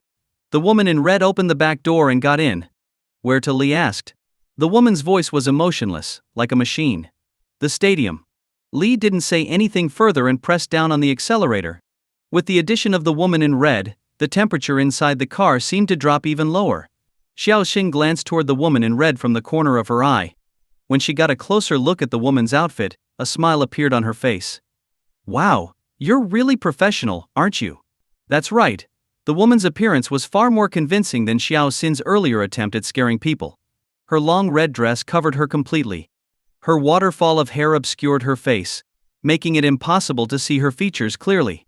But what was even more shocking, Xiao Xin noticed that the woman's fingernails were outrageously long, even longer than the fake nails Xiao Xiaoxin had bought as props. And they looked real. The woman in red remained silent, as if she hadn't heard Xiao Xin's remark, just sitting quietly. As a skilled streamer, Xiao Xin was used to breaking the ice in awkward situations. Miss, how old are you? You look pretty young. But your dress seems a bit outdated, like it's from a few years ago. What brings you out so late? Xiao Xin fired off question after question. But each one went unanswered. Eventually, even Xiao Xin felt awkward and decided to lean back in her seat without saying another word. But just then, the woman in red suddenly spoke. The woman in red spoke softly, her voice eerie. Do you want to hear a story? Xiao Xin, slightly surprised, asked, What kind of story? The story of my life, the woman replied coldly. Intrigued, Xiao Xin responded, Sure, tell me. Meanwhile, Li, the driver, overheard their conversation and started muttering to himself. These two women were strange, to say the least. Since getting into the car, they'd both said nearly the same thing. Were women really this bored these days? The woman in red began her story in a slow, chilling tone. 3 years ago, on a rainy night, a woman and her boyfriend were driving down this very road. They were in a good mood, chatting happily, but soon, a black van appeared and forced them to stop. Hearing this, Li's expression darkened. What the hell? It was bad enough that someone had pretended to be a ghost earlier, but now they were telling the same exact story. He was already annoyed. But what Li didn't notice was that Xiao Xin's face had turned pale ashen, like the color of liver. Her gaze was fixed on the woman in red's feet. Or rather, where her feet should have been. The woman in red had no feet. Under her long red dress, there was only empty air. And even more unsettling, her nails were visibly growing longer. As a prank streamer, Xiao Xin was usually fearless, but even she was becoming uneasy in front of this eerie woman. The woman in red continued her story. They dismembered my body, my head, limbs and torso, all cut into pieces. And my boyfriend? He watched it all happen without lifting a finger. After they chopped me up, he didn't even get angry. Instead, he floored the gas and drove off. As the woman spoke, the temperature in the car dropped noticeably. Sitting next to her, Xiao Xin felt a bone-chilling cold creeping over her, her legs trembling uncontrollably. The atmosphere inside the car was thick with fear. Just then, Li suddenly sneered, Serves you right. Boom. The moment those words left Li's mouth, Xiao Xin felt like her whole world was collapsing. Are you kidding me? He just said serves you right to the woman in red? At that moment, Xiao Xin felt like she was about to die. But her body was paralyzed, she couldn't move, couldn't even open her mouth to warn Li. The woman in red, hearing what Li said, seemed to grow even more crimson, her dress becoming an even deeper shade of red. Xiao Xin could clearly see a terrifying expression forming on the woman's pale, bloodless face. Li, oblivious to the danger, kept talking. You women really have nothing better to do you? Coming out in the middle of the night just to scare people. You think I'm that easy to scare? You and that other girl must be in on this together. Xiao Xin was speechless. She wanted to argue, but her mouth still wouldn't cooperate. Suddenly, the woman in red reached out and placed her hand on Li's shoulder. Li, irritated, snapped, Get your filthy hand off me. He smacked her hand away. But the moment his hand touched hers, a wave of cold shot through his entire body, like he'd just grabbed a block of ice straight from the freezer. Li's heart started racing uncontrollably. And then, the woman in red spoke again, her voice haunting. Driver, did you just say that I deserve this? Boom. Li's brain felt like it was exploding. An overwhelming sense of dread filled his mind. Now, he was truly stuck. Whether he stayed silent or said something, it seemed like he was in deep trouble.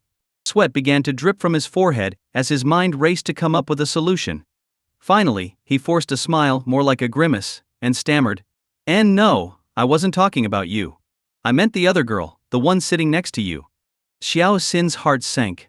Why is he dragging me into this? But she didn't speak up either. The woman in red, her voice icy cold, replied. Men are all the same. Not a single one is good. Lee didn't dare argue. He was terrified that one wrong word could seal his fate. The car moved slowly onward. They were nearly in the city now. Lee didn't dare speed up. Luckily, it seemed the woman in red wasn't planning on making a move. When they finally reached the stadium, the woman in red handed Lee two ghostly, pale bills Joss paper. Lee, trembling, took the paper from her. As soon as the woman got out of the car, Lee floored the gas, speeding away like a bat out of hell. With that, the story came to an end. The viewers who had left earlier had now all returned. The chat exploded with activity. Huh. The woman in red didn't attack. That's unexpected. Damn it. I'm never taking a taxi again. I'm sitting in a taxi right now. Good thing there's no woman in red. You win, streamer. I give up. I swear, I'll never ride in a taxi again. I've called for a ride, but now I'm just gonna walk home instead. Several viewers, now thoroughly spooked, vowed never to take a taxi again. The story had left a shadow over them. Seeing the comments, Lin Xiao felt helpless. He had tried to end the story on a gentler note for the sake of taxi drivers. Usually his stories didn't end like this. But even with the softer ending, it seemed he had still scared his audience half to death. He gave a wry smile and said, "Folks, remember, these are just stories, tales from the supernatural. Not everything I say is true, so take it with a grain of salt." He didn't want to be responsible for people refusing to take taxis because of his stories. That would definitely be a problem. Meanwhile, at the Ouyang residence, Lin Xiao's got a real survival instinct, doesn't he, Grandpa? Ouyang Jin said with a chuckle, looking over at Ouyang Xiun. Hearing this, Ouyang Xiun nodded with a smile. You're right. He did seem a little more cautious with this one. Lin Xiao really is a talent, Ouyang Jin added thoughtfully. Ouyang Xiun suddenly asked, how's the cleanup going at the broadcasting station? Everything's back on track, Ouyang Jin replied seriously. Ouyang Xiun nodded approvingly. Good. You should remember, the reason you're in your current position is thanks to Lin Xiao. Don't ever do anything that would let him down. Don't worry, Grandpa. I know what I'm doing. I'd never disgrace Lin Xiao's trust, Ouyang Jin said confidently. After a brief rest, Lin Xiao began narrating the second story of the evening. His voice was as low and steady as always. A truck was rumbling down a country road, flanked by dense forests, with not a house in sight. The driver, a man in his 40s, had a stubbly beard and a cigarette dangling from his lips. The road was bumpy, having just been soaked by a heavy rain earlier that morning, and the truck swayed from side to side as it made its way through the uneven path. After driving for over an hour, the truck finally pulled up in front of a factory. The driver got out, shouting toward the building, "Deliveries here. Come help unload." Soon, 5 or 6 workers emerged from the factory. 2 of them, clearly used to the routine, climbed up onto the truck and pulled back the tarp covering the cargo. The truck was loaded with long rectangular boxes. The workers, practiced and efficient, began transferring the boxes into the factory using handcarts. The average person wouldn't dare go near that building, let alone enter it. Anyone approaching from afar would be chased off. The driver had been delivering goods to this factory for several months, but had never once set foot inside. There was a reason for that. The place reeked of a foul stench so overwhelming it made people's stomachs churn. Yet the workers there seemed completely unfazed, having grown accustomed to it.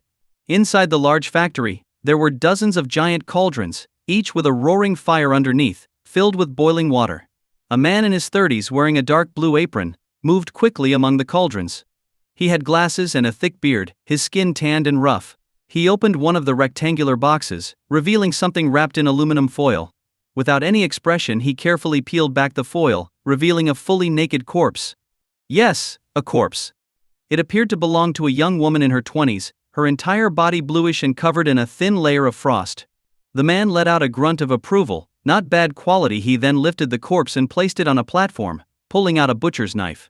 Without hesitation, he began chopping off the limbs one by one, tossing them into a large funnel, which was already filled with dismembered arms and legs, some from men, others from women, young and old alike. If an ordinary person were to witness this, they'd likely faint from shock. After removing the limbs, the man turned back to the corpse, expertly slicing it open from neck to abdomen with a single, swift motion. Once the organs had been removed, he started cleaning the bones. Soon, all that was left was a neatly skinned body.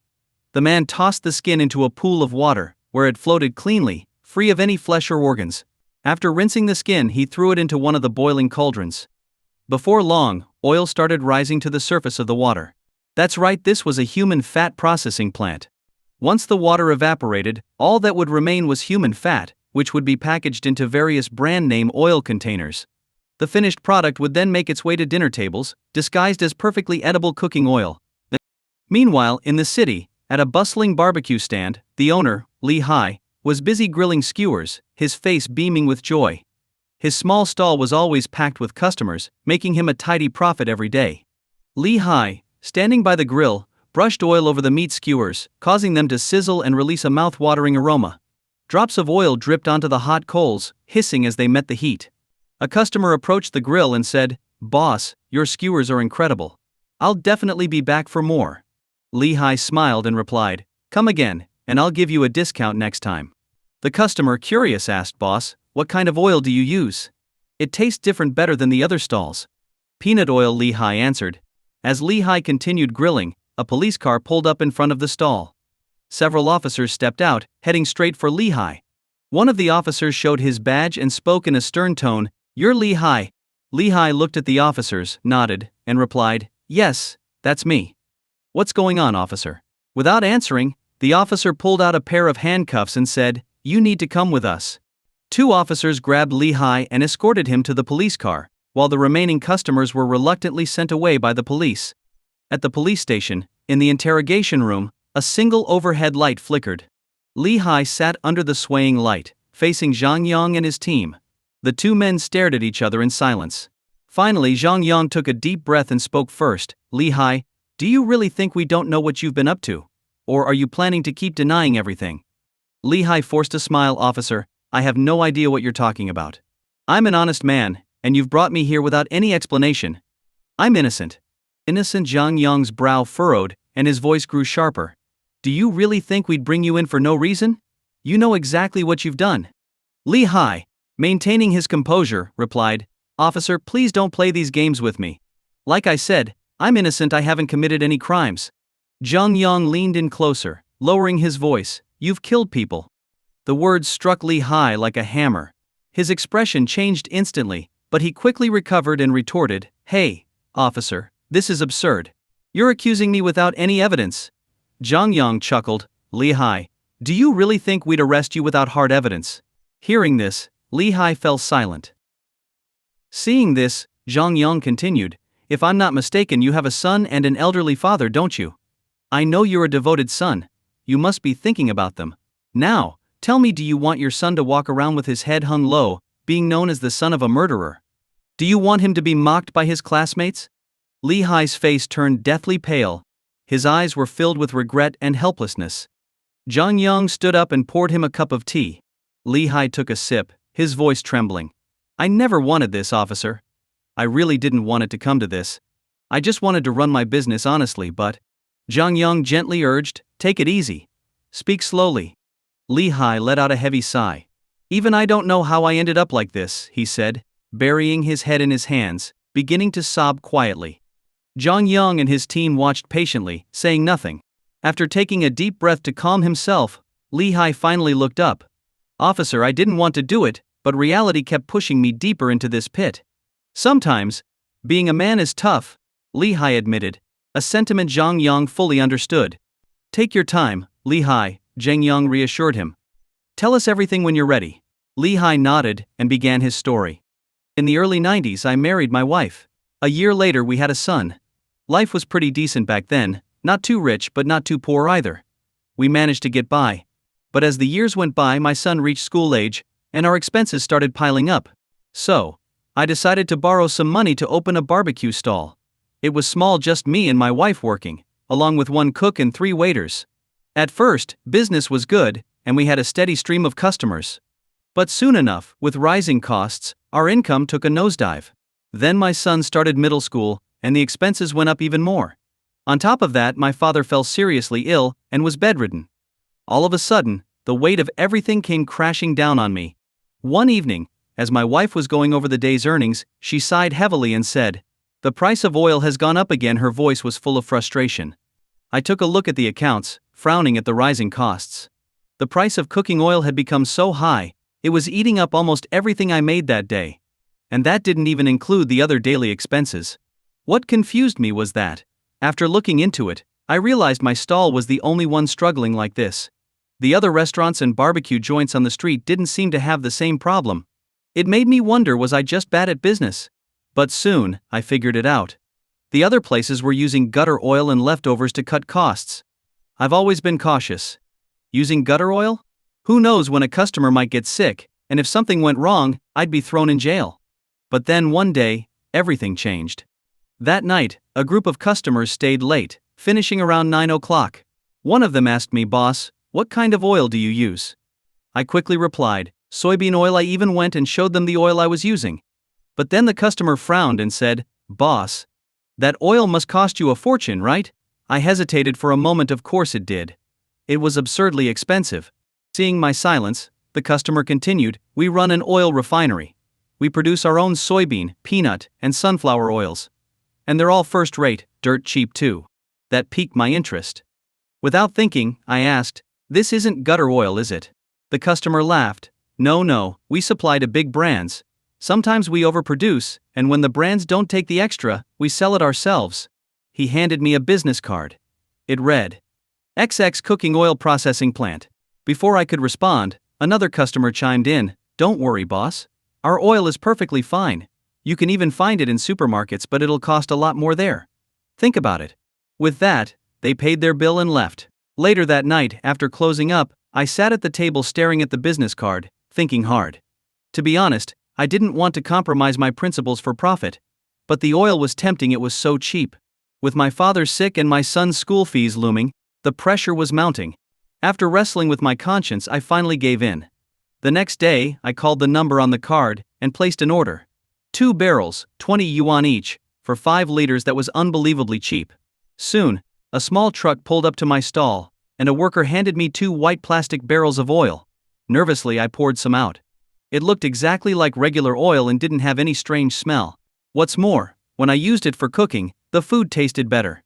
Even the barbecue had a richer flavor. My worries disappeared, and I was relieved. Finally, I had enough money to pay for my son's education and my father's medical bills. To celebrate, I invited some friends over to my restaurant. We ate and drank late into the night, celebrating my good fortune. But amidst the joy, one question kept nagging at me: where exactly did this oil come from? Surely it wasn't just surplus stock, as they claimed. That explanation wouldn't fool a child, let alone me.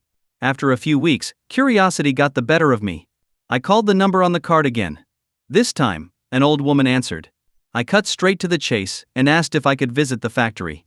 To my surprise, she agreed without hesitation and even gave me the address. Li-Hai noted down the address the old woman gave him. After handing over the shop to his wife, he drove there alone. When he arrived, what stood before him was a small, 2-story building.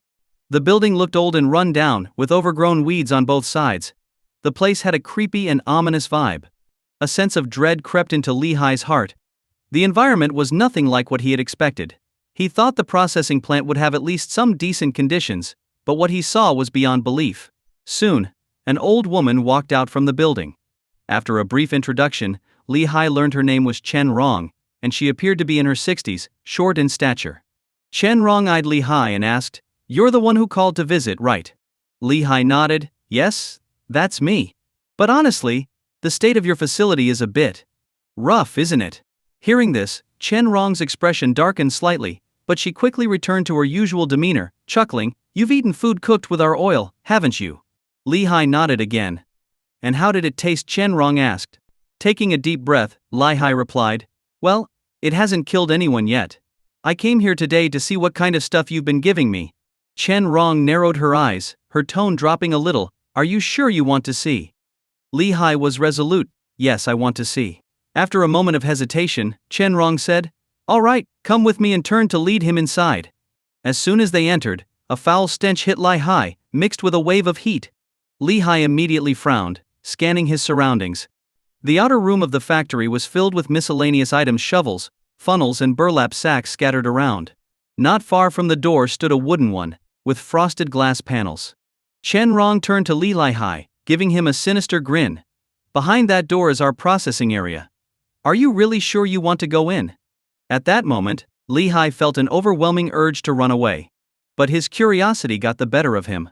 Against his better judgment, he nodded, Open the door. A twisted smile crossed Chen Rong's face as she slowly pushed the door open. The sight that greeted Li Hai left him frozen in shock. Inside the vast factory, there were dozens of people. Each person stood in front of a large stove, all of them tending to giant pots, from which steam rose thickly. And then, Li Hai's eyes locked onto a horrific sight: a body, lying flat on a wooden board. No. It wasn't just a body. It was a corpse. A shriveled old man's body, his face twisted and sunken from dehydration, looked nightmarish. Next to the corpse stood a butcher, clad in a blue apron and holding a butcher's knife. Without a word, the butcher made a long cut from the old man's throat down to his abdomen, then proceeded to remove the internal organs and bones, tossing them carelessly into a trash pile behind him. Finally, he threw the flayed skin into one of the boiling pots. Immediately, the oil inside the pot started bubbling. At that moment, the horrifying truth clicked for Li Hai. The realization that he had been consuming food cooked in oil extracted from corpses made his stomach churn violently. Unable to hold it in any longer, Li Hai rushed out of the factory, covering his mouth as he ran. Once outside, he bent over and vomited up everything he had eaten in the past few days. His mind was in a haze, his temples pounding. Fear, panic and disgust consumed him. Chen Rong approached him, her face twisted into a cold smile. Now you know where our oil comes from. That's right, it's extracted from corpses. And our clients? They're not just small businesses like yours. We supply some well-known companies too. Our oil is distributed nationwide. After emptying his stomach, Li Hai straightened up, looking at Chen Rong. Aren't you afraid of getting caught? Chen Rong hesitated for a moment, then threw her head back and laughed. Caught? You're so naive. We've been bribing the local officials for years. They turn a blind eye to everything we do. Even if we were caught, what's the worst that could happen? A few days in jail at most. As Li Hai looked at the sinister grin on Chen Rong's face, a wave of rage boiled up inside him. These people were monsters, worse than animals. In a moment of blind fury, Li Hai grabbed a nearby hammer and struck Chen Rong in the head. That blow wasn't just for Chen Rong's crimes of poisoning his family and ruining his business, it was an act of vengeance. But almost immediately, regret washed over him as he stared at Chen Rong's lifeless body. The oil was disgusting, yes, but if he kept working with them, Li Hai could have made a fortune. Why had he acted so rashly? But now that things had gone this far, there was no turning back. Li Hai hoisted Chen Rong's body into his car and drove it to his rural hometown. There he replicated what he had seen in the factory. He set up a large pot on the stove, filled it with boiling water, and proceeded to skin Chen Rong's body, just as the workers had done. He tossed her skin into the pot and watched as it boiled. As the skin bobbed in the boiling water, Li Hai's face twisted into a crazed smile. You like gutter oil so much? Well, now you'll become gutter oil yourself. Ha ha ha. Li Hai had completely lost his grip on sanity. By the next morning, the oil was ready. Li Hai bottled it up and smuggled it back to his barbecue stall. His customers loved it. The food had a unique aroma, unlike anything they'd had before. At first, Li Hai felt uneasy, but soon he got used to it. After all, business was booming thanks to the oil.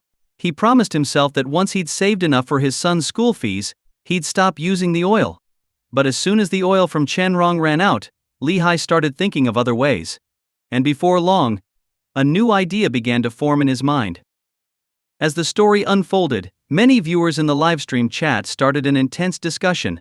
Whoa, that's disgusting. Gutter oil? Is this even real? Damn. Is this story true or not? It's terrifying. I've never heard of something like this in the news, but it's true that oil in some restaurants can be really sketchy. Feels like the streamer is some kind of insider, he knows too much.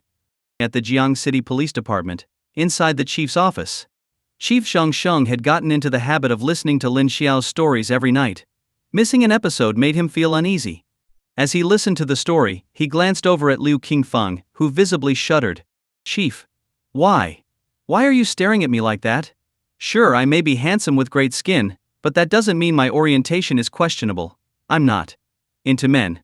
Liu Qingfeng stammered nervously. Zhang Sheng's face darkened. Are you sick or something? Just because you're not into men, does that mean I am? Then why are you looking at me like that?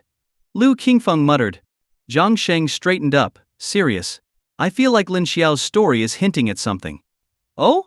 Liu Qingfeng raised an eyebrow, intrigued. Chief, you mean like that time with Jiangzhou University? Keep listening, Zhang Sheng instructed. Once it's over, Check Jiang City for anyone named Li Hai running a barbecue stall. If there is, investigate where his oil is coming from. Jiang Sheng sounded resolute. Lu Qingfeng hesitated. And if there's no Li Hai? No Li Hai? Jiang Sheng squinted at him. If there's no one, then don't check, genius. You've been with me for years and still think like this? Lu Qingfeng shrank back. I must have picked it up from you. Jiang Sheng nearly coughed up blood from frustration. This subordinate useless at everything but being a smartass. He must have been eating too much bull meat to be so stubborn. After a short break, Lin Xiao continued the story. Li Hai's plan was audacious. He decided to dig up graves. In Li Hai's hometown, there were only around 20 households. So, processing gutter oil there was by far the safest option. Behind the village lay a large graveyard, a gold mine of premium materials. Once the idea took hold, Li Hai wasted no time. That night he went alone to the cemetery and began digging up bodies. After prying open the first coffin with a shovel, an indescribable stench assaulted his nostrils. It was so foul, it could knock a person unconscious. Li Hai quickly pulled out a stack of masks, putting on 10 at once. Suppressing his nausea, he dragged the corpse home, cleaned it up, and then began the process of rendering it into oil. There's an old saying. There are 3 great evils: kicking down a widow's door, drinking a new mother's milk, and robbing graves. From the moment he started digging, Li Hai had sealed his fate. Time passed slowly. Thanks to the gutter oil, Li Hai finally earned enough to pay his son's tuition and cover his father's medical expenses. But money has a way of corrupting. Li Hai couldn't resist the lure of wealth. He kept using gutter oil, forgetting the promises he'd once made to himself. As the saying goes, walk in the dark long enough, and you'll run into a ghost. That's how we end up at the beginning of the story, with Li Hai being arrested by Zhang Yang and brought to the police station. After hearing Li Hai's full confession, Zhang Yang and his 2 colleagues looked grim. The next day, Zhang Yang led his task force and Li Hai to his hometown for a site inspection. Outside his house, dozens of villagers had gathered to watch the spectacle. In the house, police found the wooden bed Li Hai used to bind corpses, along with a large pot, the remnants of oil inside still reeking. Out in the backyard, they unearthed the piles of human bones. The crowd was stunned. The villagers pointed fingers at Li Hai, cursing him with every insult under the sun, calling him heartless, wishing him a short life. The verbal abuse was relentless. After collecting all the evidence, Zhang Yang brought Li Hai back to the station. There Zhang Yang looked at Li Hai seriously and said, "You did all of this for your son's education and your father's health. Your intentions were good, but your actions were wrong. You chose the wrong path. We're charging you with murder alongside everything else. If you ever get out of prison, I hope you can live a better life and stop burdening your family with your guilt." At Zhang Yang's words, Li Hai broke down into uncontrollable sobs. Regret, guilt, and anguish flooded him. If he could do it all over again, Li Hai swore he'd rather die than commit such crimes. But there's no medicine for regret in this world. If you commit a crime, you pay the price. Inside the detention center, Li Hai was placed in a solitary cell. Late at night, a cold breeze blew in, waking him up shivering.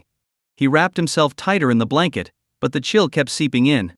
Li Hai lay there, his mind racing. How could this be happening? It was summer, and even at night, the temperature should have stayed well above 20 degrees. So why was he freezing? Then, out of nowhere, a voice drifted into his ears, faint but clear. "Give me back my skin." The voice seemed to come from the hallway. Buzz Li Hai's mind exploded with fear. His whole body began to tremble uncontrollably. Sweat beaded on his forehead and soaked his back, as big as soybeans. Fear, terror, panic. They all hit him at once. Fighting the overwhelming terror, Li Hai got up and peeked through the bars into the long, dark hallway. The few lights flickered, casting ghostly shadows. There was nothing to see. But the voice kept calling out. Li Hai stammered, "What? Who are you?" The voice didn't answer. Terrified, Li Hai crawled back into bed, pulling the blanket over his head and squeezing his eyes shut, trying to force himself to sleep. Then drip, drip, a drop of liquid hit his face. Drip, dip, another. Li Hai touched his face, it was oily. Terrified, he opened his eyes. And there, staring down from the ceiling, was Chen Rong's face. Her dead, lifeless eyes bore into him as she kept repeating, "Give me back my skin." The next morning, guards found Li Hai dead in his cell. His face was frozen in a twisted grimace, his eyes wide in horror, as though he'd seen something terrifying. After an autopsy, it was determined that Li Hai had died of fright. As for why he was so scared when he was alone in his cell, that remains a mystery. And so, with Li Hai's death, the case of the human corpse oil was shrouded in even more mystery. The story came to an end, and Lin Xiao's livestream had reached a staggering 9 million viewers, just shy of the 10 million mark. The chat was buzzing with activity. Sigh, men always have it so hard. The burden of family is too much. It's so unfair to men. Oh please, what's unfair about it? Don't women get tired too? Exactly, women also have it tough. They have to give birth, raise kids, and often share the struggles with men. Here come the feminists. Can't argue with that. No matter how hard life gets, breaking the law is never justified. Once you break the law, there's no excuse. Seeing the flood of comments, Lin Xiao took a deep breath and said, "Justice may be delayed, but it's never denied. Remember, if anything in life goes wrong, don't let it make you sick, and above all, don't break the law." This concludes today's stream. See you all tomorrow. With that, Lin Xiao ended the live stream. After quickly freshening up, Lin Xiao climbed into bed. Just as he was settling down, the system's voice suddenly echoed in his mind. "Congratulations, host. You've accumulated 100,000 fear points. You've unlocked a free lottery draw. Darling. Congratulations. You've obtained the king of all Gyu insects swallowing python larva. Congratulations. You've gained the Gyu god's inheritance." Hiya! Hearing the system's announcements, Lin Xiao furrowed his brow. The king of all Gyu insects swallowing python? And the Gyu god's inheritance? Hua! Before he could fully process it, waves of memories flooded his mind. Thousands of techniques for manipulating Gyu insects were imprinted in his brain. Then, on his desk, a small pure white snake about 20 to 30 centimeters long suddenly appeared out of nowhere. It had 2 tiny antennae on its head and looked incredibly cute. This was the king of all Gyu insects, the swallowing python, still in its larval stage. As a grown man, Lin Xiao almost couldn't handle how adorable this creature was. It was seriously cute. "I'll call you Xiao Bai Little White. How's that?" Lin Xiao reached out to stroke its small antennae. But as soon as his hand touched the little snake, it slithered right into his arm. Its tiny body wriggled up his arm, disappearing under his skin, leaving Lin Xiao wide-eyed in shock. Thankfully, Xiao Bai didn't seem to harm him in any way. "System, what's going on?" Lin Xiao asked, puzzled. "It has merged with your body. You can summon it at will with a single thought." The system's voice was as cold and mechanical as ever. Lin Xiao nodded in understanding. Not bad at all. The next morning, Lin Xiao received a call from Lu Qingfeng. "Bro. Come down to the police station quick. It's big, huge news." Lu Qingfeng sounded incredibly excited. Lin Xiao frowned. "I'm not going." "What?" Lu Qingfeng was stunned. "What do you mean not coming? This is serious, get down here right now."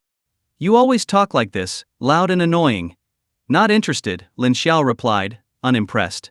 If there was one thing he had learned, it was not to take Lu Qingfeng's words at face value. "I swear on my chief's life, if this isn't a big deal, may he get hit by a car on his way out," Lu Qingfeng declared with certainty. Before Lin Xiao could respond, he heard the sounds of Lu Qingfeng crying and begging in the background. "Chief. No, not the face. I was wrong, I swear I was wrong. I've got a date tonight, don't hit my face." Half an hour later.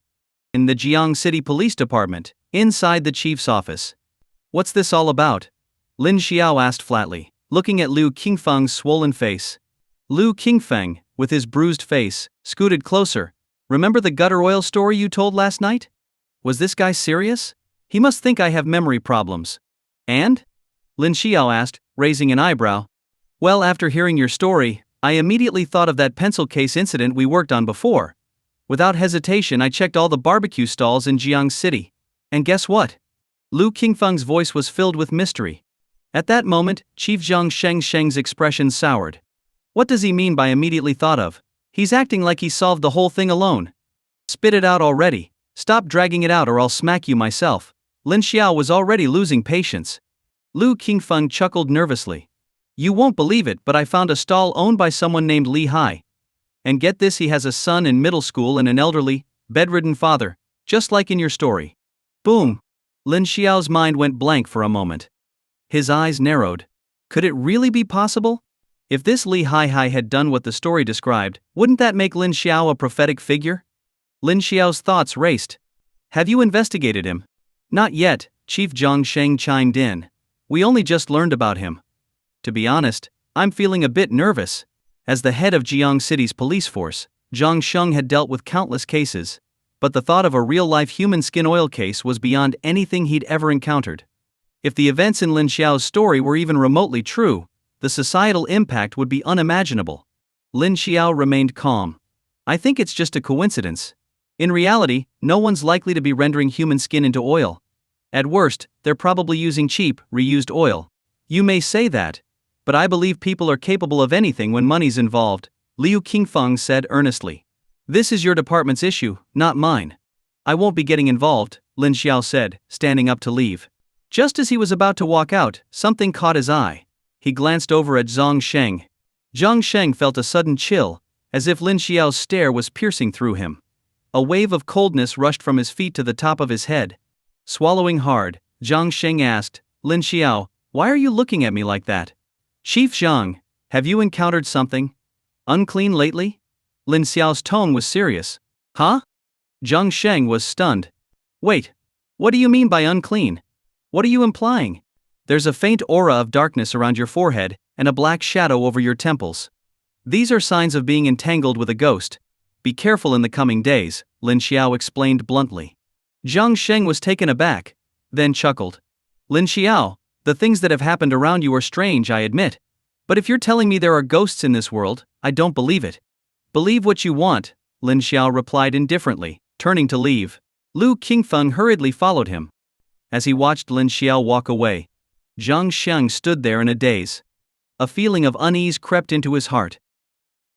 On the way back from dropping Lin Xiao off at home, Liu Qingfeng glanced sideways at him and asked, Hey, can I ask you for a favor? What is it? Lin Xiao replied, curious. Liu Qingfeng gave an awkward smile. Can you take me as your apprentice? Huh? Lin Xiao looked at him with a puzzled expression. Wait a minute. Liu Qingfeng, you're a cop. You want to be my disciple? Have you lost your mind or something? No way. Liu Qingfeng responded firmly. I'm dead serious about this. I really want to be your apprentice. You have no idea how much I envy you fighting ghosts and monsters, looking so powerful. Lin Xiao was momentarily speechless. You're not cut out for it, Lin Xiao said casually. Immediately, Liu Qingfeng protested, Why not? You haven't even tested me yet. I said you're not cut out for it, and that's that. Do I need a reason? Lin Xiao shot back. Liu Qingfeng pulled a sad face. But my friend, did you know that when I was born, a Taoist priest came to my house and told my parents that I had a strong destiny? He gave me a really accurate reading. Oh? And what did he say? Lin Xiao asked, intrigued. He said I have a very tough fate, and by the time I turned 18, I would wear royal robes, Liu Qingfeng said with great seriousness. Lin Xiao raised an eyebrow. And did it happen? Yes. That summer, I started working as a delivery driver, and guess what? I wore the company's yellow uniform, just like the prediction. Liu Qingfeng said this with complete confidence. Lin Xiao couldn't help but take a sharp breath. Seriously? This guy took wearing royal robes to mean a delivery uniform. Getting into my line of work isn't easy, Lin Xiao said, shaking his head with a wry smile. I'm tough. I can handle it. Liu Qingfeng declared with determination. It's not just about toughness. You also need to have the right innate qualities. Without that, entering this field can be very dangerous. You could lose your life, Lin Xiao replied gravely. Then can you check my fate for me? Honestly, with the rise of the Ghost Clan drawing closer, when the seal breaks, our world will become a living hell. If that happens, how can I, as an ordinary person, protect my family or our country? Liu Qingfeng said with earnest conviction. Lin Xiao was caught off guard by this. He didn't really know how to turn him down after hearing such a reason. All right, when we get home I'll check for you, Lin Xiao finally agreed. Hearing this, Liu Qingfeng's face lit up with a bright smile. Back at home, Liu Qingfeng sat down eagerly. Without hesitation, Lin Xiao asked him to extend his hand and checked his pulse. Time passed slowly, and Lin Xiao's expression alternated between calm and frowning. Liu Qingfeng grew more anxious by the second. Hey, can you tell me what's going on? You've been making all these faces. Do I have what it takes or not? Just say something so I can know what to expect, Liu Qingfeng said, nearly begging. Lin Xiao let go of his hand and scrutinized Lu Qingfeng's face before taking a deep breath. "I've finished checking." "And?" Lu Qingfeng pressed. "You're in pretty good shape," Lin Xiao nodded. "Hey. I knew it. I always said I was made of tough stuff." Lu Qingfeng was pleased with the result. "You have what's called the heavenly virtue fate," Lin Xiao said nonchalantly. "What's heavenly virtue fate?" Liu Qingfeng asked, confused. Lin Xiao explained. Heavenly virtue is a protective star that can turn bad situations into good ones. It allows the person to avoid disaster and often brings luck even during the worst times. The more dangerous the situation, the greater the opportunity for someone with this fate. In short, people with this fate can often find great chances amid adversity. Lu Qingfeng gasped. "Whew. So my fate is that strong. Is it the best one out there?" "No," Lin Xiao replied, shaking his head. "Then what's more powerful than heavenly virtue fate?" Liu Qingfeng asked, curious. Lin Xiao smiled and began. "There's a saying. Fate first, fortune second, feng shui third, accumulating virtue fourth, and education fifth. Fate, in this context, refers to a person's destiny. Everyone is born with a certain fate, and among them, the highest fate is called the Gaochen obtains rank." "What's Gaochen obtains rank?" Liu Qingfeng asked, puzzled. Gaochen is a star within the purple forbidden enclosure, a celestial realm believed to be where the heavenly emperor resides. It's considered one of the most auspicious positions in the heavens, Lin Xiao explained. "So, does that mean people with that fate become emperors?" Liu Qingfeng asked in awe. Lin Xiao shook his head. "Not necessarily. Many people without the Gaochen fate have become emperors. After all, in this world, there is a saying that one can defy destiny." At this, Liu Qingfeng seemed to understand. Fate reading is more of a guideline. Having a good fate doesn't guarantee a life of ease, just as having a poor fate doesn't mean a person will be unsuccessful. Lin Xiao concluded, offering some final thoughts. "Got it." Liu Qingfeng nodded eagerly. "Master, please accept your disciple's bow." Liu Qingfeng suddenly stood up, walked over to Lin Xiao, and knelt down, holding a cup of tea in his hands. He actually looked the part of a disciple offering formal respect to his master. Seeing this, Lin Xiao took a deep breath. "You should know, I'm a disciple of the Lingbao sect, and my master is Lin Fengjiao. If you become my apprentice, you'll belong to the Lingbao sect too. There are rules in the sect, are you willing to follow them?" "I am," Liu Qingfeng declared firmly. "All right." Lin Xiao nodded. "In that case, I'll take you as my disciple." After a simple ceremony of accepting the new disciple, Liu Qingfeng sat back down. Without hesitation, Lin Xiao pulled out a book titled Maoshan Taoist Arts from his pocket. "Here are some basic techniques you can start practicing. If you run into any problems, come to me for help. But since you have the heavenly virtue fate, you shouldn't have much trouble learning these low-level techniques," Lin Xiao said. Hey, master. Why don't you give me some advanced techniques instead?" Liu Qingfeng asked, grinning. "Get lost." Lin Xiao shot back, giving him a single word. This guy's thick skin never changed. Before Lin Xiao could finish speaking, the doorbell suddenly rang. "Master, please take a seat." "I'll get the door," Liu Qingfeng said eagerly as he rushed to open it. Standing at the door was Su Wan. "Shimu." Liu Qingfeng blurted out the moment he saw her. "Huh?" Su Wan was completely stunned by the title, her cheeks immediately flushing red. "Shimu, you've arrived. Please come in." Without waiting for her response, Liu Qingfeng pulled Su Wan into the living room. As she entered and saw Lin Xiao sitting on the sofa, her face turned an even deeper shade of red, nearly glowing with embarrassment. Lin Xiao chuckled awkwardly. "Xiaoan, don't mind him. This guy's a fool, doesn't think before he speaks." "Oh," Su Wan nodded, still flustered. "What's up? Did something happen?" Lin Xiao asked, curious. "Yes," Su Wan nodded again. "What is it?" Lin Xiao pressed. Lowering her head in hesitation for a moment, Su Wan finally spoke up. "I want to ask you to accompany me back to my family's old house." "Oh?" Lin Xiao raised an eyebrow. "Did something happen to your grandfather? How did you know?" Su Wan's eyes widened in surprise, staring directly at Lin Xiao. She hadn't expected him to guess correctly so quickly. Lin Xiao responded nonchalantly. "I told you before, your grandfather was being haunted by a ghost. It was only a matter of time before something happened. Lin Xiao, you have to help save my grandfather." Su Wan's voice grew urgent, almost on the verge of begging. Seeing her anxiousness, Lin Xiao reassured her, "Don't worry, I've got this. After all, Your grandfather is like my own. Su Wan's face flushed even more. Suddenly, Lu Qingfeng interjected, another ghost? Master, let me handle this one. Ever since finding out that he had the heavenly virtue fate, Lu Qingfeng's confidence in his own abilities had skyrocketed. Are you sure about that? Lin Xiao glanced at him, his tone indifferent. Why did that sound like a question? Shouldn't it have been a statement of confidence? Come on, a man can't say he can't do something. Lu Qingfeng puffed out his chest, full of determination. Lin Xiao sighed and turned to Su Wan. Ignore him, Xiao Wan. Let's go. In the end, Lu Qingfeng shamelessly followed them along, claiming he would be the driver. Lin Xiao had to admit, Lu Qingfeng's thick skin was truly remarkable. When they arrived at the Su family estate, the car drove straight inside this time. After getting out of the car, the three of them headed directly to the second floor, where Su Zhen's room was located. Inside the room, the atmosphere was tense. Su Kan, Su Hai, Su Zi, and several others from the Su family were gathered around the bed, where Su Zhen was lying with tubes attached to his body. His breathing was labored, rasping like a bellows, and he was wearing an oxygen mask. When Lin Xiao and Su Wan entered the room, Su Hai was the first to approach them. Mr. Lin, Su Hai greeted him with great respect.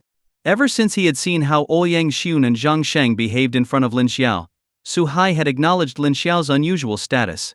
As a young man himself, Su Hai could tell if even the chief of police treated Lin Xiao with such deference, then Lin Xiao was no ordinary person.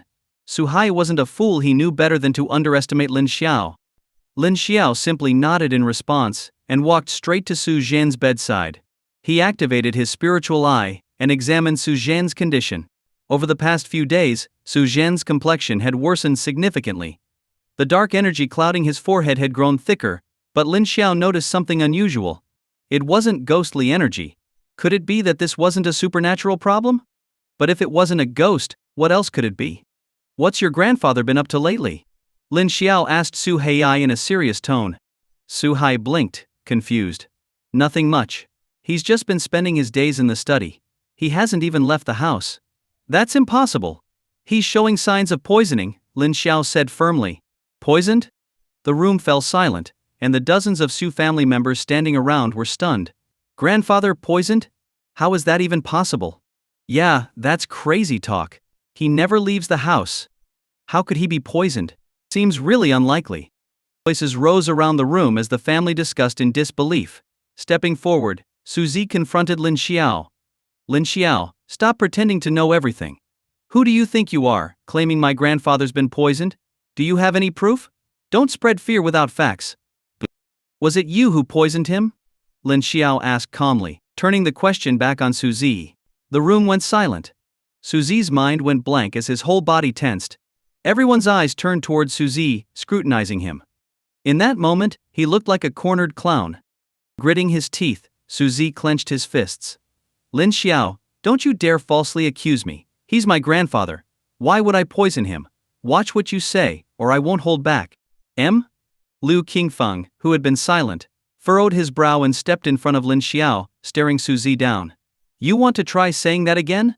Who exactly are you threatening? Lu Qingfeng's voice was icy. Su Zi squinted, sizing him up.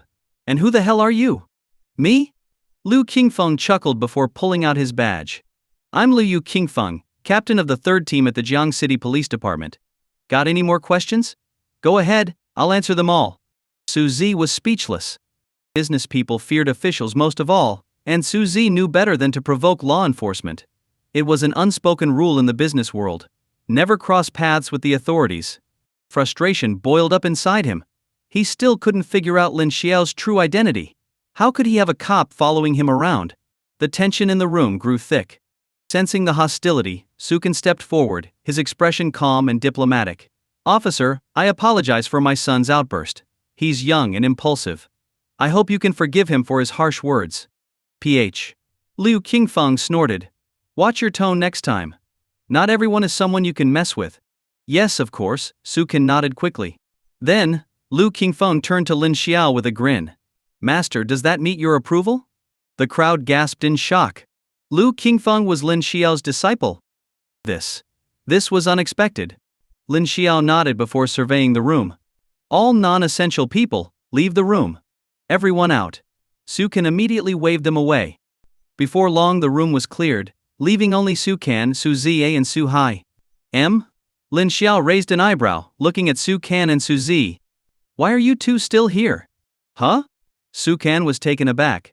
Do we need to leave too? What do you think? Lin Xiao replied, his tone calm but firm. In the end, Su Kan reluctantly relented, and both he and Su Zi left the room together. After Su Kan and Su Zi left, the atmosphere in the room became much calmer. Lin Xiao casually sat down on the sofa, his eyes fixed on Su Hai. Su Hai took a deep breath. Mr. Lin, is my father really poisoned? Yes, Lin Xiao confirmed with a nod. But how? He hasn't gone out recently, he's been at home the entire time. Su Hai furrowed his brows in confusion. Lin Xiao let out a cold laugh. Just because he hasn't interacted with outsiders doesn't mean he can't be poisoned. After all, there are still people on the inside, right? Boom. The impact of these words left Su Hai and the others exchanging stunned glances. None of them were fools. Lin Xiao, are you suggesting that someone in the Su family poisoned my grandfather? Su Wan cautiously asked the question that had crossed everyone's mind. That's impossible. My father is the face of the Su family. Who would be so foolish as to harm him? Su Hai exclaimed in disbelief. Lin Xiao chuckled bitterly and shook his head. People's hearts are unpredictable. Just because you wouldn't do it doesn't mean others wouldn't. Even though your grandfather has stepped back from the family's leadership, as long as he's alive, he's a threat to certain people. To secure a firm hold on power in the Su family, someone might see him as an obstacle that needs to be removed. Who could have done this? Lu Qingfeng asked, his curiosity piqued. I think I know. Su Wan suddenly shouted. Who? Lu Qingfeng quickly followed up. Su Wan gritted her teeth. Lin Xiao, are you saying? It was my uncle? What? Su Hai's eyes widened in shock, disbelief written all over his face. Lu Qingfeng was equally stunned. Could this really be true? A son poisoning his own father? It seemed too outrageous. But Lin Xiao nodded in agreement. That's right. It was him. This. Su Hai was speechless, his mouth hanging open in shock. Getting rid of your grandfather would benefit Su Kan the most, there's no doubt about it. I noticed at the family gathering that he was already trying to undermine your grandfather's authority. He clearly wants to secure his place at the top, Lin Xiao explained. That's despicable. How could he do something so vile? Su Hai stomped his foot in anger, unable to contain his rage. I never would have thought Su Kan would go so far. This is inhuman. Now it makes sense why my father has been acting so strange lately. It's because he was poisoned. Lin Xiao, is there a way to save my grandfather? Su Wan asked, focusing on the most important issue. There is, Lin Xiao replied calmly. Thank goodness. Su Wan sighed in relief. As long as there was hope, they could breathe a little easier. In fact, what Su Jin had been afflicted with wasn't an ordinary poison, but a type of gyu, a parasitic poison used in black magic. Lin Xiao had recognized this the moment he checked Su Zhen's pulse. After all, Lin Xiao had recently inherited the legacy of the gyu master, making him highly knowledgeable about all kinds of gyu techniques. It only took a glance for him to diagnose what was afflicting Su Jin. Meanwhile, elsewhere in the Su family estate. After being sent out by Lin Xiao, Su Kan and his son Su Zi had retreated to their study. In the quiet room, Su Kan sat in his chair, his eyes narrowed and his face expressionless, deep in thought. Su Zi, standing next to him, looked at his father with concern. Dad, do you think we'll be exposed? I don't think so, Su Kan shook his head. Gyu techniques are incredibly obscure. Very few people understand them, and Lin Xiao, that young upstart, surely wouldn't be able to figure it out. Then why did he accuse me of poisoning grandfather right in front of everyone? What was that about? Su Zi asked, still shaken by the confrontation. Su Kan frowned. From what I can tell, it was probably just a bluff, a tactic to make you confess. If Lin Xiao really had evidence, that cop Lu Qingfeng would have arrested you on the spot. Do you think they would have let you walk away so easily? That makes sense, Su Zi nodded firmly. Damn that Lin Xiao. He tried to trick me, but I didn't fall for it. If I had panicked, I would have been caught. Still, as long as Lin Xiao is around, I'll always feel uneasy. We need to deal with him, Su Kan said, his eyes narrowing further. Su Zi snorted. Don't worry, Dad. I'll take care of him. I'll find someone to deal with Lin Xiao. Just be careful. Don't kill him. Lin Xiao has some connections. Ouyang Xun and Zhang Sheng both treat him with respect. If something happens to him, Zhang Sheng won't let it slide, and if they trace it back to us, it'll be a serious problem, Sukin warned cautiously. We're at a critical moment. We can't afford any mistakes. Do you understand? I understand, Dad. I won't make a move unless I'm sure. You don't have to worry, Suzy reassured him with a serious expression. Back in Su Zhan's room, Lin Xiao approached the bed once again. Seeing Su Zhan struggling to breathe, Lin Xiao couldn't help but feel a pang of sympathy. Although he had only met the old man once, Su Zhan had treated him kindly. In fact, Su Zhan had been the first to support the idea of him and Su Wan being together. Just as Lin Xiao was about to begin using acupuncture to expel the Yu worms from Su Zhan's body, a voice suddenly echoed in his mind. I want. It was a soft, childlike voice. It seemed to be coming from the sky-swallowing python. Lin Xiao was dumbfounded. Wait a second. This thing can talk. The sky-swallowing python, the king of all goo, was indeed extraordinary. What do you want? Lin Xiao mentally communicated with Xiao Bai, the python's affectionate nickname. I want to eat. I want to eat, Xiao Bai replied, its voice slow and deliberate. Lin Xiao was astonished. Can it eat Yu worms? If that were true, it would open up a whole new realm of possibilities for him. With that thought in mind, Lin Xiao summoned Xiao Bai from within him. As the small white snake materialized in Lin Xiao's palm, Su Wan and the others in the room were left in shock. What in the world? Master, what's going on? Why do you have a miniature snake? Lu Qingfeng exclaimed in surprise. Even Su Wan was puzzled. Lin Xiao, is this your pet? Yes, Lin Xiao nodded. Without further explanation, he placed Xiao Bai on Su Zhan's chest. What happened next stunned everyone. Xiao Bai used its tiny horns to make a small incision in Su Zhan's skin and burrowed inside. What?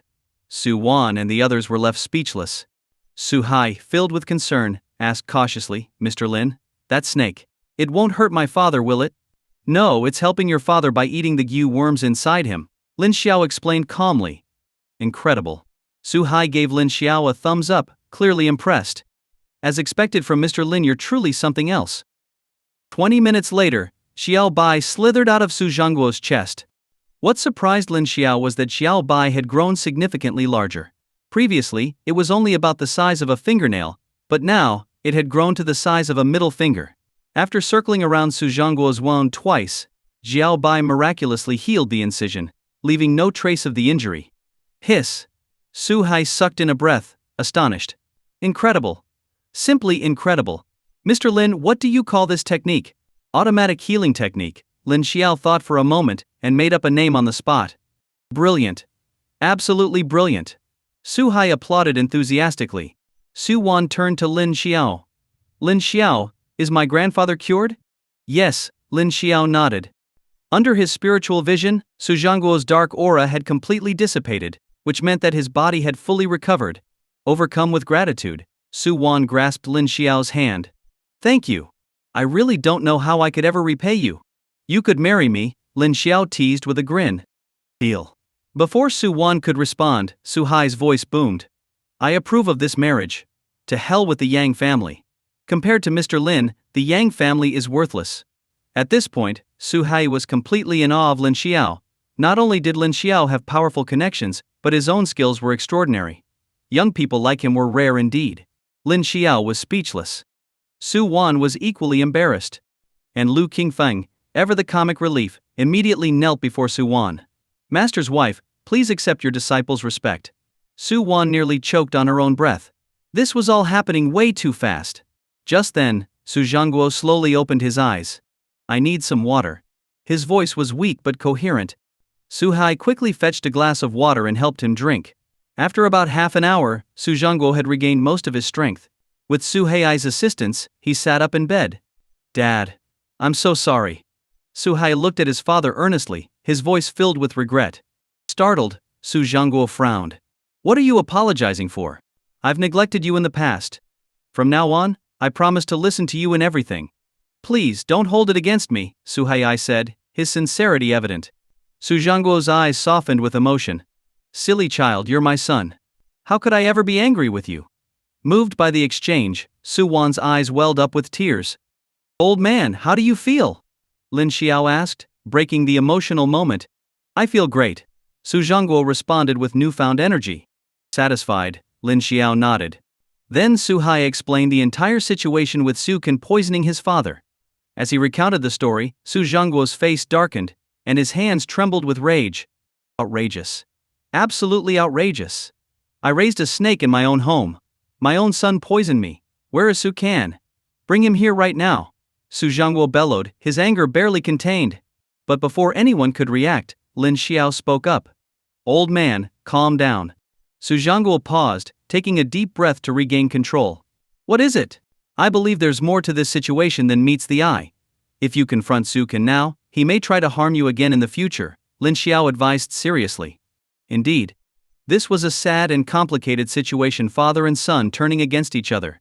This was the price of power and wealth. What should I do then? Su Zhangguo asked, looking to Lin Xiao for guidance.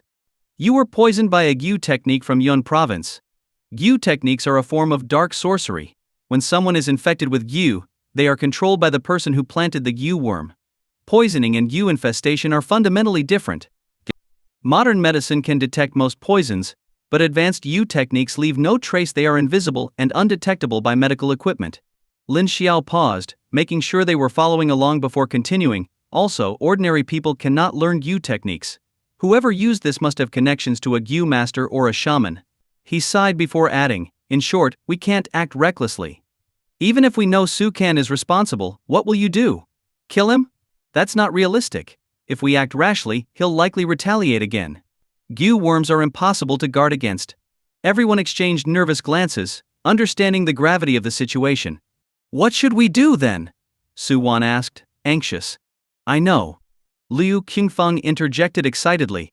Lin Xiao signaled for him to continue. We should play along. Let the old man pretend to remain ill while we investigate Su-kan's connection to the Gu master. Once we've uncovered everything, we can take them all down at once and eliminate the threat. Liu Qingfeng explained his plan enthusiastically. Lin Xiao nodded. Exactly. That's what I had in mind. Cutting the weed at its root. I like it. This plan is solid, Su-hai agreed, clearly impressed. Su-wan, however, raised a concern. But if my grandfather continues to pretend to be sick, doesn't that mean he'll have to keep drinking the medicine? Won't he get poisoned again? Lin Xiao chuckled. No need to worry. The Gu worm has already been removed from his body. Even if he drinks more of the medicine, it won't affect him anymore. Got it. Su-wan nodded, reassured. Good. Let's proceed as planned, Su Zhangguo declared, bringing the discussion to a close. Just then, there was a knock at the door, followed by Su Zi's voice from outside. Grandfather, it's time. Lin Xiao exchanged a glance with Su Zhangguo, who immediately understood. He lay back down and closed his eyes, pretending to be unconscious. Su Zi strode into the room, swaggering as usual. When he saw Su Zhangguo lying motionless, a faint, smug smile tugged at his lips. Then, turning to Lin Xiao, he sneered. So, boy, what did you figure out? What's wrong with my grandfather? Well. Lin Xiao furrowed his brow and let out a long sigh. I couldn't figure it out. Ha, Su Zi scoffed loudly. Looks like all your bragging amounted to nothing. Serves you right. I thought you might have some real skill, but turns out you're just a charlatan. Now get lost. You. Lin Xiao gritted his teeth, then sighed in frustration. Forget it, Qingfeng, let's go. With that, Lin Xiao turned and headed for the door, with Liu Qingfeng and Su Wan following closely behind.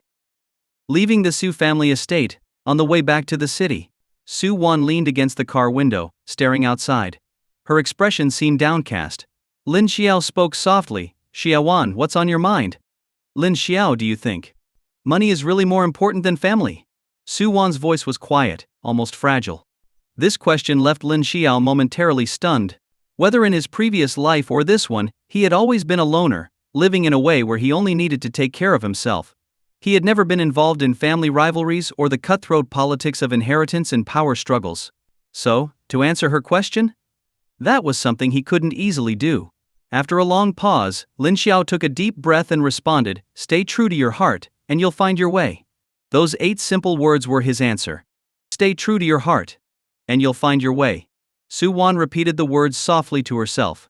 After a while, she let out a deep breath. Thank you, Lin Xiao. I think I know what to do now. At the same time, in Xuanxi, inside the Ghost Controllers Alliance, a large meeting room was filled with people over 100 in total. Most of them were C-rank Ghost Controllers, and there were about 20 B-rank ones as well. The strength of this group far surpassed that of the Ghost Controllers Alliance in Jiang City. At the head of the room sat a man known as Fu Feng. His eyes were half closed as he stared at one of the Ghost Controllers on his right. "Fifth brother, what did you find out?" Fu Feng asked in a low voice. The man with a single eye, called Old Five, spoke in a raspy voice. "Master Feng, the situation isn't looking good." "Oh?" Fu Feng frowned. "What do you mean?" Old Five, sitting stiffly, explained. "Yesterday morning, I went to No Return Island first, just as you suspected. The ghosts there have all vanished, and the Ghost Marquis has mysteriously disappeared without a trace. There's no sign of him left. If I had to guess, he's likely been killed." The room fell into a stunned silence as the other Ghost Controllers exchanged uneasy glances. The Ghost Marquis on No Return Island wasn't weak. To kill him, someone would need at least a rank peak level strength. Could it be that Jiang City has produced such a formidable person? One of the Ghost Controllers speculated. Impossible. Jiang City is right next to us. If an rank Ghost Controller had appeared, we would have known about it by now. Exactly. But then how do we explain this? It's too strange. If Jiang City really does have an rank Ghost Controller, it could threaten our status. The resources from the capital might be redirected to them, another voice added, heightening the tension. Fu Feng asked in a measured tone, "What about the Red Star Hotel?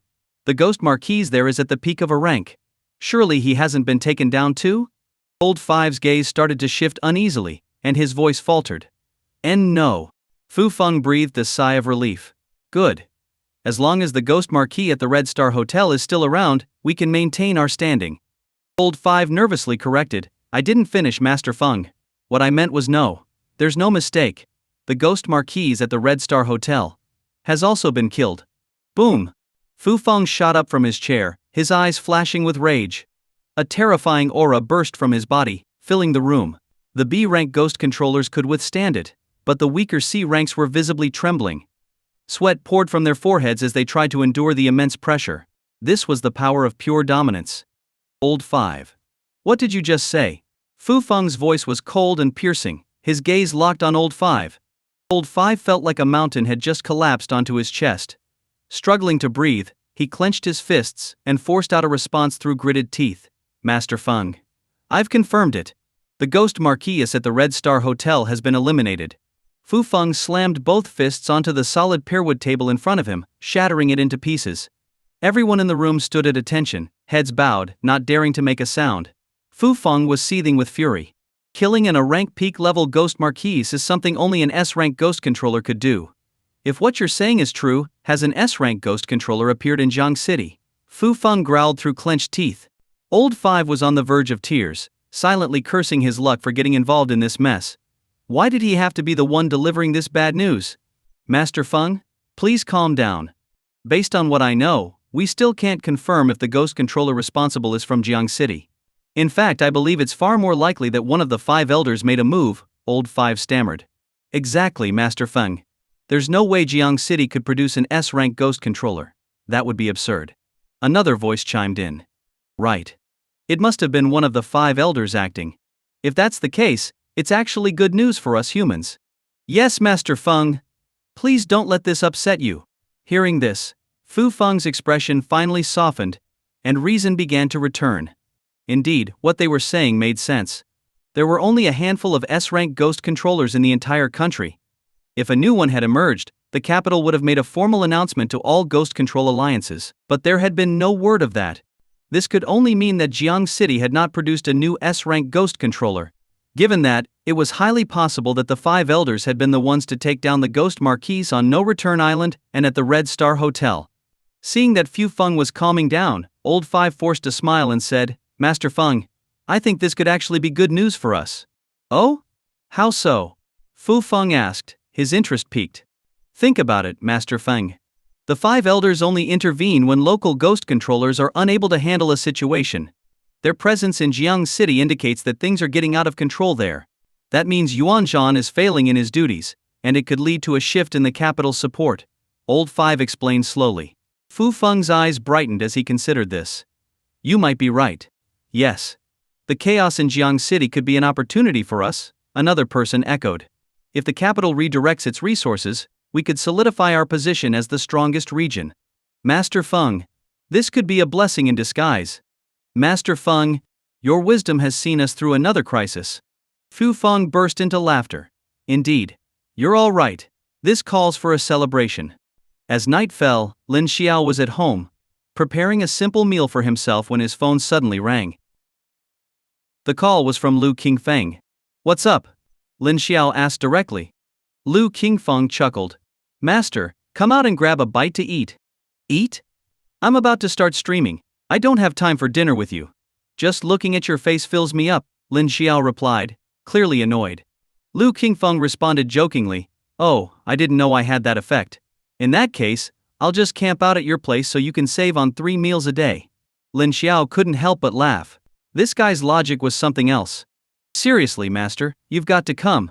I'm on a blind date, and it's my first time. I have no experience. As the saying goes, once a teacher, always a father. You've got to help me with this major life event, right? Lu Qingfeng rambled on. I don't have a son like you, Lin Xiao said sternly. Lu Qingfeng almost choked in disbelief. Listen to this, does that even sound like something a person would say? In the end, Lin Xiao reluctantly agreed to come. The real reason? He was out of instant noodles at home. Otherwise he definitely wouldn't have gone. Despite being a bit clueless, Lu Qingfeng had chosen a nice restaurant, a quiet and elegant Western-style place.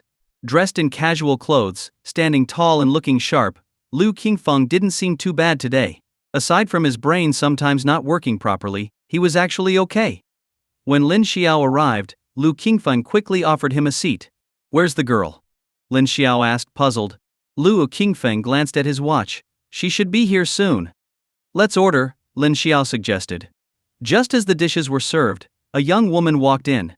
She had a good figure and was nearly 1.7 meters tall. She approached their table with a smile. Excuse me, which one of you is Lu Qingfeng? The girl asked. Lu Qingfeng cleared his throat and straightened his clothes before responding. That would be me. And who's this? She asked, glancing at Lin Xiao curiously. Oh, this is my master, Lu Qingfeng quickly explained. He's an amazing Taoist priest. He can even rid faces and feel bones. Oh? The woman, named Xiaowen, was surprised but didn't press for more details. You look much prettier in person than in the photos, Lu Qingfeng said, trying to break the ice with a compliment. Lin Xiao almost cringed from secondhand embarrassment. Could this opening line be any more cliché? Xiaowen smiled, raising her eyebrows. So, should I say that you're also more handsome in person? Lu Qingfeng grinned widely. No need. Everyone knows I'm handsome. Xiaowen couldn't help but laugh, covering her mouth. I didn't expect police officers to be so funny. I always thought they were very serious. Lu Qingfeng waved it off. I can be serious, but in front of someone I like, I tend to act more relaxed. After all, I know we'll eventually become family. If that's the case, I need to show my true self. Lin Xiao couldn't believe his ears. He thought Lu Qingfeng was clueless, but this guy was playing on a whole different level.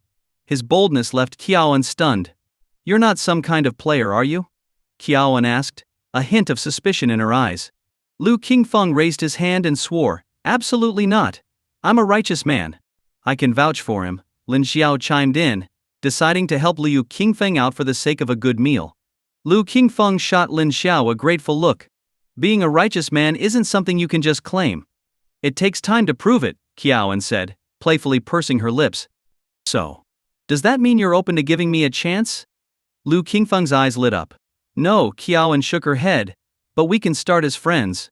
Lu Qingfeng's excitement deflated a bit, but he quickly perked up again. Starting as friends was better than nothing, right? Soon, the food arrived, and Lin Xiao didn't hesitate to start eating. After a while, Qiaowen turned to Lin Xiao, steering the conversation to a more serious topic. Lin Xiao, can you really read faces and bones?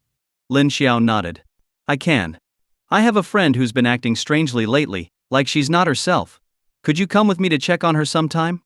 Before Lin Xiao could answer, Lu Qingfeng eagerly chimed in. Is your friend pretty? Qiaowen was taken aback. Why do you ask? Well, you can see that my master here is a good-looking man, but he still doesn't have a girlfriend. As his disciple, I'm just trying to help him out. You know, find him a nice woman, maybe even your friend, Lu Qingfeng said with a shrug, his intentions plain as day. Qiaowen tilted her head. She's quite pretty, actually. Then, could you set her up with my master? Lu Qingfeng asked bluntly. Lin Xiao let out a long sigh. This guy was unbelievable. Tonight was supposed to be Liu Qingfeng's date, and somehow he had roped Lin Xiao into it. Before Lin Xiao could protest, he heard a cold voice. Lin Xiao. Looking up, he saw Yang Xing approaching, accompanied by a stunning woman. The moment Lin Xiao saw Yang Xing, his brow furrowed. There was a dark, ominous aura around him. He was possessed. And judging by how thick the aura was, it seemed that an evil spirit had latched onto him. Lin Xiao. It really is you. Yang Xing rasped, stopping in front of the table. Yang Xing, really? You've gone both ways now? Lin Xiao said with a faint smile. At those words, the diners in the restaurant immediately turned their heads in their direction. Both ways? What does that even mean? Isn't that Yang Xing from the Yang Corporation? Yeah, that's him. Wait, does that mean he's gay? No way. If this news gets out, it's going to blow up. That guy doesn't look normal. Maybe it's true. As the murmurs filled the restaurant, Yang Xing's face grew darker and darker. Lin Xiao, you'd better watch your mouth. Yang Xing growled, his voice hoarse and his expression dark. Lin Xiao shrugged casually. Did I say something wrong? What's the matter? Can't face the truth? In that case, you're not much of a man. Yang Xing was furious. The incident at the Su family estate was the greatest humiliation of his life. Thankfully, the Su family had the sense to keep it quiet, so it hadn't spread. But here was Lin Xiao, talking about it openly as if it were nothing. How could he swallow this insult? Yang Xing, I'd advise you to make the most of your remaining time. Don't waste it bickering over trivial things, Lin Xiao said, narrowing his eyes at him. What? Yang Xing frowned deeply. What are you trying to say? Are you threatening me? I'm not threatening you.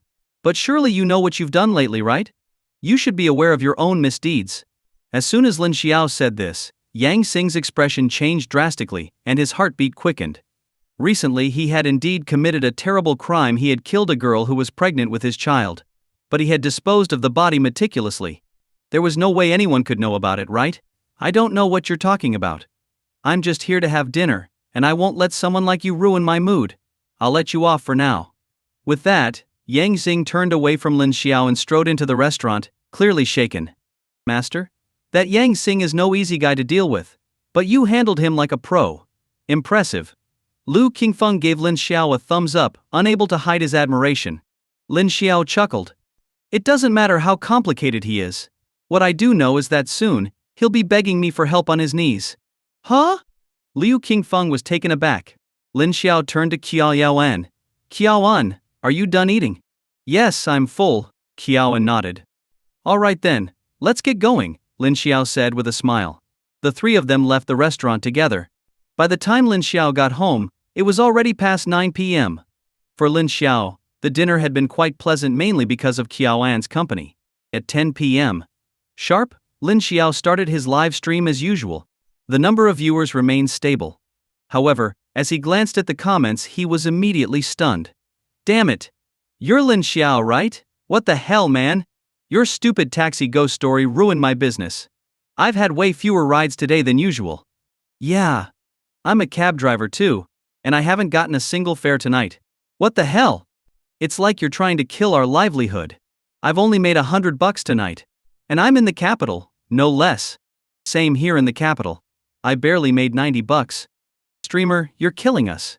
I usually make so much more than this. Lin Xiao was baffled. How could this be? He was just a streamer telling spooky stories. Could he really have that much influence? He found it hard to believe. With a wry smile he responded, friends, I really don't think this is because of me. Maybe today people just don't feel like taking taxis across the whole country? That's some bullshit, man. Don't even try it. We all checked, it's because of you. Damn it, this is too much. We've survived safety regulations and fierce competition, but we're going down because of some supernatural story streamer. The taxi drivers were at their wits' end, while the rest of the viewers couldn't help but laugh at the absurdity of it all. I know I shouldn't be laughing at this, but I can't help it. Sorry. Ha ha ha, the streamer is in shock. This is hilarious. Who could have predicted this? The streamer really underestimated his own influence. Sorry. But I have to laugh. Let's all band together and take down this troublemaking streamer. Damn it. This streamer is too much. Yeah. He's being a jerk. Lin Xiao rubbed his forehead in exasperation. He couldn't believe this was happening. What could he do? He was just as frustrated as the taxi drivers. Alright everyone, calm down. It's not a big deal. Next time, I'll tell another taxi story and clear your names. That was all Lin Xiao could offer. Now, let's start tonight's story. With that, Lin Xiao slipped into character and began his narration. Xiao Zhou was a recent college graduate, just 2 years out of school. His job was exhausting, and the pay wasn't great. Living in a first-tier city put him under a lot of pressure, so he decided to move to an older, cheaper neighborhood. The neighborhood was one of those old 6-story apartment buildings from the 1980s. Each floor had 2 apartments. One night, on his first day moving in, Xiao Zhou went out with some friends to celebrate. By the time he got back, it was around 10 p.m. A bit tipsy, he made his way up to the 3rd floor, navigating by the dim light in the stairwell. This building didn't have an elevator, so it was stairs all the way. At the landing of the 3rd floor, Xiao Zhou stopped to catch his breath. After a short break, he resumed climbing and fumbled for his keys at the door. As he was about to unlock it, a cold hand suddenly touched his back. The hand felt like it had no warmth, cold as ice. Instantly sobered up, Xiao Zhou froze, his body stiffening as if he had been struck by lightning. He couldn't move. "Young man." A raspy, old voice sounded behind him. Despite his rising fear, Xiao Zhou slowly turned around. In front of him stood an old woman, her face full of wrinkles. Her skin was dry and rough, like the bark of an old tree. Her silver hair was messy, and she was slightly hunched over. She showed no emotion, and her cloudy eyes stared straight at Xiao Zhou. Swallowing hard, Xiao Zhou cautiously asked, "Excuse me, do you need something?" The old woman's eyes suddenly turned cold. Her voice, like a bellows, rasped out from her dry lips. "Tonight.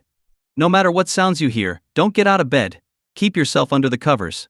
Xiao Zhou's face turned pale. He didn't understand why the old woman was telling him this. It made no sense. Before he could say anything more, the old woman added, "I'm not here to harm you, young man. Just remember what I said. No matter what you hear, don't leave your bed, otherwise, something bad will happen." With that, the old woman turned and disappeared into her apartment. She lived right across from Xiao Zhou. As soon as Xiao Zhou entered his apartment, he quickly forgot the old lady's warning. After all, he was a young man with a solid education, so how could he believe in ghosts or supernatural stuff? He took a quick cold shower and collapsed into bed. Half asleep, he suddenly heard the sound of marbles bouncing on the floor. Click, click, click, click. The noise pierced the stillness of the night, sharp and unsettling. Xiao Zhou tried to ignore it, pulling the blanket over his head and turning over, hoping to fall back asleep. But just as he shifted, a sudden chill ran down his spine. A wave of coldness seemed to invade his body, creeping through every pore. Goosebumps spread all over him, and his body shivered involuntarily. This was the middle of summer. It had been over 30 degrees Celsius during the day, and even at night, the temperature still hovered around 20 degrees. Yet here he was, curled up tightly under his blanket, shivering uncontrollably as cold sweat trickled down his back. Still in a groggy state, he brushed it off, assuming he might have caught a cold. Click, click, click, click. Click, click, click, click. The sound of the marbles echoed again, this time as if they were rolling right by his ear. Xiao Zhou shot up in bed. Outside, he could hear the occasional chirp of birds. The bright moonlight filtered through his window, faintly illuminating his room. His eyes darted around, scanning the space. Everything seemed normal. The marble sounds stopped abruptly. Grumbling under his breath, Xiao Zhou muttered, "What kind of people live in this place? Who the hell plays with marbles in the middle of the night? Damn it!" The rest of the night passed without incident. The following day, Xiao Zhou worked overtime until nearly 11 p.m. before heading home, utterly exhausted. After quickly eating a bowl of instant noodles and taking a shower, he crawled into bed, ready to sleep. But just as he was about to close his eyes, the sound of a toilet flushing came from the bathroom. The sound was clear and unmistakable. Startled, Xiao Zhou sat up straight, his heart racing. He quickly turned on the light and cautiously got out of bed, inching toward the bathroom. His heart pounded faster with every step. He knew that the toilet's flush mechanism had just been replaced by the landlord 2 days ago. There shouldn't be any issues, right? But why did it flush by itself? 1,000 thoughts raced through his mind, like a slideshow of possibilities. An icy shiver crawled down his spine. Fear surged through him, each step becoming heavier and slower. Finally, he stood in front of the bathroom door. But he lacked the courage to open it. It was as if the world outside the door was safe, but inside lay unimaginable horror. Whoosh! Suddenly, the toilet flushed again. Xiao Zhao's heart nearly stopped. Sweat beaded on his forehead, and his temples throbbed. Fear, panic, and dread all flooded his mind. A cold chill shot up from his feet to the top of his head. His mind felt like a chaotic mess. Finally, steeling himself, Xiao Zhao took a deep breath and flung the door open. Whoosh! Seeing the empty bathroom, Xiao Zhao let out a long breath. It felt like a weight had been lifted off his chest. The terrifying scene he had imagined didn't exist. Everything seemed normal. Calming himself, he inspected the toilet's flush mechanism but found nothing wrong. He returned to bed, but by now it was well past midnight. Xiao Zhou had completely lost any desire to sleep. Grabbing his phone, he started scrolling through social media. Soon, an article caught his attention. The headline read, "Do you hear the sound of marbles rolling on your ceiling at night?" Boom! As soon as he saw that title, Xiao Zhou's scalp tingled. That description, it matched exactly what he had been experiencing. Nervously, he clicked on the article. The post wasn't very long. But when Xiao Zhou read the line that said, "The sound of marbles rolling is often made by restless spirits," he froze. Restless spirits. The phrase hit him like a curse, paralyzing him with fear. All of his prior skepticism, his belief in rationality and science, crumbled in that instant. Click, click, click, click. Click, click, click, click. Just then, the sound of marbles bouncing on the ceiling echoed again. A-H-E, A-C, Xiao Zhou screamed in terror. At that moment, he was completely overwhelmed. As the story reached this point, the live chat in Lin Jiao's stream exploded with comments. "Holy crap. Stop, streamer. I've experienced something like this before. Damn it, I hear marbles rolling at night too where I live. Shit, I'm terrified. Streamer, please stop. No way. This is real life. I'm hearing marbles right now from my ceiling. Wow. This streamer knows his stuff. I'm a cab driver and now I'm drenched in cold sweat just from listening to this. Please, I beg you, stop telling this story." The chat was flooded with comments. People were freaking out, spamming the chat with their messages. Some of the more faint-hearted viewers were covering their ears, too scared to listen any further. Meanwhile, at Su Wan's house, she was secretly listening to Lin Xiao's ghost story. When the story reached this point, she suddenly sat bolt upright in bed. In a panic, she hurriedly turned on all the lights in the house. Yes, she had been scared stiff by Lin Xiao's story. After gulping down a glass of water, Lin Xiao continued with the story. The sound of marbles rolling on the ceiling didn't stop all night. Xiao Zhou was on edge the entire time, unable to sleep. The next day, due to his sleep deprivation, he was severely scolded by his boss at work. That evening, exhausted, Xiao Zhou came home and collapsed into bed. He didn't care anymore, he had to sleep, or his body would give out. But not long after he closed his eyes, the strange sounds started again. A flush echoed from the bathroom, followed closely by the persistent sound of marbles bouncing on the ceiling. Xiao Zhou's nerves were stretched to their limit. Yet, extreme exhaustion weighed him down. His eyelids were heavy, and his body refused to move. Just then, a cold draft swept through the partially open window. It was bone-chilling. Xiao Zhou felt the cold seep into his skin, sending shivers down his spine. Beads of cold sweat formed on his forehead. He had developed a fever. His body burned like a furnace, the heat almost unbearable. He forced his eyes open, desperately trying to stay awake. But no matter how hard he tried, his body wouldn't budge. Click, click, click, click. The sound of marbles persisted, growing louder in his ears. Panic surged through Xiao Zhou. He knew he was experiencing what people called sleep paralysis. Realizing this, Xiao Zhou tensed his legs, clenched his teeth, and summoned all his strength. A sharp pain shot through his body. Finally, he regained control over himself. Xiao Zhou scrambled out of bed. As he was about to step down, the old woman's warning suddenly echoed in his mind. At night, no matter what you hear, don't get out of bed. Stay under the covers. His emotions became a whirlwind of fear and confusion. Now, he was too scared to leave the bed. Everything that had happened felt far too strange. Click, click, click, click. The sound of the marbles persisted, grating on his nerves, pushing him to the edge of insanity. In the end, Xiao Zhou couldn't take it anymore. He jumped out of bed, threw on his clothes, and rushed out of the apartment, heading upstairs. He clung to a faint hope. Maybe someone really did live above him, and perhaps there was a child who liked playing with marbles late at night. If he could confirm that, he could finally stop living in constant fear. Otherwise, he felt he would lose his mind if things continued like this. Arriving on the 4th floor, the dimly lit hallway was silent, save for the echo of his footsteps. He could even hear his own shallow breathing. Standing in front of the door, Xiao Zhou raised his hand to knock, but hesitated. Taking a deep breath, he knocked anyway. Knock, knock, knock. The sound of his knocking reverberated through the empty hallway. Minutes passed. No response came from inside. Xiao Zhou didn't want to give up. He knocked on the rusty metal door again. Still, no one answered. His frustration grew. Swearing under his breath, he banged on the door harder, yelling, "Open up! Damn it, are you crazy? Playing marbles in the middle of the night. What the hell is wrong with you?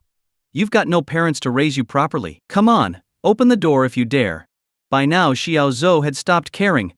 Even if there really was a ghost inside, he was past the point of being scared. Click. Click. Just then, a door creaked open. Xiao Zhou's heart nearly stopped. But then he realized it was the door across from him that had opened. A burly, disheveled man reeking of alcohol stood in the doorway, staring Xiao Zhou down with bloodshot eyes. Under the man's gaze, Xiao Zhou gulped hard. He opened his mouth to say something but found no words. The man growled, "Kid, what the hell's your problem? Yelling like a lunatic in the middle of the night." Startled, Xiao Zhou quickly forced a smile and said, "Sorry, brother, I didn't mean to bother you." The man wasn't having it. "Get lost. You know you're bothering me, and you're still standing here? Get out of my face. They say even a clay statue has its limits." Xiao Zhou had already apologized, but this guy kept yelling at him.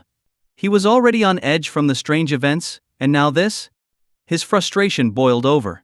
Straightening up, he retorted, "You think you can push me around just because I'm polite? I live downstairs. The people across from you play marbles every night, and I came up here to tell them to knock it off. What's your problem? You think being big makes you special?" The man's face instantly went pale. His voice wavered as he replied, "Are you out of your mind, kid? No one lives across from me." Boom! Xiao Zhou's mind went blank. His legs started to tremble uncontrollably. His temples pounded, and every ounce of strength seemed to drain from his body. Leaning against the wall, his breathing grew heavy and ragged. Seeing Xiao Zhou's reaction, the man sneered, "Damn it, talking nonsense in the dead of night. What rotten luck I have. Get lost already." With that, the man slammed the door shut. Xiao Zhou, clinging to the wall for support, shakily made his way back downstairs. His legs felt like jelly. He wasn't even sure how he managed to get down the stairs. But before he could catch his breath, what he saw next sent his heart plummeting into his stomach. There in the hallway right across from his apartment, the old woman was crouching on the floor. In front of her was a metal basin. Inside, she was burning paper money, the kind used for the dead. A gust of wind swept through the hallway, and one of the half-burnt bills fluttered to Xiao Zhou's feet. Staring at the eerie image of the Jade Emperor on the bill, Xiao Zhou felt as if he had been plunged into ice-cold water. His entire body began trembling uncontrollably. But that wasn't the most terrifying part. What scared him even more was what he saw next. On either side of his apartment door stood two paper effigies. Their faces were deathly pale, with bright red spots painted on their cheeks. An overwhelming sense of dread filled the hallway. Suddenly, the old woman's cloudy eyes shifted toward Xiao Zhou. Her gaze was devoid of any emotion. Xiao Zhou's body froze. A warm liquid trickled down his legs. Yes, he had wet himself from fear. Then, the old woman's raspy voice broke the silence. "Young man, come here." Xiao Zhou gasped for air, his chest heaving, but his body seemed to move on its own, slowly walking toward her. Xiao Zhou stood beside the old woman like a lifeless puppet. His wide-open eyes stared blankly at the iron basin, where flames still roared. The old woman looked up at him and said, "Just wait a little longer. It'll be over soon." Xiao Zhou had no idea what she meant by that. Wait a little longer? What will be over soon? His head was filled with confusion, but he didn't dare ask. He feared that if he said anything, this strange old woman might turn on him. And whatever happened next, he didn't want to imagine. Time passed slowly. After about 15 minutes, the old woman struggled to stand up. She looked at Xiao Zhou and said, "Come with me." With that, she turned and walked into the house. Without fully understanding why, Xiao Zhou followed her inside. The room was dimly lit, not by electric lights but by the flickering glow of oil lamps scattered throughout. The scent of incense filled the air, sharp and overwhelming. In the center of the room stood a large statue of Buddha. In front of it were 3 meditation cushions. The old woman took her place on the middle cushion and gestured for Xiao Zhou to sit down as well. Xiao Zhou, now in a state of dazed obedience, sat down cross-legged without hesitation. The old woman took a deep breath and asked, "You must have a lot of questions, don't you?" Suppressing his fear, Xiao Zhou stammered, "Yes, I do.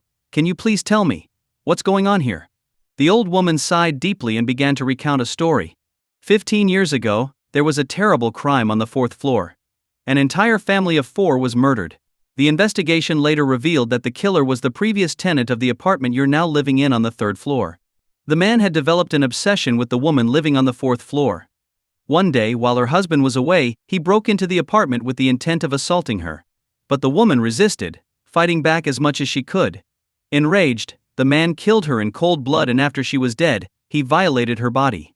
The woman's 2 children were in another room, doing their homework. When they came out and saw the scene, they screamed in terror. The killer, without hesitation, murdered both of the children. He then hid in the apartment, waiting for the husband to return home. When the husband walked through the door that night, he too met a gruesome end. After slaughtering the entire family, the killer set fire to the apartment and fled. But just 2 months later, a foul, rotting smell started to come from your apartment. When the landlord opened the door to investigate, they found the source of the stench beneath the floorboards was the decaying body of the killer himself. To this day, the spirits of the 2 children sometimes wander the building. And that's why your apartment can never find peace. As Xiao Zhou listened to the horrifying tale, he sat frozen, unable to move. His voice trembled as he whispered, "How? How could something like this happen?" Seeing his shock, the old woman's face twisted into a sorrowful smile, her skin like withered bark. "I warned you, didn't I? I told you not to get out of bed no matter what you heard at night." Xiao Zhou was speechless. She had indeed warned him. He had ignored her. In a small voice he asked, "What do I do now?" The old woman's voice was raspy. "Don't worry. I've already burned offerings and placed the paper figures outside. They won't bother you for a while. You can stay without fear." Even with her reassurance, Xiao Zhou still felt uneasy. Knowing the truth now, he was more terrified than ever. The mere thought of stepping back into his apartment sent shivers down his spine. Sensing his fear, the old woman reached into her pocket and handed him a yellow talisman. "If you're still worried, keep this with you. It will protect you for a year." Grateful, Xiao Zhou accepted the talisman as if it were a treasure. He thanked her repeatedly before heading back to his apartment. As soon as he stepped inside, the old woman's face twisted into a strange, eerie smile. Back in his apartment, Xiao Zhou felt somewhat reassured.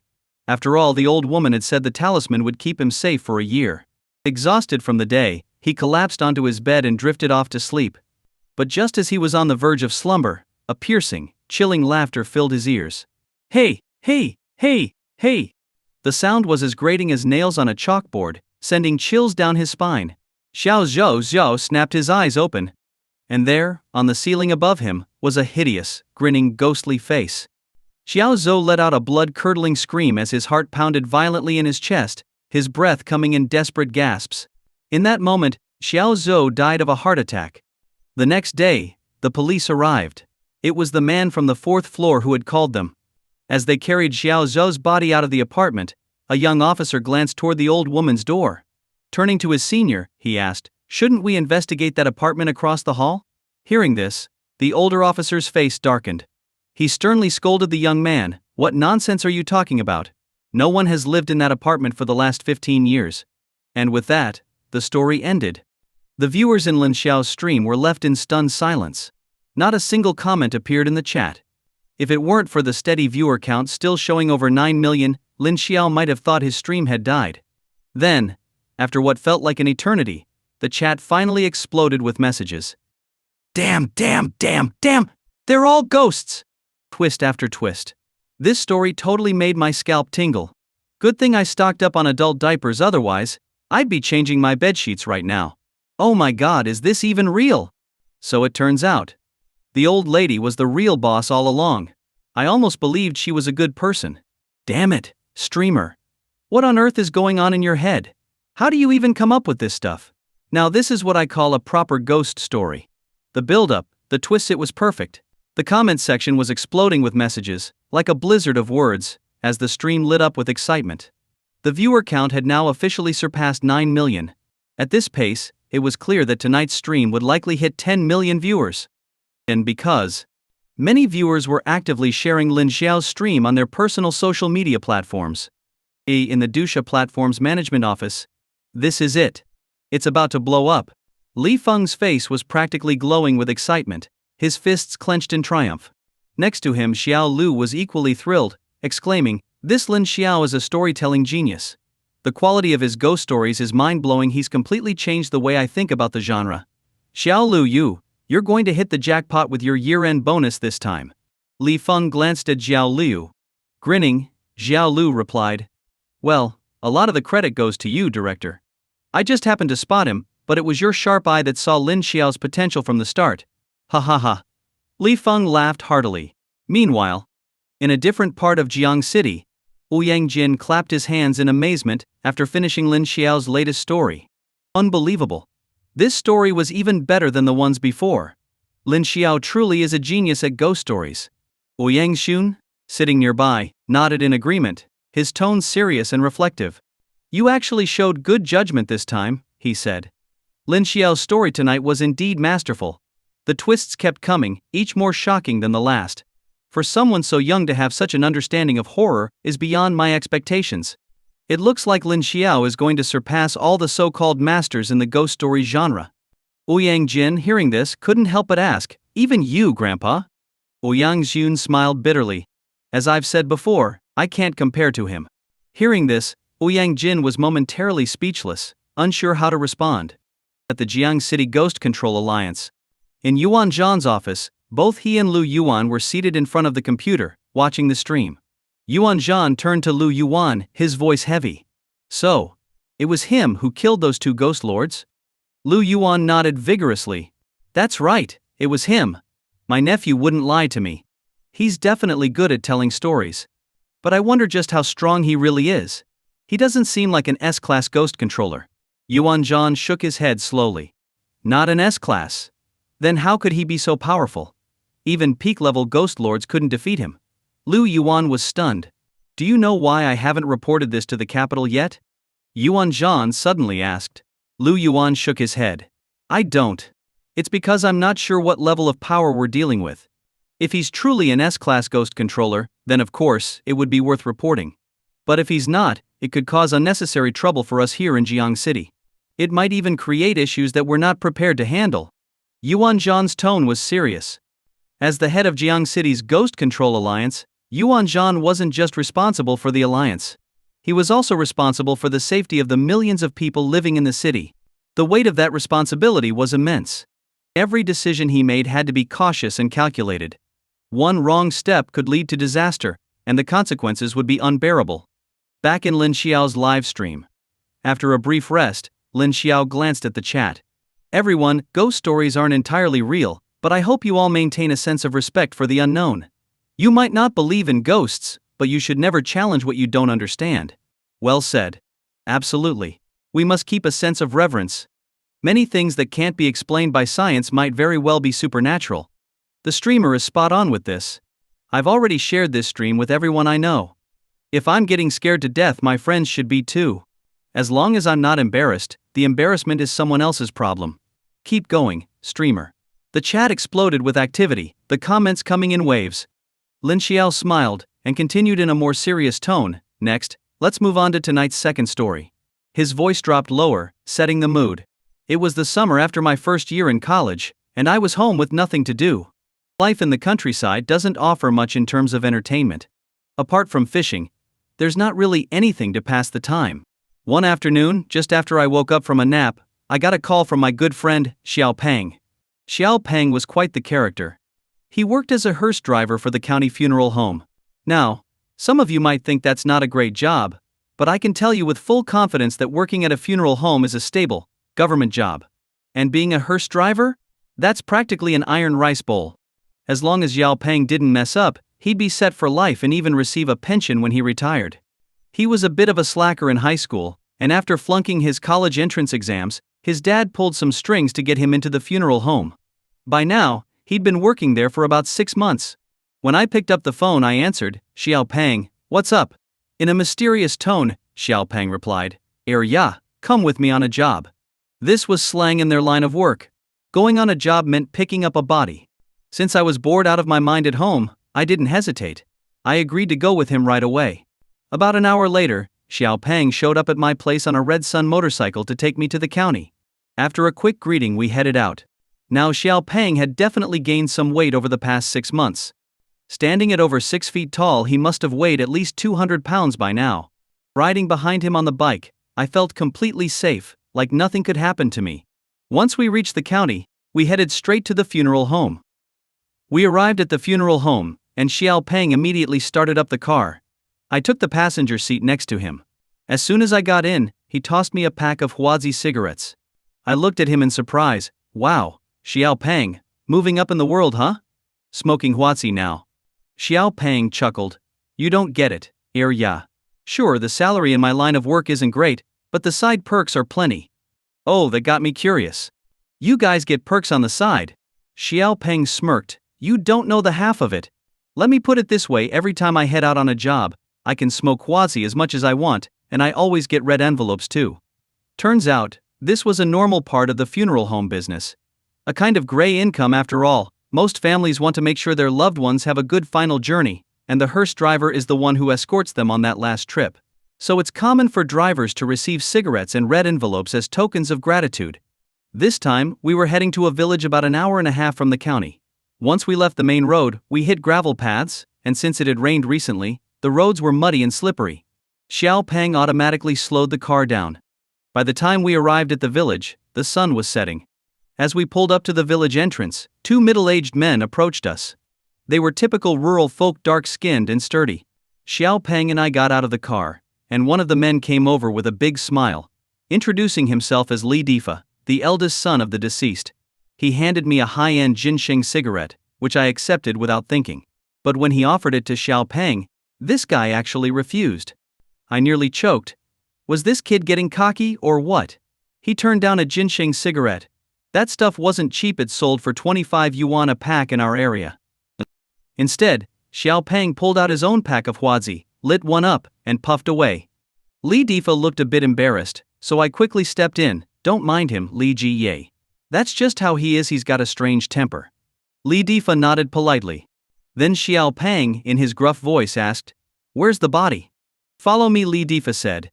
And he and another villager led the way while Xiao Peng and I trailed behind. I nudged to Xiao Peng. You're really something, huh? Turning down ginseng. Xiao Peng shot me a glance. You don't get it. If I'd taken it, we'd only get 2 cartons of ginseng later. But by refusing, we'll get Huazi. I was speechless, and couldn't help but give him a thumbs up. This guy was a pro clearly, he'd done this plenty of times before.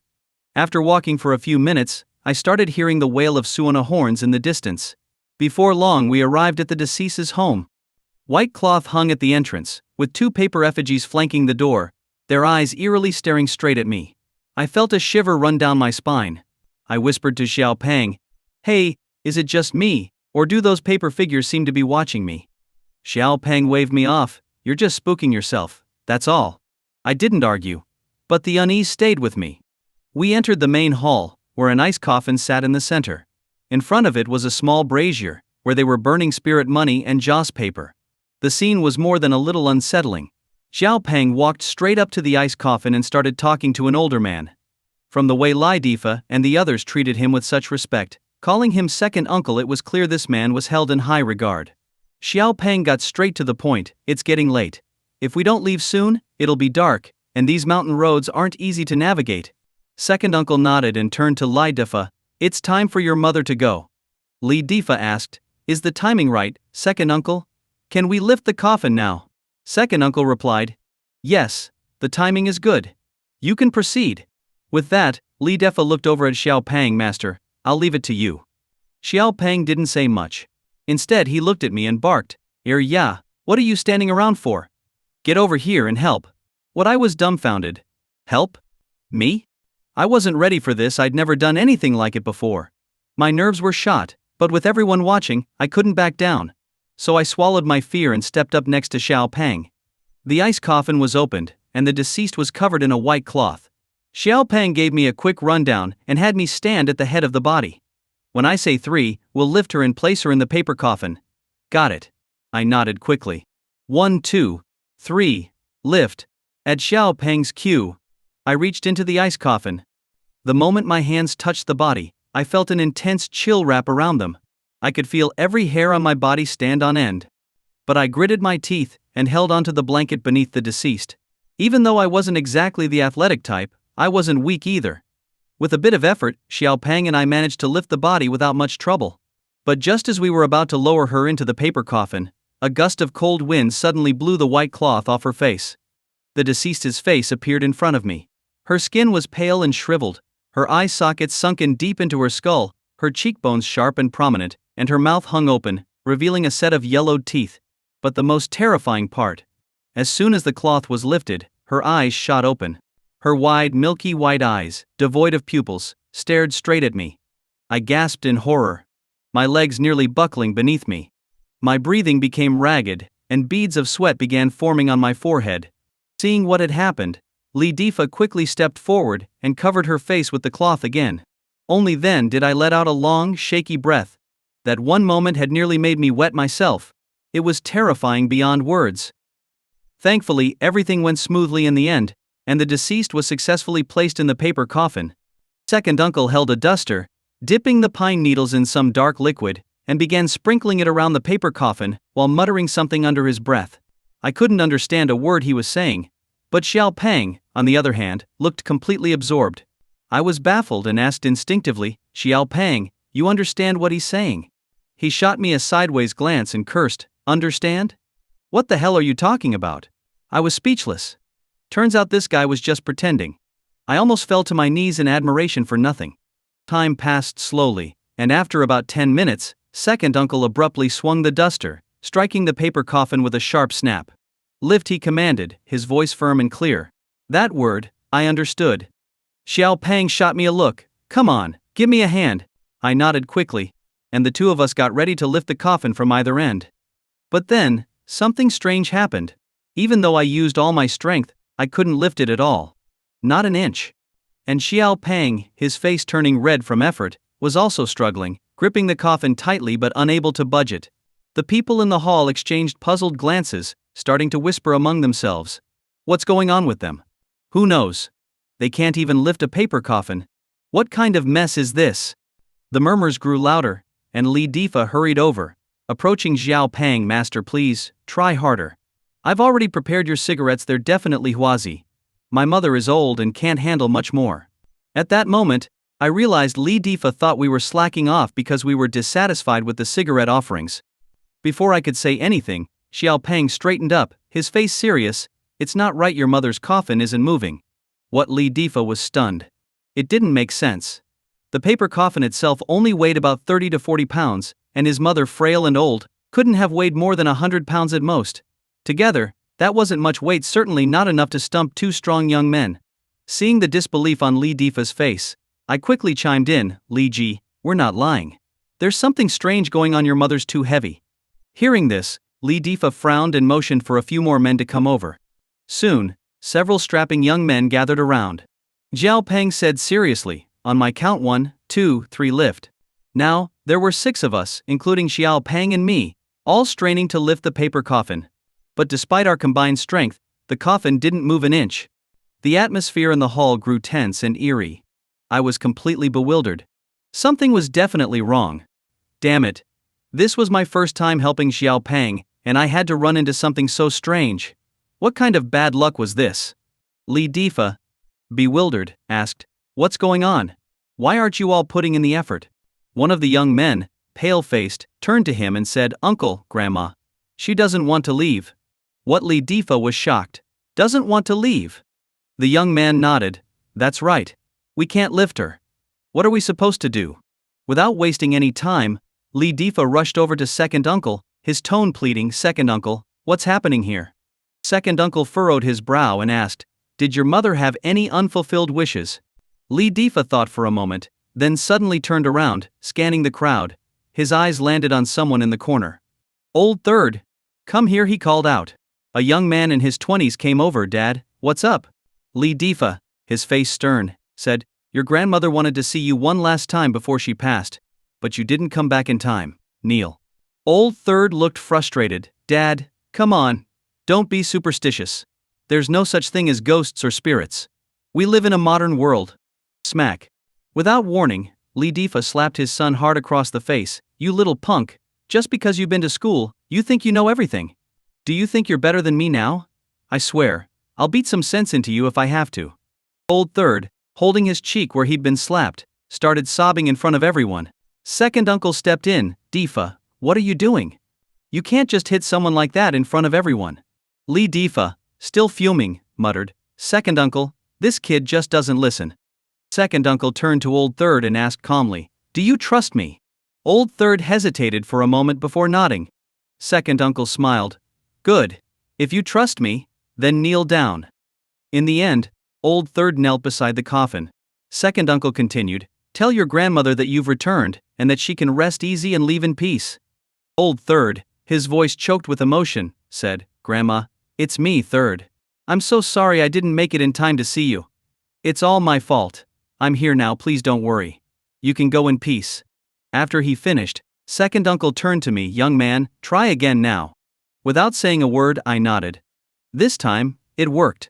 With just a light effort from Xiao Peng and me, the coffin lifted easily. Seeing this, Old Third, still kneeling, gasped in disbelief. The rest of the journey was uneventful. The deceased was carefully placed into the hearse without further trouble, and Xiao Peng quickly shut the door. Lee Defa came rushing over, holding 2 cartons of Huazi cigarettes, one for each of us. And not just the cigarettes, we also each received a thick red envelope. I felt the weight of the envelope and grinned nice and heavy. Lee Defa, with a pleading look, said, Brother, my mother was always terrified of cars. She'd get sick no matter what she was riding in. This is her last journey, and I don't want anything to go wrong. Please drive slowly, I beg you. Seeing his sorrow, I nodded earnestly. Don't worry, Li Yi will get her to the funeral home safely. Lee Defa kept nodding. Thank you, brother, thank you so much. We climbed back into the hearse, and Xiao Peng started the engine, driving out of the village. The hearse from the funeral home was actually a modified Jinbei van.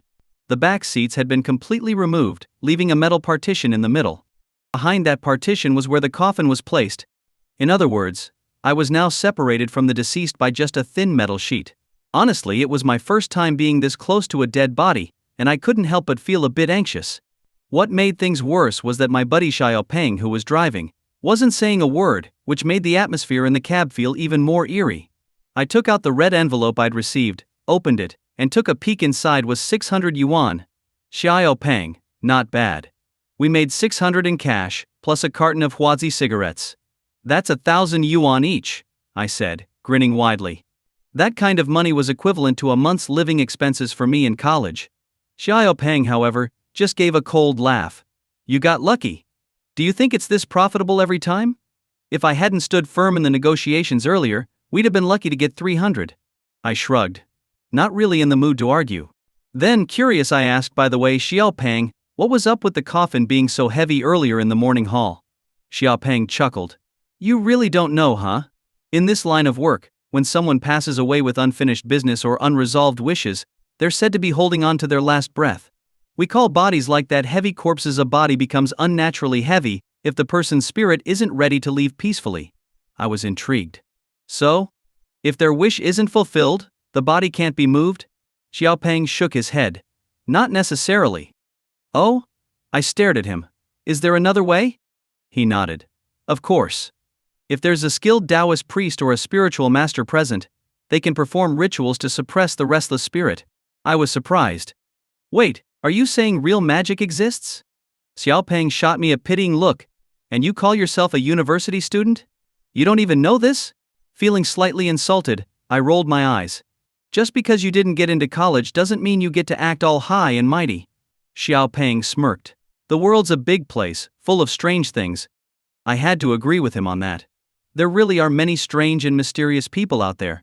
After driving for less than half an hour, the sky was completely dark. The mountain road was empty, save for our van. Xiao Peng, clearly in a rush, pressed down on the gas pedal, causing the van to jolt and bump along the rocky path. Gripping the handle, I glanced at him and reminded him, take it easy. Didn't Li Yi say his mom couldn't handle rough rides? Xiao Peng rolled his eyes at me. What do you know? He just said that to sound good. It's getting late, and if we don't hurry, the road will only get worse. I couldn't argue with that, so I just let it go. For some reason, A wave of drowsiness hit me. I glanced over at Xiaopeng, muttering, "Drive carefully. I'm going to catch some sleep." Xiaopeng didn't respond, lighting a cigarette as smoke filled the cab. I rolled down the window a bit for some fresh air, and soon dozed off. I don't know how much time passed, but suddenly, I was jolted awake by a loud tapping sound on the metal partition. My brain buzzed, and I shot up in my seat, wide awake. The sound was so real. My eyes opened wide in alarm. Xiaopeng, startled by my reaction, slowed the van and muttered, "Damn, what's up with you?" Stammering, I asked, Didn't you hear that?" He looked at me, confused. "Hear what?" I didn't answer right away. Instead, I glanced nervously at the metal partition behind me. The sound had definitely come from that direction. My skin began to crawl, and my heart raced. A deep unease settled over me, tightening in my chest. Pointing shakily at the partition, I stuttered, That." It was someone knocking on the metal plate. Xiaopeng scoffed, slammed on the brakes, and brought the van to an abrupt halt. Suddenly, the atmosphere inside the van grew thick with tension. Xiaopeng stared at me for a long moment before speaking. "Are you sure you're not just hearing things?" I shook my head frantically. "No, I'm sure of it. Someone definitely knocked on the partition." I saw Xiaopeng gulp hard, his expression tense. Clearly he was starting to get a little spooked too. I whispered, "Is there anyone in the back?" Xiaopeng, his voice unsteady, replied, "What are you talking about? The only thing back there is the body." I felt a chill run down my spine, and I couldn't stop myself from shuddering. Just then, a cold breeze blew through the open window, and every hair on my arm stood on end. Fear, panic, unease, all those emotions flooded through me at once. I was genuinely terrified. There shouldn't be anyone back there, so what was making that sound? Could it have been the old lady? No, I told myself, that's impossible. At that time I was still a staunch atheist. Suddenly Xiaopeng reached for his pocket and swore, "Damn it, where's my life-saving talisman?" I blinked at him. "Your what?" Xiaopeng took a deep breath. "The protective talisman my master gave me. I've worn it every day since I started driving this van. How the hell did it disappear?" I didn't know what to make of it. My mind was already spinning from everything that had happened. The next few minutes felt like an eternity. With trembling hands, I lit a cigarette and took a deep drag. Xiaopeng glanced over at me. "Are you sure you didn't just imagine it?" I didn't respond. I wasn't sure of anything anymore. Seeing me stay quiet, Xiaopeng grumbled, "You're just freaking yourself out. There's nothing going on. Quit scaring yourself with this nonsense." With that, he restarted the van. But I was too shaken to sleep now. I kept my eyes glued to the road ahead. Outside, the dim glow from the headlights barely illuminated the winding mountain path. Beyond that, everything was pitch black. It felt as if the darkness itself was a gaping maw, waiting to swallow us whole. The van moved steadily forward, and as we approached the asphalt road, I finally began to relax a little. Just as I was about to say something to Xiaopeng to lighten the mood, a loud, heavy knocking came from the metal partition again. Thud, thud, thud. This time the sound was unmistakably clear, and Xiaopeng slammed on the brakes immediately. I felt a chill run down my spine, my back now covered in cold sweat, and my palms clammy. Xiaopeng, too, was breathing heavily, his face pale and drained of color. The cold mountain wind swept by, making me shiver involuntarily. I looked at Xiaopeng, my voice shaky. What the hell is going on?" He shook his head, his tone grim. "You might not believe it, but this is the first time something like this has happened to me too." Hearing this, I was stunned. Of all the days, I had to be the one to experience Xiaopeng's first paranormal incident, even though he'd been driving the hearse for 6 months without any issues. Talk about bad luck, I must have drawn the short straw this time. I looked at Xiaopeng nervously and whispered, "So, what do we do now?" He stayed silent for a moment before bending down and pulling out a butcher's knife from under the seat. I was completely taken aback. "What are you doing with that?" I asked. Not because I was afraid he'd hurt me, we'd been buddies for years, but because I couldn't figure out why a hearse driver would be carrying a butcher's knife. Xiaopeng didn't answer my question, just said, "Get out." With that, he opened the door and stepped out of the van, and I hurriedly followed suit.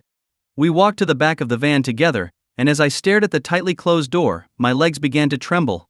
This was terrifying. For the first time in my life, I felt how close I was to death just one door away. I glanced at Xiaopeng and asked, "You're not seriously thinking about opening that door, are you?" Without looking at me, he replied coldly, "You open it." I was dumbfounded. "What? Me? Open it?" I exclaimed, my voice almost breaking. I was practically begging, "Xiaopeng, don't mess with me like this. I can't open that door. You're trying to get me killed." Xiaopeng frowned. "What are you so scared of? I've got a butcher's knife here. If that old lady comes back to life, I'll chop her up, no problem." I was speechless. I had no idea how to respond to that. Seeing that I was still standing there frozen, Xiaopeng urged me again, "Come on, quit wasting time. If we wait until midnight, we'll both be in deep trouble." Midnight, when the yin energy is strongest, is when spirits are at their most powerful. I knew that much. Seeing the determined look on Xiaopeng's face, I gritted my teeth and forced myself to act. I grabbed the handle with both hands and, with one swift motion, pulled the door open. Clunk. As the door swung open, the paper coffin came into view. A biting cold surged into me, as if the very air was trying to freeze my bones. My skin prickled, every hair standing on end as I peered into the dimly lit van. Thankfully, the scene one had feared, the corpse coming to life, didn't happen. I let out a long breath of relief. Xiaopeng cursed under his breath, "Damn it. We scared ourselves for nothing." I didn't say a word, but I felt the same. Then, without a word, Xiaopeng tossed the butcher's knife into the van and told me to close the door. Once we were back inside the van, Xiaopeng started the engine and sped towards town. Though I'd calmed down a little, I still couldn't shake the feeling of dread, half expecting the metal partition to start knocking again. Thankfully, we made it all the way into town without further incidents. Curious, I asked, "What's the deal with that butcher's knife?" Xiaopeng explained, "The butcher's knife is one of the most powerful objects for warding off evil spirits. It's used to suppress negative energy. I paid a hefty price to buy that knife from an old butcher who'd been using it for decades. That knife's been used to slaughter hundreds of pigs, if not more." I nodded, understanding. Apparently, there's more to the job of a hearse driver than I thought, with all sorts of superstitions and precautions to follow. At around 9 that evening, we finally arrived at the county funeral home. We carried the body into the morgue, and with that, our job was done. Xiaopeng looked at me and suggested, "Let's grab some snacks and go have a drink with my master." I agreed right away. After all, I'd just made a decent sum of money, so treating Xiaopeng to a meal seemed like the least I could do. We quickly picked up some food from a local deli and bought 2 bottles of baijiu before heading back to the funeral home. At the entrance, there was a small guardhouse with a faint light glowing from inside. Xiaopeng knocked on the door. "Master? It's Xiaopeng. Let's have a drink." We heard footsteps, and soon, the door creaked open. An old man with one eye appeared in the doorway. He was wrinkled and weathered, someone who had clearly seen a lot in life. The old man was known as Uncle Zhang, the night walk can for the funeral home. He'd once been a hearse driver himself. Uncle Zhang glanced at me, gave a small nod, and stepped aside to let us in. The guardhouse was small, with just a bed, a table, and a few chairs. We sat at the table as Xiaopeng unpacked the food and poured us each a glass of baijiu. He downed his glass in one go. Then, looking at Uncle Zhang, he said, "Master, we had some strange things happen on the job today." Uncle Zhang squinted at him. "You didn't wear your protective talisman?" Xiaopeng waved his hand dismissively. "Don't remind me. For some reason, I lost it today." Uncle Zhang's expression darkened. "Tell me what happened." Xiaopeng recounted everything that had occurred that day in detail. When he finished, Uncle Zhang nodded slowly. "You handled it well. That butcher's knife really does work to ward off evil." I looked at Uncle Zhang, curiosity piqued. "Uncle Zhang, you're a veteran in this field. I've got to ask, do strange things like this happen often?" Hearing my question, Uncle Zhang took a long swig of his drink, lit a cigarette that Xiaopeng handed him, and replied, "Quite a few." That caught my attention immediately. "Tell us a story." Xiaopeng chimed in too. "Yeah, master. I've been following you for a while, but you've never told me about anything like this." Uncle Zhang's face grew serious. "All right, since you're asking, I'll share a strange experience I had." He began to speak slowly. It was in the early 1980s. I had just started working at the funeral home. Back then, I was also a hearse driver. One evening I got a call from the higher-ups. There had been a car accident on the outskirts of the city, and someone had died. They told me to go pick up the body. I didn't hesitate. I drove straight to the scene of the accident. When I arrived, I was shocked by what I saw. A woman lay in a pool of blood, her head half crushed. Her skull was flattened, and there were pieces of brain and blood all over the ground. It was gruesome. Fighting the urge to throw up, I loaded the body onto the van. That's when I noticed something. The woman's arm was hanging in midair, and on her wrist was a large gold bracelet. From the looks of it, that thing had to be worth thousands. Back in the 80s, a gold bracelet worth thousands wasn't something to take lightly. My mood changed instantly. In our line of work, the gray income that is, under the table earnings was where the real money was. And there was an unspoken rule in our industry. Whatever you get your hands on first is yours to keep. Excited, I finished my job and drove back to the funeral home. Once I got back, I waited for the makeup artist to leave for dinner, then snuck over to the body and wrestled that bracelet off her wrist. It took a lot of effort, but I finally got it. The bracelet was heavy in my hand. I stuffed it into my pocket and went back to the guardhouse. Back then, not many people were willing to work at a funeral home. So during the day I drove the hearse, and at night, I was also the security guard. I practically lived in the guardhouse. With the bracelet in my pocket and feeling pretty happy about my earnings, I went out, got some snacks, and a couple of bottles of baijiu, and started drinking alone in the guardhouse. I don't know how much time passed, but all of a sudden, a flash of lightning lit up the sky, followed by a heavy downpour. I wasn't bothered though. Sitting in the guardhouse, listening to the rain while sipping on my drink, it was actually pretty relaxing. Before I knew it, I'd dozed off. But in the middle of my sleep, a loud knocking on the door startled me awake. The knocking was sharp and insistent. I groggily opened my eyes and yelled, "Who is it?" There was no response. I figured it was just the rain, so I rolled over and tried to go back to sleep. But the knocking came again, louder and more urgent than before. Annoyed, I got up, swearing under my breath, and opened the door. Just as I did, a gust of cold wind blew in, making me shiver. My teeth even started chattering. Outside, the rain was pouring, but there was no one in sight. My drunkenness started to wear off as I stared into the empty night. I muttered to myself, could the rain really sound like knocking? Shaking my head, I closed the door. But just as I turned to head back to bed, the knocking came again. My entire body froze, as if I had been struck by lightning. At that point, I was like you, Xiao Peng. Back when you were new to the job, still inexperienced and easily spooked. The knocking continued, getting faster and faster. My heart started pounding in my chest, and my scalp tingled. Trying to muster up some courage, I called out in a trembling voice, who's there? Still no answer. Bang! Bang! Bang! The knocking grew even more frantic. With my hands clenched into fists, I braced myself, walked back to the door, and took a few deep breaths to calm myself down. Then, in one swift motion, I flung the door open. What I saw next, I'll never forget for the rest of my life. Standing by the morgue was a ghostly white figure. The person only had half a head. The rest of it had been crushed flat, with chunks of brain still clinging to the face. Their one remaining eye, completely white, was staring straight at me. But that wasn't even the worst part. The ghost was extending its right hand toward me, and I could hear it clearly. "Give me back my bracelet. Give me back my bracelet.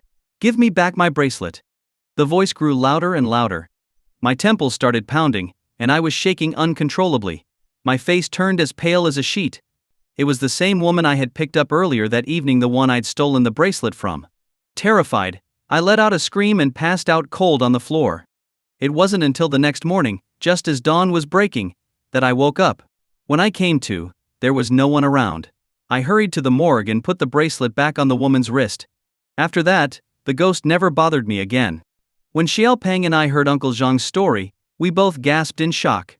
In comparison, what we went through today seemed like nothing. Uncle Zhang took another sip of his drink and said calmly, "That's why I always wear my protective talisman now. It wards off evil spirits. It's like they say, better to believe in it than not." I nodded vigorously, agreeing with his words. After we finished drinking, it was already past 10. Xiao Peng looked at me and asked, "So, what's your plan for tonight? Do you want me to book you a room in town, or do you want to crash with me?" Without hesitation, I replied, "Forget booking a room. After everything that's happened, there's no way I'm sleeping alone. I'll squeeze in with you." Xiao Peng nodded. "All right, let's head to the dorm then." The funeral home had an employee dormitory, a small 2-story building located directly across from the morgue. The moment I stepped inside, I was hit by the musty smell, mixed with a faint, fishy odor that reminded me of something unsettling. I wrinkled my nose and glanced at Xiao Peng. "Damn, Xiao Peng, how many times do you know, do the deed in here?" Xiao Peng laughed awkwardly.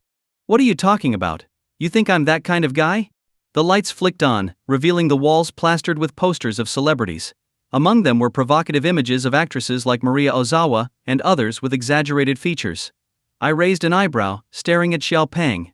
He scratched his head with a sheepish grin. Damn it, this is all my roommate's doing. He's a real weirdo putting up all these posters.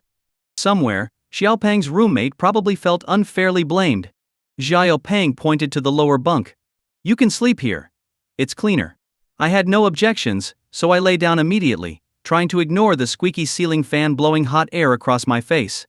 My mind was a bit hazy from exhaustion, so despite the stifling heat, I managed to doze off. I don't know how long I slept before I woke up, my bladder uncomfortably full. As I was about to get up and head to the bathroom, I suddenly saw a shadow flicker past the window.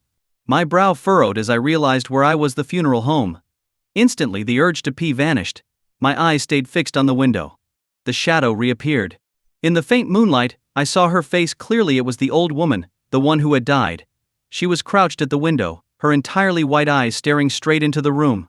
Her face was disturbingly withered, like dried tree bark, and her mouth stretched unnaturally wide, all the way to her ears, exposing rows of rotten yellow teeth. A cold sweat broke out across my body. My hands and feet went numb, trembling uncontrollably. I had never been so close to death or something beyond death. How could this be happening?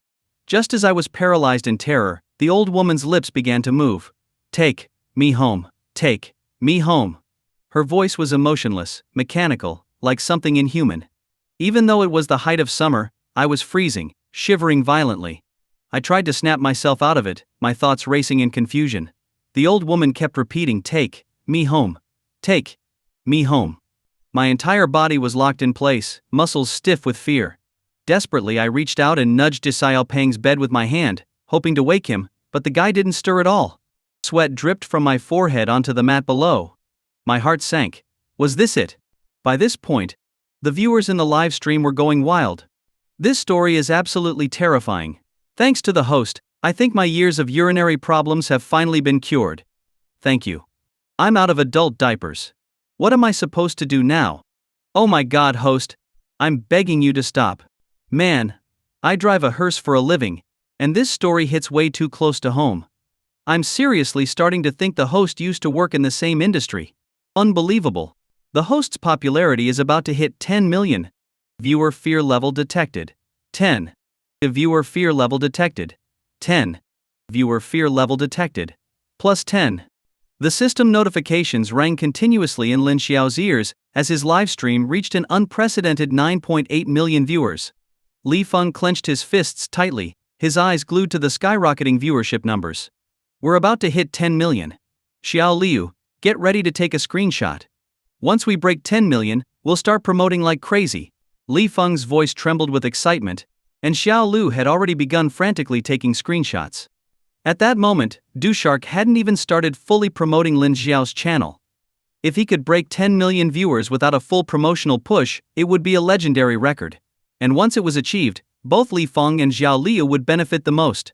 After all, they were the ones who had signed Lin Xiao. After a short break, Lin Xiao continued his story. It was as if the old woman knew I was awake. When I didn't respond, she started banging on the window, her voice growing louder. Take me home. I want you to take me home. Her voice pounded on my heart like a hammer. I was completely numb by then. My body refused to move. I wanted to get up, but I was frozen in place. Just when I thought I was done for, a powerful voice rang out. Go back. It was Uncle Zhang. With just 3 words, the old woman vanished from the window. In that instant, I regained control of my body, gasping for breath. Uncle Zhang came over, standing by the window. Are you okay? He asked. I stammered. Yeah, I'm fine. Uncle Zhang nodded. Good. Get some rest. That thing won't come back. I let out a long sigh of relief, but I didn't dare close my eyes for the rest of the night. I lay there wide awake until the sun came up. When Xiaopeng woke up and saw the dark circles under my eyes, he was startled. What the hell, man? Did you dig up someone's grave last night? You look awful. In response, I kicked him in the butt. Grave, my ass. Then I told him everything that had happened the previous night. Xiaopeng gave me a weird look. You're messing with me, right? I shot him a dirty look and had him drive me home immediately.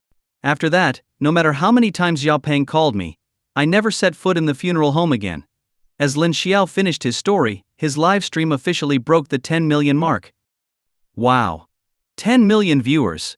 The host is incredible. How long has he even been streaming? That Uncle Zhang is something else. Just one sentence, and he scared away that old lady ghost.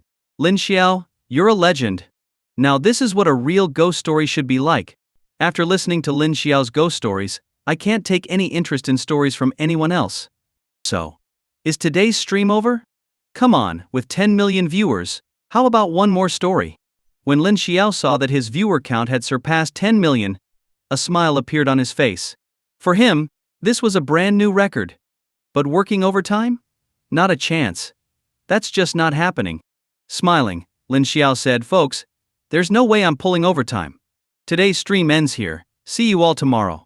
With that, he ended the stream. In the Dusha headquarters, Lai Feng excitedly asked Xiao Lu, "Did you get the screenshots?" "Yes." Xiao Lu nodded quickly, "I've got them. Lin Xiao is something else, he keeps surprising me again and again." Haha. Lai Feng laughed heartily. "Get in touch with the marketing department. Let's push this big on Weibo." "Got it." Xiao Lu responded immediately. Meanwhile, on the paranormal forum. Breaking news. Lin Xiao's stream reaches 10 million viewers. Milestone for a paranormal streamer. A new paranormal god rises. Lin Xiao, a god among storytellers. This is what true paranormal storytelling looks like. I now officially declare Lin Xiao the god of adult diapers. Posts sprung up like mushrooms after rain, flooding the forum. Among them, the post about the god of adult diapers gained the most interaction. In just a few minutes, it had amassed over 100,000 replies. LOL, sorry, I couldn't help but laugh at this title. Same here, I couldn't hold back. It's just too funny. Honestly, no joke, listening to Lin Xiao's stories really does require a good supply of adult diapers. Damn, I run a store that sells adult diapers, and sales have skyrocketed these past few days. I smell a business opportunity. Even though it was late at night, the forum was buzzing with activity. Soon after, Dusha's official Weibo account posted a brand new update.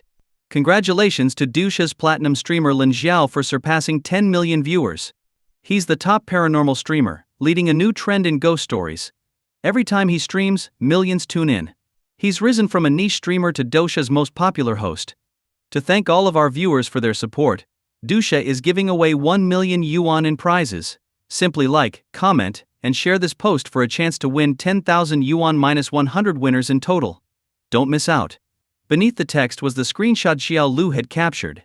Dusha's promotional tactics were undeniably brilliant, using 1 million yuan to generate massive buzz. Within moments, the comment section was flooded. Holy crap. Dusha is so generous, just giving away 1 million. Here I am, lowering everyone's chances of winning. Dusha rocks.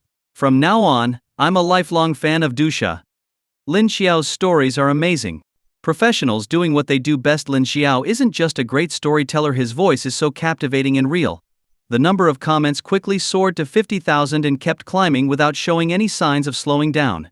On the trending list, hashtags related to Lin Xiao began to dominate. Lin Xiao stream breaks 10 million. Top paranormal streamer. Out of adult diapers. Lin Xiao's immense influence was undeniable. At the same time, in a luxurious villa in Kyoto, the chairman of the Langjia streaming platform, Shi Yuan, stared intently at the screen in front of him. Without hesitation, he picked up the phone and made a call. "Chairman, what's the matter?" came the voice on the other end. Shi Yuan spoke in a deep tone. "Zhang Qian, do you know about this Lin Xiao guy?" "Yes, I've heard of him." Zhang Qian responded quickly. "Has he ever registered with our platform?" Zhang Qian paused before answering. "I don't think so." "Tomorrow, reach out to him and see if we can bring him over to our side," Shi Yuan instructed. Zhang Qian was curious. "Chairman, do you think this Lin Xiao has potential?" "Potential? He's a paranormal streamer who became Dusha's top host in less than a month. What do you think?" Shi Yuan replied. Zhang Qian immediately understood. "Got it, Chairman. How much are we willing to offer?" "Anything under 50 million can be considered." "Understood." Zhang Qian agreed readily. That price range was something he could work with, especially since Dusha's platinum hosts typically had a base pay of 20 million. Offering double that would be hard to refuse. At the same time, over in Shanghai, the chairman of the Zhangqi platform made a similar call to his assistant, also looking to recruit Lin Xiao. They were prepared to offer 40 million yuan. In China, there were 3 top streaming platforms: Dusha, Langya, and Zhanqi. Each had carved out its own territory, dominating different parts of the streaming world. But with Lin Xiao's sudden rise, the delicate balance between them had been disrupted. Lin Xiao was now the hottest commodity in the streaming industry, a huge draw for any platform that could secure him. In today's world, followers meant power. Meanwhile, Lin Xiao had no idea about any of this. After finishing his stream, he went about his usual routine and prepared to go to bed. But just as he was about to lie down, his phone rang. It was Liu Qingfeng. "What's up? Can't sleep at this hour, night owl?" Lin Xiao teased as he answered the call. But Liu Qingfeng's voice was urgent. "Master, something's wrong. Our chief is in trouble." Lin Xiao frowned. "What happened?" "He was in a car accident. He's in the hospital now." Liu Qingfeng replied. Lin Xiao's tone became serious. "Come pick me up." "Got it." Liu Qingfeng agreed. Lin Xiao had a good impression of Zhang Sheng, their straight shooting and honest police chief. Since they had gotten to know each other, Lin Xiao had grown fond of him. Now that Zhang was in trouble, Lin Xiao wasn't about to sit idly by. 10 minutes later, Liu Qingfeng arrived, and the two of them headed straight for the hospital. On the way to the hospital, Lin Xiao glanced at Liu Qingfeng and asked, "How bad is Zhang Sheng's injury?" "I'm not sure, but it shouldn't be too serious," Liu Qingfeng replied. Lin Xiao sighed. "Didn't I tell him to be careful?" Liu Qingfeng gave a bitter smile. "Master, you know how it is. Chief Zhang doesn't believe in this stuff." "Well, then it's his own fault," Lin Xiao said indifferently. When they arrived at the hospital, they headed straight for Zhang Sheng's room. It was already late at night. Zhang Sheng lay on the hospital bed, his left hand wrapped in thick bandages, and his head was also bandaged, with one of his eyes swollen like an egg. Despite his injuries, he tried to sit up as soon as he saw Lin Xiao. "Lin Xiao, you were right. I really encountered something strange." Zhang Sheng's voice trembled. Lin Xiao sat down, calm as ever. "Tell me, what happened?" It was around 11 o'clock. I had just finished work and was driving home. As I approached an intersection, I saw an old man burning paper by the roadside. It confused me because it wasn't the ghost festival, so why would someone be burning paper? He paused, his expression growing more fearful. When I looked more closely, the old man suddenly disappeared. At first I thought I was just tired and seeing things, but then, "You won't believe this." Lin Xiao raised an eyebrow, unimpressed. "Zhang Sheng, now's not the time for suspense. Just tell me." No, I'm not playing around." Zhang Sheng quickly waved his hands. "That old man. He suddenly appeared right in front of my car. I panicked and swerved, and the car crashed into the guardrail." Liu Qingfeng chimed in cautiously. "Chief Sheng, was it really that spooky?" Zhang Sheng nodded seriously.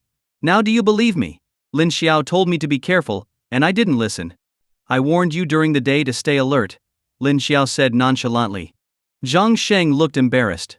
Yeah, I didn't believe it then, but now I realize there are things in this world that science just can't explain." "This is just the beginning," Lin Xiao said, shaking his head. "What do you mean?" Zhang Sheng asked, confused. "The black aura on your forehead is thicker than it was earlier. Whatever you've encountered isn't as simple as you think." "This is only the start," Lin Xiao said, his tone grave. Zhang Sheng inhaled sharply. "Lin Xiao, stop scaring me." Liu Qingfeng backed him up. "Chief Zhang, my master never lies." Zhang Sheng's anxiety grew. "So what do I do now?" Lin Xiao shrugged. "I don't know. Without knowing what kind of spirit it is, there's not much I can do." Zhang Sheng's face turned pale. This can't be happening." "Zhang Sheng, if you can, call your wife," Lin Xiao suddenly suggested. Zhang Sheng looked puzzled. "Why? You seem fine for now, but judging by the aura around you, it's likely your family could get dragged into this," Lin Xiao warned. Startled, Zhang Sheng quickly called his wife, Li Xiaoyun. Thankfully she answered. After asking her a few questions, he said, "How's our son?" "He's sleeping," Li Xiaoyun replied. "Check on him, make sure he's covered with his blanket," Zhang Sheng said gently. Li Xiaoyun agreed and went to check. But before even 30 seconds had passed, a blood-curdling scream erupted from her. Zhang Sheng's heart tightened. "What's wrong?" Your son. She screamed hysterically. Zhang Sheng's mind went blank. "Something's happened to my son. Let's go." To your house, now, Lin Xiao said decisively. Zhang Sheng wasted no time. He ripped out the IV in his arm, and the three of them rushed out of the hospital. Liu Qingfeng drove, Zhang Sheng sat in the passenger seat, and Lin Xiao was in the back. Why is this happening to me? I haven't wronged anyone. Why are they targeting my family? Zhang Sheng muttered in a daze, clearly distressed.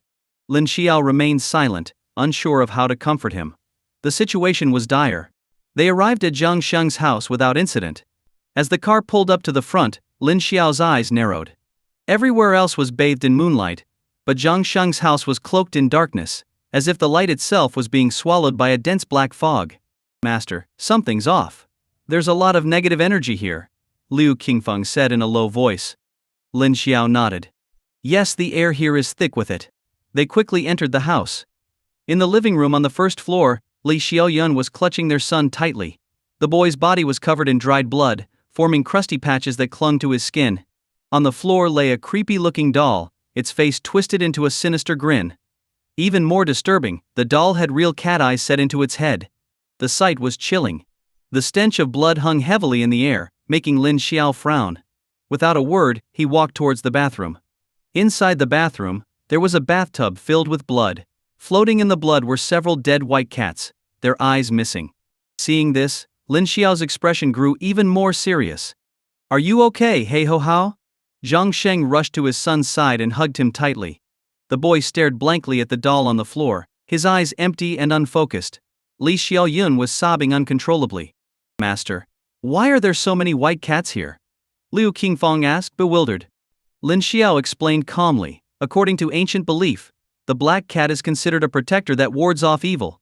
But there's an old saying. A white cat invites ghosts, a black cat repels them. These white cats were brought here by the evil spirit. What? I always thought black cats were the ones that attracted ghosts. Liu Qingfeng exclaimed, clearly confused. That's nonsense. Those are Western superstitions. The truth is, it's the white cats that bring in the evil spirits, Lin Xiao said sternly. I see. Liu Qingfeng nodded, finally understanding. Suddenly, Zhang Sheng lifted his head and, in a hoarse voice, asked Lin Xiao a question. Lin Xiao, where is that spirit? Zhang Sheng's voice was hoarse and strained. Lin Xiao shook his head. I can't sense it anymore. It seems to have left. Left? Liu Qingfeng was surprised. Was it just trying to scare us? No, Lin Xiao denied. Tonight was just a small warning. If I'm right, it will come back tomorrow night, and when it does, there will be bloodshed. Dear, what's really happening here? Li Xiaoyun asked Zhang Sheng, her face filled with fear. Zhang Sheng took a deep breath. Xiaoyun, this isn't something I can explain in just a few words. But don't worry. I'm here, and I won't let anything happen to you or our son again, Zhang Sheng said firmly. Lin Xiao pointed to the eerie doll lying on the floor. That doll is strange. Burn it outside later. Got it? Zhang Sheng nodded. And tomorrow, stay home. Don't go anywhere, Lin Xiao advised. What about me? Liu Qingfeng asked, curious. You. Lin Xiao frowned slightly. Come pick me up after my live stream tomorrow night, and we'll deal with it together. Got it. Liu Qingfeng agreed enthusiastically. Lin Xiao, thank you. Zhang Sheng grabbed Lin Xiao's hand, his voice filled with gratitude. Lin Xiao waved it off. There's no need to be so formal. You're a good cop, and now that you're in trouble, I'll do what I can to help. On the way back to the city, Liu Qingfeng glanced at Lin Xiao. Master, that spirit seems pretty strong, doesn't it? It's nothing. Just a B-class spirit. Not worth mentioning, Lin Xiao said casually. Even though Zhang Sheng's house had been filled with heavy negative energy, it was nothing compared to what Lin Xiao had faced on Wuhuai Island or at the Red Star Hotel. Liu Qingfeng's curiosity piqued. Master, can you let me handle this spirit as practice? Oh? Lin Xiao raised an eyebrow. Do you think you can manage it? I'm not sure, Liu Qingfeng shrugged. Actually, there's something I've been meaning to tell you, but I wasn't sure if I should. Say it. Lin Xiao leaned back in his seat. It's about the Mao Shen Taoist techniques you taught me. I can't seem to practice them. Liu Qingfeng said with a pained expression. What do you mean? Lin Xiao frowned. You were born under the heaven's virtue fate, a natural talent for Taoist cultivation. How could you not be able to practice it? Master, that's where you're mistaken. My family uses spirits to control other spirits, while you use Taoist magic to exercise them. It's not the same. I don't have your talent. At most, I'm just a spirit controller who needs to make pacts with spirits to use them. So, I can't train in your Maoshan techniques. Lu Qingfeng explained his dilemma. After hearing this, Lin Xiao understood. It made sense. I see. That was my oversight, Lin Xiao admitted. The truth was, Lin Xiao was an anomaly in this world. Naturally, he couldn't apply the same standards to others. Taking a deep breath, Lin Xiao said, "No worries. I'll find you a stronger spirit to form a pact with next time." Lu Qingfeng grinned brightly. "Thanks, master. I was hoping you'd say that. So that's what you were waiting for, huh?" Lin Xiao rolled his eyes and fell silent. The next morning, Lin Xiao hadn't even gotten out of bed when the doorbell rang. Su Wan stood at the door, holding a breakfast bag, her face beaming with a cheerful smile. "Good morning," she greeted. Lin Xiao smirked. "Bringing me breakfast for no reason? Must be up to something." Su Wan pouted. "If you don't want it, I'll just go feed it to the dogs." Hey, I'll take it." Lin Xiao quickly grabbed the bag. At the breakfast table, Su Wan rested her chin on her hands, staring at Lin Xiao with sparkling eyes. Her gaze made Lin Xiao a bit uncomfortable. Xiaowan, don't just stare at me. Come and eat too," Lin Xiao said. Su Wan shook her head. "Nope, I'm not hungry." "Why not?" Lin Xiao asked curiously. Su Wan tilted her head and replied casually, "Just looking at you makes me full." PFF'd. Lin Xiao almost spat out his porridge. "What? Looking at me makes you full?" This sounded oddly familiar, like something he'd said to Lu Qingfeng just the day before. Lin Xiao frowned. "Xiaowan, if you dislike me that much, why are you being so nice to me?" "Huh? What makes you think I dislike you?" Su Wan looked confused. "You said looking at me makes you full. Isn't that dislike?" Lin Xiao countered. Su Wan burst into laughter. "Oh, sorry, I misspoke. What I meant to say was that watching you eat makes me feel full. Isn't that basically the same thing?" "Lin Xiao, you know, you're the most handsome, funny, and considerate guy I've ever met," Su Wan suddenly said, her tone becoming more sincere. Lin Xiao raised an eyebrow. "Why the sudden compliments?" Su Wan sighed. "I'm just speaking from the heart.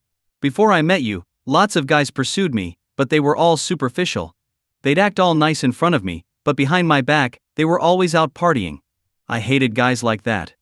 But you're different. From the moment I saw you, I knew you were honest. Even when faced with a beauty like me, you stayed calm." Lin Xiao was speechless. What kind of backhanded compliment is this?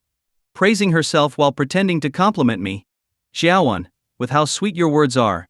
Your boyfriend must have diabetes," Lin Xiao quipped. Su Wan blinked in confusion. "What do you mean? Let's just say if I explained it clearly, this story would get censored," Lin Xiao replied with a straight face. "By the way, Lin Xiao, are you free later today?" Su Wan suddenly asked. "Why?" Lin Xiao asked back. "I want to go shopping. Would you come with me?" Su Wan blinked her eyes at him. "Give me a good reason to go with you," Lin Xiao replied. Su Wan pointed to the breakfast on the table. "Well, there's an old saying, don't bite the hand that feeds you." Lin Xiao chuckled. Impressed. "Fair enough, I can't argue with that." After breakfast, Su Wan drove them to the mall. She was in high spirits, telling Lin Xiao jokes the whole way there. Though to be honest, most of them were corny jokes.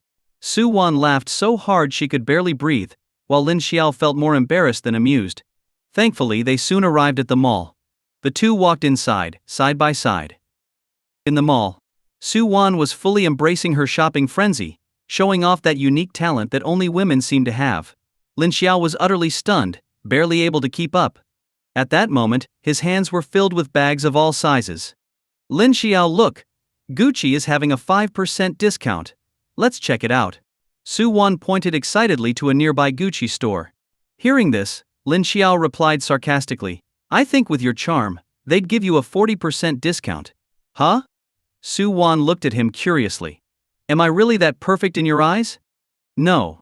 Lin Xiao shook his head and pointed to her chest. "What I meant was that with all the ups and downs, you're bound to get 40% off." As soon as he said this, Su Wan immediately understood, and her cheeks flushed bright red. "You shameless jerk." Su Wan stomped her foot in frustration. Lin Xiao just grinned. In this world, only shameless men are real men. They started walking toward the Gucci store. However, just then, a loud crash suddenly reached Lin Xiao's ears. Moments later, Panicked shouts echoed through the mall. Someone's dead. Someone jumped. Oh my god! This is terrifying. Hey, I've got blood on me. Help! Someone jumped. The commotion grew louder and louder. Lin Xiao frowned slightly. He and Su Wan quickly headed toward the center of the mall. The mall had 6 floors, and the middle was an open atrium. On the ground floor, right in the center, lay a person. Their skull was shattered, and blood was pooling everywhere. The death was gruesome. A crowd had already gathered around the body. Oh my god! Su Wan covered her mouth, her face turning pale. Lin Xiao, however, was frowning deeper. He could sense a faint aura of darkness lingering around the body. If his guess was correct, this person hadn't committed suicide, they were killed by something supernatural. Why would anyone want to jump? Su Wan asked, her voice trembling. Lin Xiao spoke seriously. Xiao Wan, you should head back. Su Wan looked at him, surprised. And what about you? I've got some things to take care of. Lin Xiao's tone was heavy. You mean, he didn't kill himself, did he? Su Wan was smart, and she quickly caught on. Lin Xiao didn't say anything but nodded. Su Wan was momentarily speechless. All right then, I'll head back. But promise me you'll contact me right away if anything happens. Don't make me worry. Don't worry. It'll be fine. Lin Xiao forced a small smile. After Su Wan left, Lin Xiao wasted no time. He took the elevator and went straight to the 6th floor. The 6th floor only had a gym. At the moment, the gym's doors were tightly shut. Though it was the middle of the day, the lights were off, making it eerily dark. A cold, sinister atmosphere enveloped Lin Xiao as he stood there. He immediately channeled his inner Tao energy, which spread out from him like a protective shield. The aura in the gym was noticeably thicker with dark energy than elsewhere. If his hunch was right, the ghost responsible for the death was hiding here. With that thought, Lin Xiao stepped toward the gym. At the entrance, he spotted 2 dumbbells and a wallet. The lock on the gym door was lying on the ground. A bold idea crossed Lin Xiao's mind. If he was right, the deceased was likely a thief. He must have stumbled into the gym, intending to steal something valuable. And in the end, it cost him his life. It goes to show that being poor isn't the worst thing. What's more important is having a good moral compass. Once you stray from the right path, it's a dead end. Lin Xiao took a deep breath and walked into the gym. Inside, it was pitch black. As soon as he stepped in, an eerie scene unfolded before him. A giant cauldron of boiling oil stood right in front of him. The oil was so hot that tiny droplets sizzled as they splashed into the air, making the very air seem to catch fire. And then, out of nowhere, over 100 ghostly figures appeared on either side of Lin Xiao. Each ghost was hideous and terrifying. Their faces were covered in visible veins, their eyes hollow, their bodies stiff. Every one of them stared directly at Lin Xiao. A bone-chilling sensation swept over him. Lin Xiao frowned. In the next moment, one of the ghosts lunged toward him. Reacting quickly, Lin Xiao flicked his wrist. A blue talisman shot out from his hand and struck the ghost. Boom! The talisman hit its mark, and the ghost's body exploded into nothingness. It was completely obliterated. Dealing with low-level ghosts like this was child's play for Lin Xiao. Stay with us. I'm so cold. Keep us company. If you're here, don't think about leaving. The ghosts swarmed toward Lin Xiao like a tidal wave. But Lin Xiao stood firm, like an immovable deity. Talisman after talisman flew from his hands. Each one vanquished a ghost. His attack was relentless. In no time, all the visible ghosts, over 100 of them, were wiped out. Just then, the cauldron of oil in front of him began bubbling fiercely, releasing thick white steam. The steam rose up, and soon, 2 white hands gripped the edge of the cauldron. Then, a hideous corpse climbed out, entering Lin Xiao's line of sight. The body was covered in sticky, slimy goo. The most grotesque part was that its eyeballs hung from threads of slime. Lin Xiao's expression darkened. He could sense an immense power from this corpse. This was a ghost nearing the rank of an A-level ghost marquess. The ghost, drenched in oil and slime, moved stiffly as it climbed out of the cauldron. The goo dripped to the floor. Strangely, wherever the slime fell, it corroded the ground, leaving small holes behind. The substance was highly corrosive. Roar! The ghost let out a fierce growl. Lin Xiao held a blue talisman in his hand. Roar! Another roar echoed, and the ghost slowly lumbered toward Lin Xiao. Command. Lin Xiao recited a spell, and the blue talisman shot out. Crack! The ghost's body instantly froze solid. Then, Lin Xiao quickly threw another talisman, this one summoning the 3 flames of true fire. Gift whoosh. The ghost's body was engulfed in flames. A series of shrill screams erupted from the ghost. However, to Lin Xiao's shock, though the ghost screamed, its body wasn't melting.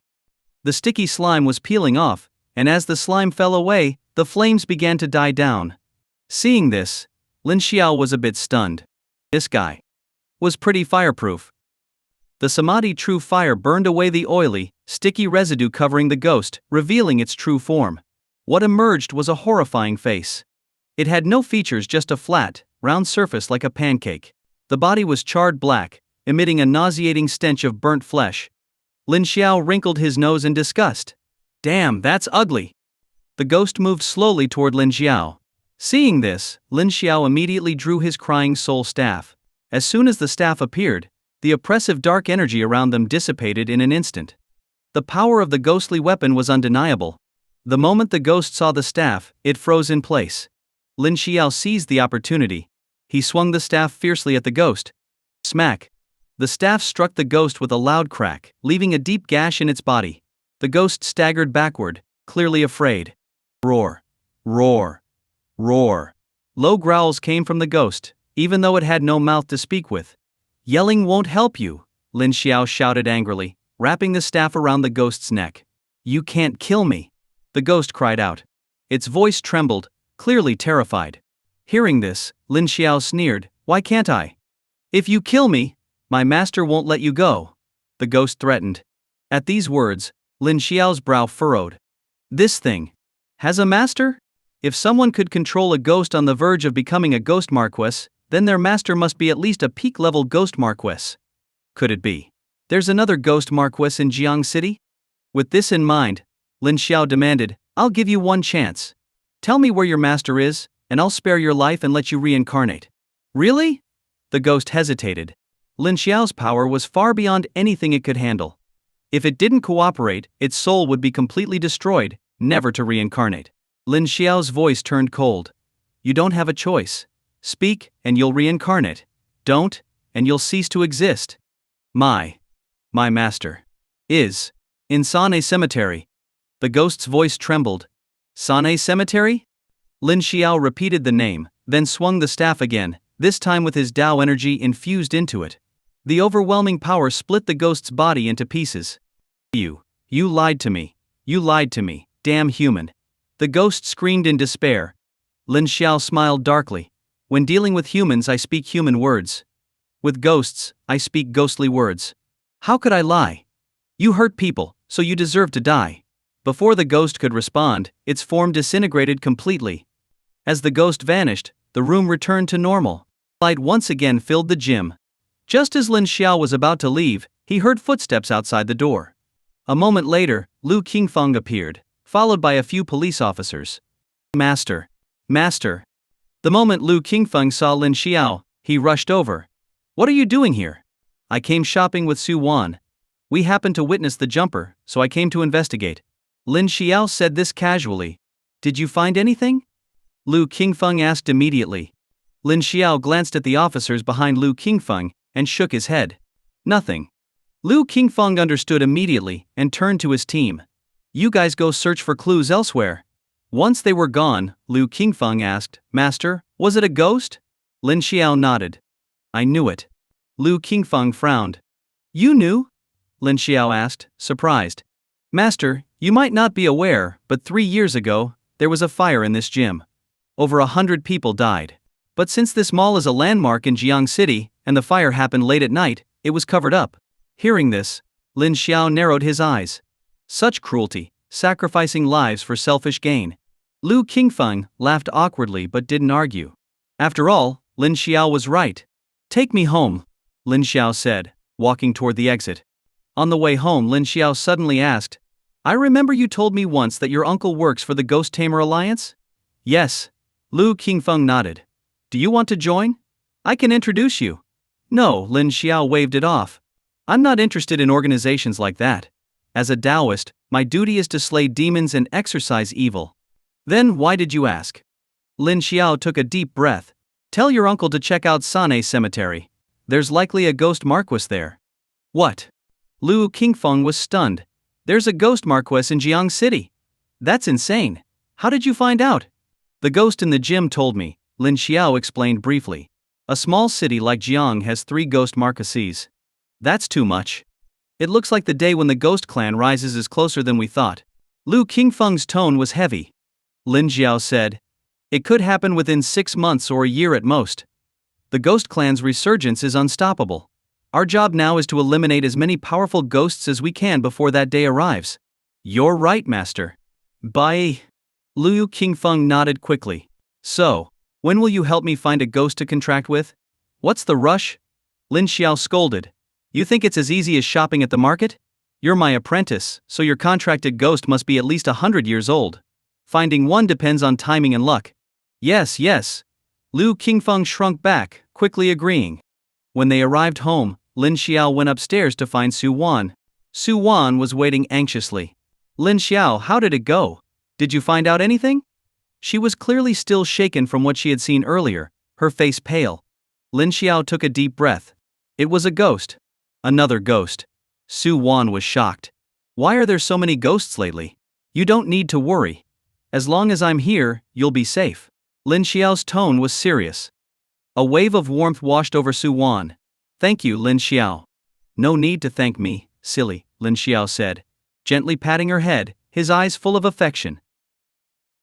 Hi guys, your opinion means a lot to me. I'm working on improving the stories to make them more interesting for you. Please leave a comment and let me know what you liked about this story. Your feedback helps me get better and create content that you'll enjoy. Your feedback is very important to me. Thank you for your support and attention. If you enjoyed this story, I can't wait to share its continuation with you.